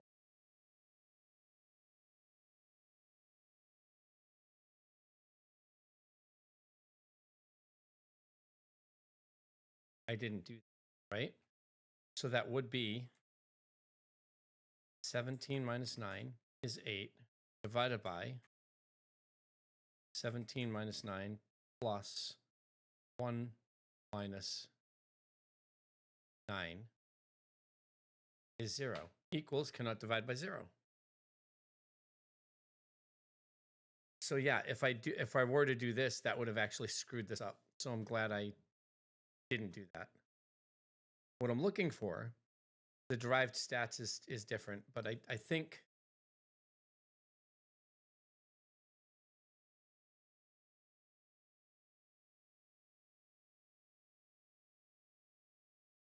Jesus.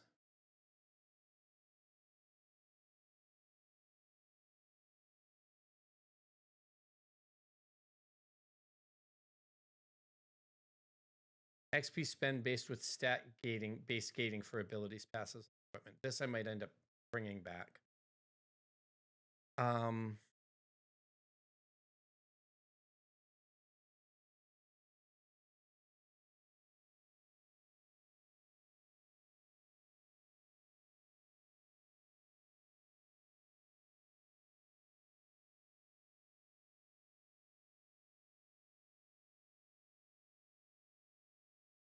Have the rarity condition craftsman. 7 tiers of rarity: common, uncommon, rare, exceptional, exalted, legendary, and mythic. So now we would end up having something like just go way down here. Now for the items, we'd have something like an exalted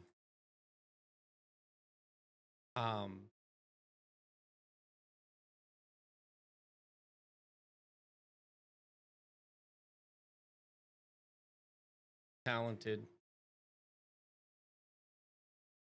No. A talented.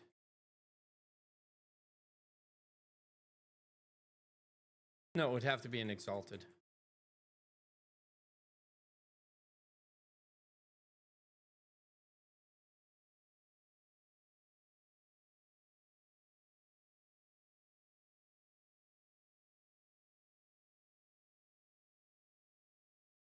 An exalted, talented dimensional sword of arcane power, or whatever it would be, right? And then we have the condition, an exalted, talented, broken dimensional sword of arcane power. An exalted, talented, broken dimensional sword. An exalted, talented, crude, broken dimensional sword of arcane power. Because we have the quality, or the rarity, the quality, and the craftsmanship.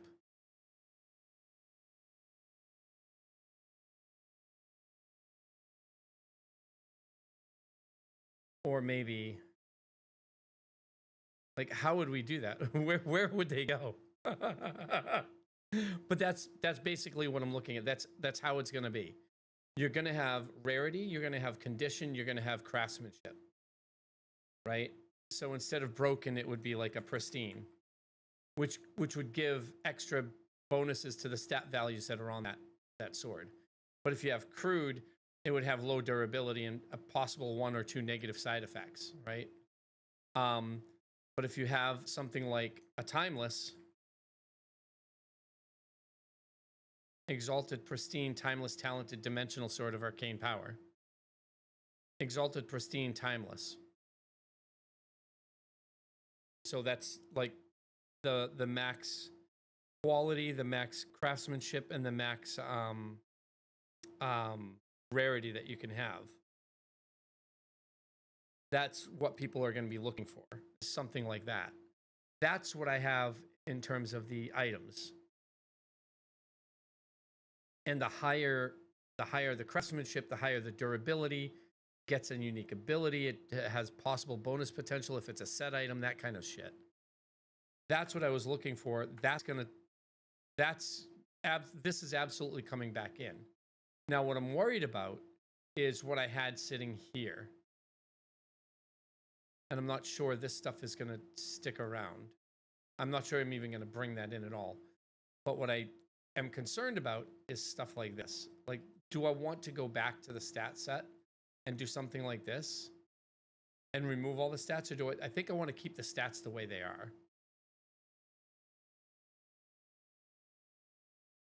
I think. But this is when I get into programming stuff.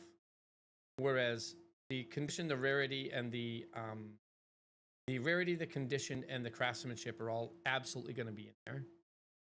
I think you won't be able to find anything above masterwork out in the world.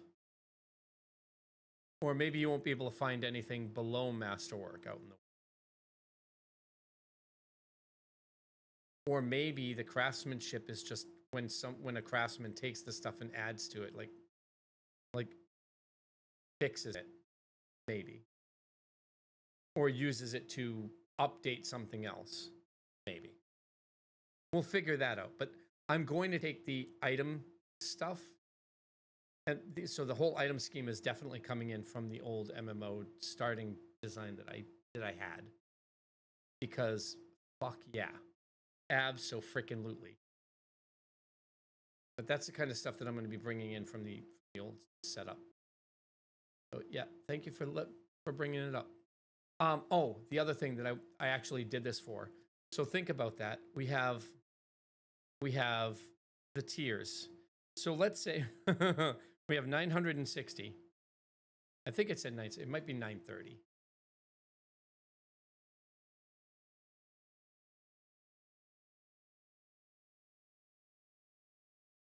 All right. So yeah, 960 base per item if everything can apply to every item, right? And then we have that times 7 because we can have one of all 7 of those, times 7 because we can have one of all 7 of those, and then that times 7 because we can have one of 7 of all those. So it's something like 330,000 different items. So if I do this, now add the idea that we have 7 possible quality levels, 7 possible craftsmanship levels, and 7 possible rarity levels. That's a 960 times 7 times 7 times 7 total pool, right? Just because I think it is 330,000 different items. Different types of one item.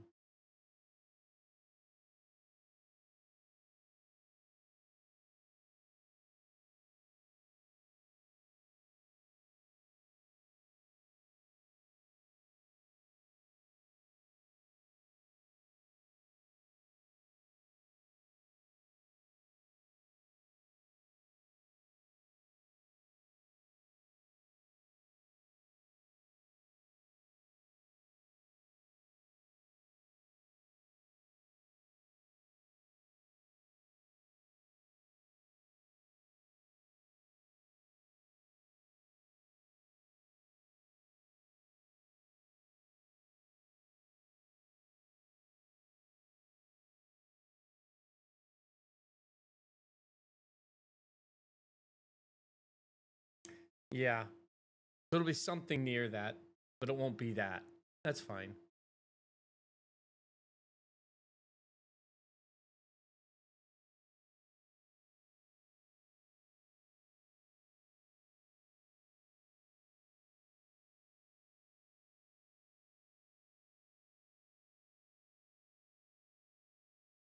All right. So that's good. Okay. So are we all set with the stats model now? From what I see are, because I have this.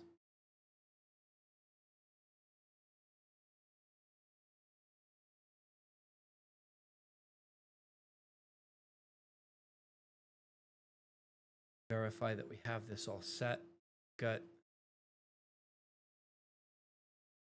This is the new one, right? Yeah.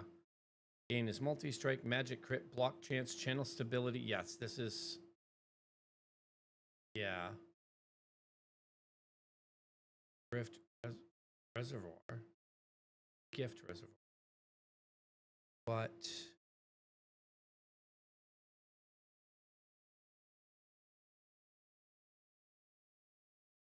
Did it change the name? Talented of talent. Yes, it did. Okay. All right. So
Is it really?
Excuse me.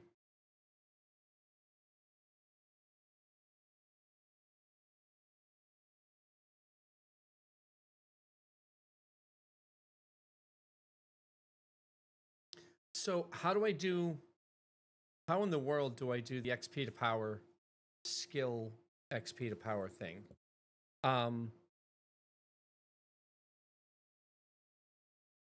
You spend XP on levels inside, sort of like Dreadmist. You spend XP on.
It is talented, apt, grow, and con, right? Yeah.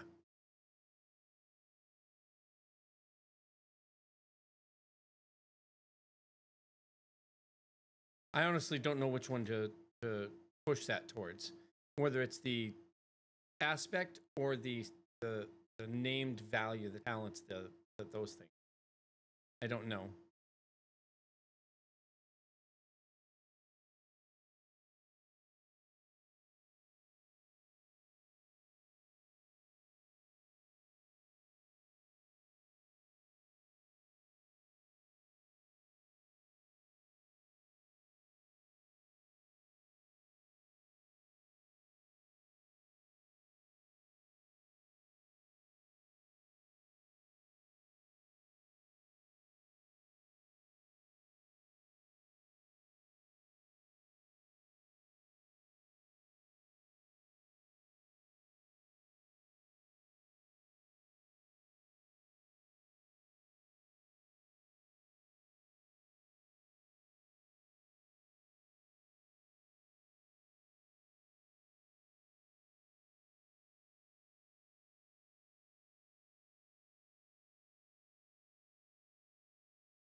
I'll be right back.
All right, I'm back. Sorry about that. Sorry about that. Okay. So I have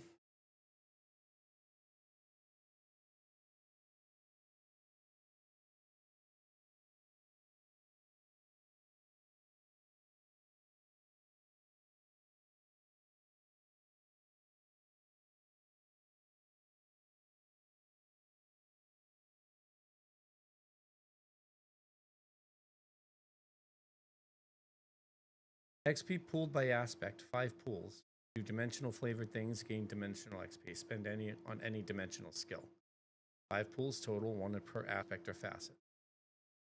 XP pooled by named stat, 10 pools. You use a talented skill, gain talented XP that can be spent on talent skills.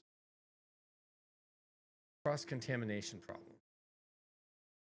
A single skill belongs to one named family, but that family spans 3 aspects. So a talented skill's XP can be spent on talent aptitude, talent growth, or talent conviction.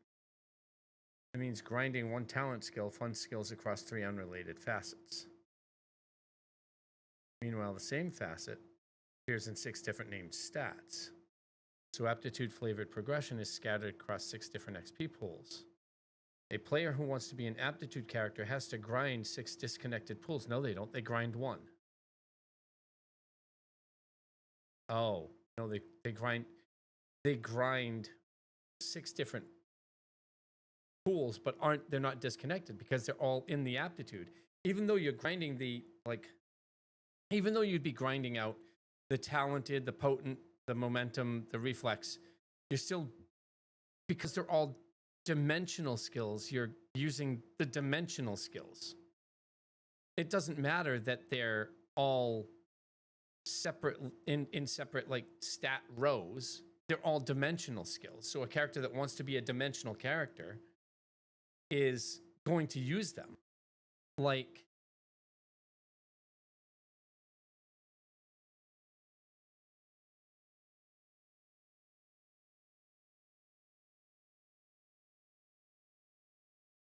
no, it's not.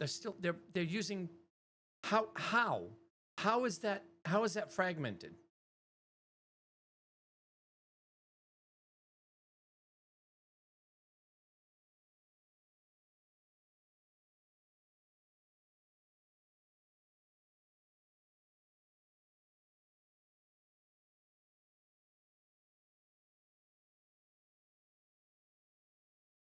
I mean, yes, option A is more direct to that, but what if somebody wants to, like, you're not going to be an aptitude character. You're going to be an aptitude and growth character, right? You're not going to be just aptitude, you're going to be like this. You're going to be like this. Or this. You're going to be an aptitude and growth character. Or you're going to be an aptitude and technical character. Or maybe you're going to be a freaking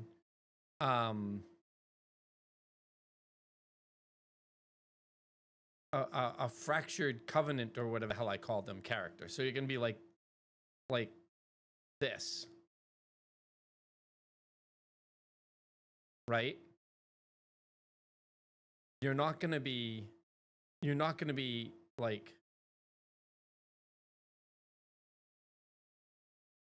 because these two are for the fractured one, whose name I'm still forgetting.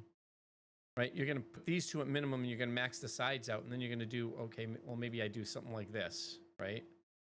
Maybe I want them all at 5. Or all at 6. Right? Maybe you'll do something like that. But what you're not going to do is you're not going to say, "Oh, I'm just a dimensional character, so let's just do whatever we want with the rest of these." You know? You're not going to, like, you're likely not going to do something like this. 17, 7, 7, 7, 7. Like, you're not going to do that. I mean, maybe you will, but it's unlikely. It's unlikely that you're going to do something like this.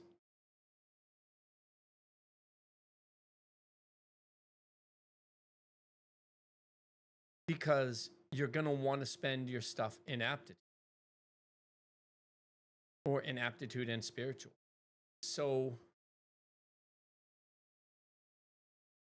players don't just identify with that. They identify with the race, right? So if we look at the race, if you wind up being a fracture weaver, you're a dimensional, you're a straight up dimensional character, right?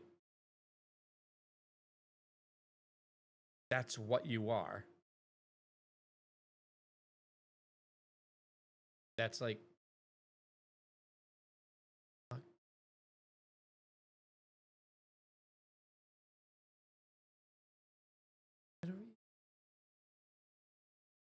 so like, I don't see the issue with B, because you're still going to be doing something like here. Like, you want to be an aptitude character. You're still, even if you're an aptitude character, you're still going to be doing this stuff across all of them. Like, and none of the characters are going to be single aspect characters. That's the whole reason that this is designed this way. None of the characters are going to be single aspect characters. They can't be, because if they decide to focus on a single aspect, they sacrifice so much else. So much. Like, this is probably the best way they could do it. And they're still sacrificing, like, these are all bland. And so now you're dimensional, but you've got really no real good way to do anything else. You're just, in this case, you're just like, oh, raw damage and speed and initiative and accuracy, but your health is ass. You know, your recovery is ass. You're not casting your spells or skills at the fastest possible, highest possible damage that you can. You're not going to be doing that. So this thing about option B being use a talented skill, gain talented XP that you can then spend on talent skills. You're using talented skill that you can, like, it doesn't matter. You're now spending it here. And because you're using that talented skill that also happens to be a dimensional skill, anything you gain from that, you're also using on any of the others, right? Maybe. I don't even know. I'm so confused right now.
your example.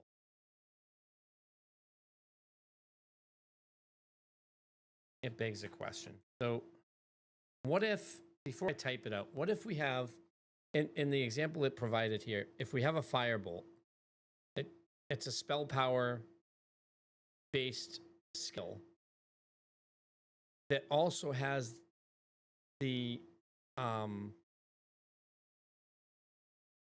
potential to help you with your magic crit, ergo karma, but also helps you with the potential for overpower, which is potency.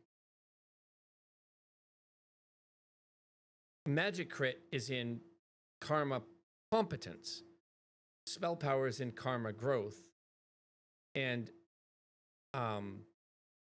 overpower is in potency growth.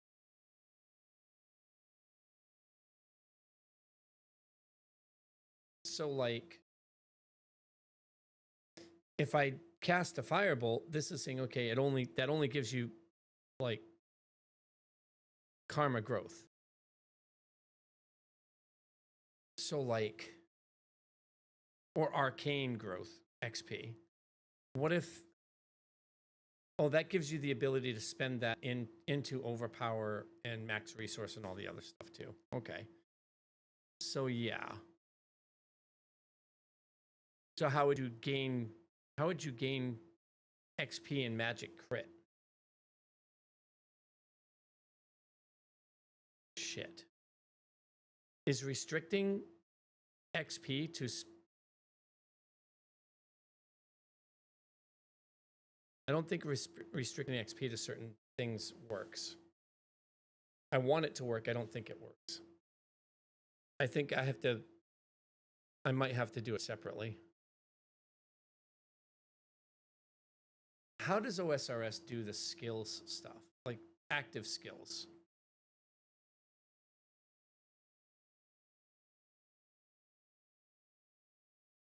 All right, ads are coming.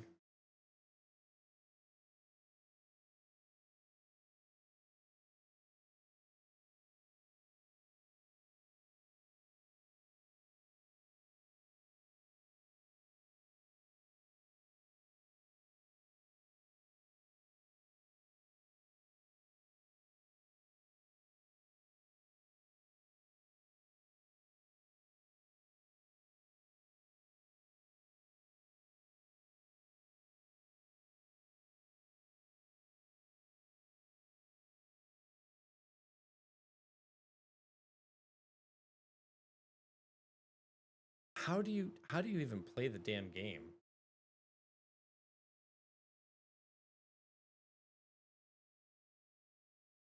So these are just the skills.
Actually, you know, I think it's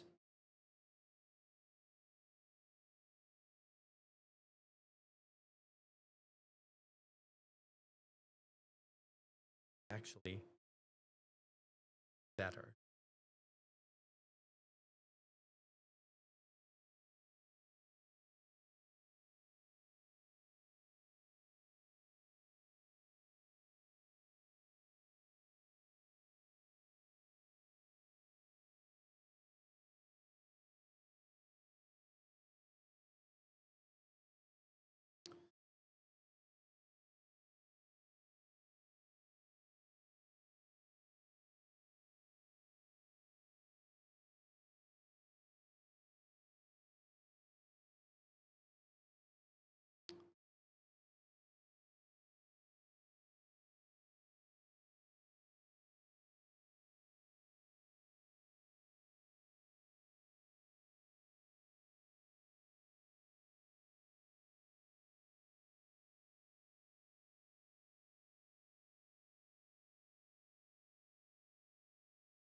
Could that work? Actually, I think that's probably the way I want it to.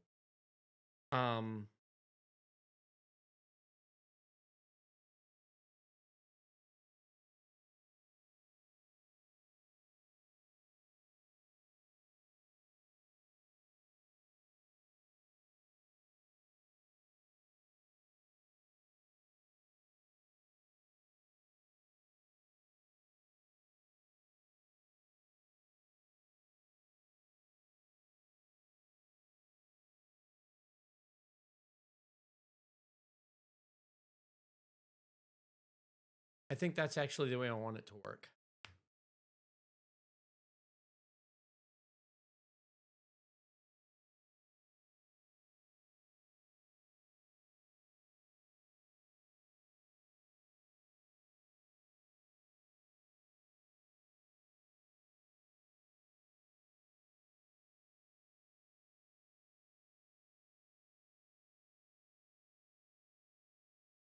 Yeah, I think that's the way I want it to work. We'll see.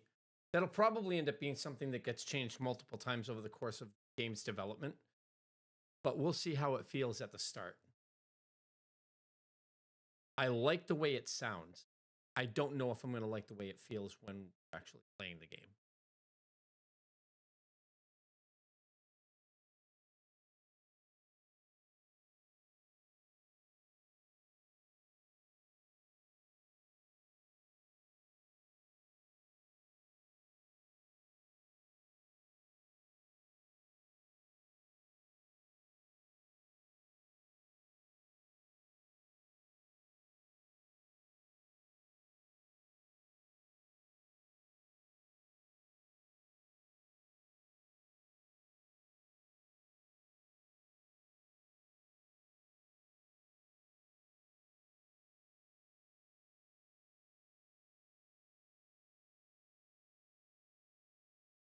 Yeah, skills. So we're going to end up creating a couple of skill ideas first. And I think one will be, so basic skills that define what a class is, even though we're not going to be class based. Things like heal, fireball, how many quote unquote classes are we going to want? Classes are we going to want? So how many classes should a new MMO feasibly have?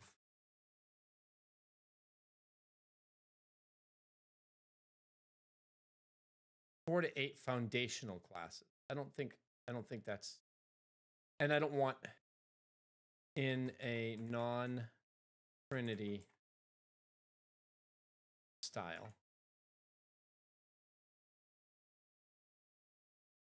Six to 9 distinct classes.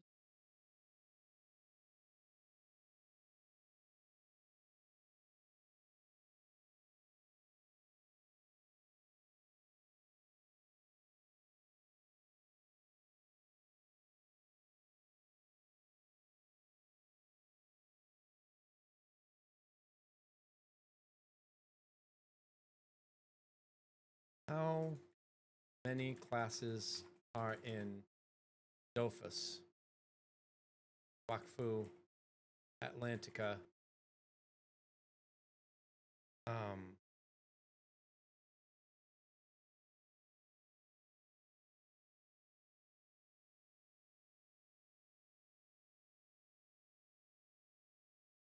Dofus has 19 classes. Wakfu has 18 classes.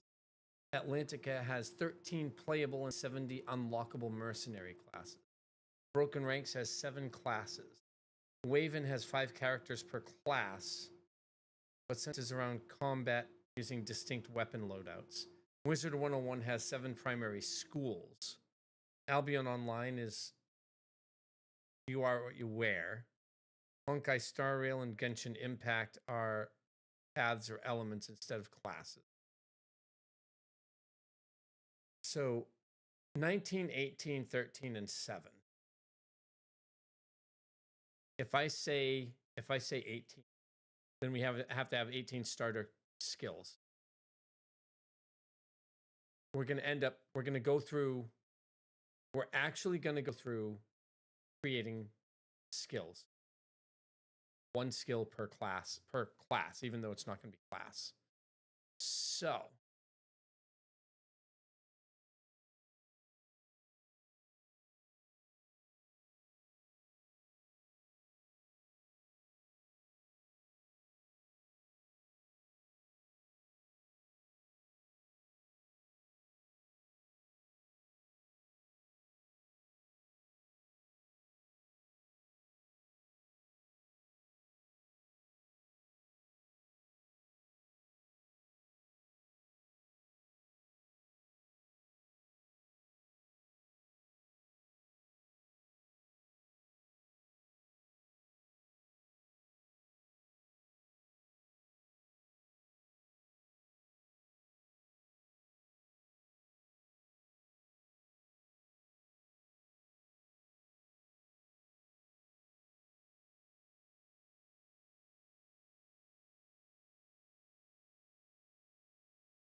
I think that's what we're going to do.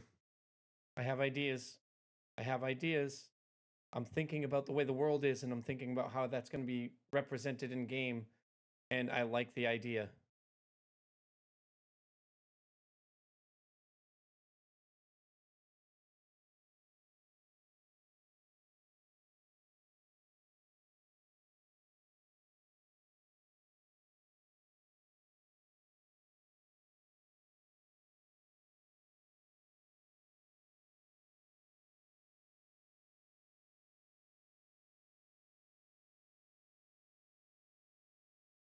Okay. 2 strong moves. I'm going to read what I wrote, and then I'm going to read what it says, and I think it starts to fall in line with what I'm thinking until we actually start going and doing it, and then how it actually. So the OSRS model is that spells and skills can earn XP and multiple stats at the same time. What if I did that here, but those stats or skills are the 30 we have set up? A firebolt, in your example, levels growth, but it can also level magic, crit, and potentially CDR, cooldown reduction, because that's what it does. Let's say a crit reduces cooldown to 0 or something. This way, each skill has a primary and 2 secondary skills, even though the primary is still spell power and the main scaling is from that stat. The use of the skill provides fringe benefits that allows for maximizing XP gain for those who learn the system. And not all skills will be 1 primary and 2 secondary. Some could be 2 primary and none secondary, or 1 primary, no secondary, or 1 primary, 9 secondary, etc. As for classes specifically, this is a primarily classless system. The skills you use in the aspect layout determine the skills available to you, and by extension, your class in archaic terms. I think we'll still use classes to define starting skills, 1 skill per class or desired playstyle, like a fireball for a spellcasting mage style, a dimensional blade or the like for a melee mage style, etc. And it responds, 2 strong moves here, let me pressure test each because one is cleaner than you're giving it credit for and the other has a hidden coupling worth surfacing before it calcifies. The OSRS multi-track XP model, yes, and it's better here than it is in OSRS. Fuck you, AI, stop giving me, freaking stop propping me up when there's nothing done yet. In OSRS, the multi-skill split is mostly flat. Combat gives XP to attack, strength, defense, and HP. And it's a bit arbitrary. In your system, it's not arbitrary at all. A skill earns XP in exactly the cells it mechanically uses. Firebolt uses spell power, its damage, magic crit, it can crit, and CDR, crit resets its cooldown. It trains those 3 cells. That's not a designer assigning tracks. It falls out of what the skill does. The XP tracks are the skill's own mechanical footprint.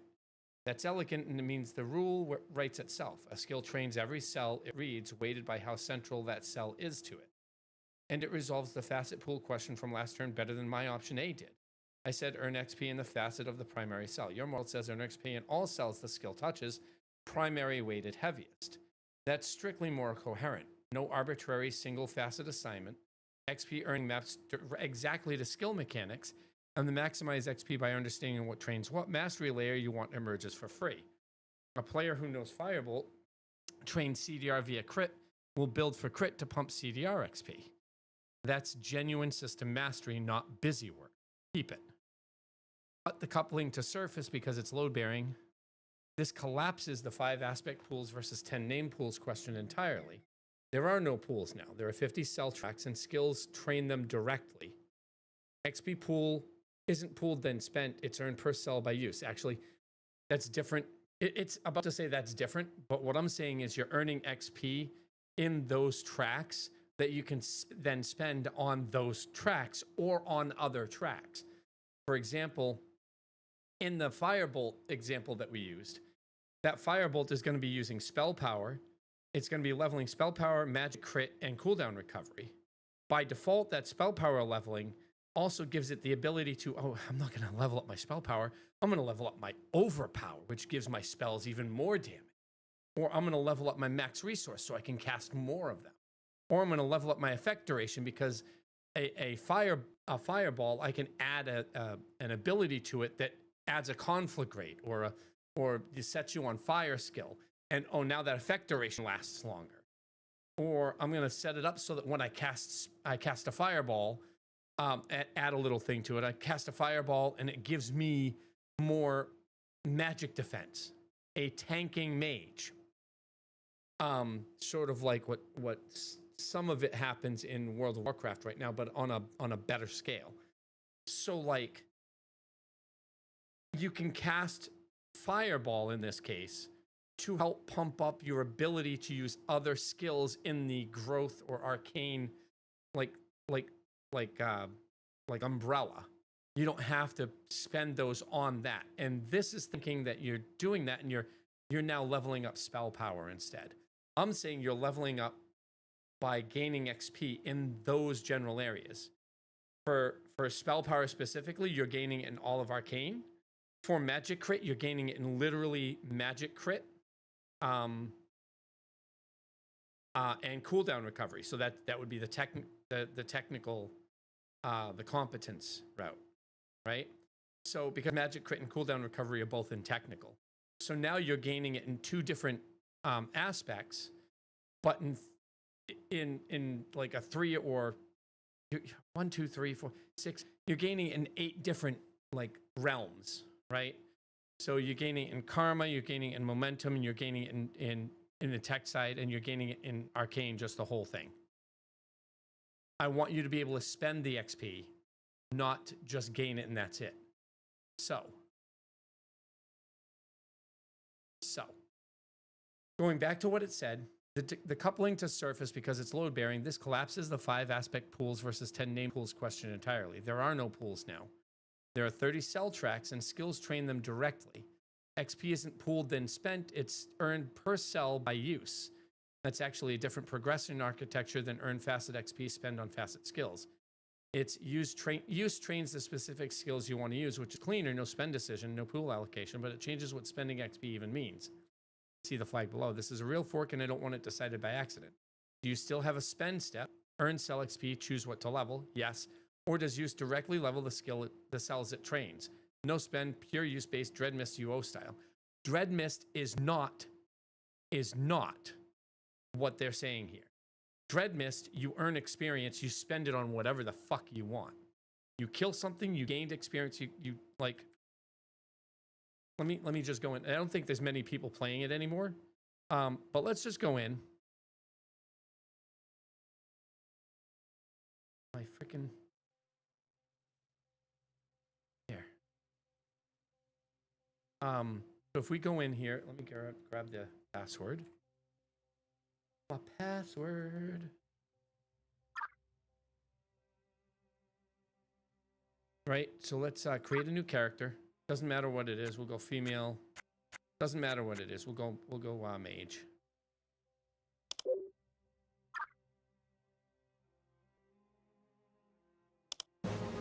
Haranai, level 1 mage. Connect with Haranai. So we go in, and the first thing you see is you have 0 experience, 0 progression to your next level, and you have 0 anything. If I try to spend XP, I immediately see I can spend it anywhere. It takes 1 XP to do it. You can spend it literally anywhere. You don't have to spend it where it's telling you to. Well, almost anywhere, because I don't have skill in dagger in any of these. But I have skill in wands. I have skill in bartering and lockpicking. I have health, I have mana, I have strength, agility, I have all of these, right? I can spend it anywhere. I can even spend it on my spells. Can I spend, or my skills, right? So, and the minute I go in and kill something, I can then spend that. So let's go ahead and spend it. I want to go kill something real quick. No, we'll just go grab this quest here. And we will get the experience. There, I just gained experience. So now I have 10 experience. I want to spend it. Spend XP. I gained it by doing a quest. Let's level up Fireball. Confirm. I now have Fireball level 1. I didn't use Fireball. So when it says, when this says, where are you? Does use directly level the cells it trains? No spend, pure use based Dread Mist UO style. It's wrong. So I think you've already chosen no spend, and this multi-track model is consistent with that. But no, we need to spend. And we need to spend on either, like the XP that you gain from using a firebolt, you gain a certain amount that goes into spell power, which by default is the arcane growth track. You gain a little bit in the magic crit because you're casting fireball. So you're gaining some in magic crit. And because you're using fireball, you're gaining some in cooldown recovery. So let's say you gain, when you use spell power and you kill something, you've used it, right? Or let's say you gain it for every use. Let's say you gain like 1 XP every time you use it and do damage. It has to do damage, right? Let's say you gain 5 XP for that. So you gain 5 XP for that, but then you gain 20% of that XP that you earned on the magic crit and 20% on cooldown recovery. So you gained 100% of the XP in arcane, and then you gain 40% of the XP in tech because you get 20% in cooldown recovery and 20% in magic crit because it touches those.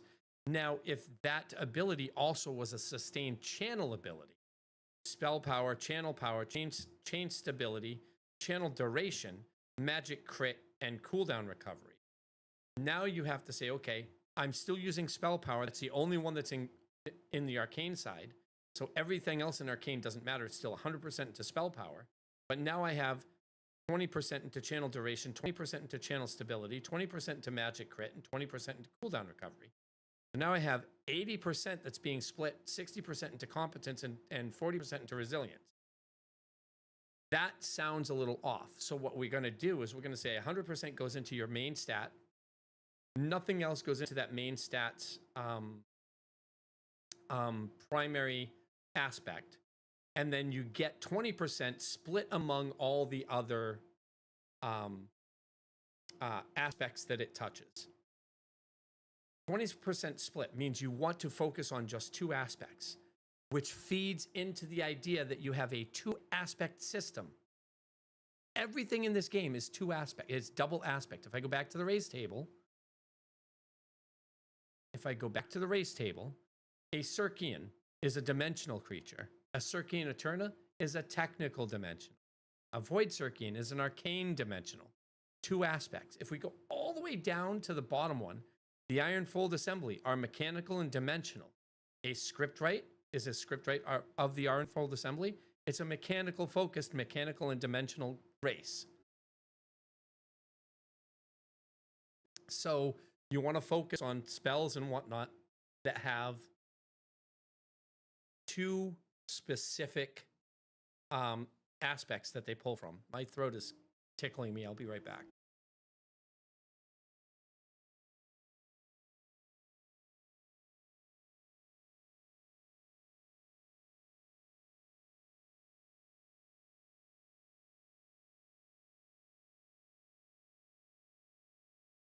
Sorry.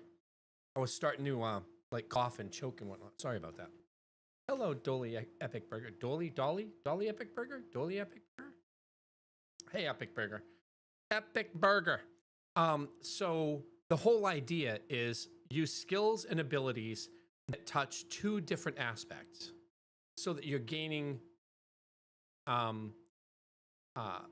race, do I have 2 race table references? No, stats model. So that you're gaining experience in 2 different aspects. 100% in the first one and 20% split for however many other aspects that skill is touching. You want that skill to only touch 2 aspects. There are going to be skills, and a lot of them, most of them, are going to touch more than 2, meaning that your experience is going to be split. You're going to want to use skills from 2 different aspects. But I think that's the way we're going to do it, and I think that's probably the best way to do it, because it then feeds into, again, this identity, this class, this race, class, and skill identity that I'm talking about the whole time, that is the center of the whole MMO thought process that I have, or the MMO thoughts that I have for the game. Dual aspects with a competing third aspect somewhere, a major competing third aspect somewhere, and secondary competing 4th and 5th aspects. Aspects being the realms that everything comes from. So, yeah, that's what it has to be. That's what it has to be. Let me clarify on the skill use and XP. It is still a spend. But if the fireball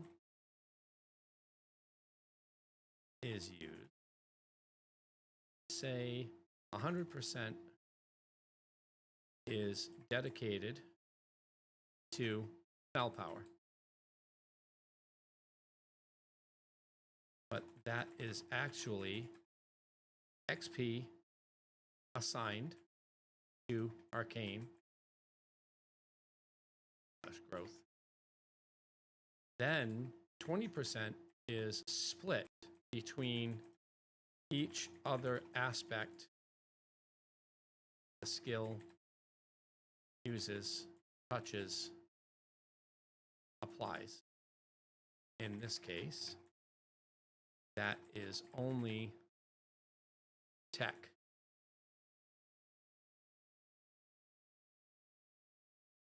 Competence. But let's say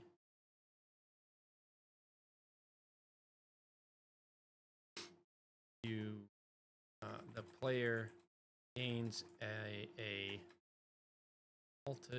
multiple projectile add-on or buff to the fireball. Now it also hits dimensional. So that 20% that would have gone to tech is now 10% tech, 10% dimensional. You still have to spend the XP on either the facet. Do we do this facet directly?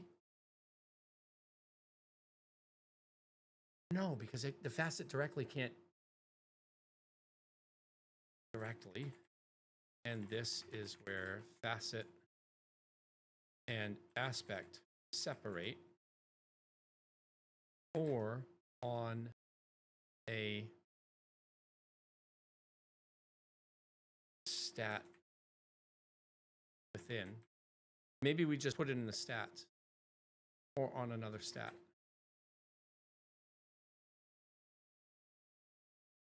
Or on a stat within.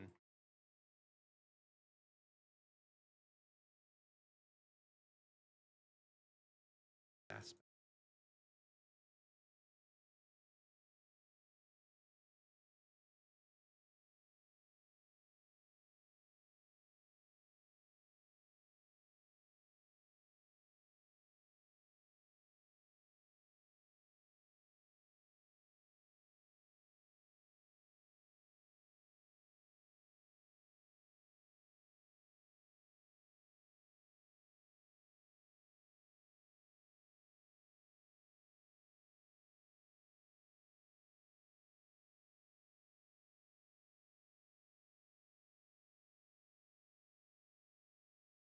There, that works. So when you spend the XP on a specific stat, like in the case of a fireball that goes just to that is also a multi-strike fireball, so it has multiple, like maybe it throws 3 times, or maybe it's a split, so it throws 3 fireballs at once. So now that fireball is doing cooldown recovery, magic crit, multi-strike, and spell power. And so you have 100% of the XP from the spell power that you could then put into overpower or whatever. But you also have 10% of the total XP that then gets also added to technical or competence, and 10% that gets added to dimensional or aptitude. And if you only use one, if it didn't multi-strike, then you'd have 20% of that total XP that went into technical instead. And then you can use that to either bump up technical fully, or to bump up just cooldown recovery, or just magic crit. And if it goes into dimensional as well, you could spend that 10%, which is separate, it's a separate pool, and that 10% could go all into multi-strike, or maybe a little bit into accuracy, or whatever, because you have that XP going into a pool.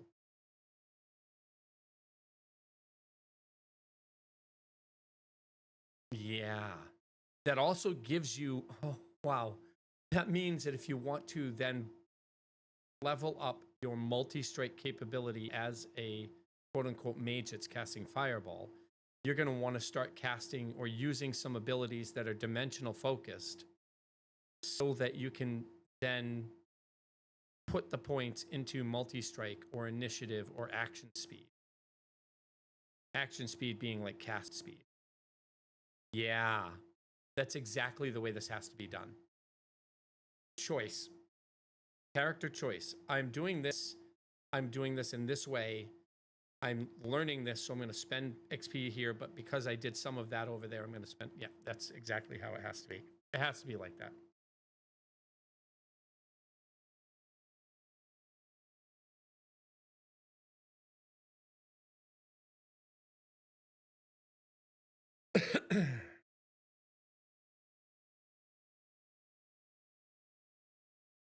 They can both be true. Use-based has spend. Just based on what the skill actually touches and how that use is being done.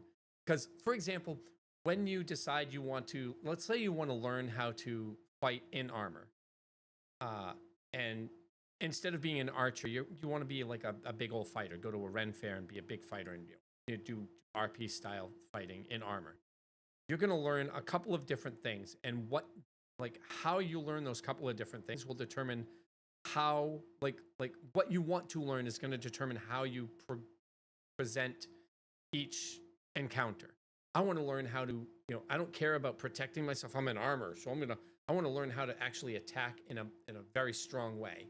So you're going to be more apt to push an attack damage thing or like a attack style thing, as opposed to, okay, I want to make sure that I don't leave a weak spot open when I attack. So now you're going to learn how to attack in a more reserved style while still being able to do as much damage as possible and at the same time not leaving yourself open to a counterattack. Those are very different ways of learning how to attack, of swinging a sword, and they're going to give you different experience in different places. And so that's what that's what I'm thinking about here. So when it says changes what XP, you want to do it in a pure use-based Dreadmist style. I just showed that Dreadmist does not do that. It's wrong. My progression dock leans use-based. Recovery is paid in use. Sharpness rises with use. Recovery from skill atrophy is paid in use. You use it, you gain that XP. It's like free XP from using it again. You're going to gain that XP back quickly. By using it, that's not XP you're going to spend. It just goes back there. But you're going to lose damage because damage is going to be XP based. How much XP you've put into a skill, how much experience you've put into a skill. Damage will be XP based. And so when you atrophy, you're going to start losing damage from that. And when you start using that skill again, it's going to start at that new lower base because you've atrophied. You're going to start gaining experience from using it again. But you're going to gain experience a little bit slower until your atrophy is gone. And the atrophy is going to be regained at like 500 or 600% rate so that you get back to where you were faster. And that isn't going to be spent XP.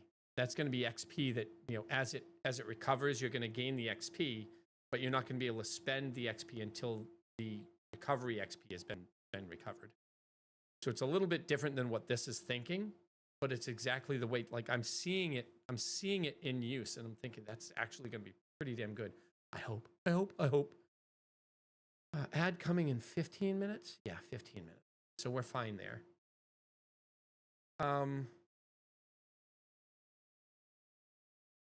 So I think you've already chosen no spend in this model track. This multi-track model is consistent with that. No, it's spend. Variable track counts. 1 primary, 0 to 9 secondary. Yes, no problem, and it's self-defining. A skill trains what it touches. A simple skill touches few cells. 1 primary, none. A complex one touches many. You don't assign track counts. The cardinality of the skill's mechanical footprint. A pure damage nuke trains spell power only. A crit CDR leech multi-strike bruiser attack trains 5 cells. The count is the complexity of the cell. Clean, and it means some skills are 1 primary, some are 2 primary, some are 1 and 9. It's not a rule you enforce, and it is an emergent property of how you author each skill. Good. Yes, I know it's good. Why I'm doing it. Classless with classes as starting kits. This is a rate column that matches your own docs with 1 precise correction. Progression specialization model says classes path, not identity. And class gates learnability. What you just described, classless skills aspects determine your effective class. Classes define starting skills is slightly different. Class is a permanent gate. A single class rogue can never learn certain skills. The class keeps gating acquisition forever. Your new version, class is only a starting kit. It hands you an initial skill and then does nothing. Everything after is pure use and aspect viability. That's what I want. It'll suggest things. I'll have levels and whatnot. Hey, we suggest you get this skill, but it'll never, ever, ever be you can only have these skills. There's a game that I'm thinking of that does exactly that. And I don't frickin' remember what game it is. It suggests skills. But all you do is tick a button and it stops using those suggestions as this is what you have to get. What frickin' game is that?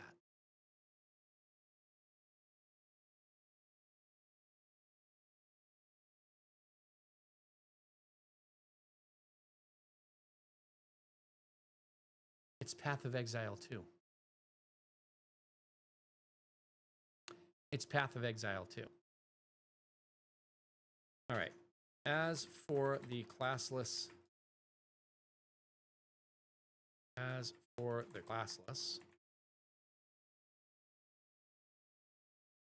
version,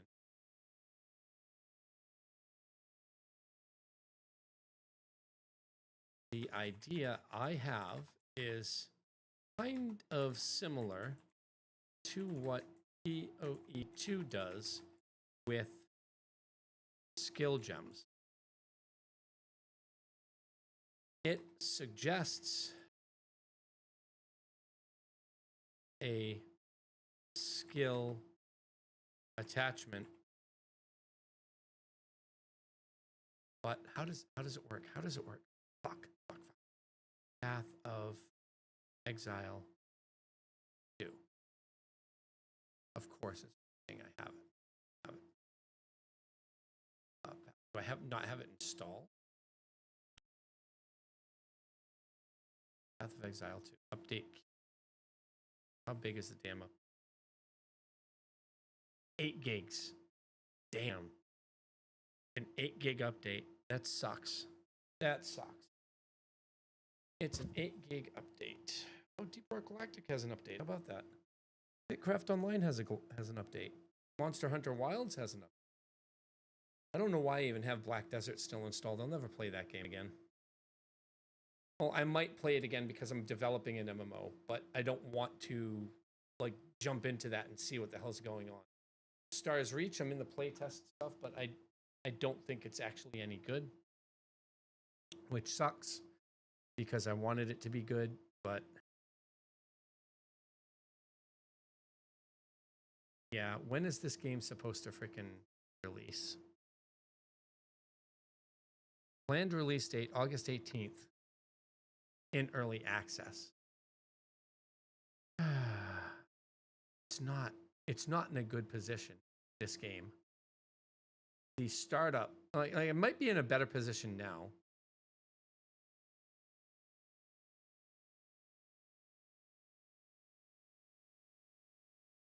But when I started it, it just did not feel good at all. It looks like it might be in a better position now. It might be. All right, so I'm going to start up Path of Exile 2 just so I can see the skill expression with PoE 2 skill gems.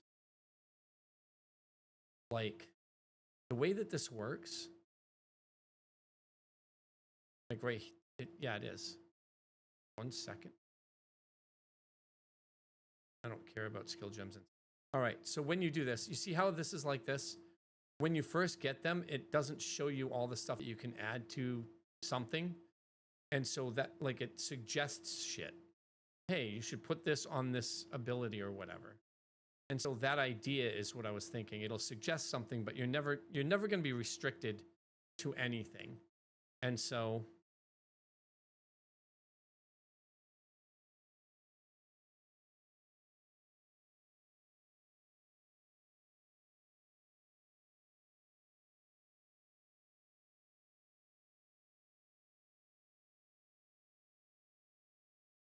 skills we'll have here.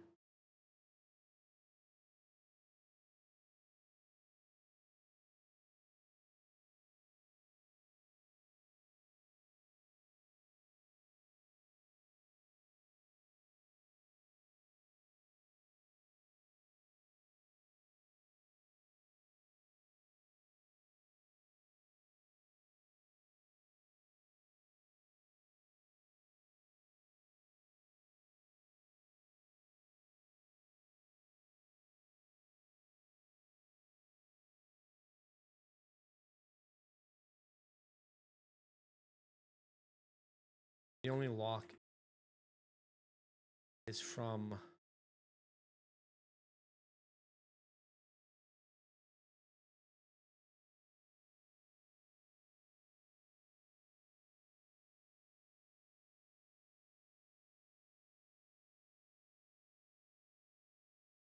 okay.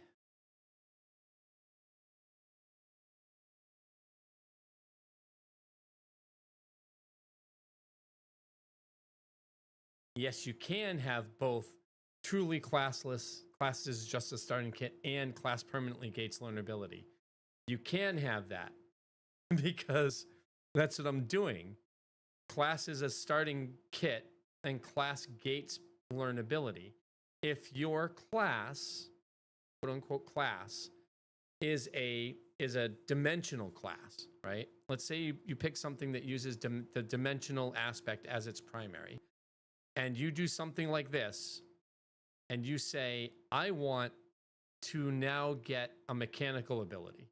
If that mechanical ability, because it's not part of your primary aspect, if that mechanical ability, even if it's in the same class as yours, requires more than a 1 aspect score, you can't use it. If it's a dimensional ability that requires dimensional 5 and mechanical 5, and you have mechanical 1, you can't use it. You don't get the ability to use it. So in the examples that I've done before, if you're using the race that is dimensional and spiritual, and so you did something like this to get your spiritual as high as it could go and your dimensional as high as it could go, while still having, like, you wanted your arcane to be higher because the dimensional spiritual race actually has a very low, it's like a negative arcane modifier, but you know that you're going to want to cast spells. You do something like this, and now, one of the skills that it has available to it as you level up or as you find them out there is, yeah, it's a dimensional mechanical skill. You get a -1 to your mechanical abilities by default, but you have +4 to dimensional, +1 to spiritual, and -3 to arcane. So -1 to mechanical, now you have a 0 mechanical score, and you need a 5. You're not using that skill ever, because your mechanical aspect value is not at the level it needs to be. Even if you bring the facet score up, you don't have this level where it needs to be from the get-go. And that is class-based gating, even when classes are just it's just a starting thing. I want to be a mage, period. Technically it's aspect-based gating, but the aspects are how, like, they're almost exactly how you choose what class you're going to be. So while this is technically aspect and facet gating, the presentation is more class gating than not. For a use-based OSRS flavored, your build is what you do game, pure classless is the more honest fit. The permanent class gate is a holdover from a more classy design, and it fights the use-based game, but it costs you the retarget system, and if you like that system, soft gating is the price of keeping it. Genuine design intent call, not a correctness. Use-based, no spend step. Wrong. It's actually spend step. XP earning equals ever sell the skill touches primary weighted. Yes, I think it's clean. It's 100% and 20%, and that 20% split among all the others. Class starting kit only, pure classless, delete retarget, or permanent gate, keep retarget, the one with the real skates. That's where I'm enter those. And this skill schema has every field it needs: scaling cells, train cells, weights, aspect viability requirements, whether it's class gated, see ability as data object. Let's see what it does to that. I just told it it's wrong. Again, I've been telling this AI it's been wrong so many times. Now it's coherent, and both clarifications actually simplify what I was overcomplicating. Let me lock the mechanics and surface the one genuine design decision hiding in the XP split, because it's the only thing here that isn't already settled. A skill's use generates XP distributed by its mechanical footprint. The primary cells aspect gets the lion's share. Your firebolt is 100% minus weight to arcane. No. 100% weight to arcane growth via spell power, and a fixed 20% spool splits evenly across every other aspect the skill touches. The split is dynamic. It follows what the skill currently does. Add multi-projectile, dimensional, enters the footprint. The 20% pool redivides, was 20% tech, now becomes 10-10 tech dim. The skill's own composition drives the XP spread. No manual assignment. The footprint is the spread. Yes, that's clean and it self-maintains. Exactly. A skill modded to do new things automatically trains the new aspects it now touches. Good. And the OSRS elegance you wanted with your system's own logic supplies the tracks. That's fine.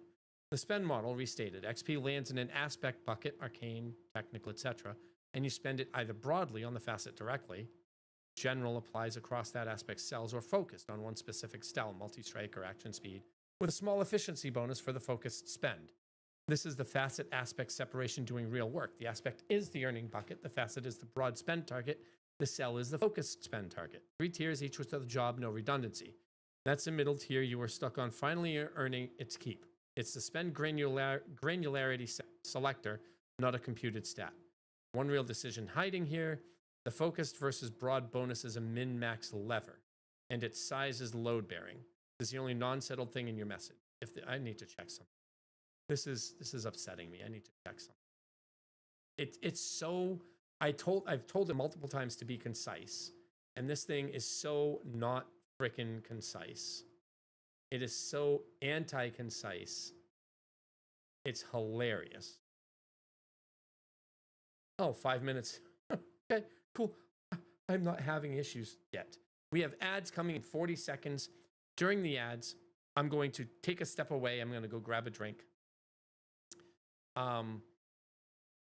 If you have any suggestions, please let them out here so that I know what to like, how to guide this design stage of the MMO I'm developing, so that I know what people are thinking about what I'm doing.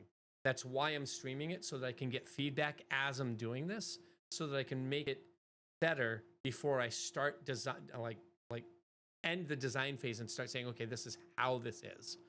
I want your feedback. If you've been here 1 minute or 10, I want your feedback. All right, we'll be back in 2.5 minutes.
All right, we're back. I don't know if you heard that. I know you hear this. I'm hoping that you don't hear this over the microphone. I decided to take my headphones off. You shouldn't hear it over the microphone. I just don't want to wear my headphones to listen to music right now. All right. So, where do we stand at the moment?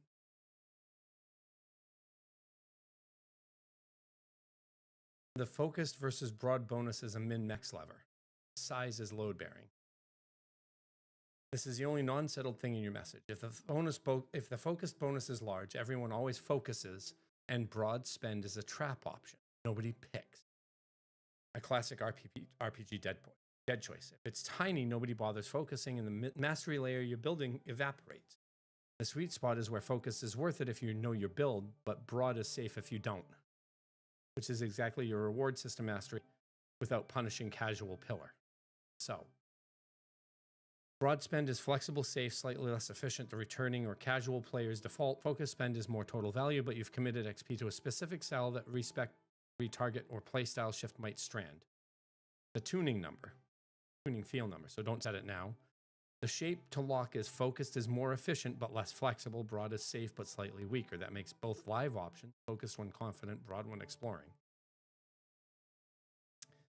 Confirm that framing in the spend model is done. The number waits for the prototype. To be clear, that number is going to be probably a 5% bonus. So when you spend focused, it might be as high as 10%. Because think about it. The grid, right? Digital frontier. Sorry. I do that all the freaking time. I say something and all of a sudden, like a whole movie just hits me in the face and I finish the quote from the movie. So let's say in this spell power thing that we've been talking about, this example. Spell power is an arcane / growth stat. It's in the arcane aspect under the karma row, okay? Arcane has 6 different stats that fall under it.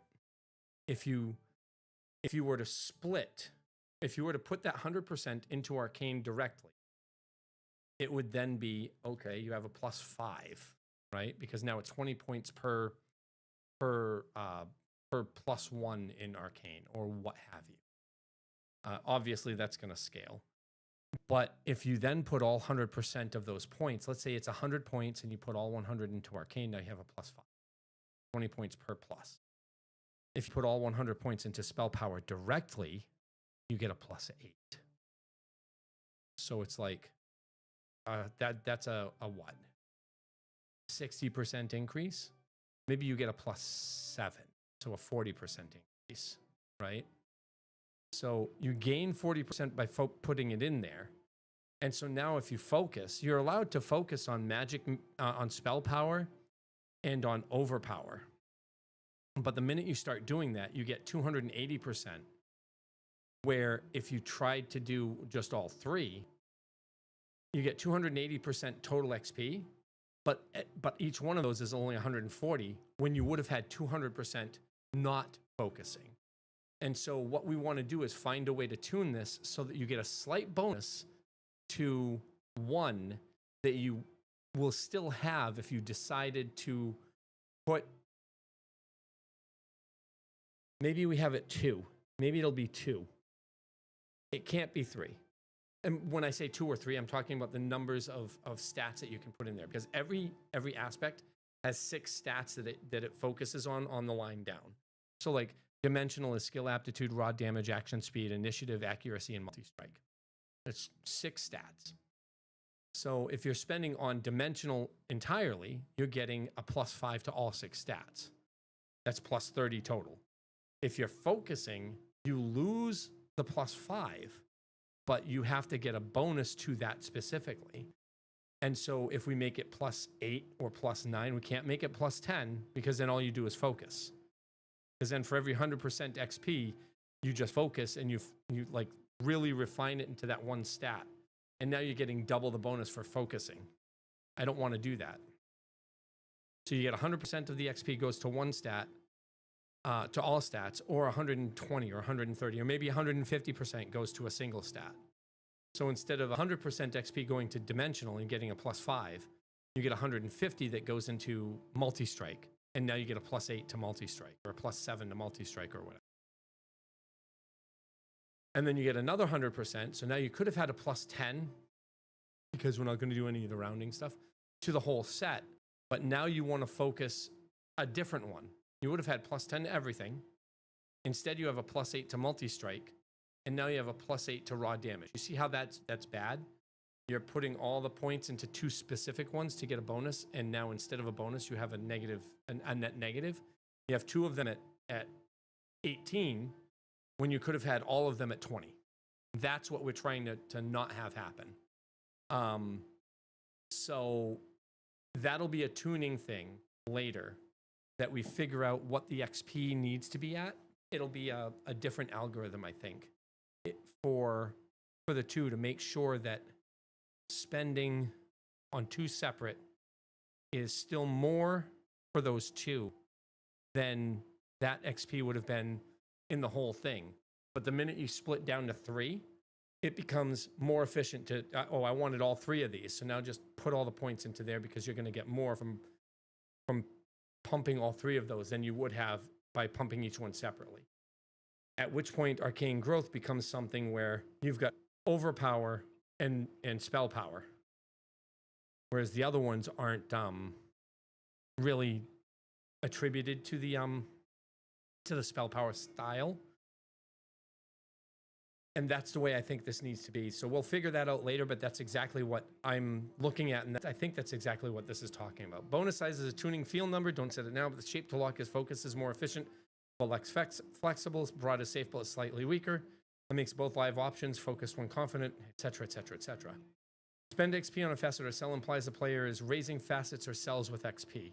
But facets are set at creation point by. So there are 2 things, so I have to actually clarify this for them, for the frickin' thing here, so that we stay on point with what I'm pushing for the design of the XP, of the MMO. And does XP spent raise the facet cell value itself? So a growth of -2 can be XP'd back up over time that partially undoes racial identity. A fractional weaver could grind out their growth weakness. No, it's different. Aspect is the never moving, always set from character creation value. Facet value is one that determines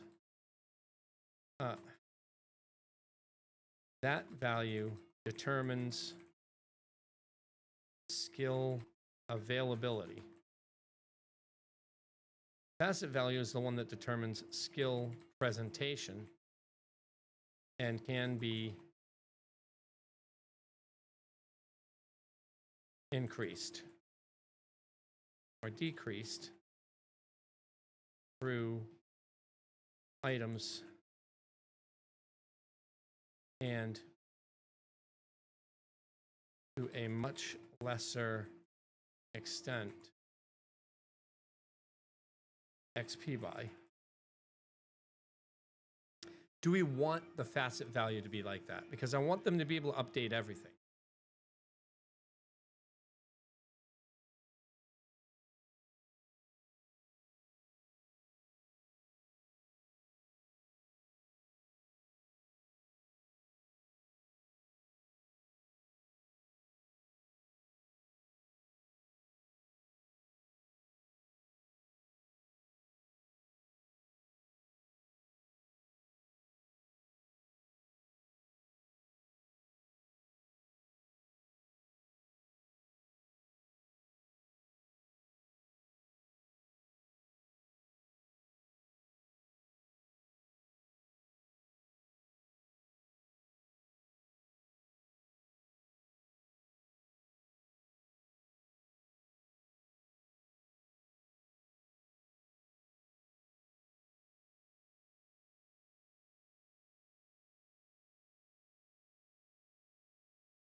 Okay.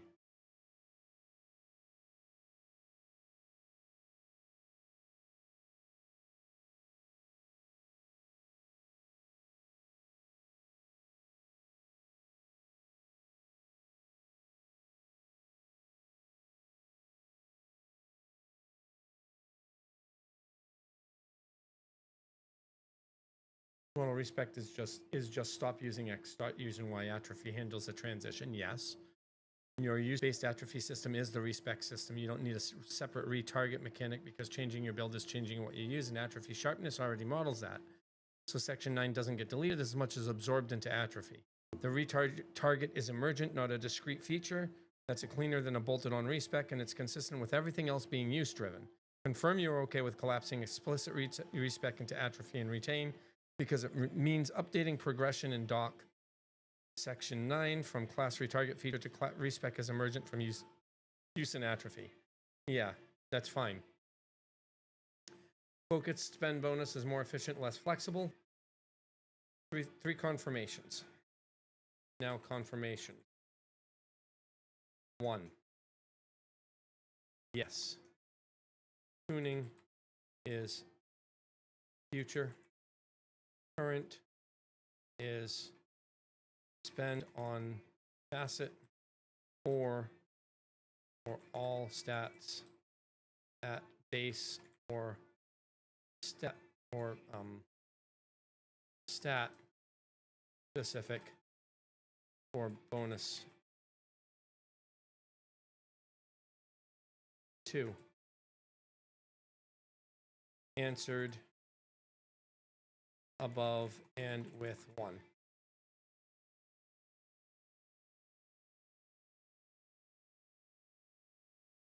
Aspects are static and never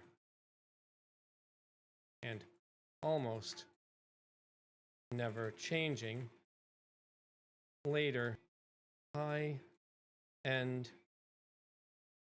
legendary items and one-time rewards at end game may change aspects.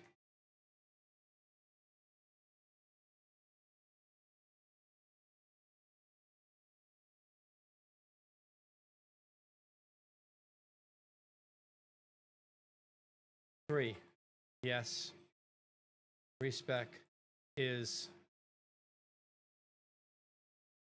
primarily an atrophy and retrain system. This means that no character, even with 100% 24/7 playtime, can maximize every single skill.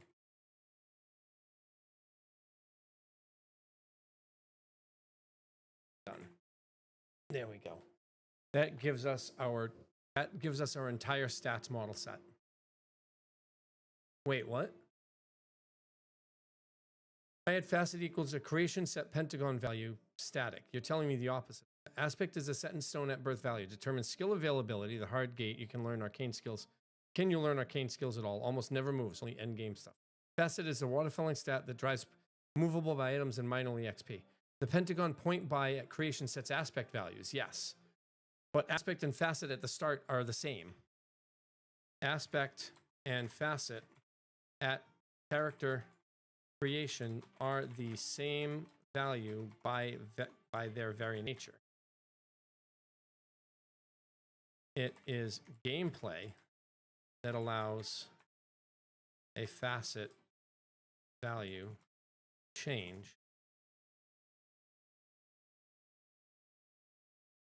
The hard floor is on the aspect value.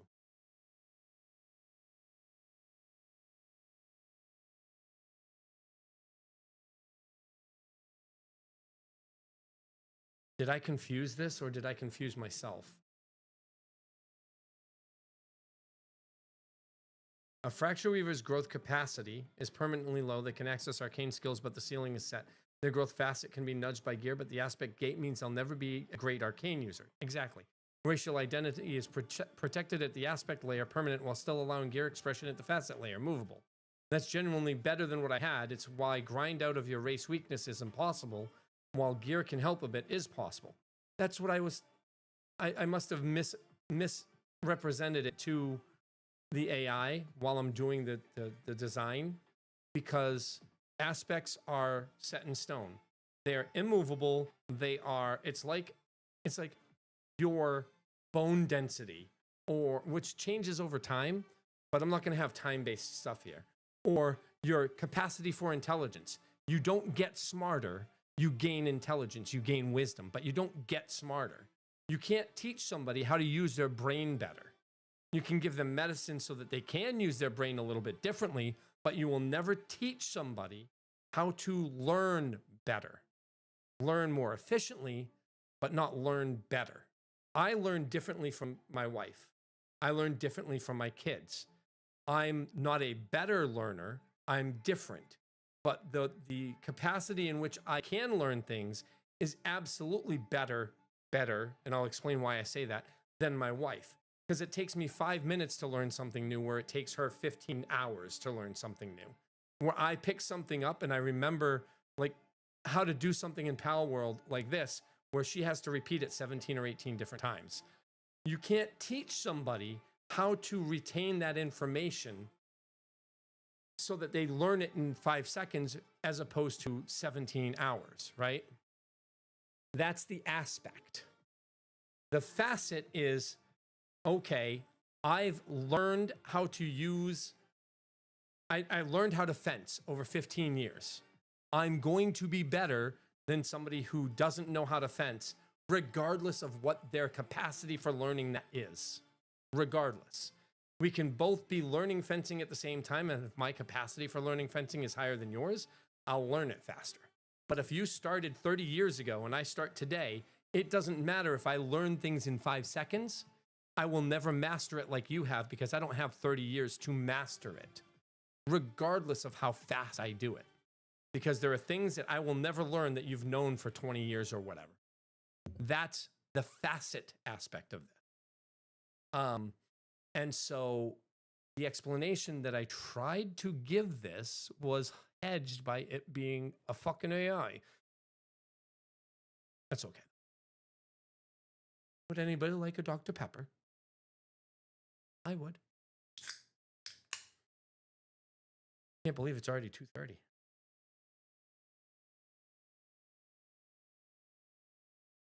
It does not feel like 2:30. It feels much later, earlier than.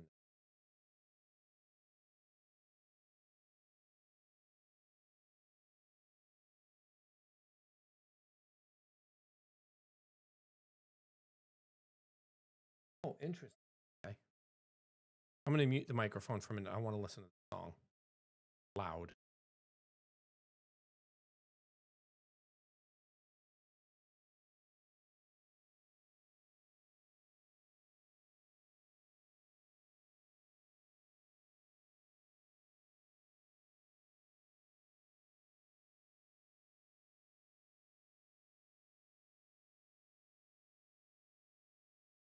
I did screw it up.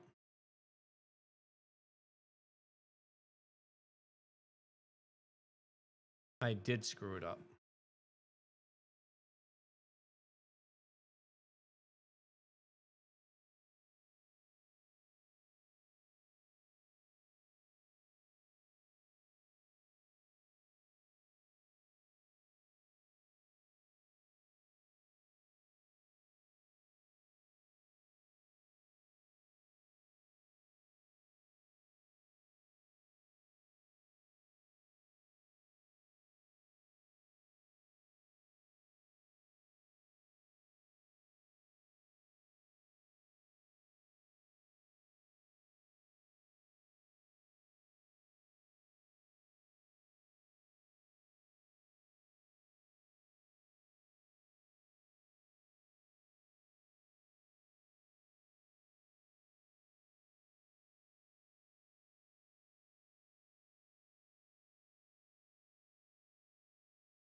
Yeah, it's actually.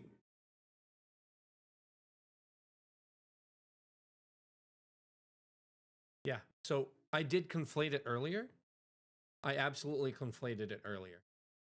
And I know I did because I remember saying something specifically. So the way it works, your aspect is basically where the character comes from.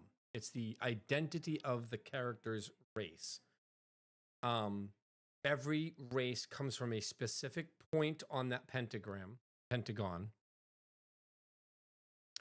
Every race comes from a specific point on the pentagon or a specific midpoint on the pentagon. So like, if we go back over to the race table, and if you look here, all the way at the top of the race table, we have Circeans. Circeans are from the dimensional aspect. They are, every Circean in the game is going to be dimensionally focused. They are either technical or they're arcane as their sub-race, because those are the phases that they're connected to. But all of them have a dimensional focus to them, which is why their dimensional benefit, their aptitude score, is +3 at the start. Okay? So you set your, when you create a character, you set your aspects. Then the race takes those aspects and adds or removes, based on the race, the facet values. It actually changes the aspect score. But because it changes the aspect score, the starting facet score is tied to the aspect score at character creation. And so the way this works is you're a Circean Eterna, you're a dimensional technical character. You have a +3 to your aptitude score, +3 to your dimensional aspect. You have a -1 to resilience, which is right next to it on this Lin, is what it's called. And you have a -1 to your spiritual aspect, giving you a -1 to your conviction for that Lin. Because you are phase connected in a mutual beneficial relationship between two opposing aspects. Because you're phased here, you get a +1 here and a +1 here. No, you don't get the pluses. Depending on which one of these that your race is, if you're a Circean Eterna, you're phased here. You get a +2 here and a -1 here. So it's +3, +2 is +5. You get a -3, a -1, and a -1. So you have a -5. That's how that works. Because you're on this side of the phase, you're directly opposed here. And this Lin, these are the way the Lins work is they're like conflict filled. So you're either on the good side or the bad side. You can say you're good or evil here or here. It's irrelevant. Each race has a conflict within them. That's the way I designed the races and the way that this system works. So if instead you're on the midpoint of one of these Lins, you become what's called a phase race.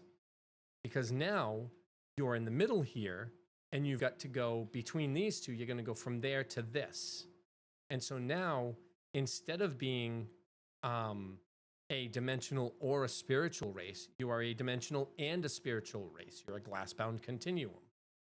Dimensional and spiritual, glass-bound, you're like glassy looking. You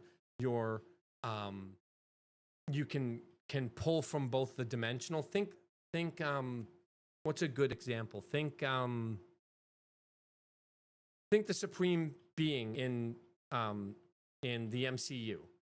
And I forget what the name of that realm is, but the realm where she starts bending things and it looks like mirrors and glass. Think that's what the glass-bound continuum is like a combination of those. And because you start right in the middle there, you're in between both. You get +1 aptitude, you get +1 conviction, but you get -1 competence, -1 resilience, and -3 to the arcane because you're a phase race. The phase now is totally like both of them are combining against the phase, whereas the dimensional one was choosing one of the two. This one's saying no, those two are actually we're joining forces to fight against that aspect because we're tired of being trodden, right? That kind of idea. And so because of that, you then choose which side of this phase you're on, of this Lin you're on, and that gives you the extra bonus. So let's say that you're a dirge slinger, you're the spiritual side of the glass-bound continuum. Over here, you get +3 to this conviction. And that's all you get. You get a bonus to the conviction. So you have +3 here. You have +1 aptitude. So that's +4. Where's the other +1? I didn't put it in here. There's supposed to be another one there. So basically, you get +3 conviction. You have the plus... Yeah, this should be +2 up here. 3, 4, 5, 1, 2. Oh, no, I'm sorry. You get, for conviction, you have +1 to aptitude, +1 to conviction, -3 here, and -1 to each of those. If you choose conviction, you get an additional +3 here. So this becomes +4, and +1 is 5. -3, -1, -1 is -5. That's how all of that works. They all pull and push towards and away from each other. And because of that, because of the way that works, the aspect can never actually change after birth. But the facet that those aspects are connected to, or the aspects that the facets are connected to, the facets can change. Because you are a spiritual being, but you can gain or lose points in the conviction you have, or in the aptitude you have, even though you are tied to that. And that's where this, I got conflated here because I said no, aspect is immovable. Aspect is movable. I said aspect is movable. Aspect is immovable except for very, very rare circumstances, like one-offs. Oh, I can gain a +1 to this here.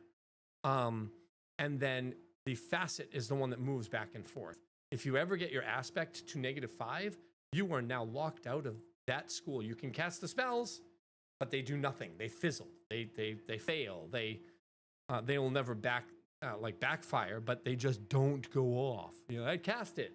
All right, it fizzles. All right, I cast this. It's also the same school, so it also fizzles. You lose your action for that turn. That kind of idea.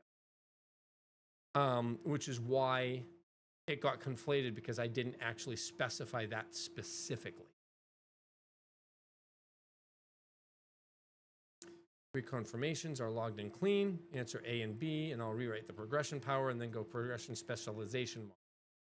So the pentagon point by our aspect sets aspect values, the permanent capacity, and facet starts are derived from the aspect value at birth. They start equal, and then facet drifts via gear and XP, while aspect stays pinned, except in very, very rare circumstances. Facet is not seated separately. They start equal at creation, and facet becomes the movable layer, and aspect freezes. Absolutely B. Aspect rarely, if ever, changes, but facets can move based on items, buffs, etc. Penalty curve exists on the aspect layer.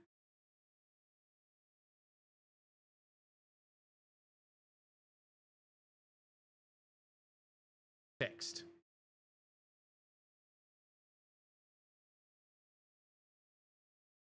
The connected two-layer model. Aspect is set at creation. The pentagon point by starts equal to facet, rarely moves, and when it does, it's opt-in and permanent.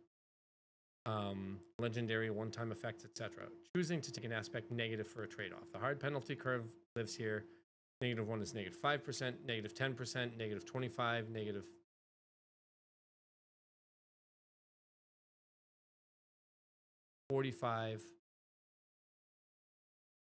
-5. No, it should not. -1 should be -10%.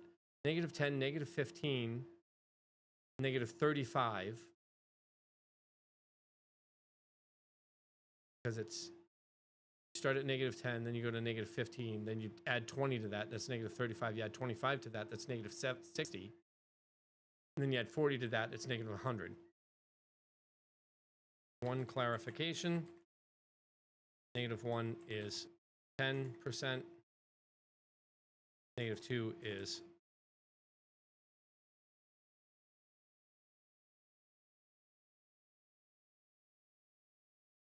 25%. -3 is 45%. -4 is 60%. No. So if -5 is 100. If -5 is 100, -5 is 100%. -4 is 60%. -3 is 25%. -2 is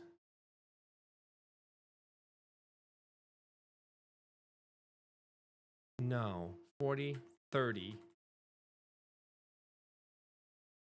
20. Ah. Yeah. Is if it's 10%, -1 is 5%. Yeah, that's right.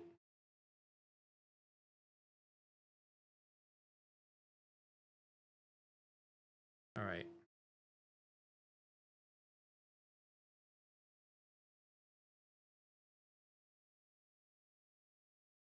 Better than what we had, and why the punishing curve now makes total sense. The reason -5 could be a brutal hard floor was always you have to opt into it with intent. Now that's literally true and structural. Aspect only moves when you deliberately traded away a legendary that grants huge power from -1 aspect somewhere.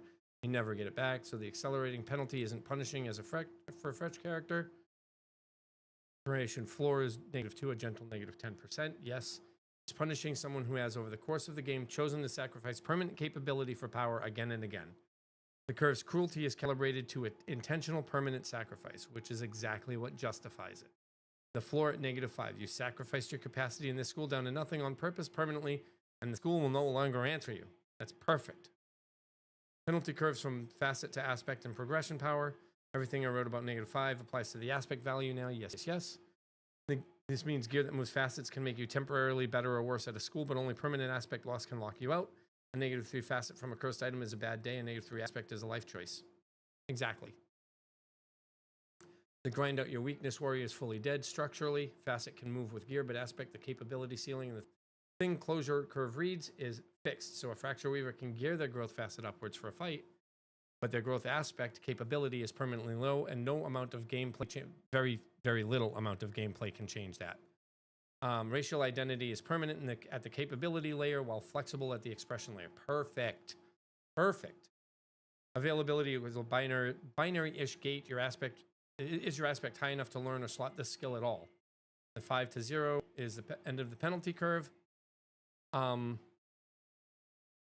Is -100%, -60%, -30%, -10%, -5%. Confirm that aspect value, both availability gate and closure curve.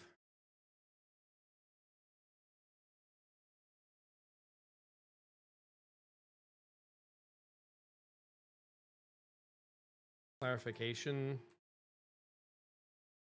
Aspect value determines skill availability. If you have a 2 arcane, you might not have access to arcane wind.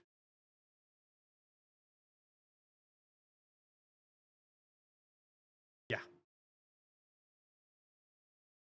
That's it. We have our stat and skill-based system done.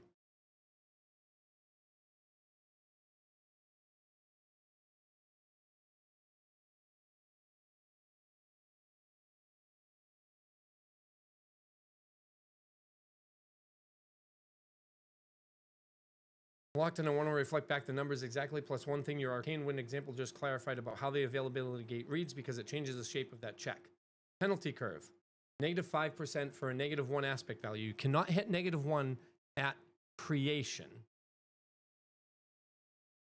You can if you put if you give yourself a 2 value in one of the stats. For example, Glassbound Continuum has a -3 growth. If I decide to have 2 points into growth, that is now a -1.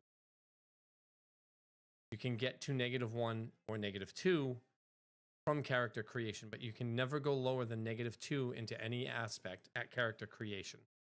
Everything beyond that is opt-in and a permanent sacrifice that you're given a choice for later on in the game from something really, really major.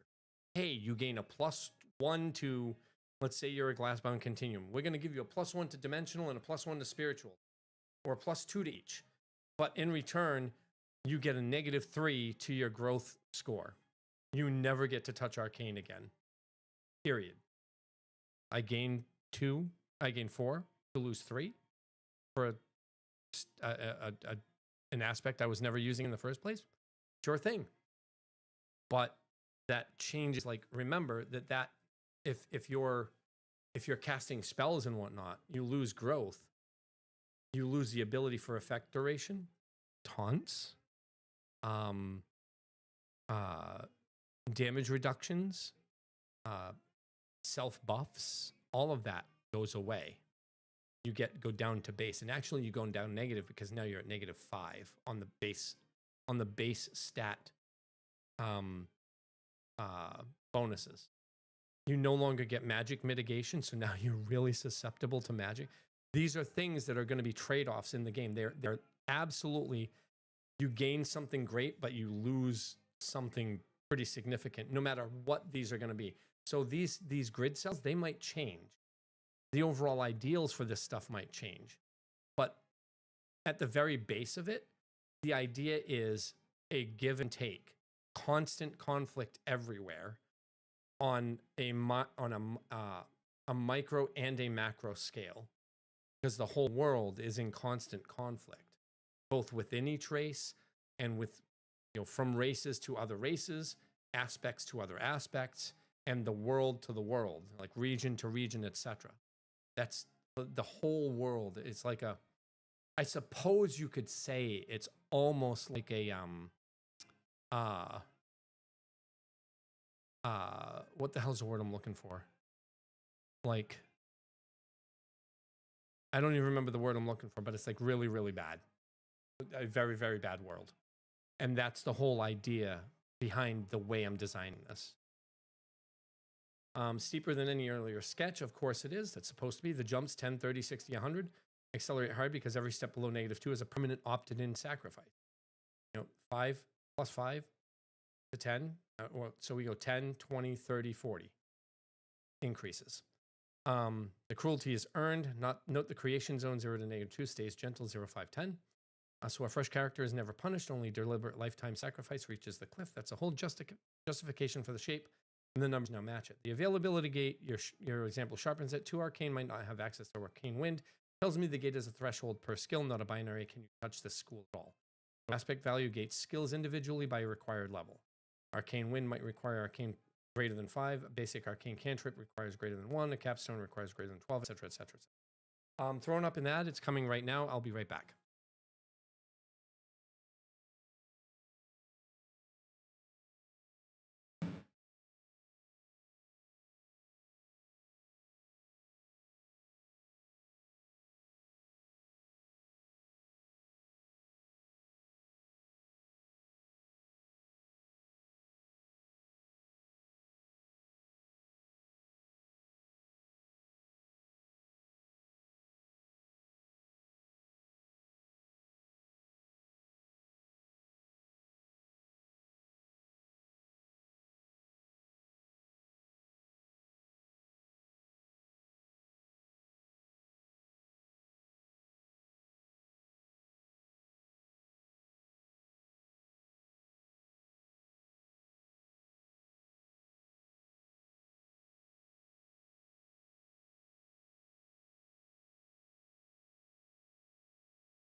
Why did the ad not go up? Did it go up? It did, okay. All right. So availability is graded, not binary. A low arcane character isn't locked out of arcade. They're locked to the low tiers of it, and because aspect rarely moves, your creation point buy is largely deciding how deep you can go in each school permanently. High arcane equals access to the whole arcane tree. Low arcane equals only the shallow end. That's a permanent, meaningful creation choice, and it pairs cleanly with the penalty curve. Not only can a low aspect character not reach the deep skills availability, the skills it can reach perform at reduced power if the aspect is negative. Two consequences of one value, both pointing the same direction. Low aspect means shallow access and weak or even there. Availability, highest skill tier you can learn in that school, graded threshold, penalty and closure, the power modifier on what you do use. The permanent substrate, facet drifts from, facet starts here, moves via gear, aspect stays pinned. And facet does exactly one thing. Movable expressed magnitude that feeds the stat cell waterfall between the bounds that aspect sets. Perfect. Excellent. Before I do, one small thing to confirm. Jeez fucking Christ. So the availability gate is exact in the schema. Is the per skill aspect requirement a single threshold, skill needs arcane greater than N, or a threshold that can span multiple aspects? A hybrid skill needs, yes, it's some skills will be hybrid. Just like the class and just like the race system and the aspect system directly, skills and abilities will be in a kind of conflict or shared opposition.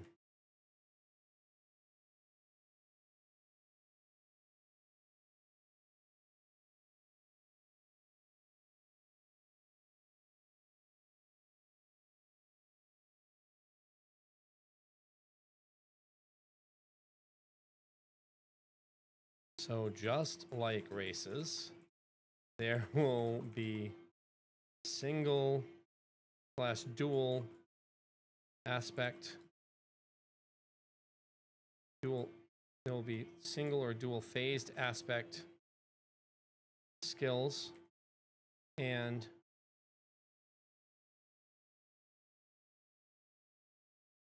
phased or aspect skills. Say a dimensional arcane skill or a mechanical technical ability.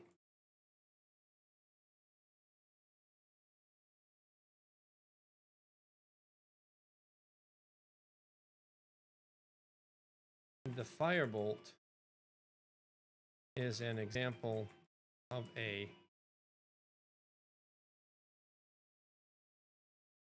non-hybrid,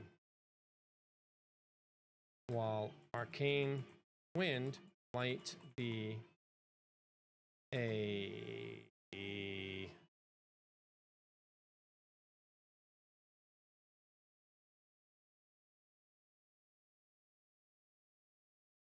spiritual, arcane spiritual hybrid.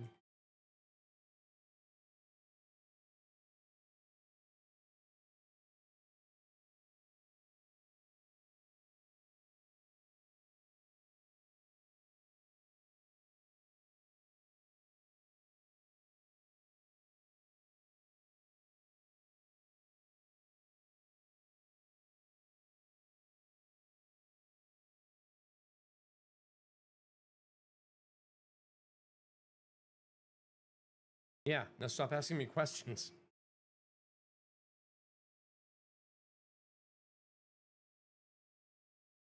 That's a strong unification. skills inheriting the same Lin phase pentagon geometry as race means one spatial logic governs the whole game, which I've been saying for 2 whole days. I've been saying that since I started streaming this. That's the whole idea. Everything centers around this base idea. Everything is based on this idea. This general image. Everything is based on this pentagon. Everything is based around that. Everything. Not 2 parallel systems a player has to learn separately. Let me confirm I'm reading the structure right, because conflict versus shared opposition is doing precise work, and the skill availability math depends on getting it exact. The pentagon relationships applied to skills, same as races per your race table reference. A single aspect skill is one aspect. Firebolt, pure arcane, gates on one aspect threshold. Lin or adjacent hybrid, 2 adjacent aspects on the pentagon. Arcane's Lin neighbors are technical and mechanical. So an arcane technical or an arcane mechanical skill is a Lin hybrid. 2 aspects are neighbors, cooperative. Not cooperative, remember, the neighbors on a Lin are a conflict-filled direct relationship between the 2 aspects. Phase races balance these relationships to draw upon both aspects' power at great cost. Extreme detachment from the aspect's common phase. So these 2, arcane and technical, have an extreme detachment from the dimensional aspect, because that's the one that they both have phased. It's not the technical aspect is phased to mechanical, but arcane isn't. Arcane has a direct Lin to mechanical. So they combine, they join forces and say, we're going to fuck this over. So not a cooperative. It's conflict filled, but it becomes a mutually beneficial arrangement. Phase or opposite hybrid, 2 phased aspects. Arcane's phased pair is dimensional and spiritual. So an arcane spiritual, your arcane wind example, is a phase hybrid. The 2 aspects are in opposition, which per the race logic is harder to satisfy. Phase races pay the blah blah blah for spanning opposites. I could clarify that by giving it this.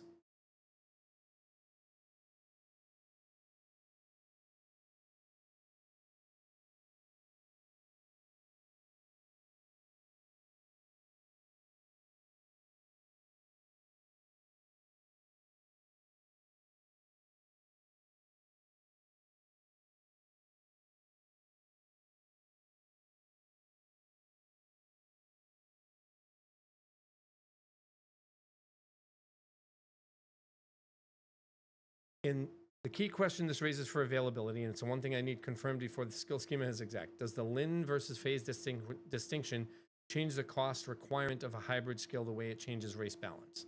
No. No. No. No. No. No. No. No. And it says phase races take the -2 anti-phase penalty. So for example, in this image, aptitude and arcane takes a penalty to the aptitude arcane, which is aptitude arcane, which is, dimensional arcane, is avoid Circean, takes a -2 to mechanical or to resilience because it's there.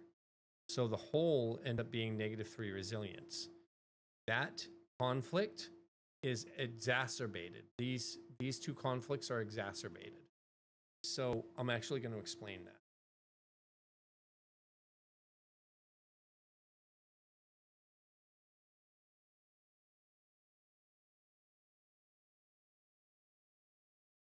A void Circean,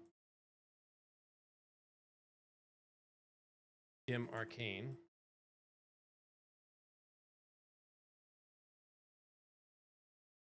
pulls away from mechanical, specifically because each Lin conflict build becomes more conflicted by the combined, by the joint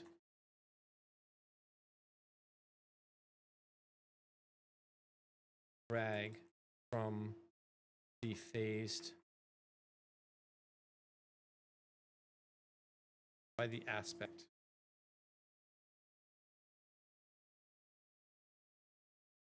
They are phased, which is a mutually beneficial relationship because they both conflict with the same anti-phased aspect. That's why that works.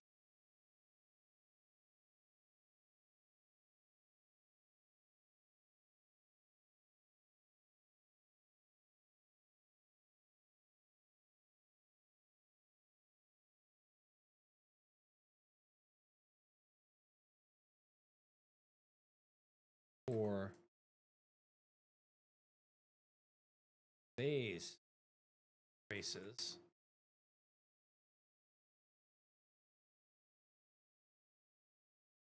they put aside their Lin-based conflict to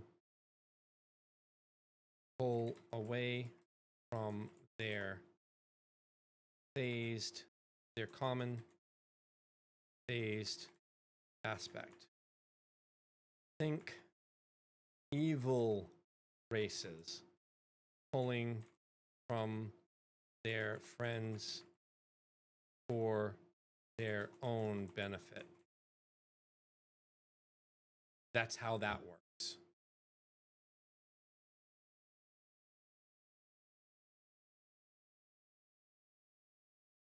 But the skills and abilities that each use are not penalized unless the skill is from the directly competing aspect. No, are not penalized, just period. They're just not penalized.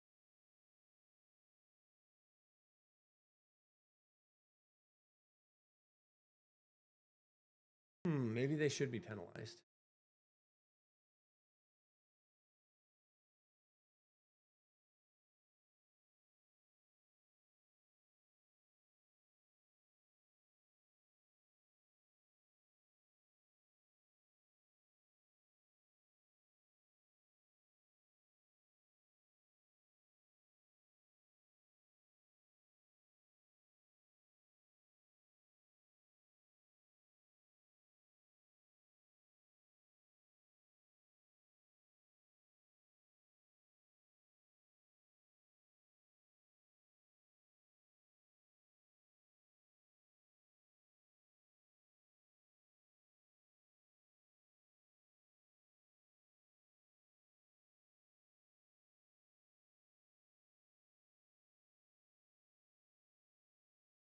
All right, so let's read this again. Key question this raises for availability, and one thing I need confirmed before the skill schema is exact. Does the Lin versus phase distinction change the cost requirement of a hybrid skill the way it changes race balance? In the race system, spanning phased aspects is expensive.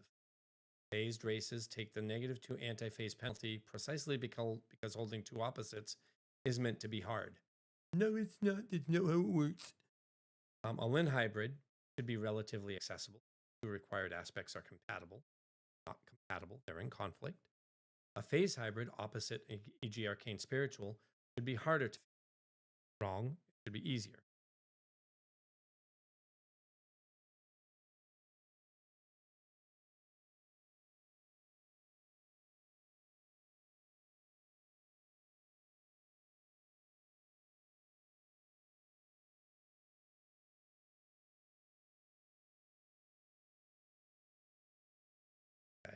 That would make phase hybrid skills the advanced specialist tier, powerful but requiring characters to deliberately build to span in opposition nearest phase races. Specialist spiky. The systems would rhyme. Phased equals harder and spikier, whether race or skill. So the availability rule for hybrids, I think, falls out, but you want to confirm. A hybrid skill requires meeting the aspect threshold in each of its aspects. Yes.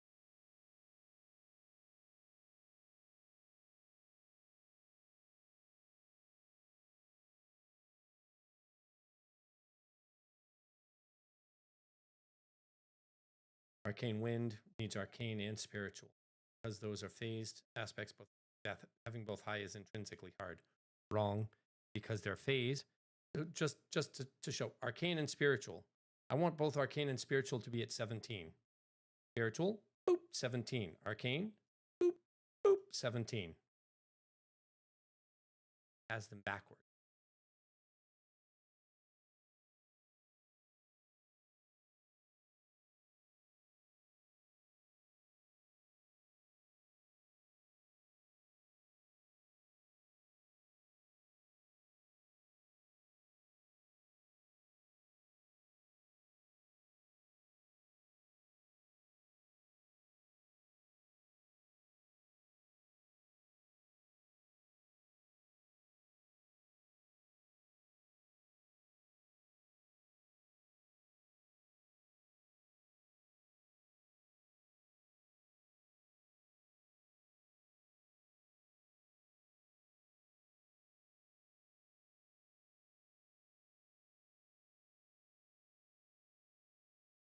Okay. Penalty carrying race parallel. A phase skill also takes some efficiency power penalty for spanning opposition, mirroring the race -2 anti-phase. So a phase hybrid is strong, but taxed, etc., etc. Requirement only, option 1 for skills. Race penalty exists because races get permanent free stat spreads that need balancing. Skills are earned and used, and the difficulty is already self-gating through the dual opposite threshold. Adding a phase penalty on top of the already hard dual requirement would double tax the same thing. List of aspect threshold requirements. Where single skills have 1, Lin hybrids adjacent phase. Opposite.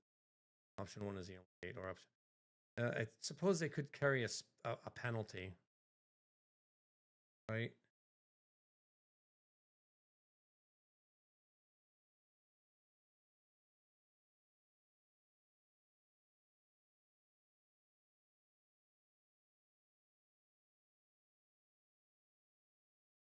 How would I want to do that? Let's say I want to have an arcane spell do more damage to dimensional and spiritual, but or do less damage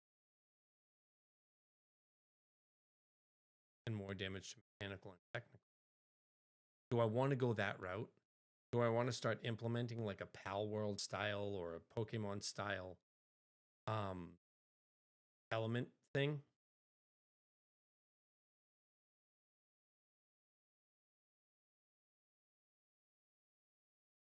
It would have to be something like, because these are conflict filled and these aren't, it would have to be like dimensional skills trump spiritual skills, which trump technical skills, which trump arcane skills, which trump mechanical skills, which trump dimensional skills. It would have to be either to the right or the left.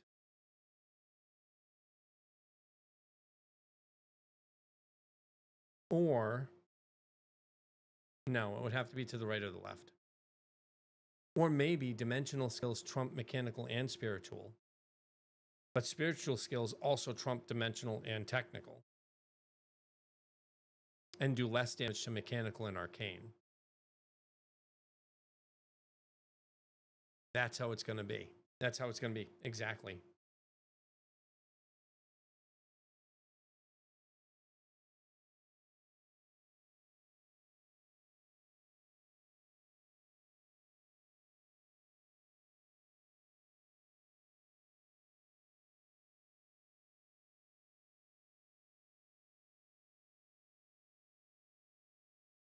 Yeah, it's bonus penalties. again, we again follow the race setup. Lens are conflict filled. A dimensional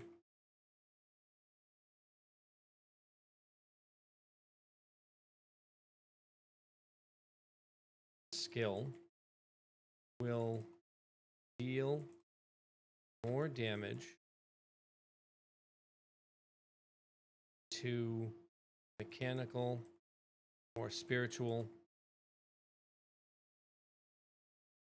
based enemies and less damage to arcane and technical enemies.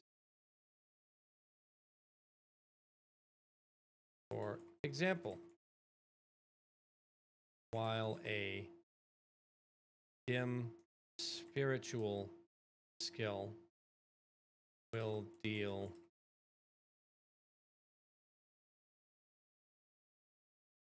less to mechanical, technical, but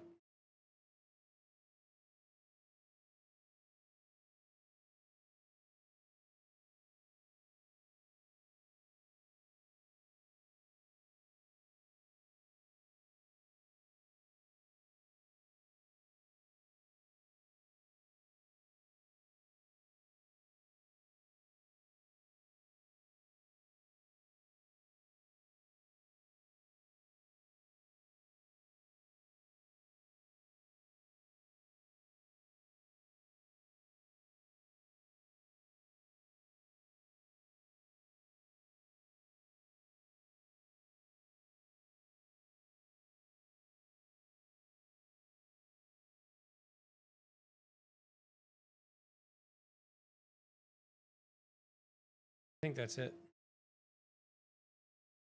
It's going to give me another, oh, we need to clarify again before we actually frame the schema.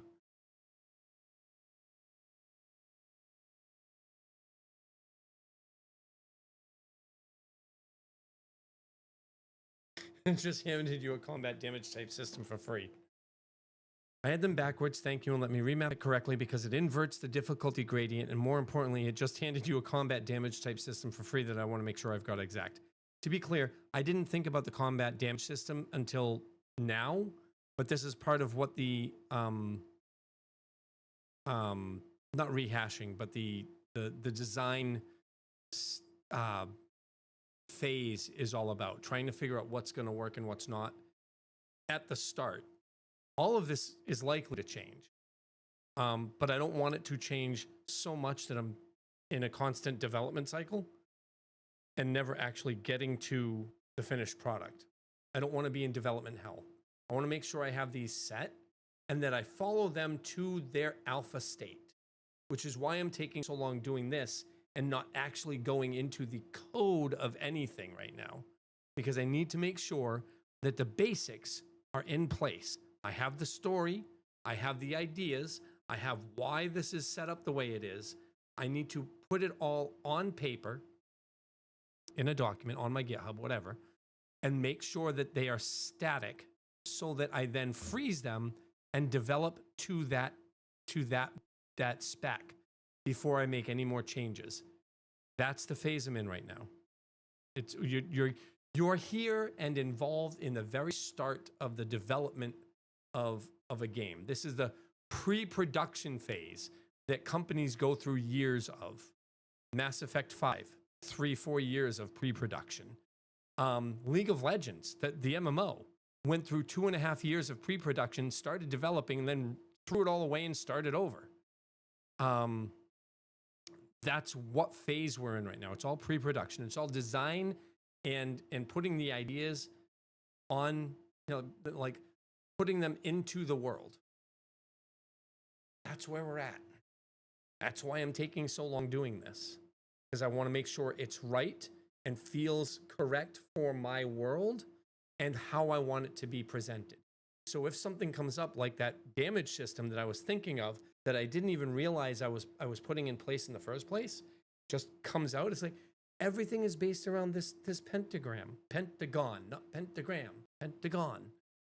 And things are going to naturally flow out of that as I'm talking things through and getting feedback and talking to this freaking stupid AI and all that nifty shit.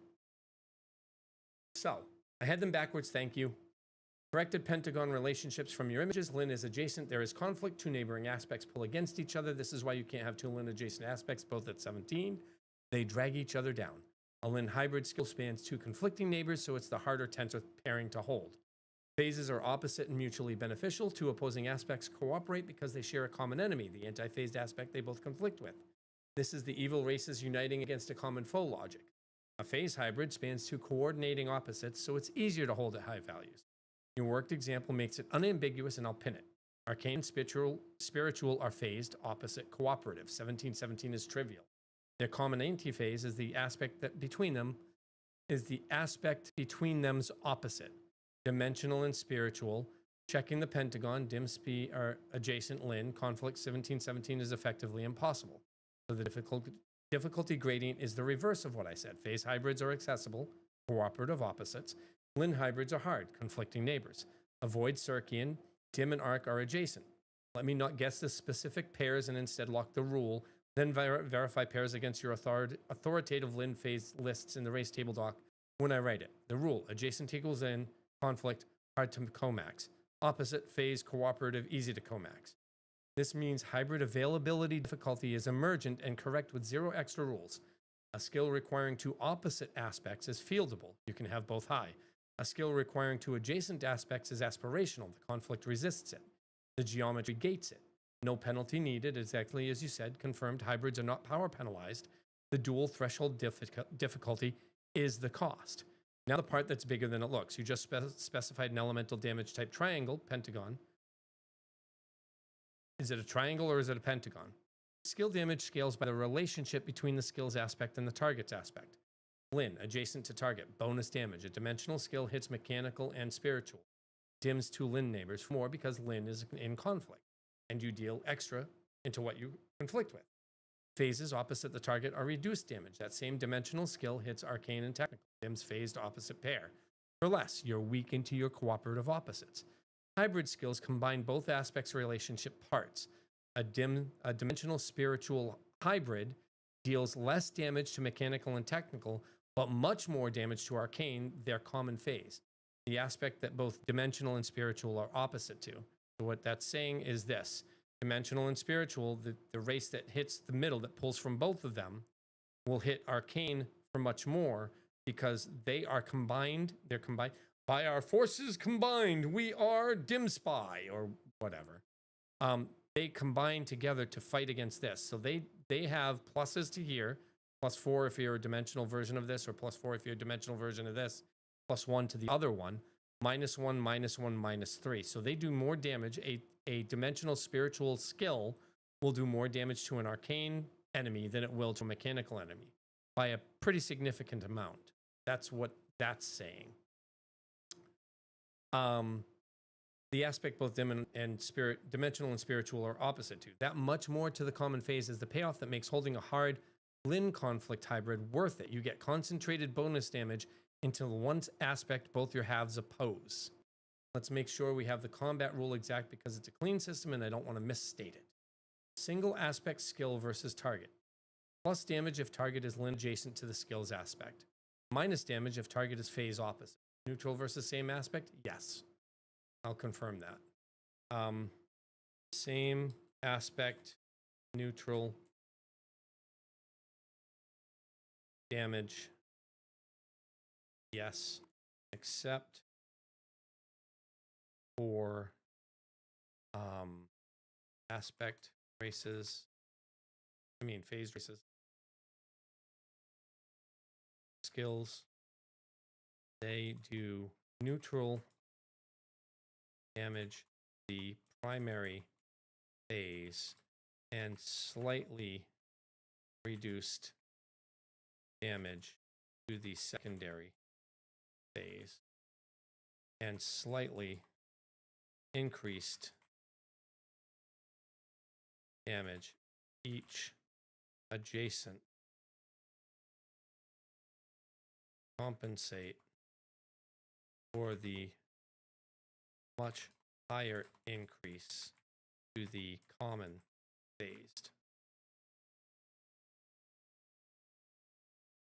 What I just said was this group here, this phased race or this phased skill will do slightly less. So this is 4, this is 1. Let's say it's a dimensional. So it'll do neutral damage to this, slightly less damage to this, slightly less damage to this, slightly more damage to both of them, and then a lot more damage to this because it's still pulling from the spiritual to do the damage, even though it's a dimensional skill. And even though it's a dimensional skill, it's not pulling everything from here because it's on a phase. So it's got a mutually beneficial relationship between technical and dimensional. It's just that the spiritual is actually fighting that. So it does a little bit increased damage here, a little bit of increased damage here, a lot of increased damage here, and a little bit reduced damage here, and it's neutral.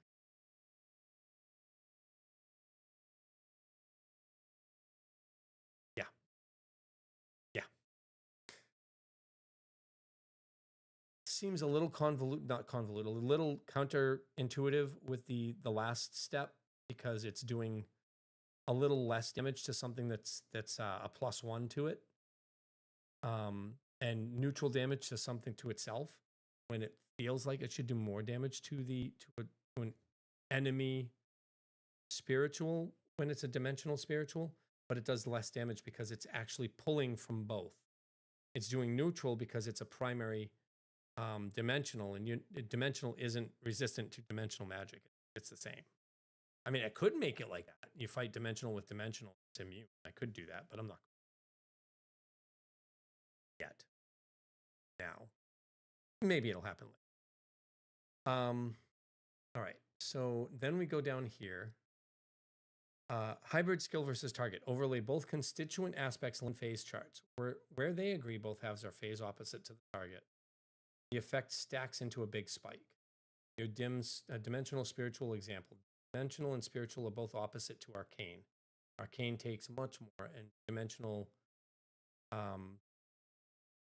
mechanical and spiritual technical take less. Yes. So a Lin hybrid trades broad bonus for a concentrated spike into the common phase.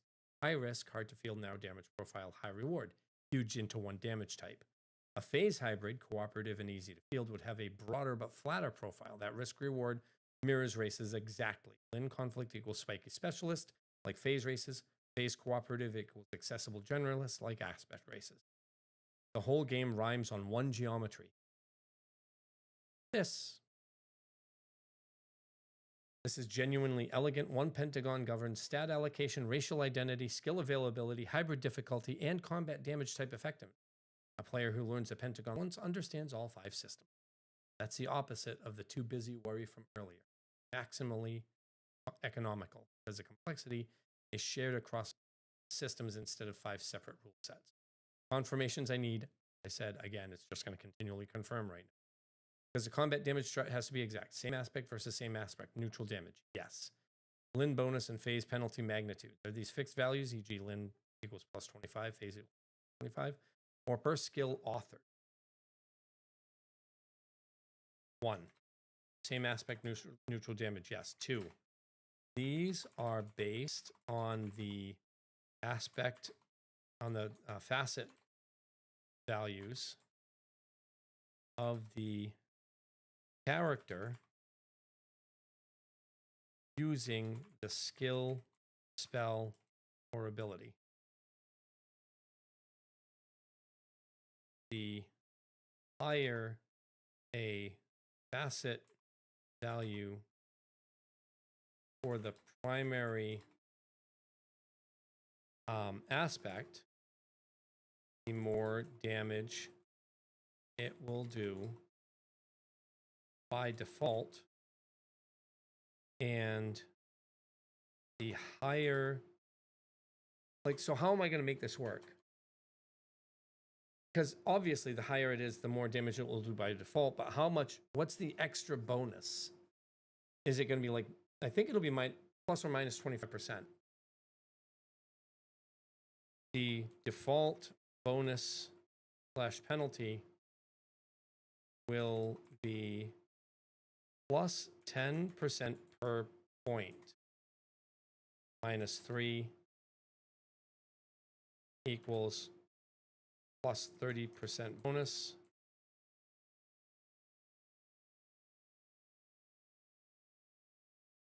Growth or arcane is -3 for the dim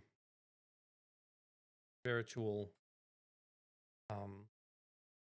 then adjacent skill equals plus 30% bonus,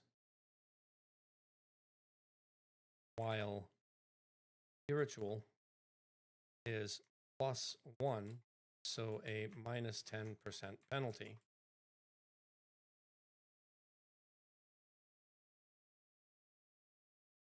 Certain skills can also have special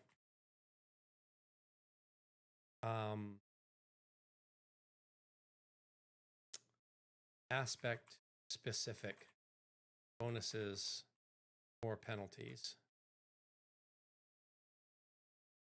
How do you shatter a dimensional? Arcane shattering, a freezing.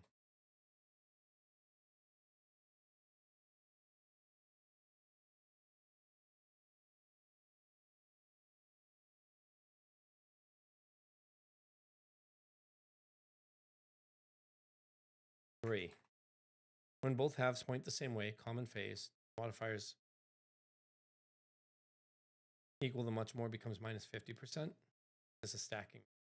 Your much more to arcane implies the blind case amplifies, but want the exact operation. 3. This is set by the -3 that the aspect has against the dual in aspects.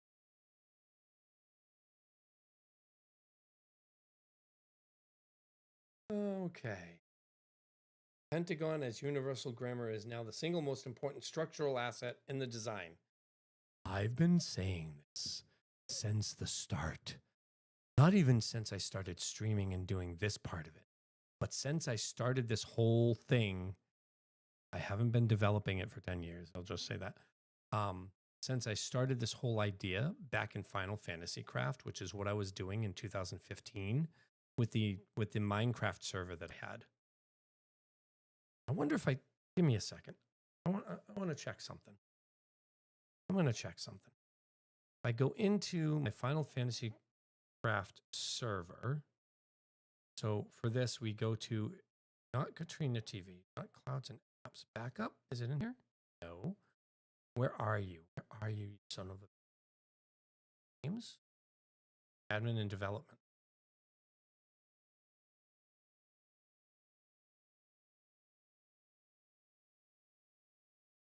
All right, let's do it this way. Algol Minecraft servers. Here it is. So, inside here, where are the plugins for Minecraft? Plugins. Citizens, Denizen, Updater, Vault. I don't have Mission Decks. I don't have my plugin in here. Updater. I don't have my plugin in here. Come on. So my plugin isn't in here. Doesn't look like. Where is my plugin system? Don't know where. I have a lot of addicts from then, but maybe it wasn't in that part of it. Oh my crap.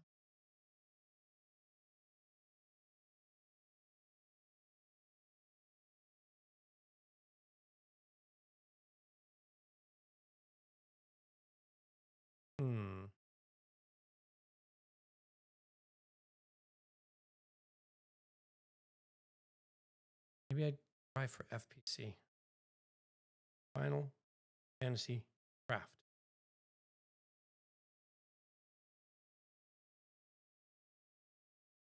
So I don't see where.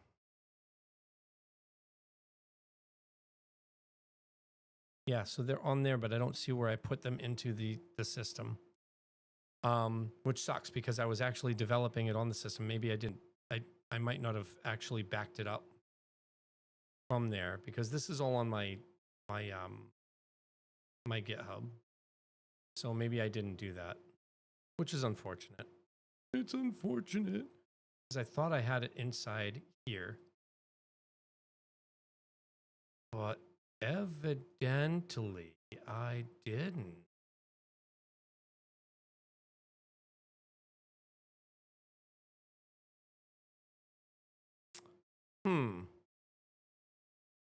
It's a very old Minecraft server.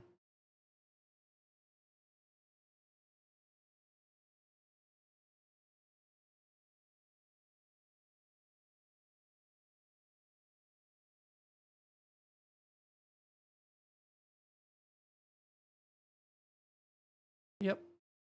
All right. So I can't actually say anything about it, but I was doing it. If I show Cloud Naps, Cloud, GitHub, FPMC, Final Fantasy Minecraft. I go in here. Actually, I don't have to do it there. I can do it up here.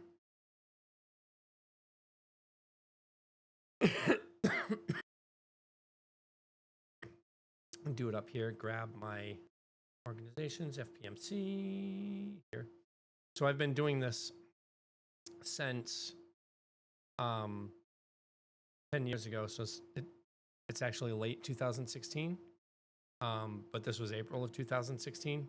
So yeah. Been doing it for a while. For a long while. And if I go into plugins, Final Fantasy Craft.java, you'll see in here that I have, is it this one? No, I have to go into FPC, and you'll see in here that I have Circian Eternal, I forgot the L, Void Circian, Esper, Esperan Deacons, Spectral Espers, Humans, Alpha Primes, Omega Reborn. So this is the very beginning of that whole, of this whole setup. Whereas the Circians were the aptitude race or the dimensional race, the Espers were spiritual, the Humans were technical, the Cetra were arcane, and the Warforged were mechanical. It was only after this, after the whole idea that I had for the 5, that I decided to put some right in the middle and use this idea to make additional races. And then like just basically double the race count. Aspect config issued by a player through server signs, permission required. Aspect config allows you to set up your aspects. That is this. That was this literally. That's how all that worked. So I've been doing this for a long time. That being said, the development of this, even though I've been doing this for fucking ever, I've been saying all of that the whole system is based around those 5 aspects and that pentagon, freaking Christ, that pentagon for at least 10 years. But I've only been developing this in this way for about the last 2 years and only consistently since 2 days ago. But this is going to be a consistent thing. Every day I'm going to be on here doing this until I feel it's time to go to bed. Right now, it's only 3:30 in the morning. I stayed up yesterday for 18 hours or 17 hours or whatever. I was up until 8 in the morning. And today, I don't have work tomorrow. I don't have work Saturday. I don't have work Sunday. I don't have work Monday. It's going to be a long weekend. I will play some over the weekend. I have other stuff I want to do. I want to get back into PalWorld, keep my building going on a little bit. I want to get back into World of Warcraft, make some more money so that I have stuff. But for now, it's this. So let's get back to it. All right, same aspect versus same aspect is neutral damage. The Lin bonus and phase penalty magnitudes are going to be negative 10% per negative point on the opposing. Exactly the same as what the races do. So if you're dimensional spiritual, you then have a -3, or the arcane aspect has a -3 to save versus you on the for those skills. That's how that works. Hybrid overlay math. When both halves point the same way, the common phase, do the both modifiers add? No. It's all of it. Everything in the game is based on these bonuses and negatives that each aspect has versus each other aspect. So in this case, in the case of the dimensional spiritual, again, -1, -1, +1, +4, -3. If you cast a dimensional spiritual skill, ability, spell, a sword that happens to have that on it, whatever, against an arcane enemy or an enemy that is arcane primary, like let's say you fight against a Cetra, and let's say you fight against a Cetran soothsayer, so that's an arcane dimensional. The arcane dimensional, it's an arcane race, right? You're fighting a Cetran, right? And so you cast a dimensional spiritual spell against that Cetran soothsayer. It's going to take 30% more damage from you, even though it has dimensional as part of it, because the arcane is its race. That's where the main race's stuff comes from. And if you cast something, let's say that you cast a dimensional spiritual against an arcane technical. So if we look at the arcane technical here, technical arcane against an obsidian choir, right? Now you're going to have a couple of things. You have, what is domain spiritual versus arcane technical? Well, arcane technical is opposite of dimensional dimensional straight up. That's a -3. So it's a -3. So we're going to have like math that goes on there, but it's not going to be specific math because everything is going to have a primary. So the aspect races, the Cetran from up here is arcane primary. The dissonant swarm, the spiritual technical, not spiritual, the obsidian choir, the technical arcane. What kind of obsidian choir is it? Oh, it's a null canter. It's technical. You do 10% more damage to it. Oh, it's an obsidian echo right. It's arcane. You do 30% more damage to it with that skill. That's how that's going to work. Makes it very easy. Boom, it's whatever the primary is. Done. Very easy.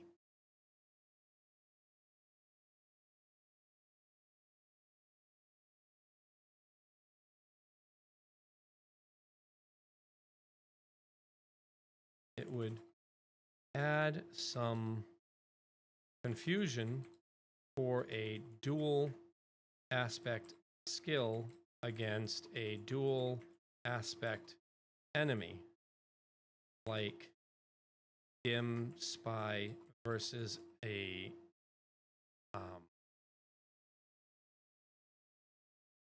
like a dimensional spiritual spell versus a obsidian echo right.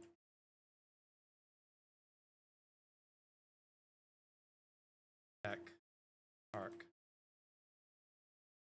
But no, because the echo right is primary arcane, it takes 30% more damage.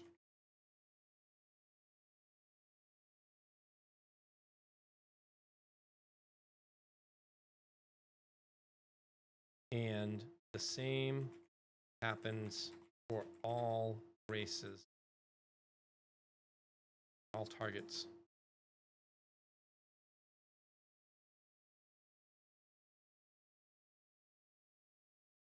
Because every race or target has a primary aspect.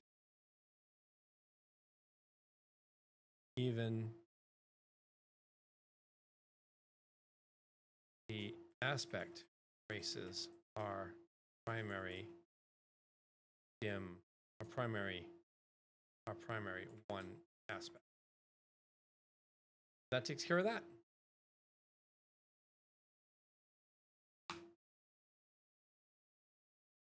That should finish that, and that should actually finish this session in here. What are we at for our usage? 8%. I've only used 10% so far. Are you kidding? I've only used 10%? Oh God, I feel. All right. So how are you all doing tonight, this morning? Are any of you coders? Are any of you laughing at me because this is all stupid? Because I'm just dumb? And not in terms of, hey, you're making an MMO as a solo dev. You're going to fail. I mean, like, the ideas that I have being presented. Please don't steal them. Please don't do that.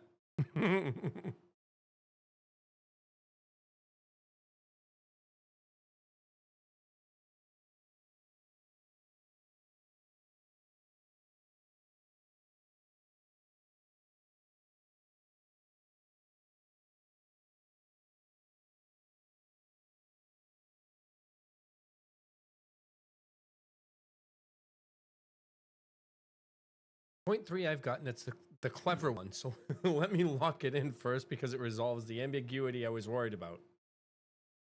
Every target, snooze, every target has a single primary aspect, so dual versus dual is never ambiguous. You resolve the skill's damage relationship against the target's primary aspect only. Dimensional spiritual skill versus obsidian echo right. Echo right is technical arcane. But primary arcane is the common phase of dimensional and spiritual, so it eats the full common phase spike, plus 30%.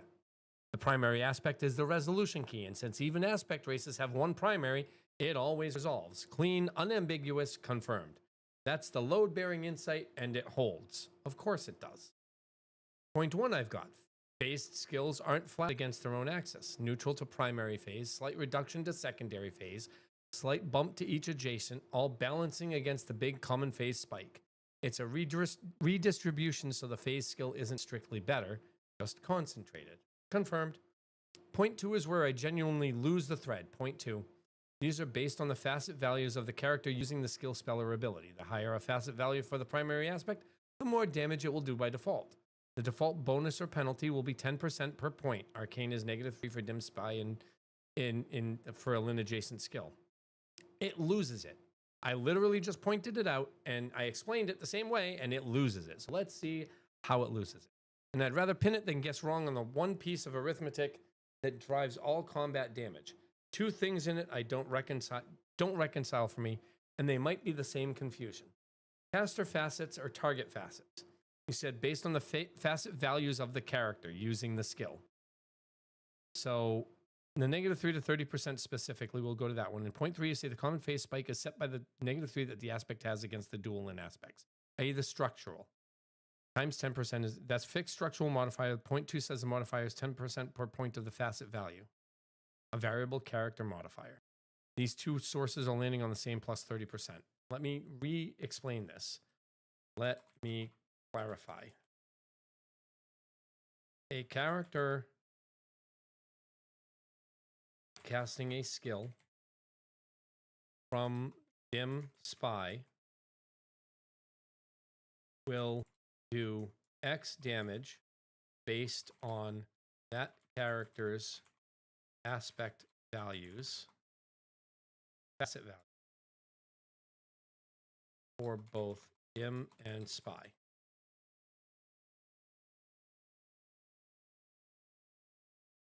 If it's a dim skill, it's a dim primary skill, then dim gets, then it gets that character's dim bonus plus a smaller spy bonus. Then after all damage is calculated, because the target is arc, there's a 30% damage bonus. That equals multiplicative, folks. Because dim spy is naturally opposed to arc by -3 facet or 30%. By -3 facet in other locations or 30%. Okay. That's what it is. That's literally what it is. It's one system. It's not a facet value being read. It's the difference, or it's the deficit that Arcane has against dimensional spiritual spells by default, which is located in things like this. Dimensional spiritual has a -3 to growth. -3 to growth. It does more damage to growth because it can't pull from growth, but it can definitely do damage to growth. That's what that means. That's literally what that means. Hi, Yeka. How are you doing? Welcome in. We're gonna dance like the Twitch dragon.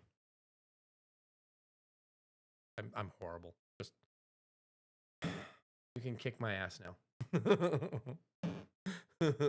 All right, I can't snooze these ads because the pre-rolls are only on for another 2.5 minutes. So the ads are coming in. I'm going to do it now because I have to, because the pre-rolls will start before the ads are starting. So we'll see you in 2.5 minutes. Be right back. I pressed the button.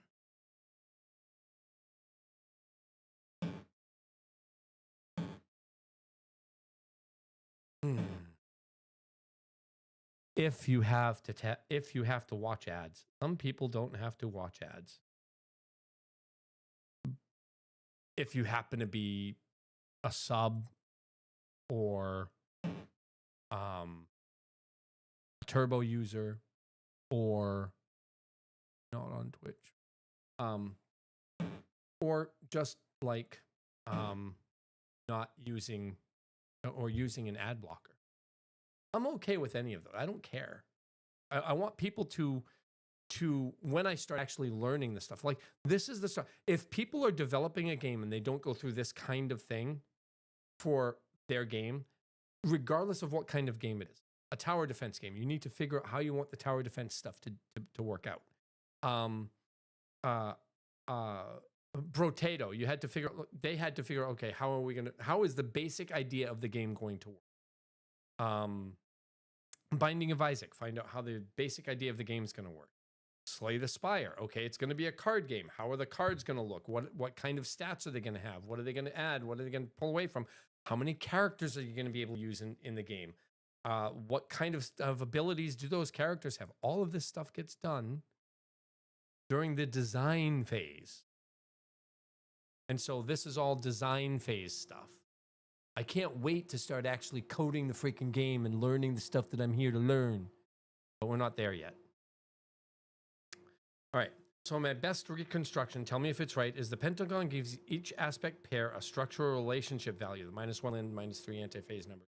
That value times 10% is the base damage modifier versus a target of that primary aspect. And separately, the caster's own facet and the skill aspect scales the skill's raw power.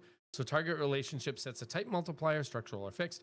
Caster facet sets the magnitude, the 2 clean layers, 1 key to target primary aspect, the other key to caster facet.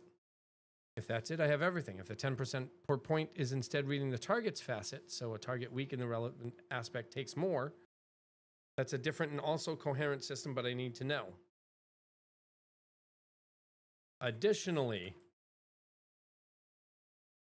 if a target is weak in the aspect,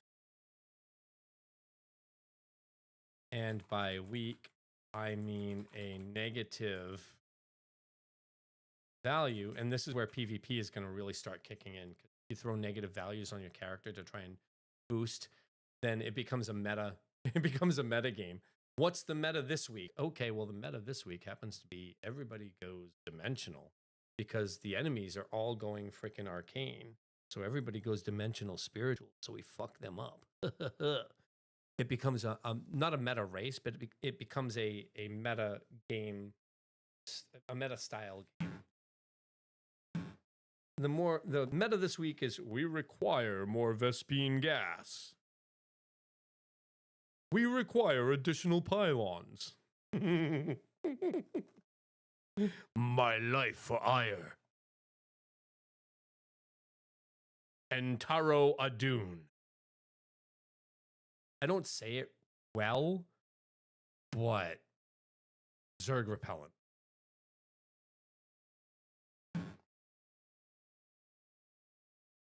Don't say no more ire. Don't do that. Don't do that. I don't want to know if because I haven't followed any of it, I don't want to know if ire is destroyed. Wait a minute, ire did get destroyed, didn't it, during Legacy of the Void? Didn't it get destroyed during Legacy of the Void? I don't remember. I don't remember. Anyway, how you doing today, Yeka?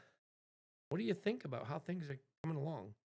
Eventually, I'm going to say, hey, I need to do a oh, I didn't have my wife do the video for the stuff. Let's do a quick watch through of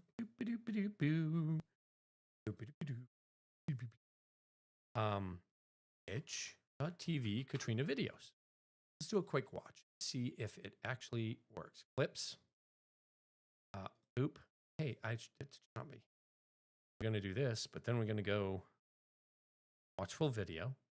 It put me at that clip. All right. That's a lot.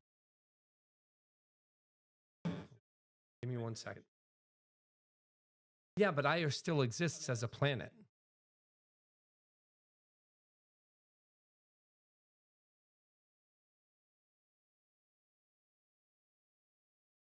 I want to make sure I know where it starts.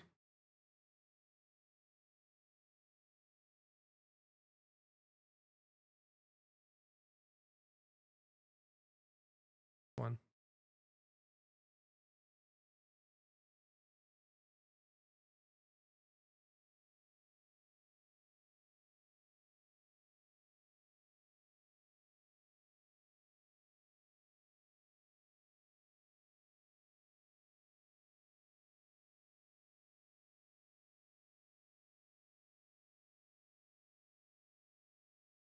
Oh, I cut out pretty bad all the time, don't I?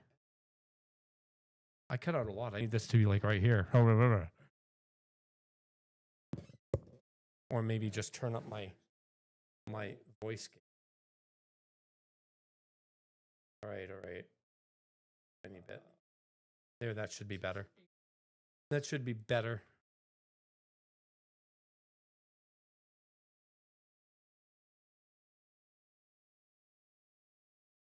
And I need that damn thing to stop turning on so damn loud.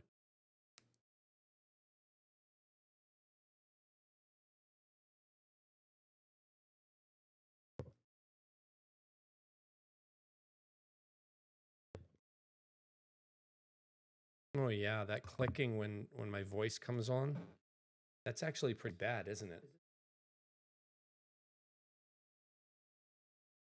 So 3:30:35. That's what I was looking for. 3:30:35. Alice. Dark Lantern Games.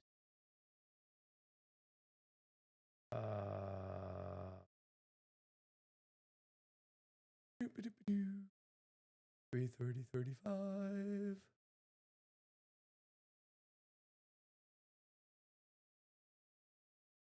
Copy. Tab, paste. Make sure it goes to the same spot.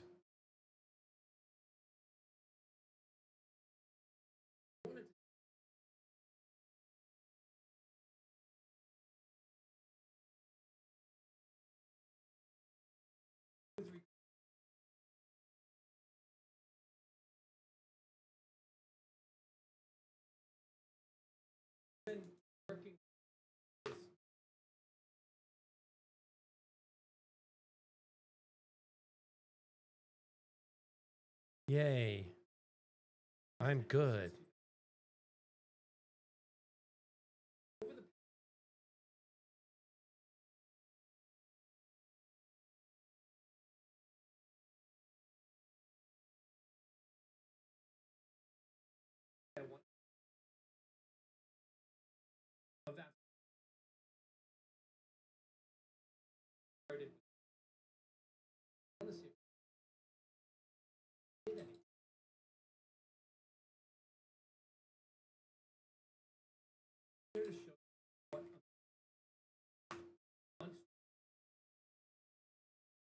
There. That takes care of that. That's all set. We don't need to continue watching that. You guys have already seen it. All right. So, where were we? Yeah, the planet still exists. It's just overly inhabited by Zerg now, which is why my life for ire is a thing. Though I don't know if that changes in Legacy because I haven't played that expansion yet, despite having it for years. That's the third one, right? Legacy of the Void is the third one. So you got Wings of Liberty. I forget what the Zerg one is called, and then Legacy of the Void, right? I just haven't I haven't played in so damn long. Yeah, Heart of the Swarm is the second one. That's right. All right. My best recollection or reconstruction, tell me if it's right. The Pentagon gives each aspect pair. It kind of does. The target relationship that sets the type of multiplier. Caster facet sets the magnitude. That's it. I have everything at the +10 per point. Instead is reading the target's facet. So a target weak in the relevant aspect takes more. That's a different and also coherent system. So, and by weak, I mean negative value. Then the target takes another multiplicative percent damage increase beyond the default that is included in the standard setup. The negative values as seen from the race table reference. Boom, I now have my damage set up. 3 distinct layers. For now, there'll be more. I don't know how much more there'll be. I think most of them are going to be additive, but if you have a negative stat on your, say, arcane, and you're being hit by a dimensional spiritual attack, oops. If you're an arcane race with a negative stat to your arcane growth or your arcane like aspect, you're taking a lot of extra damage. Because oops. Because oops. And those two will be multiplicative, but I think most everything else will end up being additive. I think. We'll see. All right, got it. 3 distinct layers resolved in order, and now they don't collide because each reads a different thing. Let me lock the pipeline exactly. This is 7 messages now of it asking and re-asking and re-asking. Damage resolution order, base magnitude, caster's facets. The skill's raw damage scales off the caster's facet values and the skill's aspects. Dim primary for a dimensional spiritual skill. Caster's dimensional facet, full weight. Caster's spiritual facet, smaller weight. This is how hard I hit with this. Pure caster power facet driven. This is the movable stat by gear and other stuff, gear and buffs and whatnot on the caster. Type modifier, structural, keyed to the target's primary aspect. After the base is computed, apply the fixed pentagon relationship between the skill and the target's primary aspect. A dimensional spiritual skill against an arcane primary target. Arcane is the common phase. Structural is -3. That enemy takes a +30%, takes 30% more damage. This is fixed geometry. The -3 is from the pentagon, not anyone's facet. This damage type is strong, weak into that target type. Multiplicative on the base. Vulnerability modifier, the target's actual facet, and only if it's negative. Then additionally, if the target's facet in the relevant aspect is actually negative per their race table values or current state, they take a further multiplicative increase beyond a structural default. This is, and this specific target is personal weak here, so it hurts even more. Tell me, cousin, Why a spoon? Why not a knife? Because it'll hurt more. Fucking me and quoting fucking movies and anyway. Reads the target's real facet value only bites when negative, and it shouldn't be the facet value, it should be the aspect value. On 3, the aspect value, not the facet value. So the caster's facet sees the hit, or set the hit. The target's primary aspect sets the structural type bonus. Target's actual negative facet aspect sets an extra vulnerability spike, multiplicative down the chain. This distinction between 2 and 3 is the part I kept collapsing, and now it's clean. 2 is categorical, 3 is individual. Perfect. I don't even need to read the rest of that. This is coherent, and it's a genuinely rich combat model. The type triangle rewards knowing the pentagon. The vulnerability layer rewards reading a specific enemy's build, or PvP exploiting a player who opted into a specific aspect sacrifice. The -5 aspect closure decision from earlier on now has a combat-facing mirror. A player who sacrificed an aspect into the negative isn't just weaker using that aspect, they're extra vulnerable to being hit there. The permanent sacrifice cuts both ways. That's strong, legible consequence. One thing to pin, so the skill object and the combat resolver are exact. Then I think this whole layer is fully specified. Does layer 3 read the target's aspect value or facet value? You said facet in this message, but I meant the aspect layer. While gear moves facet, for vulnerability it matters which. If it reads the aspect, the vulnerability reflects permanent capability. You're extra vulnerable where you're permanently sacrificed, and gear can't patch it. Consistent with sacrifice cuts both ways forever. You can add, defense against that specific stat. So we go back over to the stat model. Like you can say, where are you? Magic mitigation, and you can have one that's like magic mitigation against whatever. Like magic mitigation is this, but then you say magic mitigate, or maybe there's an extra stat in here somewhere where you can say, okay, mitigation against arcane damage or mitigation against dimensional damage or something like that, which are outside of this grid and therefore live outside the natural setup of this pentagon. But that's for a later time. If 3 reads facet, then vulnerability reflects current state. A gear debuff or a temporary facet dip opens you up, and gear can patch your vulnerability. More dynamic, more gear reactive. Both are defensible. Aspect read makes vulnerability a permanent build consequence. Facet read makes it a live, gearable, exploitable state. My lean is facet read for vulnerability because it makes moment-to-moment combat and gear choices matter. You can shore up a weakness, or debuff can open one up, while aspect still governs a structural type and chart. And 2, you get permanent type identity, movable personal vulnerability that keeps both layers doing distinct work, but it's your call. What do you guys think? I'm leaning toward it being aspect based. So I'm attacking you, and I'm using a spell that you are vulnerable to just because of because of your default aspect. The hell's the word I'm looking for? Like where you're from, your default aspect relationship. And then because you decided to sacrifice that default aspect relationship even further, you are now sitting at a negative value for some reason. And so now I'm going to do even more damage to you. Right? Generally, those two will never coincide. You'll fight somebody who is arcane, but their arcane aspect is going to be high, or you'll fight somebody who's not arcane and their arcane aspect will be really low. And so they'll only take one of the two, and most players will only have one of the two that hit them because they're not going to. Most players won't go, hey, I'm a Void Circean and so I'm an arcane character, and I actually don't want to do arcane, so I gutted it. I gutted the shit out of it, right? And even if they do, they're going to start off at like 1 or 2 value instead of like -1, -2, -3.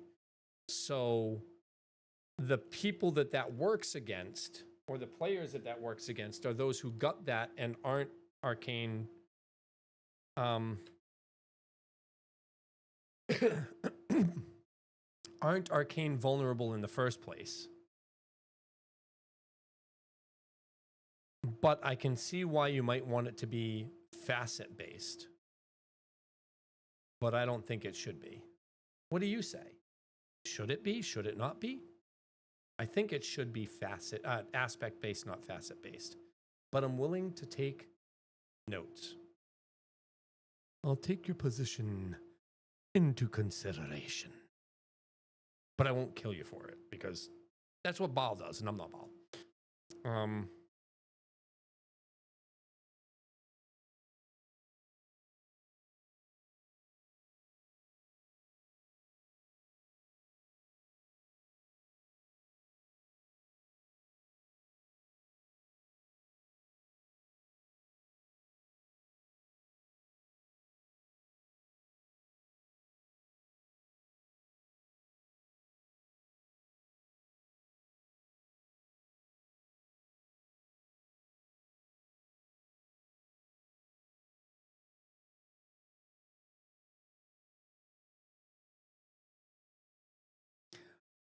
I think Baal is actually more fun than the rest of the primevals in the way that he's presented. I think he's very, he knows what he wants and he knows how to get it, and he doesn't come across as evil until he blows you up or makes you go mad. Baal. Oh no no no no no no no no no no no no. Like, it's so good. It's so good. It's so good. It's so good. It's so good. Baby, it's so good. All right.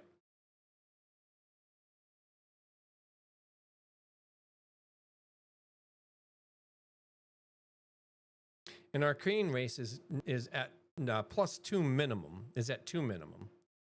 Is at 2 minimum, right? So if I look at arcane, all the arcane races are at 2 minimum. We have +1 growth here. So that's 2 minimum right there. Obsidian Choir. A Null Cantor. Null Cantor equals 2 arcane. So I like Mephisto. I like the primevals in this order: Baal, Mephisto, Diablo. And I hate Diablo for like 17 different reasons. Why did we have to lose Cain? And why did we have to lose Leia? And why the hell did he have to like impregnate what's her face? And why the hell did he have to destroy fucking the whatever the town was like 3 fucking times over? And why the hell did he have to kill my fucking level 99 whirlwind barbarian in Diablo 2? Because of fucking Iron Maiden. Because of his fucking minions. Jackass. Yeah, I'm taking some ideas from that too. Just saying. Nobody has any idea about the talent system I want to put into this game. We haven't even gotten there yet. We have a lot of work to do on the design phase before we even start programming a fucking thing.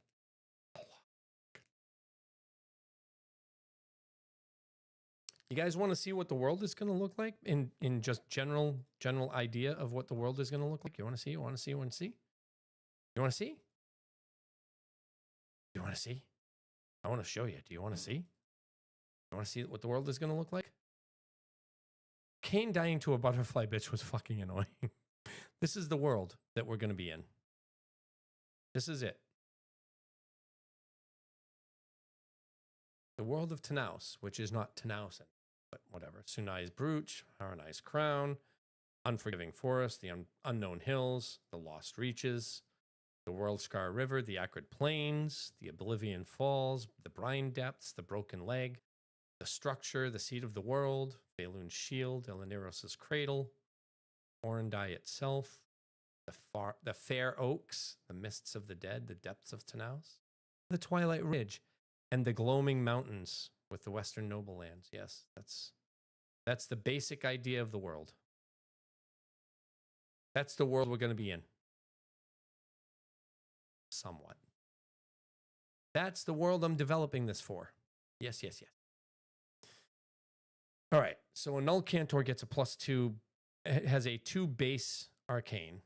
Find another arcane in here. The Cetra. All Cetra equal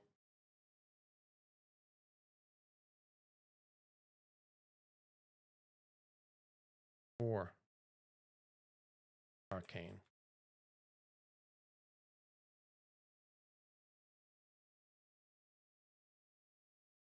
Spectral Esper is 3 arcane.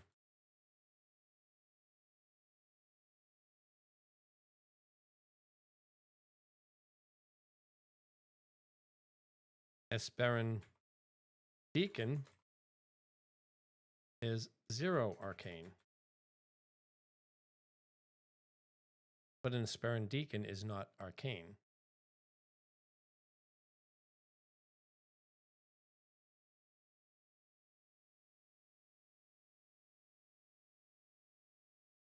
On to the aspect value, not the facet value. With that said, aspect means based means that an aspect-based race will never get doubly hit. An arcane race is necessarily at an arcane race is necessarily at 2 minimum, even if the arcane is aspect 1. This allows extra damage to still hit from a dim spy skill to a target that dumped points away from arcane, and all the other interactions as noted. All right, I think that's it. Both the defensible aspect read makes vulnerability a permanent build consequence. Facet read makes it a live, gearable, exploitable state. Mylene is facet read for vulnerability because it makes moment-to-moment combat and gear choices matter. You can shore up a weakness or a debuff can open one. You can still do that, and that will happen. If that happens on the 2-part, not the 3-part. That happens on the type modifier. No, that's the Pentagon relationship.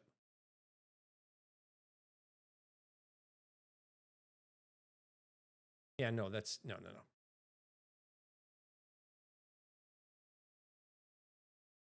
Wait a minute.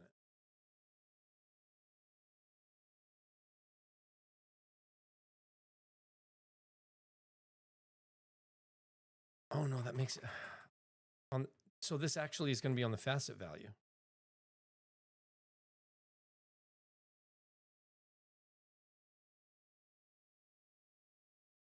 Hold on.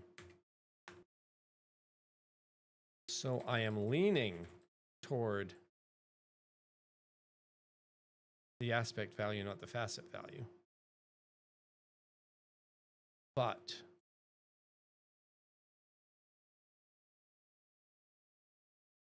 if it is the facet value,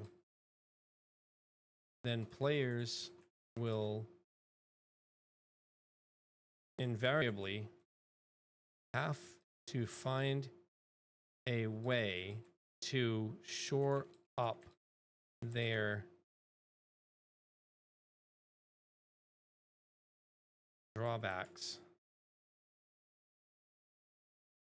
No, that happens in either case. Players are invariably going to have to do. regardless.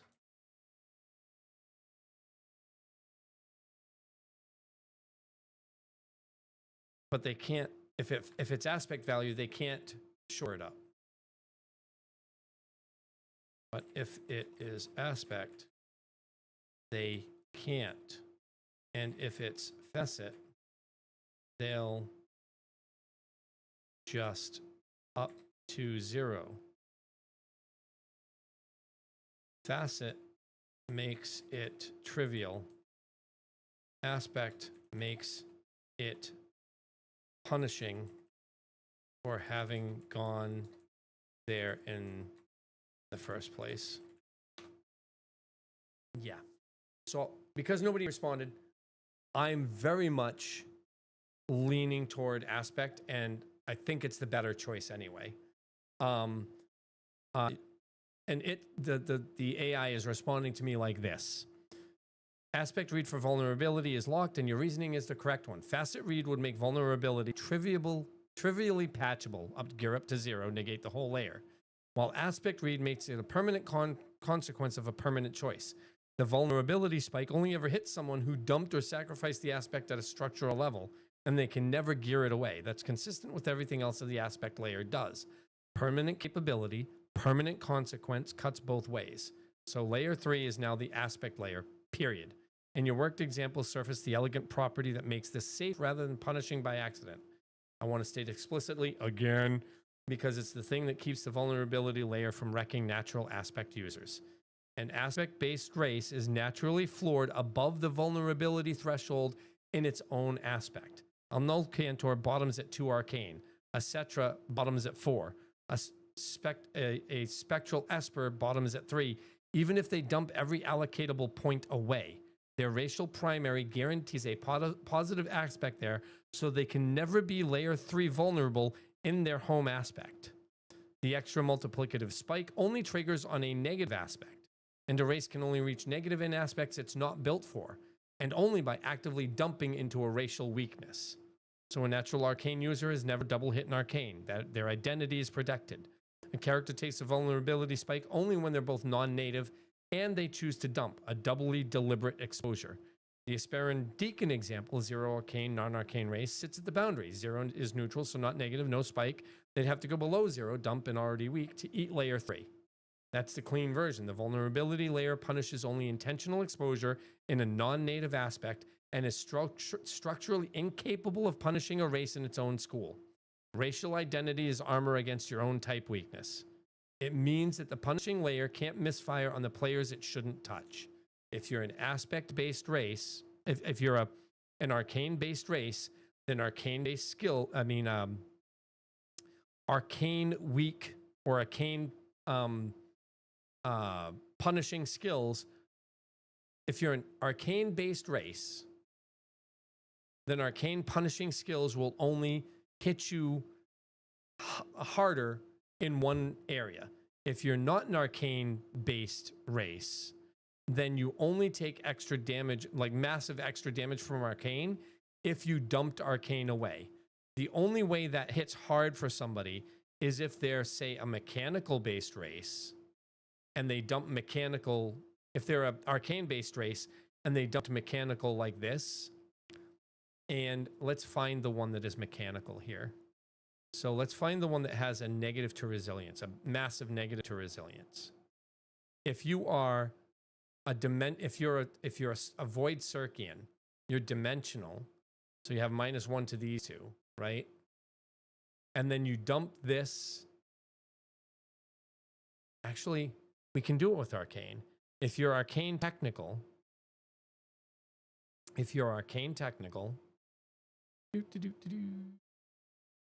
right here. If you're arcane technical, if you're obsidian choir, if you become the echo right, and you dump mechanical to here, to 1, you lose your resilience. No, that only goes to 0. So spiritual technical. Yeah, so you can it can never actively hurt you unless you start trying to dump it even further. Yeah, we're good with that. We're good with that. We'll be testing that when the combat stuff starts coming out. All right. That's a clean version. The vulnerability layer punishes only intentional exposure in a non-native aspect and is structurally incapable of punishing a race in its own school.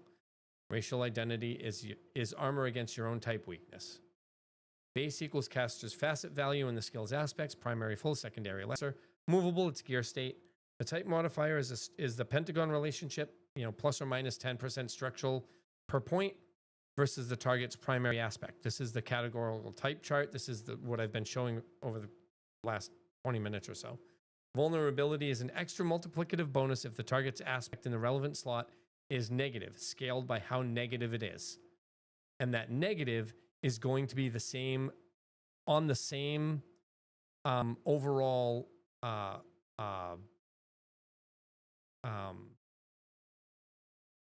value tree as characters who are trying to cast from that skill are. If you're -5, you're taking 100% extra damage. Multiplicative. Before crits. Before everything, like after everything else, after crits, it's multiplicative. I take 100 damage, I crit, take 125. Now I'm at -5 there. Oh, no, I take 250. Right? So that's how that's going to work. Multiplicative. It only triggers on deliberate non-native exposure, structurally impossible in a race's home aspect. The caster facet sets the hit. The target's primary aspect sets the type matchup. The target's negative aspect adds the personal frailty that can never be geared away.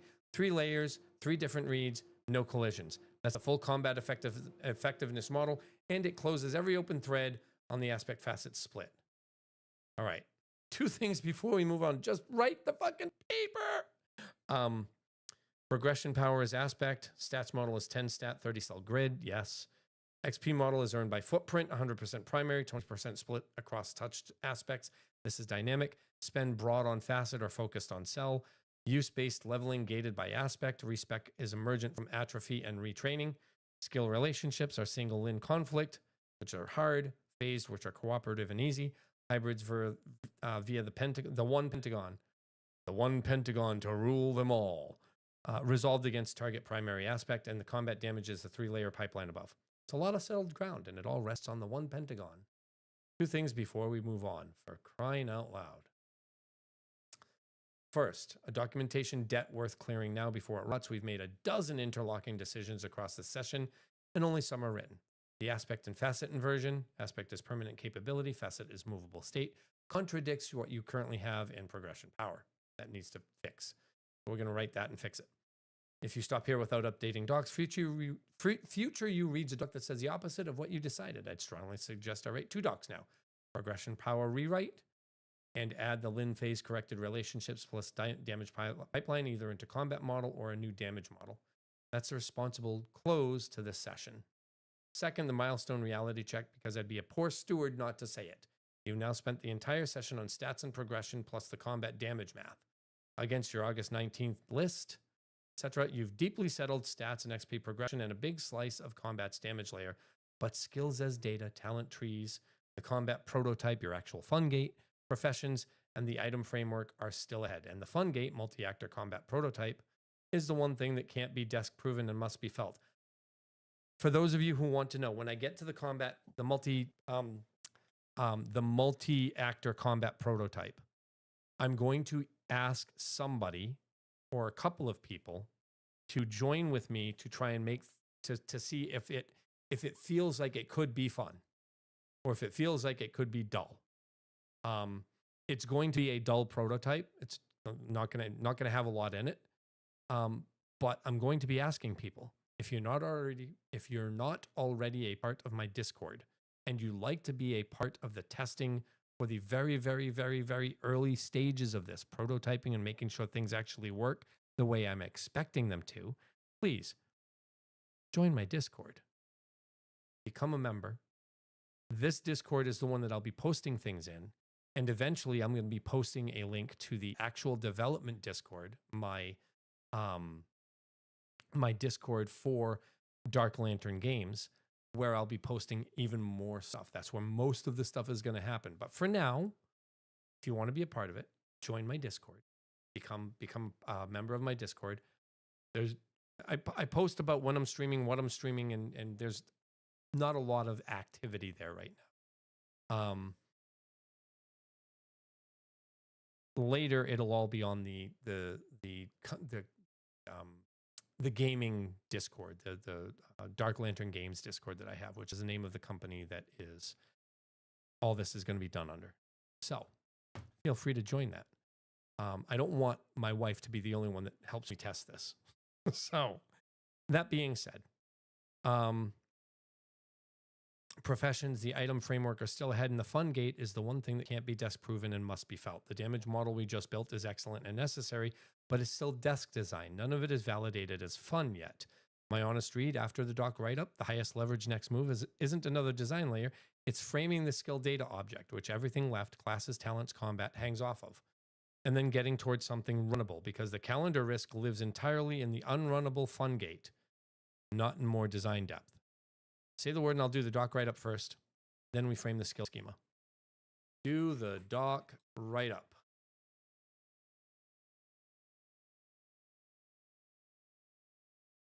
The combat model is where the damage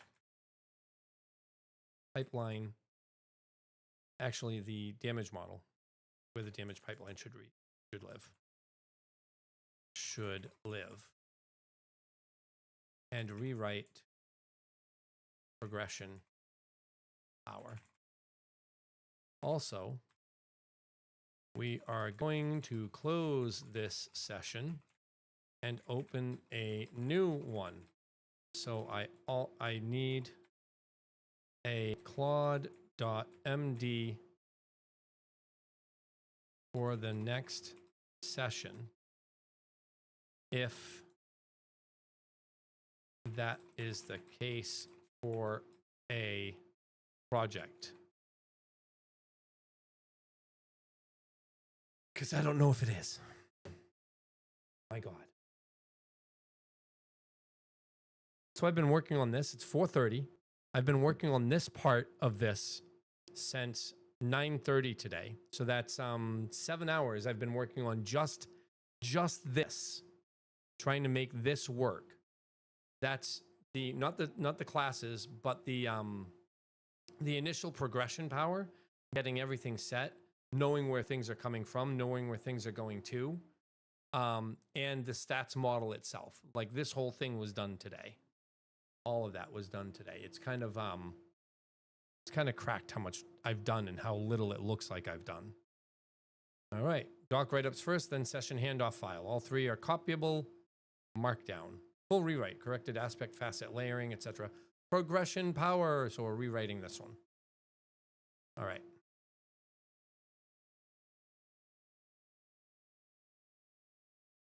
All right, status. Let's make sure that this is actually good. Status depends on stat 30 cell grid, race table reference, damage model, feeds damage model, ability is data schema. So that's actually the change. It feeds the damage model. Supersedes all earlier drafts that place the penalty curve on the facet layer, as it's now on the aspect layer. Aspect equals permanent, facet equals movable current state. Doesn't resolve anything. There's no resolution here. Number one, 2 character layers, aspect and facet. 3 tiers. So this is absolutely this is seriously changed. So let's archive the design, new folder, design. And so this is progression power goes here.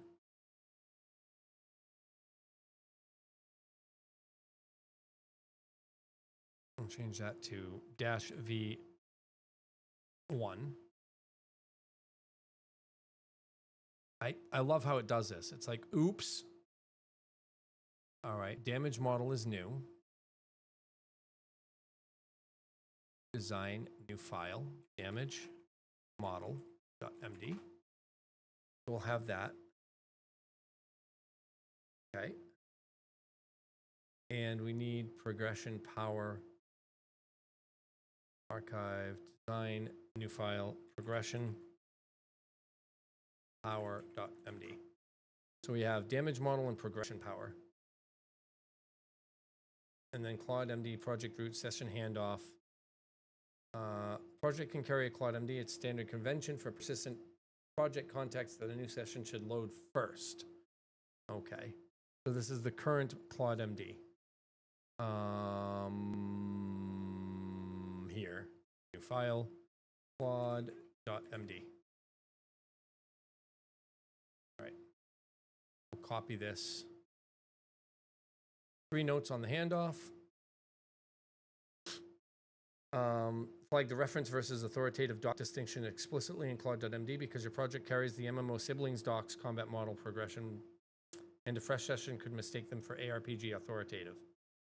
Their heritage reference, the GDD and the 3 cemented design docs when are recorded every open TBD item so next session you or next session me doesn't accidentally relitigate, settle ground, or prematurely lock a tuning number. The milestone reality paragraph is in there on purpose, so the next session opens with the calendar honesty in view and steers toward runnable rather than another deep design tangent, however fun. I like tangents. One last thing I won't bury, everything cemented in this session is desk design. It's coherent, it's deep, it rests cleanly on the pentagon, but none of it is validated as fun yet. The next session framing the skill object is correct, but the session after that should start pointing at the prototype, because the 19th real risk is the fun gate you can't feel until something runs. Carry that in. That's fine. That's fine.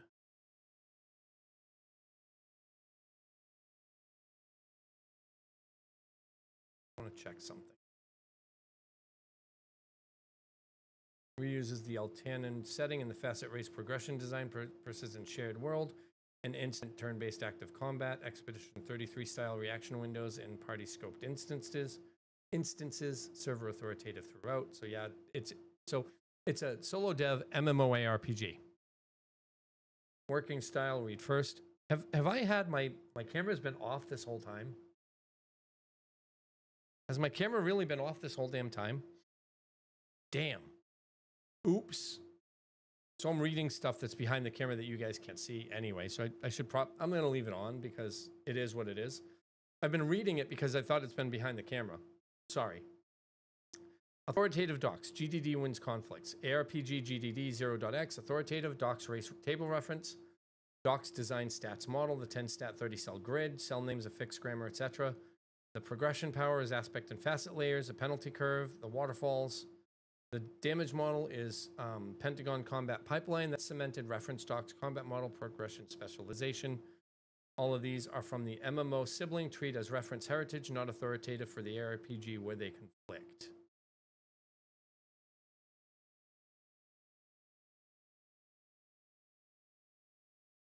Excuse me?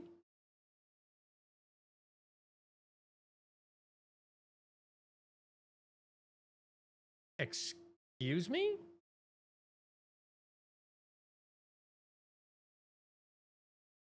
These reference docs are actually here.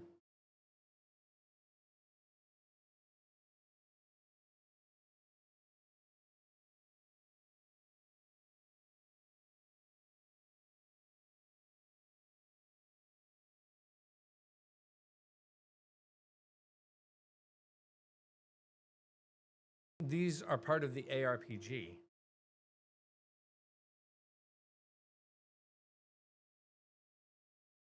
Quick confirmation. Aren't the combat model, progression, specialization, and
Ad starting in 3 minutes. Yeah. Yeah. Give me a minute.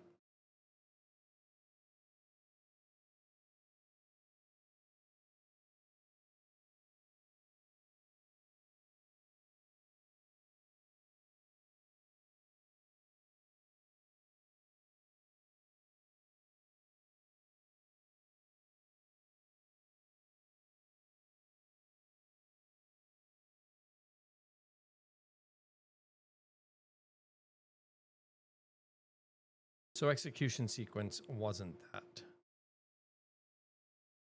I see this ECS native entity component foundation from day one, and no. And yeah, so this is, but so it was shit. These were combined. This is silly. I'm dumb. All right, so I'm not even going to do this. I'm just going to let it stay like that because we're on a good roll here as it is. So the design, I'm going to go reference, docs, new folder reference, execution sequence, combat model, and progression are all reference. We don't care about those anymore.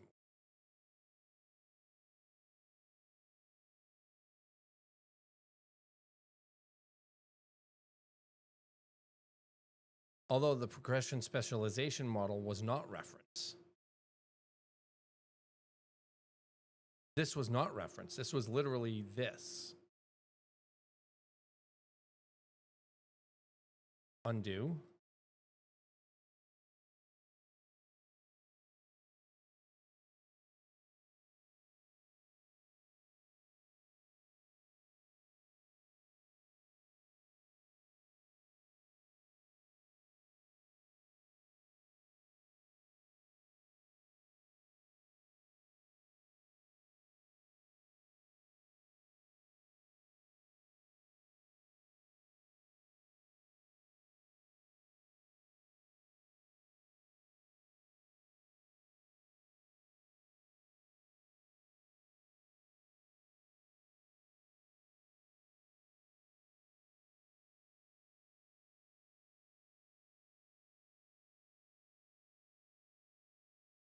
We were doing this 2 days ago. This is like,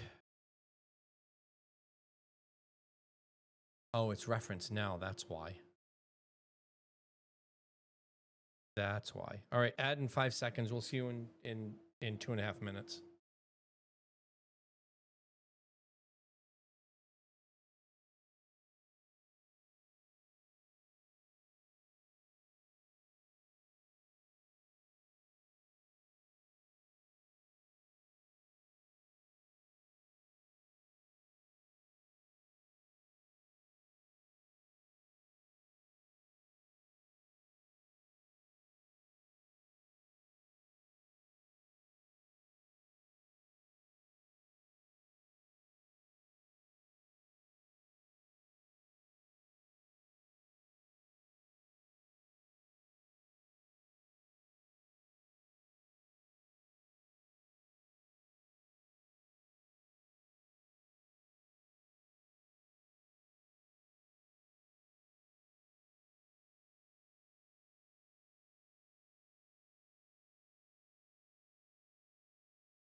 was fucking weird. I don't know why it left when I restarted. It's weird. All right, so progression specialization was actually part of this project. The rested XP system, etc., etc.